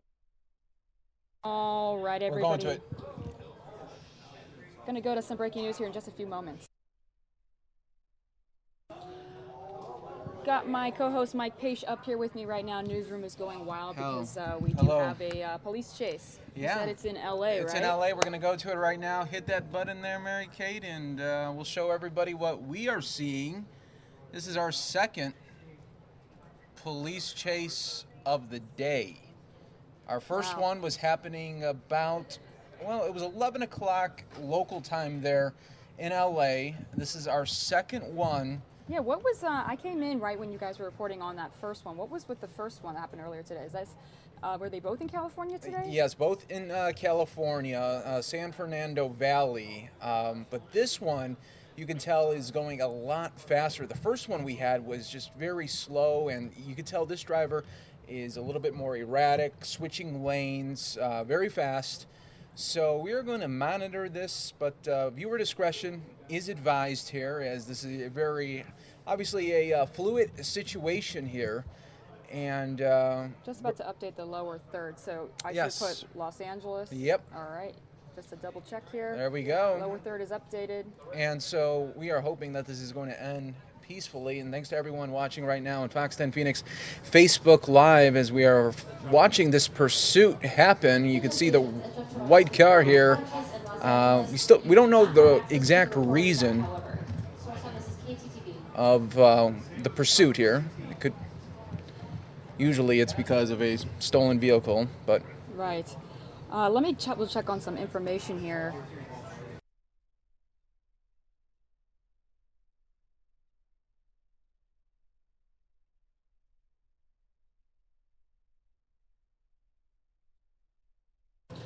So again, it's about 4:50 here in Phoenix, but this is out of Los Angeles. My co-host Mike Pace up here with me. This is your second police chase of the day, you said, yep, it's and this is going to get really dicey here. Oh, he hit that car, and then he just veered off from the highway. We're hearing all different things coming into our newsroom, yeah. you guys, so bear with us. A lot here. going on, and you know, we should point out that this is rush hour as well. Going on rush hour there in LA, and this suspect is moving. If you were with me during my first chase of the day, this is a real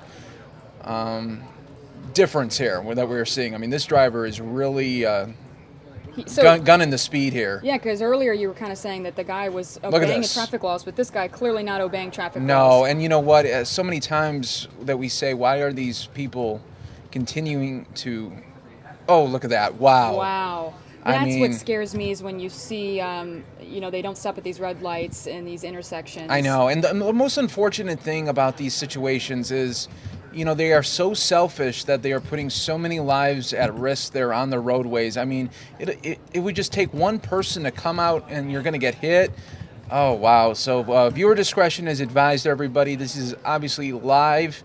And we are going to be following this for you, but if it gets really out of hand, we'll have to dip out of the coverage just in case. We just don't know what's going to happen.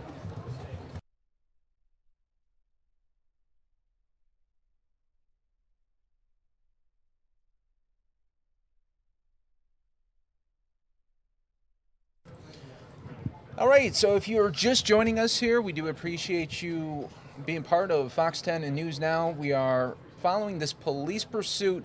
We just got the video within about 5 minutes ago, the feed here. You can see now police getting a little bit closer to the suspect. We'll see what's going to happen here. We have heavy traffic right now, and he's going right through the intersection. That is always the scariest part, Mary Kay. The intersection is really the times that you are going to get hit, because a lot of the times they're, running those reds, or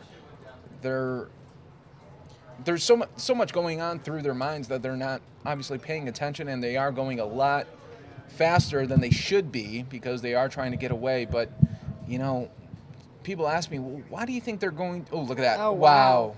Wow. Okay. And I wonder if they are aware that choppers are also following them. So they can drive as fast as they want, but we always have an eye on them. Yes. As, we're watching them from a news chopper. I know, but it's like they know eventually they're going to get caught, but they just want to extend those last moments of freedom, but they don't realize, or they probably do, but they don't care at this moment that they're putting. Look at how many cars this person has passed and how many lives he has risked by doing this. Absolutely, yeah. Can you tell what kind of car that is? I'm trying to see. I can't tell from this angle if here. If you guys can tell, let us know in the chat or tweet at us, Mary Kay Fox 10 or Mike Pace Fox 10. Oh, wow. We were worried about something like that happening. He just slammed into a car there. Oh, wow. Slams into a couple more. Hopefully this will be on, and viewer discretion is advised.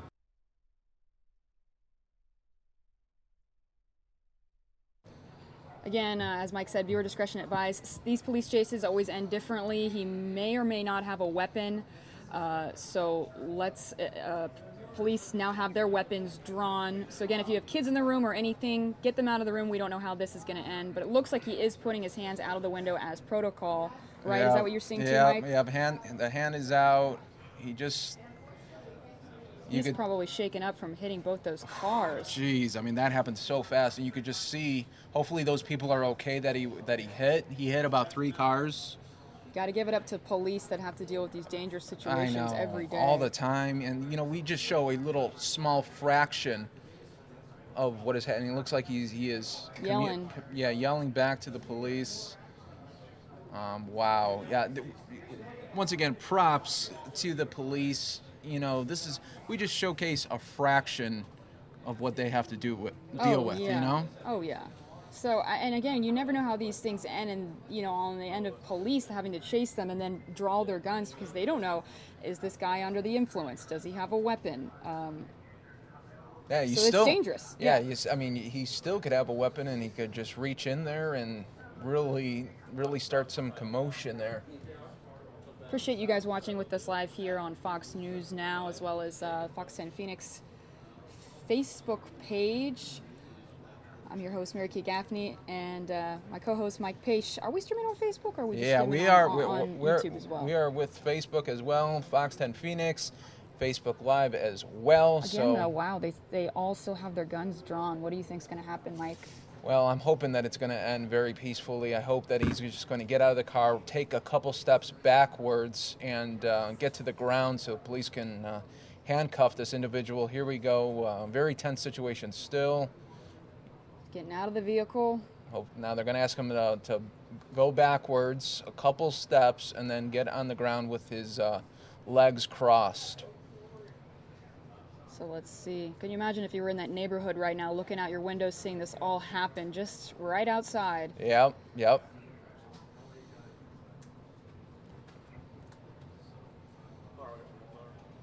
There we go.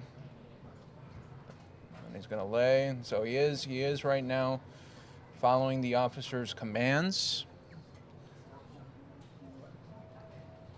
And they're quickly going to get to the suspect. They also want to check the car to make sure that there's nobody in the car as well. I wonder if these are, again, was the police station you covered earlier today in Los Angeles as well? Yeah. I'm wondering if these are the same officers. Like, wow, let's hit it again, boys. Let's get out there. Yeah. They deal with this all the time in LA. And Sure there's do. a protocol that, they have to follow.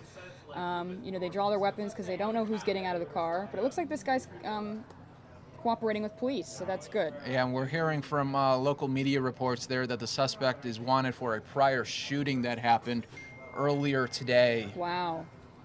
So again, you guys, if you heard that, suspect wanted for a prior shooting that happened earlier today. That's the driver you're seeing there laying on the ground in the white t-shirt and jeans.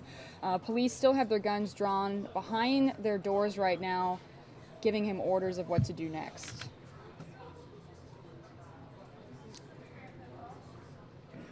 Just another. Those speeds were getting a little out of hand, especially when he veered off from the highway. Look at this whole street is now blocked, and look at that car there.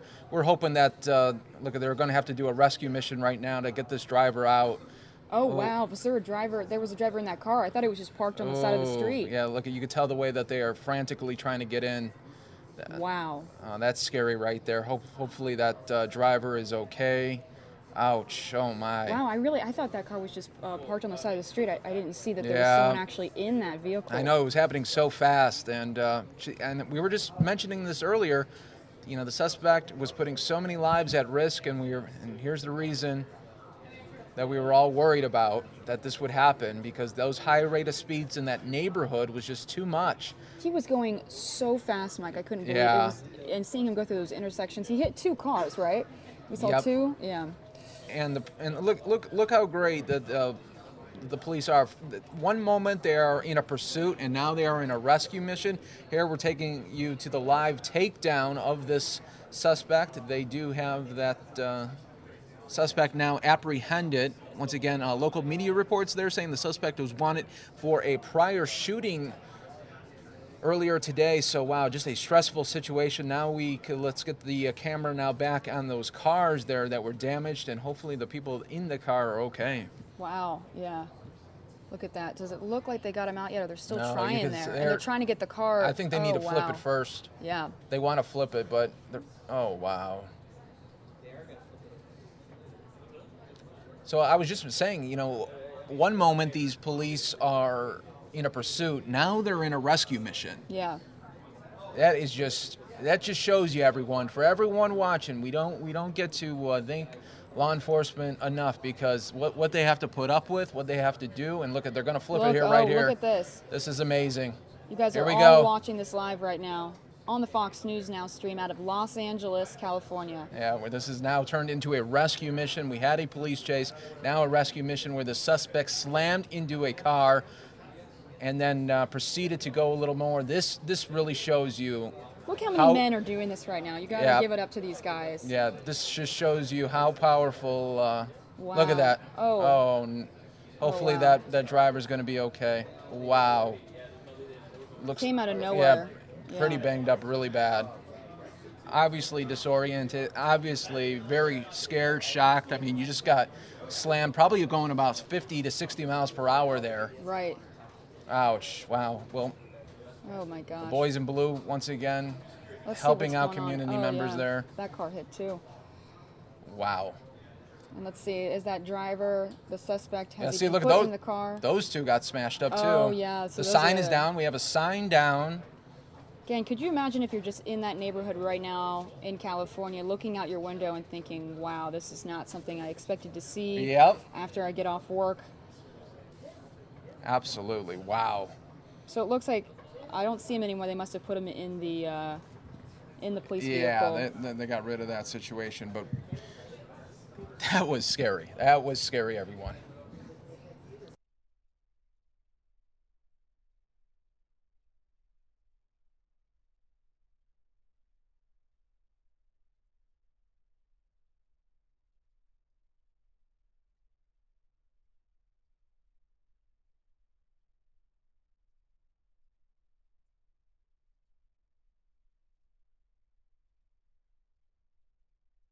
And once again, everyone watching live on Fox 10 Phoenix or Fox 10 Phoenix Facebook Live, we just saw this police chase wrap up, and unfortunately that suspect slammed into about 3 cars right there on that street, and it is really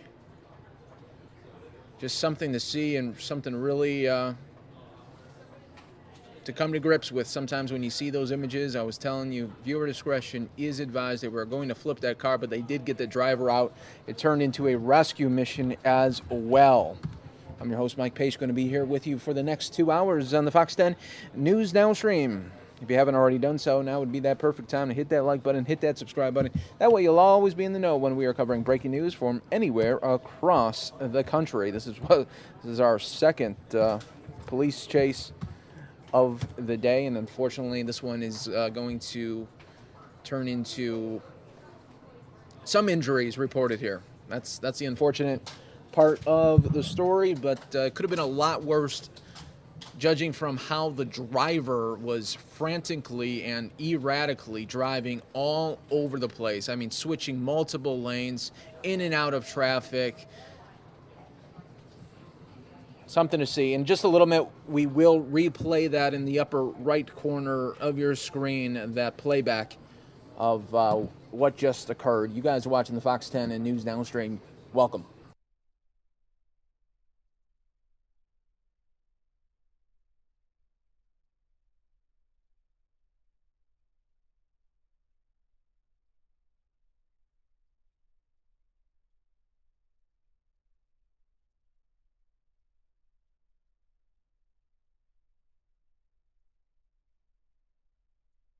And you can see here that the police and first responders are now with that injured victim that was in one of the cars that just got absolutely slammed during this pursuit. It's really what ended it, was after that suspect slammed into about 3 cars. The suspect did stop in the middle of that intersection. In just a little bit, we will replay in the upper right-hand corner for you how that all occurred there, just in case you maybe just came on the stream right now and you're wondering, okay, how did that all end up? We will show that to you. Upper right-hand corner of your screen, everybody.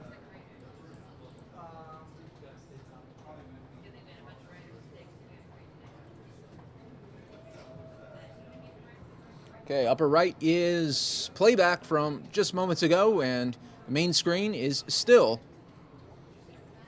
your live video.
Once again, we are hoping for the very best for those people that were injured in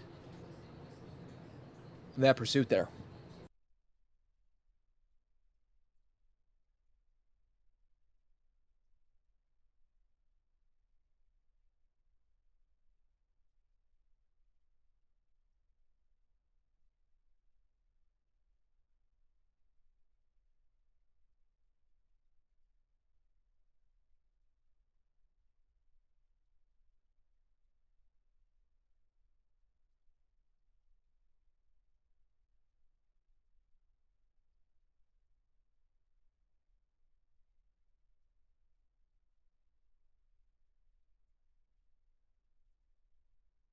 And for those of you in the stream, in just a little bit, we will be going back to the Jeff Sessions vote there at the state capitol. We just want to replay this video there for you, for the people that may be just coming in on the stream.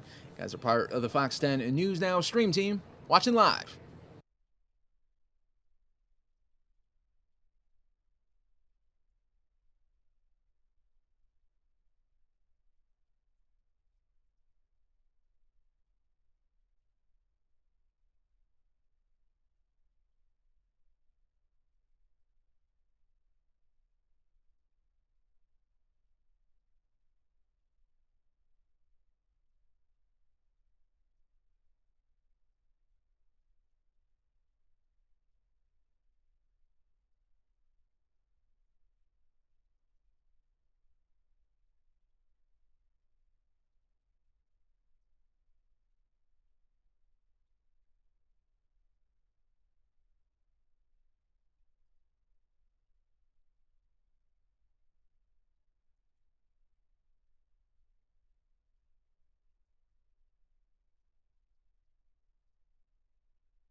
All right, everybody, and that was how it all ended there after that suspect did slam into those vehicles. You guys are watching the Fox 10 News Now stream. We're going to take you back to the state capitol. Everyone that is watching on Fox 10 Phoenix Facebook Live can join us right now on fox10phoenix.com.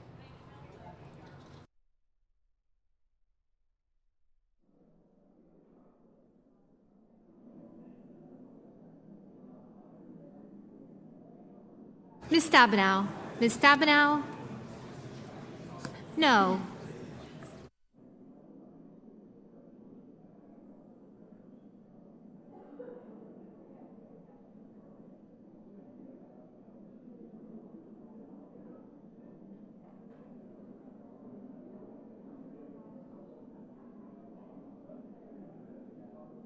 Mr. Manchin. Mr. Manchin? Aye. Ms. Heitkamp. Ms. Heitkamp? No.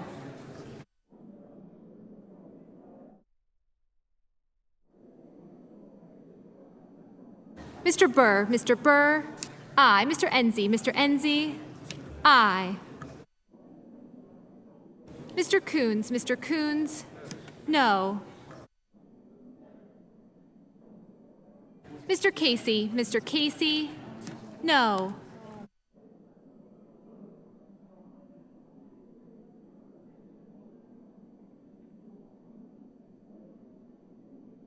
Mr. Thune. Mr. Thune? Aye.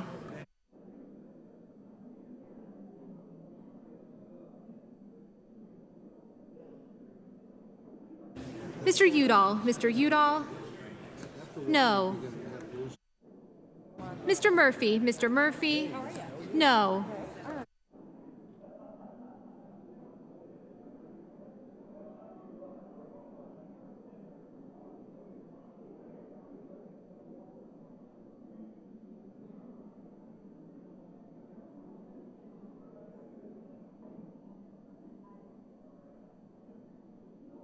Mr. Corker. Mr. Corker? Aye.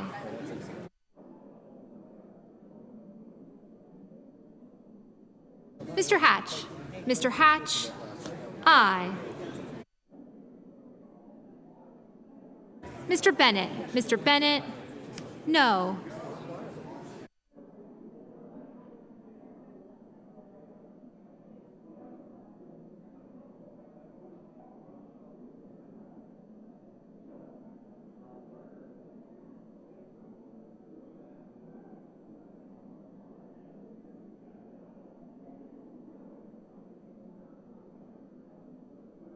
Mrs. Capito. Mrs. Capito? Aye.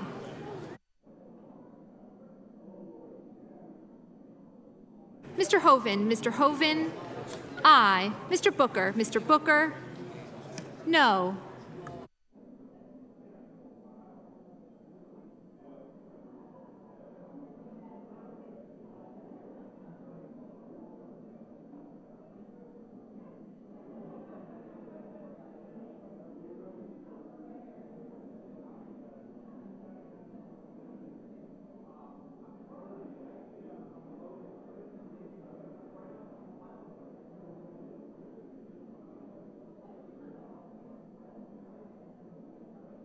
Mr. Crapo. Mr. Crapo?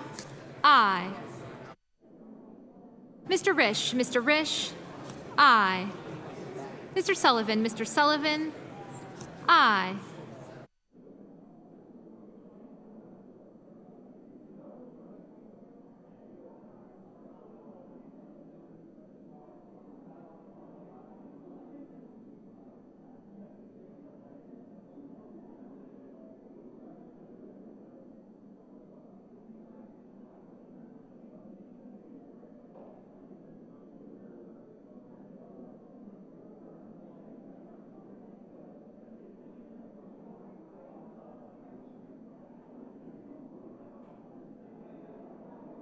Mrs. Fisher. Mrs. Fisher? Aye.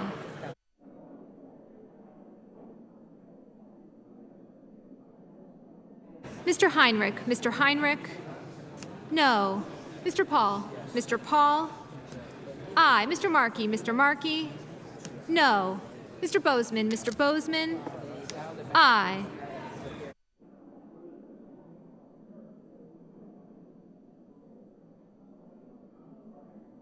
Mr. Cotton. Mr. Cotton? Aye. Mr. Blunt. Mr. Blunt? Aye.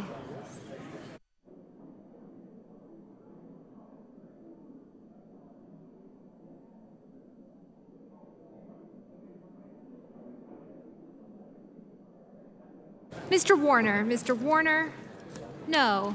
Mr. Peters, Mr. Peters, no.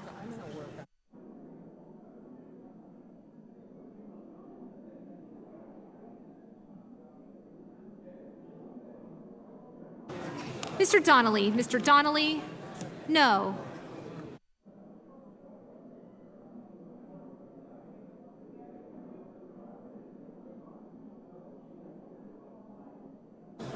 Mr. Daines, Mr. Daines, aye. Ms. Harris, no.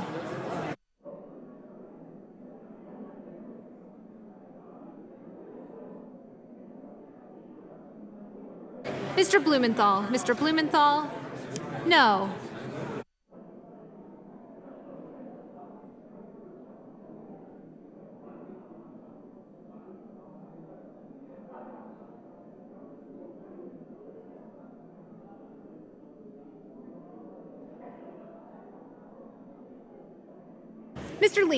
Mr. Lee, aye. Mr. King, no.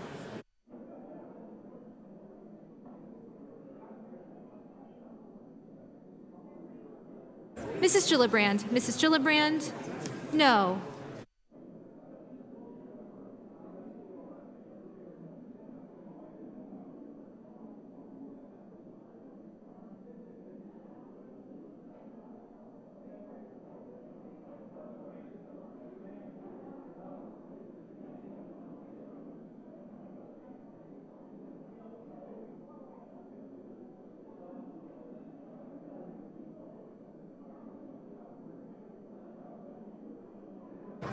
Mrs.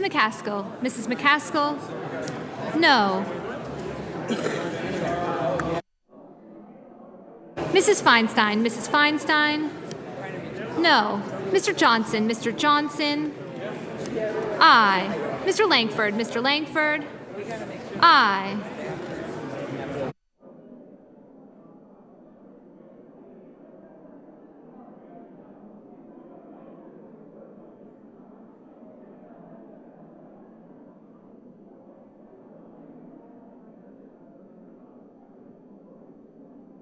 Mr. Nelson, no.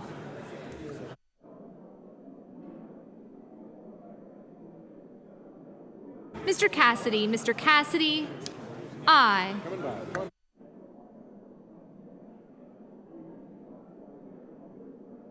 Mr. Whitehouse, no. Mr. Menendez, no. Mr. Brown, no. Mr. Schatz, no.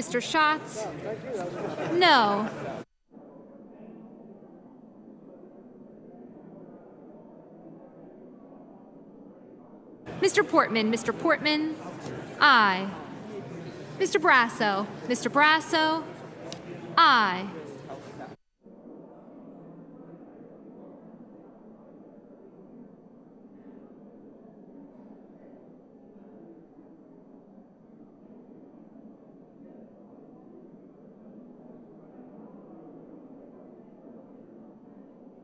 Ms. Murkowski, aye.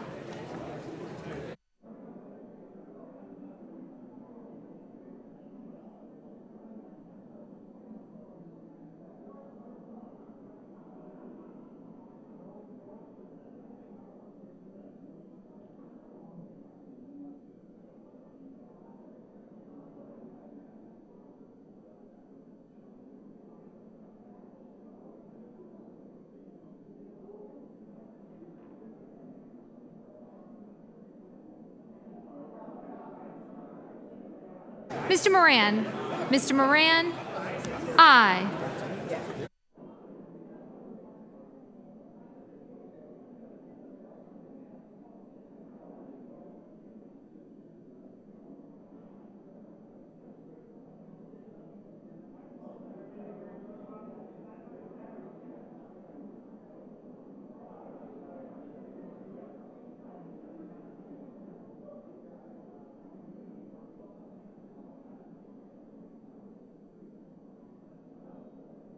Ms. Hirono, no.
Mr. Heller. Mr. Heller, aye.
For those of you just watching right now, the Senate has confirmed Jeff Sessions as Attorney General.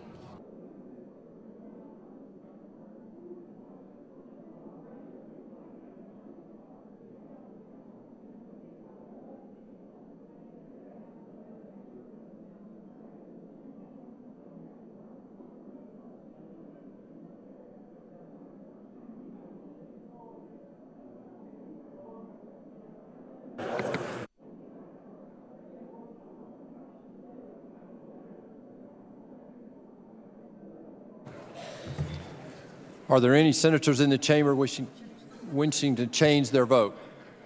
If not, the ayes are 52, the nays are 47. And I'm sorry? And one senator responded present. The nomination is confirmed.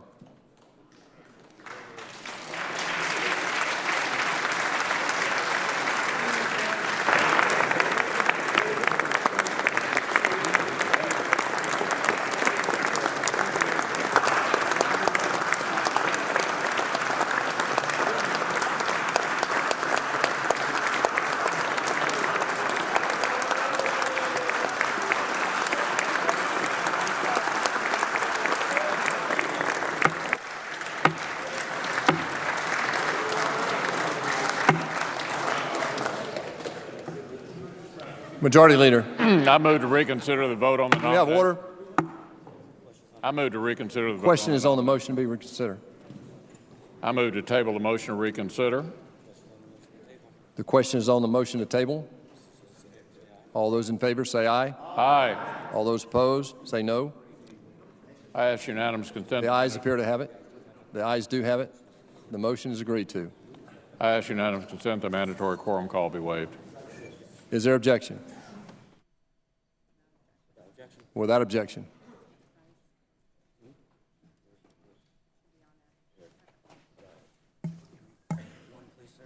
The clerk will report the motion to invoke cloture. We, the undersigned senators, in accordance with the provisions of Rule 22 of the Standing Rules of the Senate, do hereby move to bring to a close debate on the nomination of Tom Price to be Secretary of Health and Human Services, signed by 17 senators. By unanimous consent, the mandatory quorum call has been waived. The question is it the sense of the Senate that debate of the nomination of Thomas Price of Georgia to be Secretary of Health and Human Services shall be brought to a close? The yeas and nays are mandatory under the rule. The clerk will call the roll. Mr. Alexander. Aye. Sir. Sir. Okay. Hernandez. Okay. Sir. Aye. Ms. Blunt votes yes. Mr. Barrasso. Yes. Sir. Mr. Corker. Murphy. I'm waiting.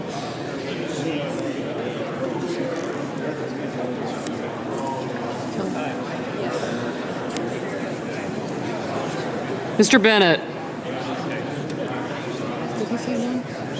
Mr. Hyrack.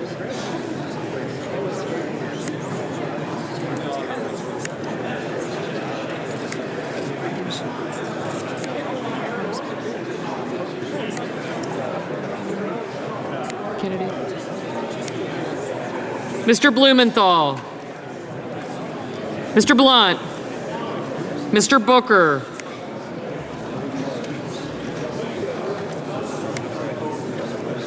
Mr. Bozeman. Mr. Brown.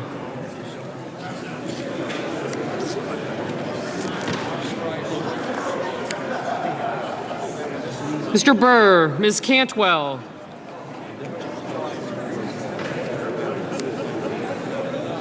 Mrs. Capito.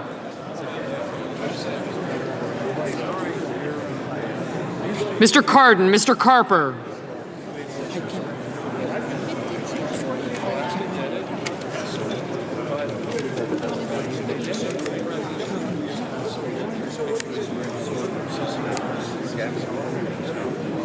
Mr. Carper. Mr. Casey. So no, I'm still.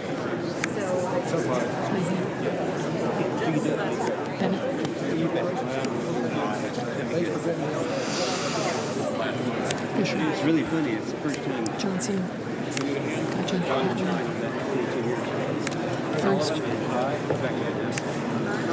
Gotcha.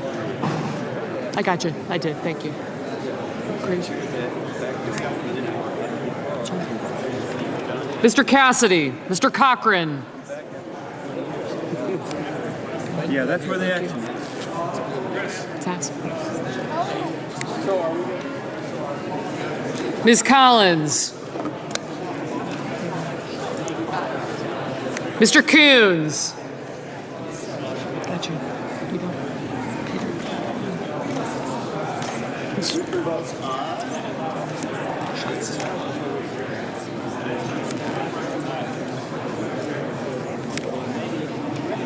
Mr. Corker, Mr. Cornyn,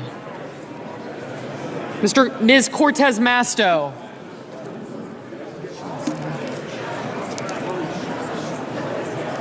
Mr. Cotton, Mr. Crapo, Mr. Cruz, Mr. Daines, Mr. Donnelly, Ms. Duckworth, Mr. Durbin, Mr. Enzi, Mrs. Ernst, Mrs. Feinstein, Mrs. Fisher, Mr. Flake, Mr. Franken, Mr. Gardner, Mrs. Gillibrand,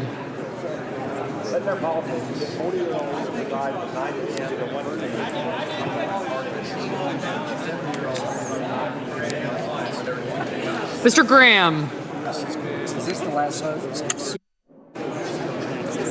Mr. Grassley, Ms. Harris, Ms. Hassan, Mr. Hatch, Mr. Heinrich, Ms. Heitkamp, okay. Mr. Heller,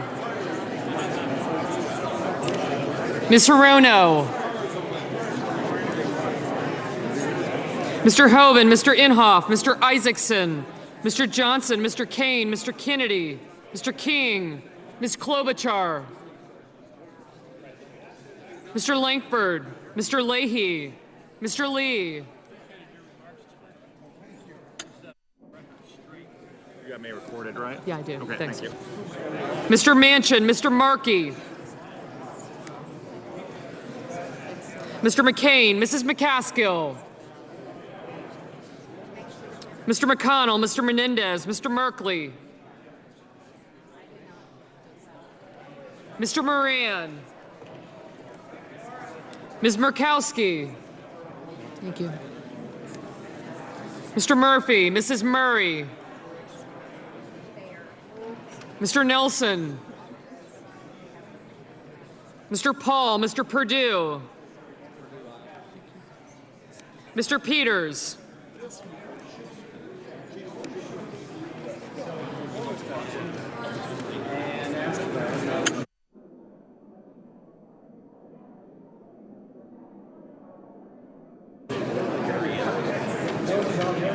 Mr. Portman.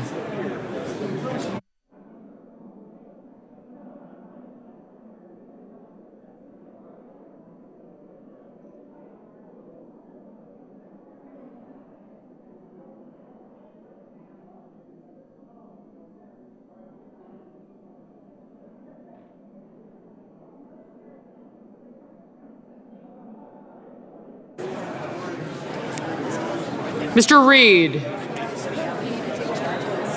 Mr. Risch. Thank you. Mr. Roberts, Mr. Rounds. Mr. Rubio.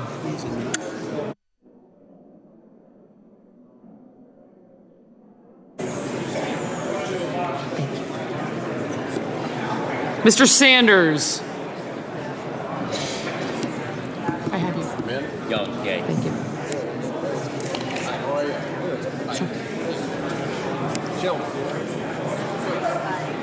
Mr. Sass, Mr. Schatz, Mr. Schumer,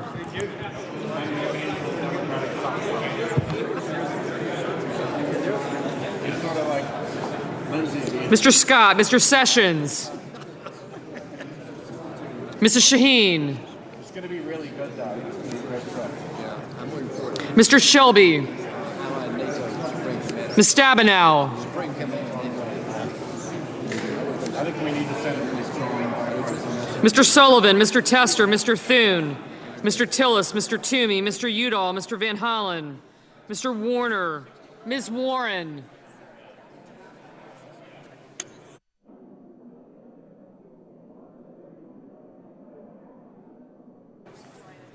Mr. Whitehouse, Mr. Wicker, Mr. Wyden, Mr. Young.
Senators voting in the affirmative: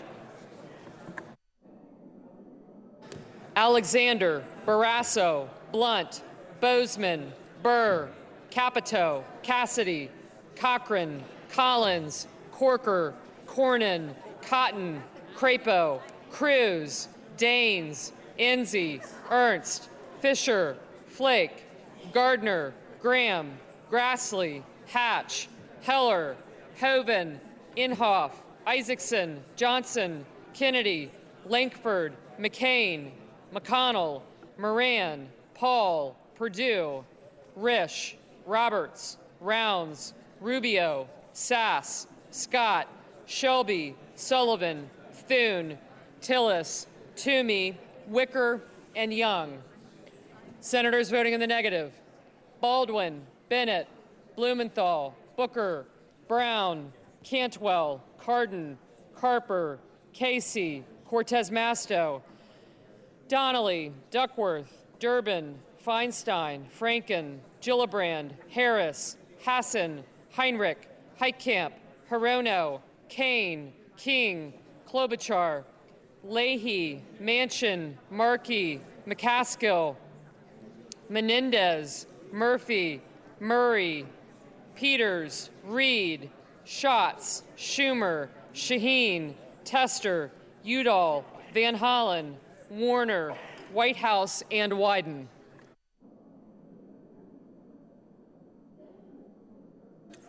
Ms. Murkowski, aye.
Mr. Sanders, no.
Mr. Portman, aye.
Ms. Stabenow, no.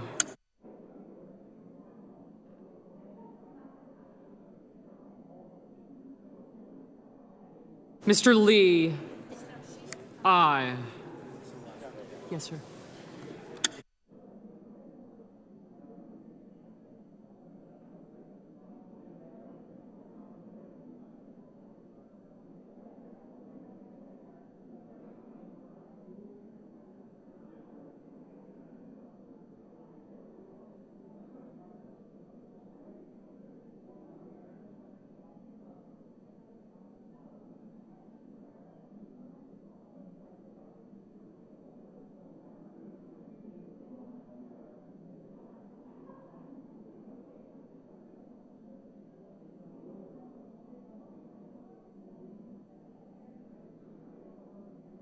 Ms. Warren, no.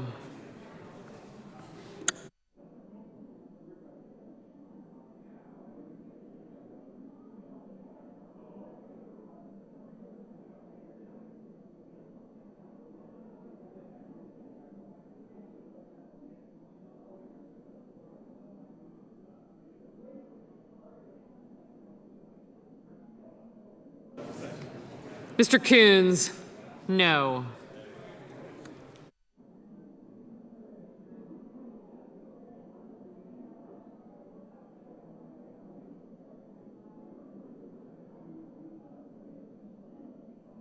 Mr. Nelson, no.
Mr. Merkley?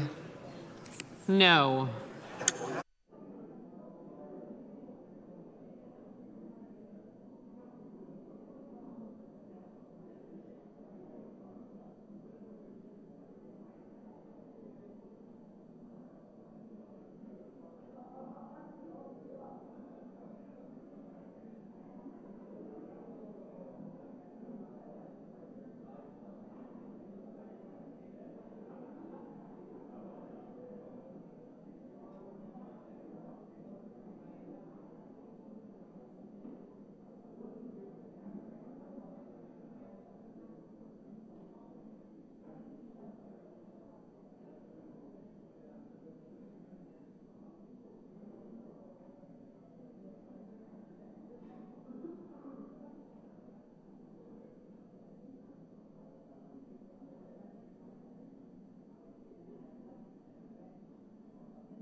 Are there any senators in the chamber wishing to vote or to change their vote? If not, the ayes are 51, the nays are 48. The motion is agreed to. Mr. President? Senator from Alabama. Mr. President, I thank my colleagues in the Senate. Serving in this body for 20 years has been one of the great honors of my life. I remember coming up when I was running for the Senate and going to the Republican luncheon, and they said, well, you've got a few minutes. You can say something, but don't talk very long. People don't want to hear a lot from you, frankly. And so I told them that I could think of no greater honor than to represent the people of Alabama in the greatest deliberative body in the history of the world. And that's what I feel about this body. I want to say I appreciate the full debate that we've had. I want to thank those who, after it all, found sufficient confidence in me to cast their vote to confirm me as the next Attorney General of the United States of America. I got to tell you, I fully understand the august responsibilities of that office. I served as United States Attorney 12 years and an Assistant United States Attorney for a little over 2 years. And during that time, the very idea of those great leaders in Washington leading those departments that I served under makes it almost impossible for me to conceive I'm that person and will have that opportunity and that responsibility. So I understand the seriousness of it. I have an interest in law enforcement. I have an interest in the rule of law. So I want to thank those of you who supported me and had confidence in me in moving this forward. I want to thank President Donald Trump. He believes in the rule of law. He believes in protecting the American people from crime and violence. He believes in a lawful system of immigration that serves the national interest. And within bounds, those are things that may, from time to time, come before the Office of Attorney General. And I look forward to lawfully and properly advancing those items and others that we as a body share, the American people believe in. The Attorney General, this is a law enforcement office, first and foremost. People expect us to be those who defend us from terrorists, defend us from criminals, defend the country from fraudsters who raid the United States Treasury time and time again and too often not being caught or held to account for it. I believe that's a big responsibility of the United States Attorney General and this whole Department of Justice. As a former federal prosecutor, I worked regularly, nights, weekends, became personal friends with fabulous federal investigative agents. They give their lives, place their lives on the line for us to promote public safety, to try to do the right thing for America. And sometimes people think them as some sort of beady-eyed plotters to take away our freedoms. That is not so. They're out there every day putting their lives on the line to advance our freedoms, to protect our liberties, to protect public safety, to stop terrorism that threaten our government. So I feel strongly about that, and I had the honor to lead some of the finest assistant United States attorneys in America. Our goal, well, before I became an assistant, I was told that Mobile had the best U.S. Attorney's Office in America. So when I came back as U.S. Attorney some 6 years later, I told them that was our goal. We want to have the best United States Attorney's Office in America. And what a great time we had. We hired wonderful people. They worked nights and weekends to prepare their cases. We went before great federal judges, and it was a glorious time. It was really a special time. And I will never, ever get over that. When I was before the committee in 1986, and Senator Kennedy, later my friend, spoke harshly about me. It was in the TV. They would show his statement. I should resign my office. And so I got my chance some few minutes later when I had a chance to say something. I said, Senator Kennedy, what you said breaks my heart. Nothing I've ever done have I been more proud of than serving as United States Attorney.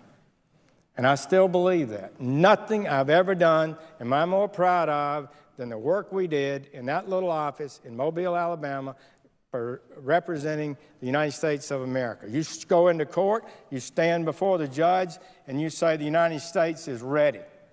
I represent the United States of America in a litigation. So this is a big deal.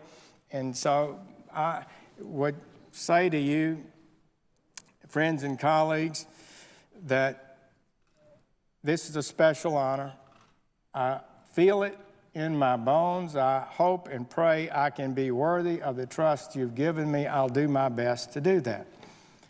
And let me comment a minute on the heated debate that we've had here in the Senate on my nomination and others. It was an intense election, there's no doubt about that. There have been strong feelings expressed during the election and throughout this confirmation process. And some of the times we have philosophical disagreements, just sincere disagreements about policy, what's right and what's wrong, what the law says, what it doesn't say. I believe words ought to be given fair and plain meaning. Words aren't tools that can be manipulated to make it say what you want it to say. I believe words have objective meaning. So we have sometimes differences about that. But that's what elections are about. And I've always liked the debate. I've always enjoyed participating in this great body where we are free to speak and be able to advocate for the values that we have. But I don't think we have such a classical disagreement that we can't get together. I've always tried to keep my disagreements from being personal. I've always tried to be courteous to my colleagues. Still, tension is built in the system, right? It is there. And the plain fact is that our nation does have room for Republicans and Democrats. That's what freedom is all about. I'm fairly firm, I gotta say, in my convictions, but that doesn't mean that all of us have to agree on the same thing. We need latitude in our relationships. And so let's agree on what we can agree on, and I suggest that to my colleagues as I leave here, and take action where we can agree on things. But denigrating people who disagree with us, I think, is not a healthy trend for our body. After I'd been here for a number of years, I'd gotten along pretty well with Senator Kennedy on the Judiciary Committee, and he asked me to be the lead sponsor with him on the significant, pretty controversial prison rape bill. And there were a number of honorable people who opposed it, some friends of mine, and he said, I want to do this with you. No, people ask me, do you ever have a reconciliation? Do you apologize? Did you ever say? He said, I want to do this bill with you. And I knew what that meant. And I appreciated that. And I said, I want to do it with you.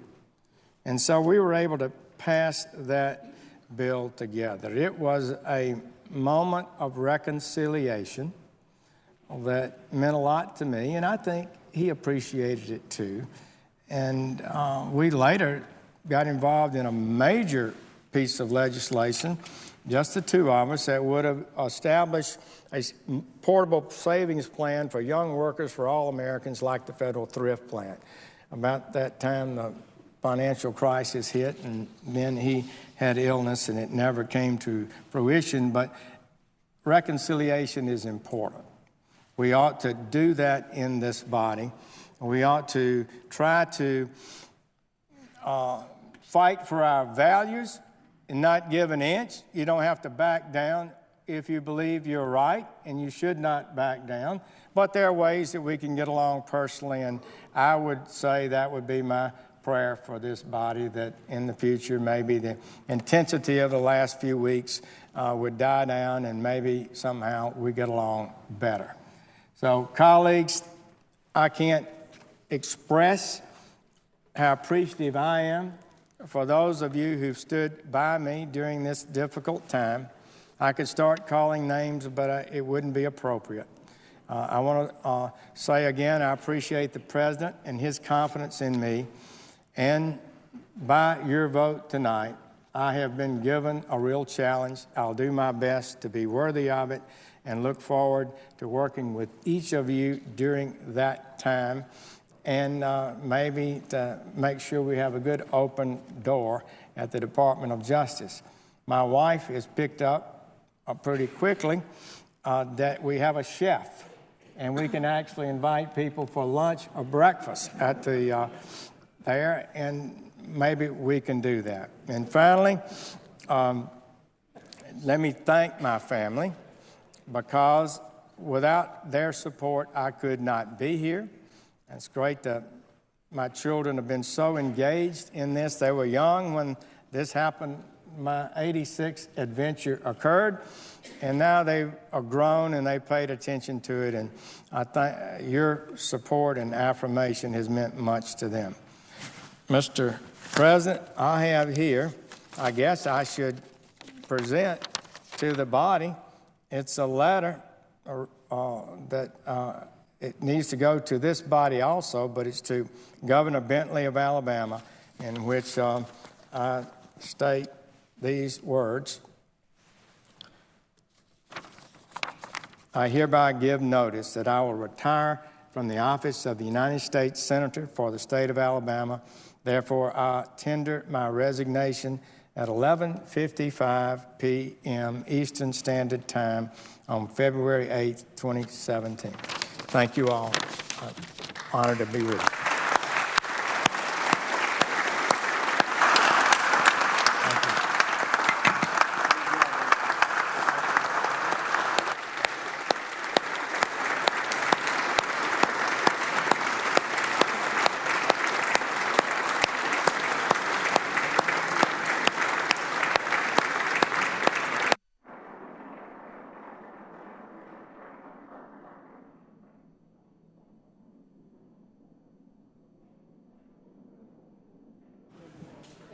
The clerk will report the nominee.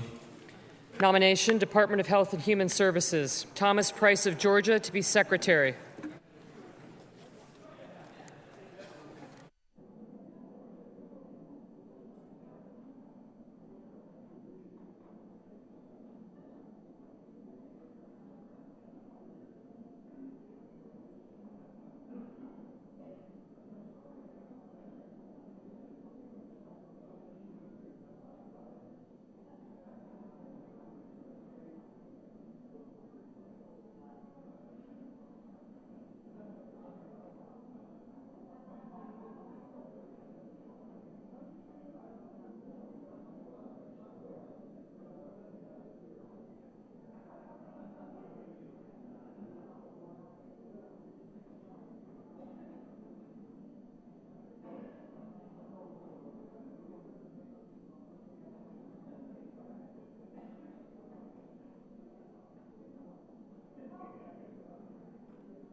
Mr. President. Senator from Texas.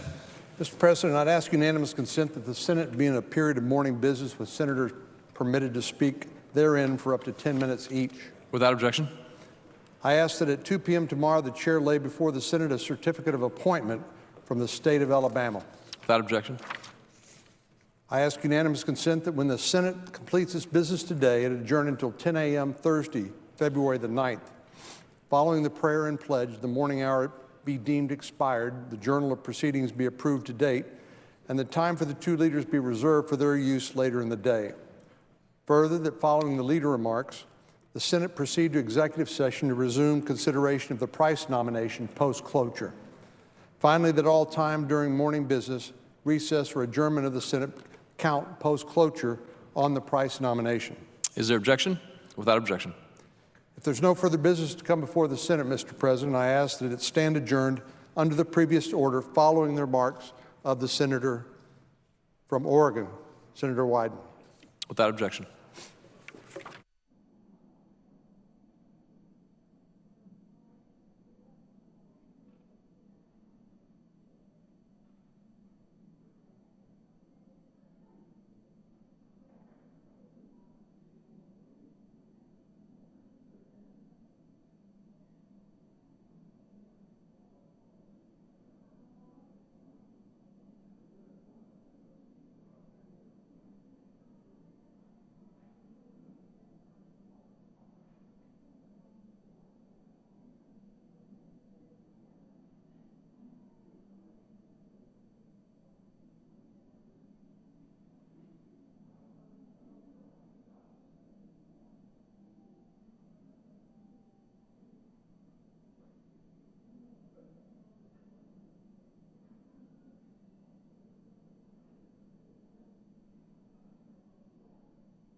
President. Senator from Oregon. Mr. President, as the Senate begins to consider the Price nomination, I wanted to see if I could put a little perspective on the upcoming debate. Focusing on bipartisanship has always been important to me. I know many of my colleagues on the Senate Finance Committee on the Democratic side share that view. And in 2009, the nominations of Democrats Tom Daschle, Tim Geithner, and Ron Kirk were all handled in a bipartisan way. Issues came up in the vetting process in each of these cases, and both sides of the committee took the investigation seriously. Unfortunately, Mr. President, that has not been the case in 2017. While Congressman Price served on the Powerful Ways and Means Committee, he traded in health care stocks, pushed policies that helped his portfolio, and got special access to a promising stock deal. I asked the congressman directly in his Finance Committee hearing whether he got a special deal. He said that he did not. I don't think you could be much clearer than the following passage from a recent report by a Pulitzer Prize-winning reporter at the Wall Street Journal.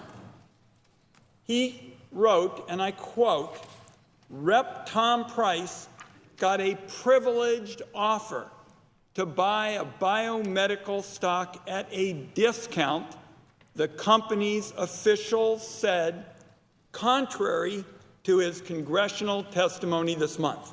And I want to repeat that, Mr. President, because I think it goes right to the heart of why Finance Committee Democrats feel that the effort to do the vetting necessary with respect to Congressman Price is not completed.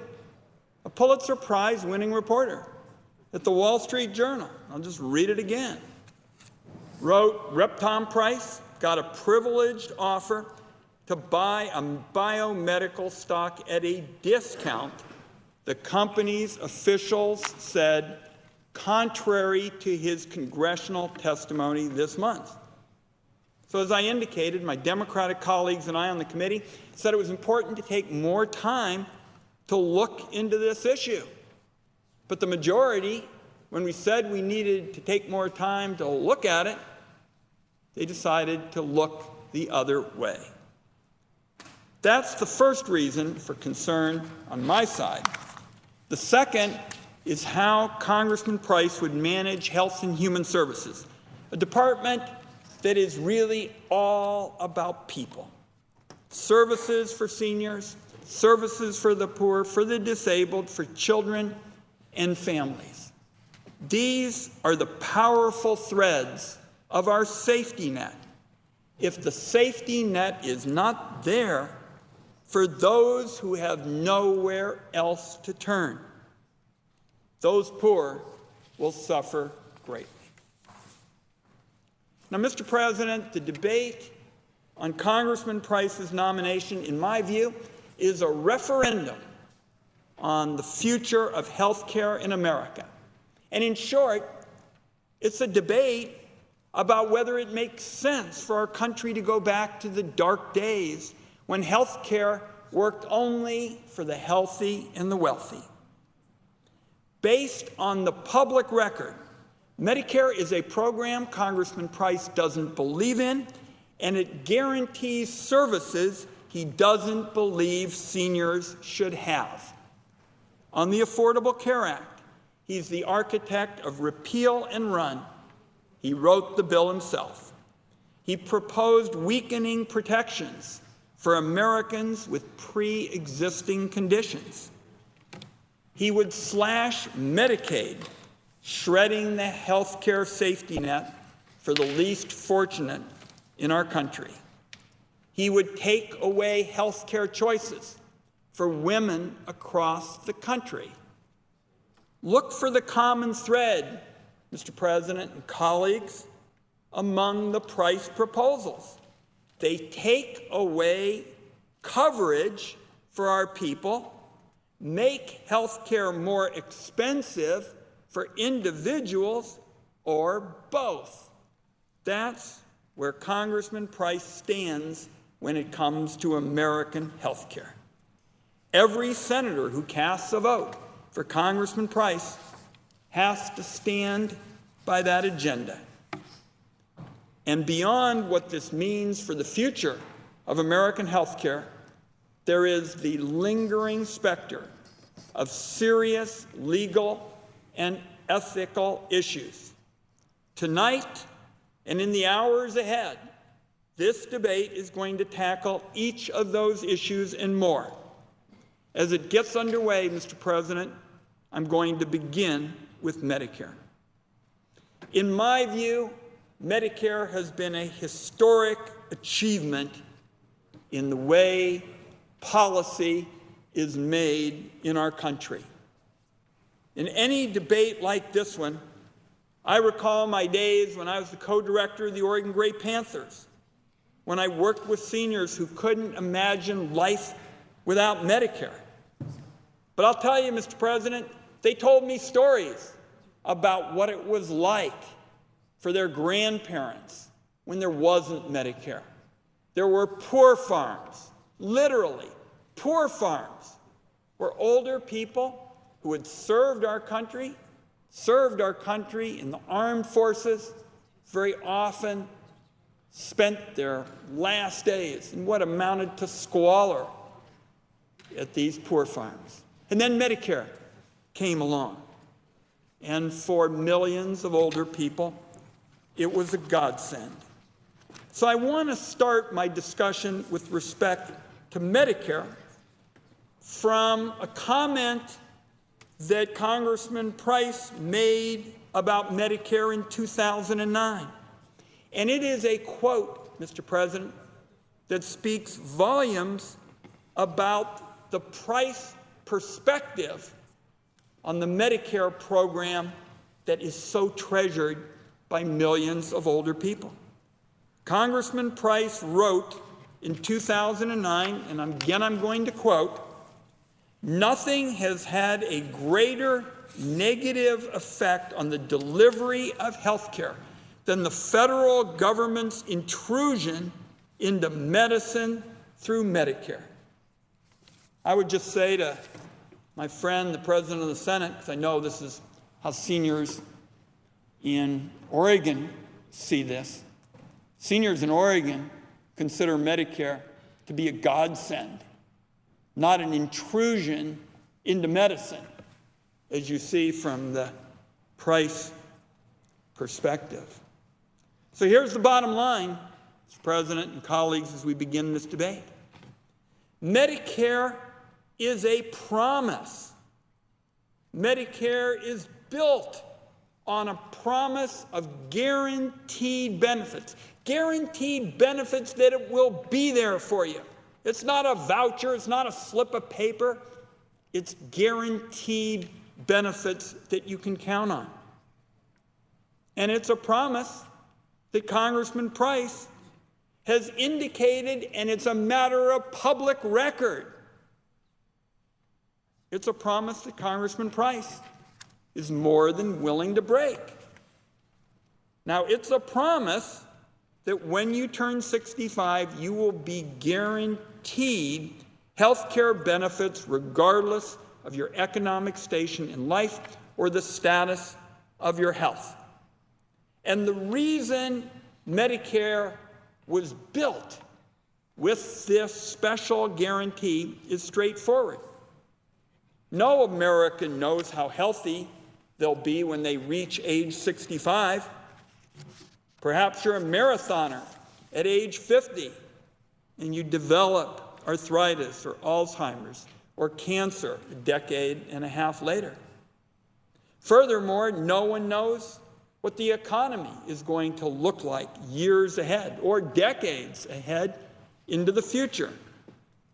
for the less fortunate, high inflation or a stock market crash could all but wipe out what they've set aside over a lifetime of work. Seniors could find their benefits exposed to new danger every time there's a financial downturn. Now, during the recent campaign, the American people heard a standard Trump pledge: no cuts to Medicare. But when you look at the price record and the promise of President Trump, there is a big gap between the two. When you look at Congressman Price's plans, it's clear that the Trump pledge was on the ropes the minute he was nominated. In fact, Congressman Price said that he wants to voucherize Medicare within the first 6 to 8 months of the administration. Let me repeat that again, Mr. President. Some of these statements that the congressman has made are so far-fetched that once in a while I'm going to have to repeat them so that people really get a sense of why we're so concerned.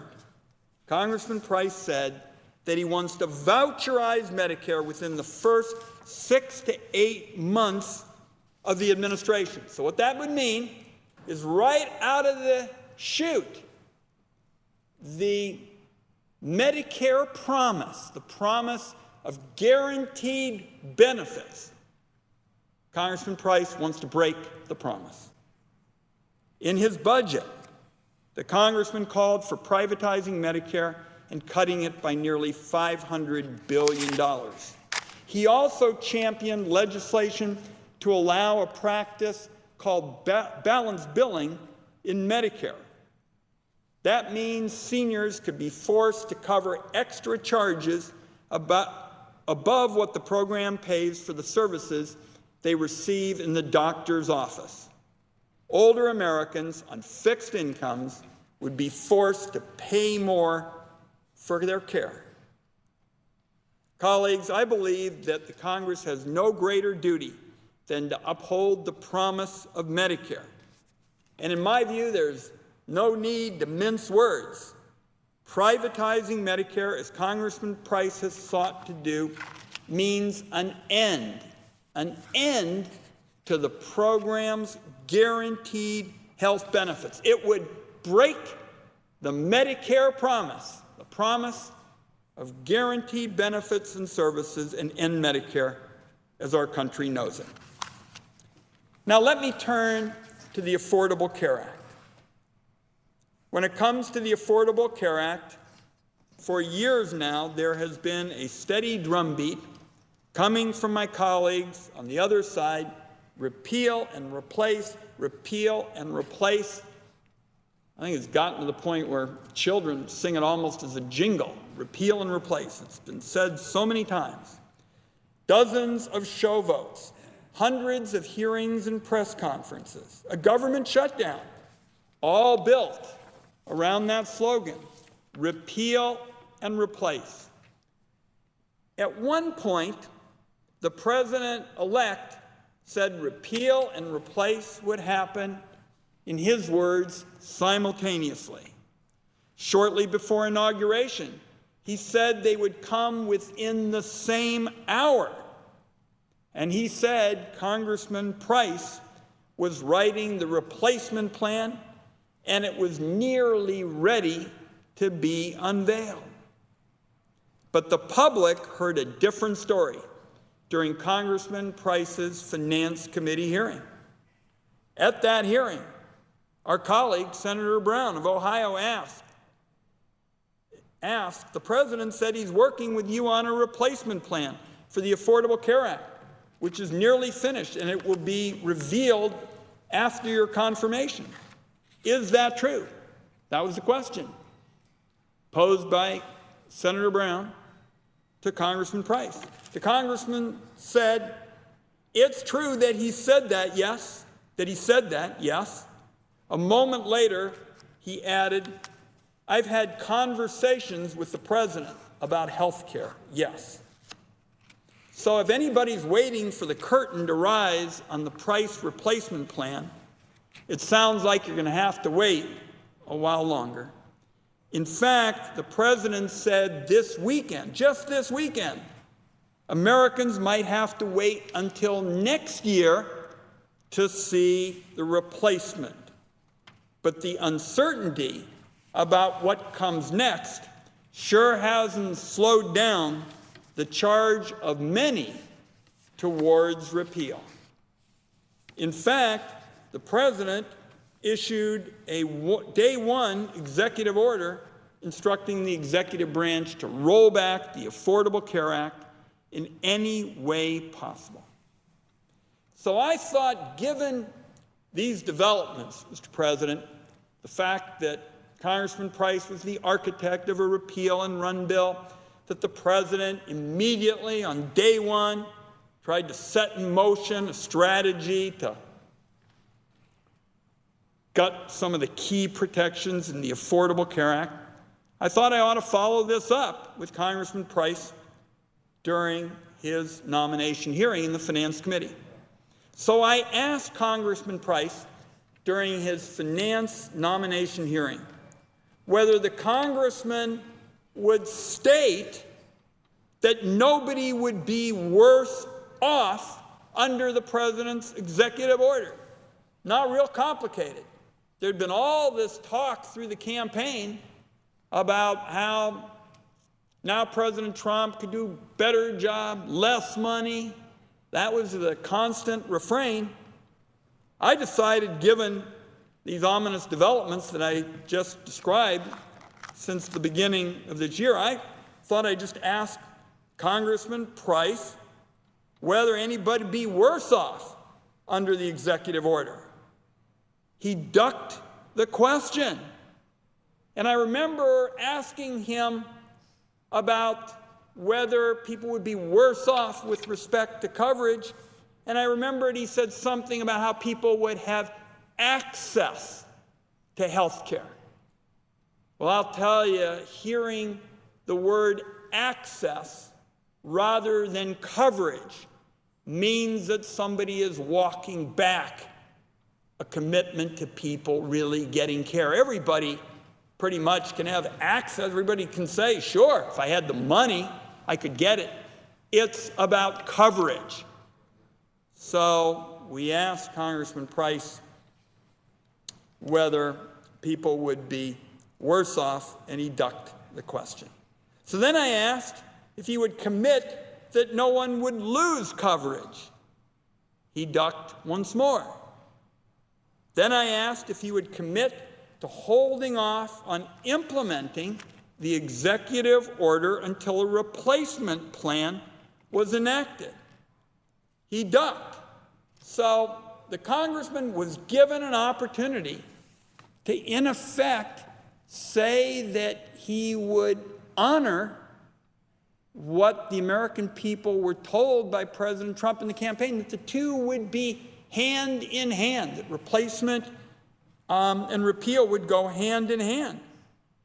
But he had a chance to say that at the nomination hearing, and he just ducked, and he ducked, and he ducked some more. Americans are still being told that the Affordable Care Act is the problem, and it's got to be repealed. It looks to me now that what Republicans have on offer now isn't repeal and replace at all. It's what I've been calling since last year, repeal and run. And the architect of repeal and run is Congressman Price. In fact, he wrote the bill that would have gutted the ACA the last time around. Under the Price plan, 18 million Americans would lose their health insurance in less than 2 years.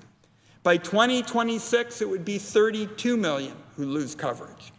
Today, 26 million Americans are uninsured. In a decade, it would be 59 million. Working Americans would make up 4 out of every 5 people who lose their coverage. These are folks struggling to climb the economic ladder. No-cost contraceptive coverage for millions of women would be gone.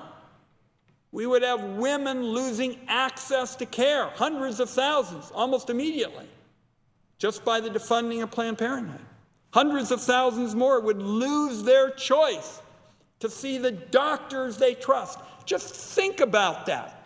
Legislation that's going to take away from American women the chance to see the doctor of their choosing, the doctor that they trust. I don't know anybody in the last election, Mr. President, who thought that they were voting to see women lose the choice of the doctors that they trust. Under the price plan, premiums jump by hundreds of dollars a year as the individual market for health insurance collapses.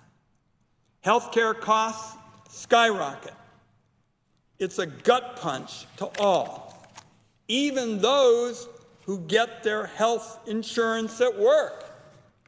Because what it would do, Mr. President, is in effect, it would shrink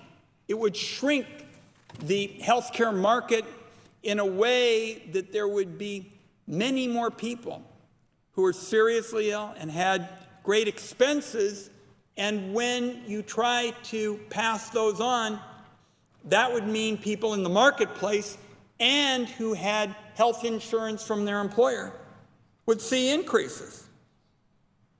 Another issue in the price plan that ought to set off alarm bells, in my view, is what Congressman Price has proposed for those with pre-existing health care conditions. This is especially important in my view, Mr. President, and when I proposed my own health plan, 8 Democrats, 8 Republicans, I was especially pleased that senators on both sides of the aisle understood that making sure that insurance companies could not knock the stuffing out of people with a pre-existing condition any longer was central to reform. Because when you allow discrimination against those with a pre-existing condition, what you're essentially saying is health care in America is going to be for the healthy and wealthy. If you're healthy, no problem with the pre-existing condition. If you're wealthy, again, no problem.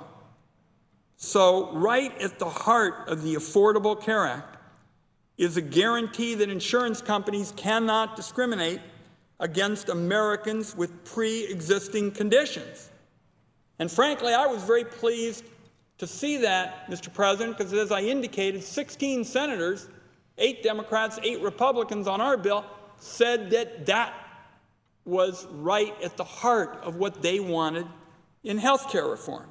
So the ACA, the Affordable Care Act, said no denying coverage to pregnant women, no denying coverage to cancer patients, no denying coverage to kids with autism. Under the Affordable Care Act, that is the law of the land. It protects every single American. No American under the Affordable Care Act should have to feel when they go to bed at night that they're going to get hammered like in the old days because they had a pre-existing condition. Now, Congressman Price, once again turning to the public record. It's all on the public record here, Mr. President. Congressman Price doesn't believe that the American people should have the protection of that kind of real ban against discrimination for a pre-existing condition. In fact, he was quoted in 2012 saying that it was, in his words, a terrible idea. So he'd like the law changed. And his way to change a law that guarantees universal protection is to get rid of the guarantee you aren't going to get discriminated against if you have a pre-existing condition. Our colleague, Senator Nelson of Florida, asked Congressman Price about the issue of making sure those with pre-existing conditions don't get discriminated against when the Finance Committee held their nomination hearing. Once again, Congressman Price ducked, and bobbed, and weaved, and Senator Nelson asked if the congressman thought that the proposal to continue the ban on discriminating against people with a pre-existing condition is a terrible idea. Here's what Congressman Price said, and I'll quote, "What I've always said about pre-existing conditions is that nobody in a system that pays attention to patients, nobody ought to be priced out of the market for having a bad diagnosis. Nobody." Now, that probably is a pretty good soundbite. It's a good soundbite if you're trying to duck a question, but it All is... right, everybody. Welcome to the Fox 10 and News Now stream. We'll get you back out to that Senate floor. My guess is by the time we go back, they'll still be talking. Yeah, probably. Yeah, good guess. Let me move my seat up here so I can be as tall as you. Oh, I like that. Look at this. Look at this, right, folks. Here we moving go. up here. Well, we have Mary Kate Gaffney. Thanks for having me. Yeah, I'm Mike Page. We're going to break up the little political talk for just a moment and talk about what is, well, it's really shocking to me, and I'm getting really scared for the future of not only kids in America, but just as they grow older and what they're going to turn into in adults. Okay, we're just days away now from the Super Bowl. It was the most amazing Super Bowl ever. But I read an article that said that it was giving tips to parents how to console your kids on if your team lost, and how to What do you mean, how to console your kids? you tell your kid they lost, here's who won, try next year. I mean, that's all where it is, but there was legitimate tips. It was like a full range article, and it had about 5 tips ranging from, tell them that every person on the team tried their very hardest. And I think that's a wrong way to set things up. Yeah, I'm not sure. I mean, whose kids are these that are so distraught over a loss? I mean, I think you're a little disappointed, right? But are they that sad you need tips for it? I mean, you would think it's common to, okay, you're upset that your team lost. Sure. Okay, now get over it. You have your own life to worry about. This is just a little fantasy. Sports is, right? I mean, it takes you away from the real world for just 3 hours, 4 hours for a game. Sure. But you shouldn't be like all concerned about it and having, you're having to have your parents console you and say, well, Johnny, it's gonna be okay. Your team might win next year. I'm wondering, do they mean kids under 10 or something that aren't being able, like they can't emotionally understand that it's just a game? Yeah. Or are they talking about people of it might all even be ages? teenagers who I mean, some adults even are still crying about it. I see on social media about the Atlanta Falcons, loss. Yeah, tweet us at Mary Kay Fox 10 or Mike Page Fox 10 or in the chat. Let us know, have you ever cried over a loss of a game, or know any friends that... Have you ever cried over a loss? No, because I always knew that there would be next season, or, I used to play baseball, okay? Okay. And if we lost a game, I knew it was because, okay, well, we didn't catch this ball, or, the other team was just hitting. Sure. It's going to happen like that, but you can't be like, well, little Johnny, it's going to be okay, and you know what, maybe the team was just a little bit better than you. That's all you got to tell them, but you don't have to say that. You don't have to say like something where you have to give them all these tips now. Yeah, I only cried in sports when I was little, when my coach would be taking it so seriously and yelling at me, and I would cry because I was a kid. And think about that coach, he's coaching little kids, and he's yelling at a little kid. And do you remember that, playing Little League or stuff like that? And your coaches were taking it so seriously, and you're like, I don't want to, disappoint my coach. I think if you're under the age of 9, they shouldn't take it that serious. But once you get over 9, okay, now it's time. Now it's time to learn that there are winners and losers in every game. There's not a winner and then the team that tried really hard but didn't win. You can't be a sore loser. You Okay, can't. and that comes with anything. You know, you can't be, kicking rocks and all upset because your team didn't win, and now you have to have a parent that needs to read tips online about how to help your kid cope with a loss. Yeah. That seems a little strange. We've all seen this in Little League sports where there's those parents that are so crazy in the stands and they want to play more than their child does. And that right there is a real problem because you're setting your kid up to be, not very good in life. They're always the ones that bring all the snacks to the games too, because they're so into it. And they're trying to maybe kiss up to the manager and the coaches. Hey, Yeah. I brought all those Cheez-Its and your favorite snacks, coach. Make sure my kid wins today. I know. You know? I even remember in Little League, and I thought this was horrible. Yeah. When this was happening, that everybody during the season would get the game ball at least once. You know how you would get a game ball after if you did a good thing? Well, I don't think it should be everybody. Not everybody is going to be spectacular to get the game ball. Right. Maybe what happens if Charlie is great 3 games? Tremendous. He should get the game ball 3 times. Yeah, I don't think it should be, well, my kid deserves to be put in, and, if it's, I was told to practice dribbling during my basketball games in grade school. I didn't understand that I was just so bad they didn't want me to play. My parents didn't care. They didn't make a fuss. I didn't make a fuss. But there are parents that would and say, put my kid in, it's like, I sucked at basketball, okay? That's the truth, and I didn't make a fuss about it. Yes. And here's another problem that we're seeing from sports leagues across the country. We're hearing more and more about these leagues that are giving participation trophies out for the teams that don't get first, second, or third.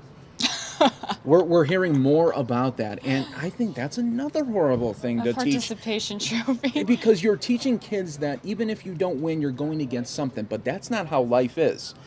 Sometimes you don't get the job interview. Sometimes you don't get the job after that job interview. You don't get, well, here's another lesser job. You know what I mean? Yeah, it's better to teach kids on how to cope with losing by accepting it, not giving them false hope that they somehow, you know what I mean? Yes. Although I do think it's okay for the athletes to cry because they're passionate, they're the ones playing, it's their whole life, right? Or is that bad? Can athletes cry? No, I'm with you on that because they've reached a level in their career that is, you're the best of the best, and you spent 18, 19, 20 years crafting this. I totally agree with you on that. But when we're seeing these little 10 and 11-year-olds get a participation trophy for getting in 6th place, no way. That should not happen because you're setting your child up for failure, and you're setting your child up to even when they don't win, they feel like they should get something. And right there, that's a problem, and we're seeing that more in America here. And the next thing you know, they're going to be 50 years old saying, look at all my participation trophies I still have. And you're going to think, whoa, no. Would you really put on a resume that, you came in 4th place in something, or you were the 3rd person to make a presentation in your company. And it's not even that it's bad to lose or that it's bad to be in 4th place. It's just, how do you really properly teach your kids how to cope? Is it by saying, you participated and they didn't deserve to win and you're still the best? Yeah. I don't know. I mean, what's the right thing to tell your kid if their favorite team loses? What would you tell your son if he was crying and losing his mind? That they didn't win? Yeah. I would tell him the reason why they didn't win. And then I would say there's next season, and you're going to get better in the off season. Right. But the season's over. You didn't win. Here's the team that did. Take a look at their pictures because it's on social media because we live in a social media age. We could bring up little Charlie, and we could show him what winners look like. Yeah, that's a good point. Maybe that's how you just got to get to these kids. Now, you stuck it right there on social media. Like, the winning team, we're talking about like maybe little 12-year-olds to 14-year-olds playing baseball, basketball, whatever sport. Sure. You know what they should do? The winning team should do it big. Go out to Pizza Hut. Go out to wherever they do a bit, and then post it big time on social media. That way it gets around. so that the losing team knows that they need to try harder. This is how winners celebrate. They want Pizza Hut. We go to Pizza Hut or something else like that. Because I'm telling you, it doesn't stop there. It's going to get then into life where these people are going to be growing up and they should say, well, my friend just got a job, I should get one right now. You know, and they don't want to put in the work, they don't want to put in the sacrifice. Mm-hmm. Yeah, my parents used to never let me quit. I remember when I would think, Mom, Dad, I just practiced dribbling at all these games. I'm really bad. Can I just stop going? They would never let me quit. They would never let me call off, which is something to be said. See? You know, that was good, I think, of my parents. Oh, sure. Of course, I complained when I was little. Yeah, but, yeah. You know, they never let me quit. So that, you know, teaches you later in life you can't just leave and quit relationships or anything when things get a little tough. Definitely. You And know? especially now, we live in a culture that when they want to break plans with you, they won't call you. They'll just text you or they'll Facebook message you. Yeah. You know, and Snap then, you, yeah. FaceTime you. And so many channels for it. Yeah. So they don't want to call you anymore. They just want to text you and say they're not coming. And by the way, they'll probably do that about 10 minutes before your meeting. You know, that happens sometimes. It's really like that's a whole nother topic. I think we could do that. We could do that. Rant. We could do that maybe next week for Valentine's Day. Talk about anti-Valentine's Day. Anti-Valentine's How about that? Day. That we could do that. Yeah, whenever I talk about Valentine's Day, I feel like the people in the chat are always, move on to something else. A lot of people don't like Valentine's Day. No, a lot of people don't. But we are very Valentine's Day colors, though. Yes, we are in our colors. We like to celebrate very early here at Fox 10. We knew it was February. We knew it was game on for pink or maroon or whatever. Yeah. I don't we're even know. We're supporting this something. is. Yeah, purple, right? Yeah. Wasn't Jude wearing something? Jude's over there wearing it too. I wish I could show you guys. He's wearing purple too. That's great. Well, thanks for having me up here. Yeah, no problem. I just had to get that rant up. And so it was building up. I wanted to talk about it with you, and I think a lot of people there in the chat agreed as well. Let us know in the comment section when this video is posted. Because so many of you, so great. You comment there when we clip those videos on our YouTube page. And tweet at us, Mary Kate Fox 10 and Mike Page, Fox 10, of course. Do you feel better now? I feel a lot better, actually. Good. A lot better. Good. All right. Taking you now back out to the Senate floor, and just like I predicted, this guy would still be talking. You didn't miss nothing. Further cuts to Medicaid would make the problem even worse. And it wouldn't just be for adults, Mr. President. Tens of thousands of babies are born with a dependency to drugs each year. It's largely a product of the opioid crisis, and my view is that number can only rise under Congressman Price's plan to cut Medicaid, a key source of primary care, prenatal care, and substance abuse treatment for pregnant women. Medicaid is also the biggest source of funding for community and home-based care for those vulnerable Americans with serious disabilities. It's a huge source of AIDS treatment in America, particularly with the Affordable Care Act expansion. All in all, 74 million Americans rely on Medicaid, and they are certainly not among the most fortunate. Half of them are kids, including millions with special needs. The program covers nearly half of all births and millions of Americans with disabilities. And I want to come back again to the faces of these people, because I'm not sure when people hear the words Medicaid what they see. I mentioned that it's so many seniors who, after planning and saving and scrimping, need the program for nursing home care. It's covering people who toil through hard work, even multiple jobs, bringing home just enough to keep them out of poverty. For many, signing up for the Medicaid program brought an end to the years when they had to choose between visiting the doctor and putting food on the table. Medicaid is their health care safety net, and make no mistake about it, Congressman Price's proposals leave that safety net in tatters. There isn't any other backstop for those vulnerable Americans, from small, tiny children to seniors who depend on it for nursing home care. There's no other backstop if their access to health care through Medicaid goes away. Now, one of the arguments made by the advocates of block grants and these caps is that states would have flexibility. And they point to a section of the Affordable Care Act that I wrote to support their case. I believe they're talking about what's called Section 1332. There's a big difference, Mr. President, between what I wrote in the Affordable Care Act and what block grants would do. What I wrote in the Affordable Care Act, and we had a number of senators on both sides of the aisle who were interested in this issue, what I wrote is, with that flexibility, the Affordable Care Act lets states do better by their people. The price plan, the block grant and cap Medicaid costs, let states do worse. Slashing Medicaid also hits state budgets extraordinarily hard. That's a big reason why governors across the country have been skeptical, Republican governors like John Kasich and Rick Snyder of Michigan. Today, Medicaid comes with an open-ended kind of feature. Federal funding for the program doesn't tick down to zero. Nobody gets cut off. If you're a working American, you're eligible for Medicaid, you don't have to worry about being locked out of the doctor's office if the program goes into the red. Block granting and capping the program changes that. States would get a chunk of money each year. There's a big risk that money runs out, especially during times of economic downturn. That's when Medicaid is needed most, the times when working Americans have the most trouble walking the economic tightrope.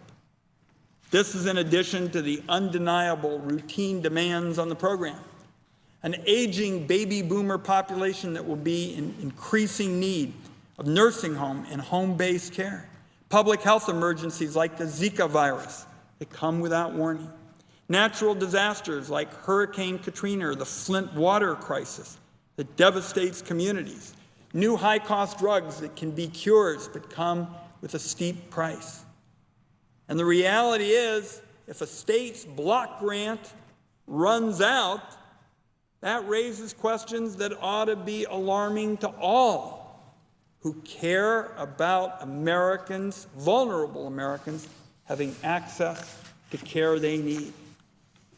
What happens if seniors lose their nursing home benefits in the middle of the year? Where would they go? Would patients in substance abuse treatment lose access to care? If a state's Medicaid funding dries up midway through the fiscal year, who would pay for a birth? Would the parents of a newborn child bear the entire cost when they're on a modest income, working hard, and a hospital bill could reach tens of thousands of dollars? Now, when it comes time to pitch this very extreme health care agenda to the American people, Congressman Price is very articulate and sticks closely to well-rehearsed language. And that's because the Price agenda that would strip tens of millions of Americans of their insurance coverage and force people to pay much higher costs for much lesser care isn't going to go over very well when people really understand what's at stake. As I mentioned, one of the priorities the congressman talks about most frequently is access, always saying that his vision is Americans are going to have access to care. That is one very hollow theory. Access to health care doesn't mean a lot if you can't afford the cost. So when Americans hear the Price plans that people will have access rather than coverage, pay attention. Pay attention, because if you have coverage today and he's going to promise you access in the future, chances are you're going into the hole. And you better figure out how you're going to pay for it. The congressman talks about flexibility for patients. But under Congressman Price's plans that wipe out consumer protections and minimum standards for coverage, it's insurance companies that get the most flexibility. The congressman likes to talk about using metrics to measure health care. It's very hard to follow what this metrics approach he's talking about are all about. When his proposals are challenged using facts and figures, including those that come from our nonpartisan scorekeepers, the Congressional Budget Office, he disagrees. He dodges. During his hearing, he just disagreed with the Congressional Budget Office when I asked him about some of his funding cuts that would deprive women of access to preventive care. He objects to even the simplest of measures. How much funding his proposals cut from our health care programs is calculated by nonpartisan experts. In my view, you can't run from the metrics when they don't tell you what you want to hear. Finally, the congressman and many others say patients should be at the center of care. Now, I want it understood, Mr. President, I don't see how anybody could dispute that idea. Of course, patients should be at the center of care. But when I look at the Price proposals, I don't see the patient at the center of health care. I see money and I see special interests at the center of health care.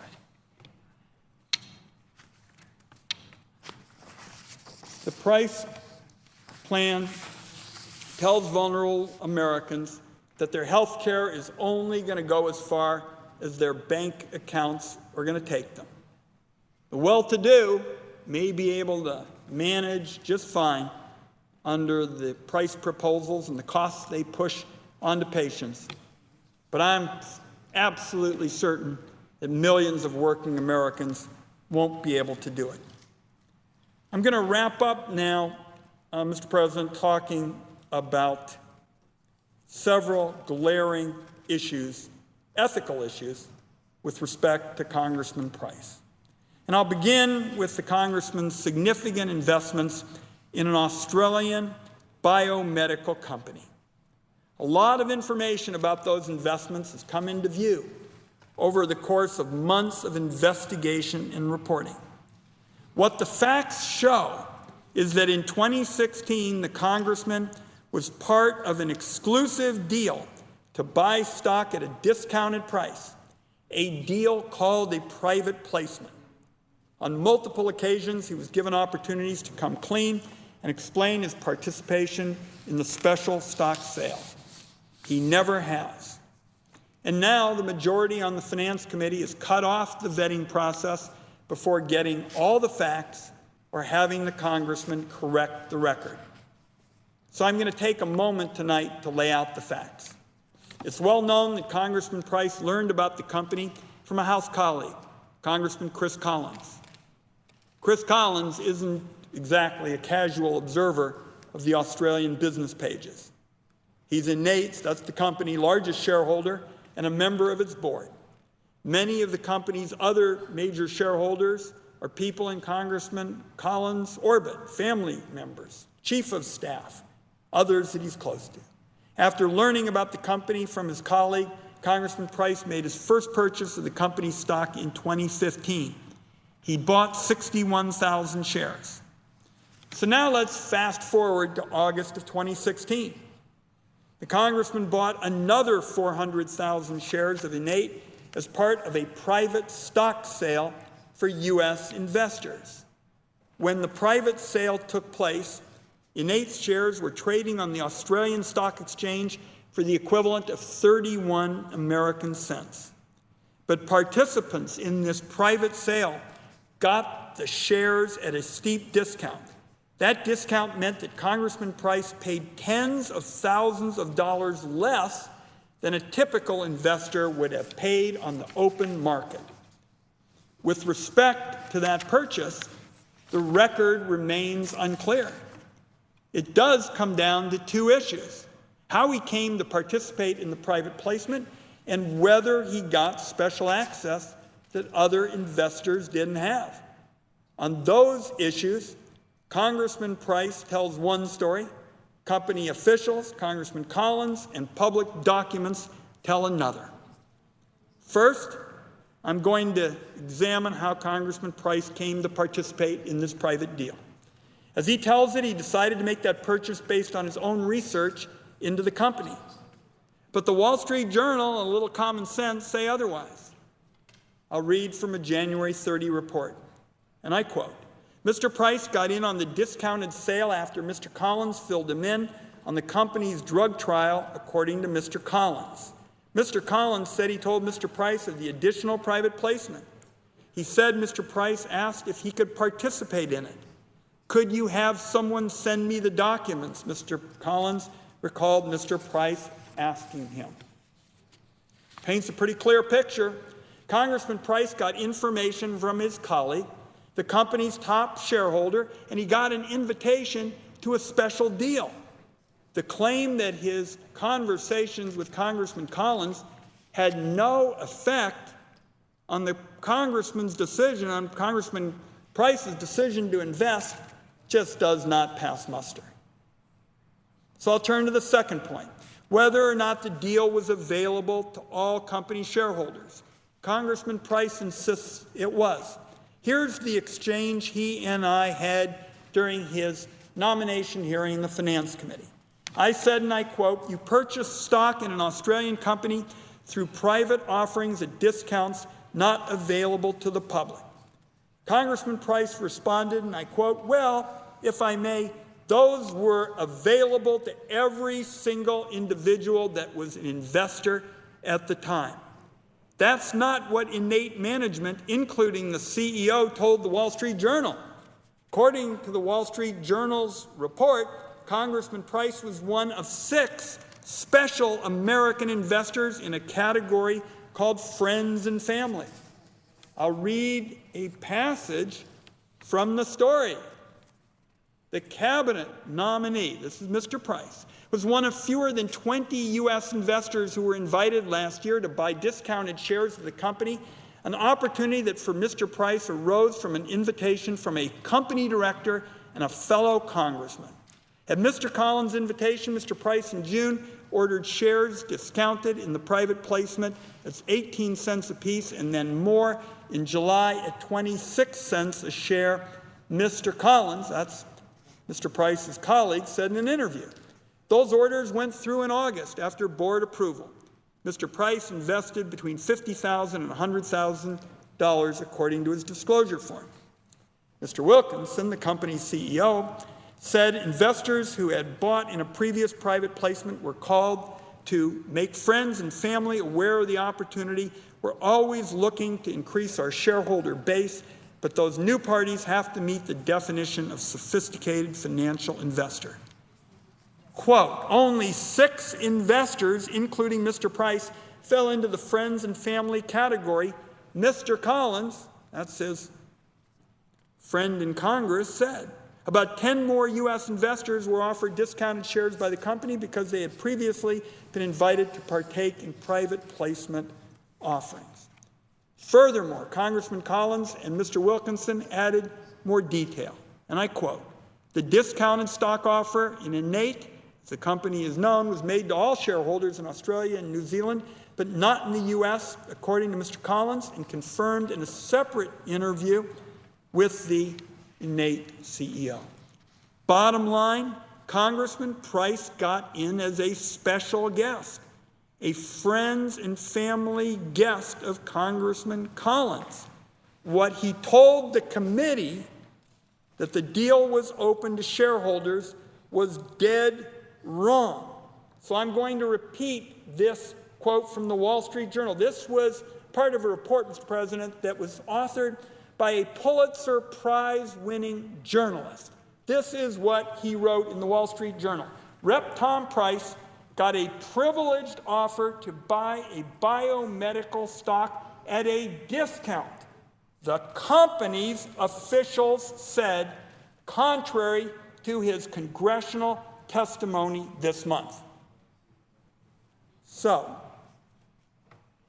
the stock deals involving innate, I've outlined because they're obviously of very great significance.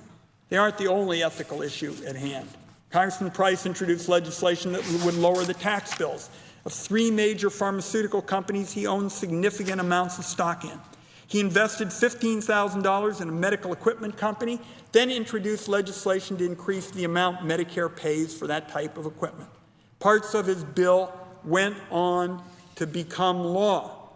Then there is his investment in a company called Zimmer Biomet. In 2015, Medicare was preparing a new pricing model that would change the way the program paid for hip and knee replacements.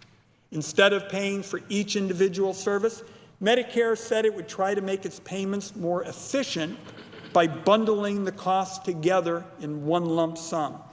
The new system, however, had the potential to affect the revenues of Zimmer Biomet. On March 17, 2016, a few weeks before the government's model, that's the CMS model, was set to go into effect, Congressman Price bought thousands of dollars worth of Zimmer Biomet stock through his brokerage account.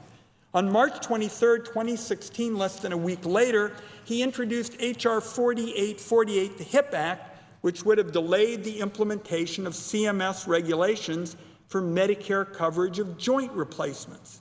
He was the lead Republican sponsor of the bill. So bottom line, Congressman Price introduced legislation that certainly had the potential to add to his personal fortune. Now, Congressman Price has argued that he didn't purchase this stock and others. His broker was making the deal. But at the very least, he would have known about the deals within days when he filled his periodic transaction reports with the House. On August 15, 2016, not only did Congressman Price file a report that he had purchased Zimmer Biomet along with dozens of other stocks, he initialed the entry for Zimmer Biomet in order to correct a mistake on the document. Now, wrapping up, Mr. President, I want to go back to the fact that when Congressman Price came before the Finance Committee, he didn't give us the whole story. And in effect, I think the Finance Committee, regrettably, has an ethical double standard now.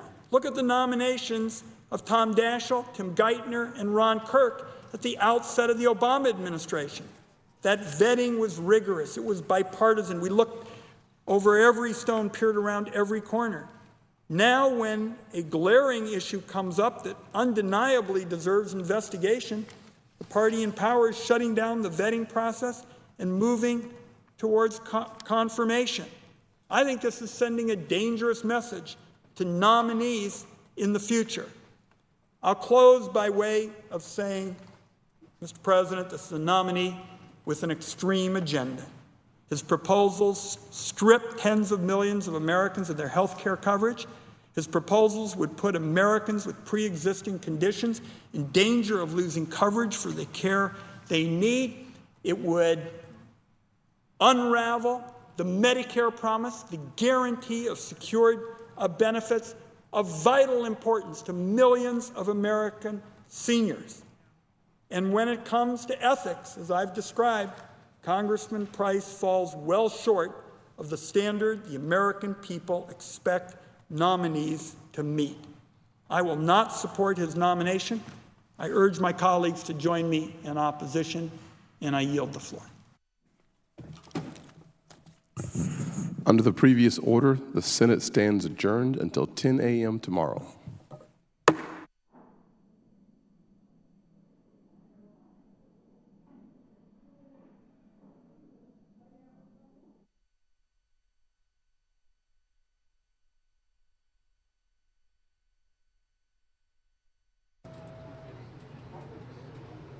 All right, everybody. Well, I appreciate you watching with me live here on the Fox News Now stream. I am your host, Mary Kay Gaffney, and we are, in fact, streaming live here right now out of Phoenix, Arizona. It's about 7:05 here right now, and I want to take you to something else going on live right now. Let me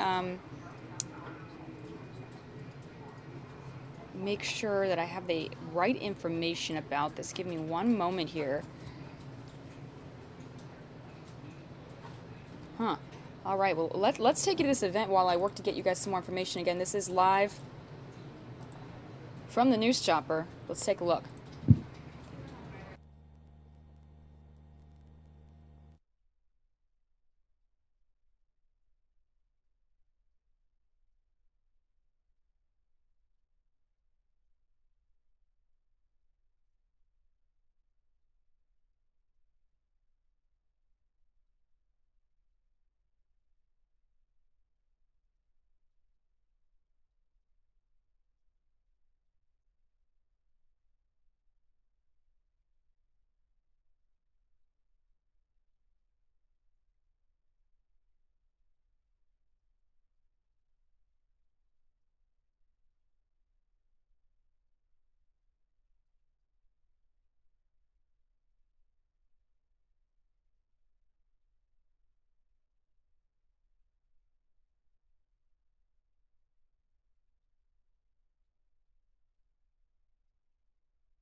Hey guys, appreciate your patience right now as you watch live with me on the Fox News Now stream. We are getting information right now about this, so hang tight. We're going to give you all the details. But we are streaming live, and you're getting to see this from the News Chopper. In just a few moments, I'll give you guys all the information on what exactly is happening here.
All right, everybody. Well, I appreciate you joining me here live on the Fox News Now stream. I'm your host, Mary Kay Gaffney, and we did finally get some information for you. This is a protest happening in Los Angeles, California right now about the Dakota Access Pipeline. You can see people walking around in circles here holding signs. Hopefully we can maybe get a reporter on the ground and show you that feed. I'd love to hear what they're saying. But for right now, we can see the live images from the news chopper, and I want to actually pull up for you. I was getting alerts on my phone all day about this. One of the alerts that I received said, let me pull this up.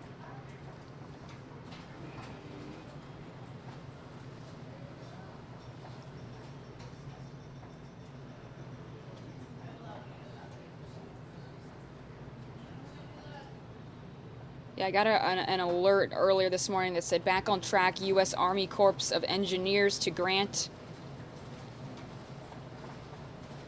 Oh, sorry. I touched something on my phone. To move the construction forward for the Dakota Access Pipeline is what that alert said. Another alert that came in through my phone saying Army clears way for completion of Dakota Access Oil Pipeline with notice of intent. So again, these alerts were coming through my phone just a few minutes ago, and so now people are protesting. They're going to move forward with the Dakota Access Pipeline, and these are the protests that we're seeing now. Now, this is not the first protest we've showed you guys. If you're just joining us here for the first time on the Fox News Now stream, welcome. Thanks for watching. We stream protests like this all the time. This one is about the Dakota Access Pipeline, and people are upset about it. They're going to move forward with the construction. As you know, this isn't a huge surprise because President Trump did sign an executive order only a week in office to move forward with the Dakota Access Pipeline. So people knew this was happening, but some recent news came out that they are really moving forward with this. They want this to happen. People are upset about this. I'm going to get some more information for you guys. But again, this is out of Los Angeles, California right now. Appreciate you watching with me.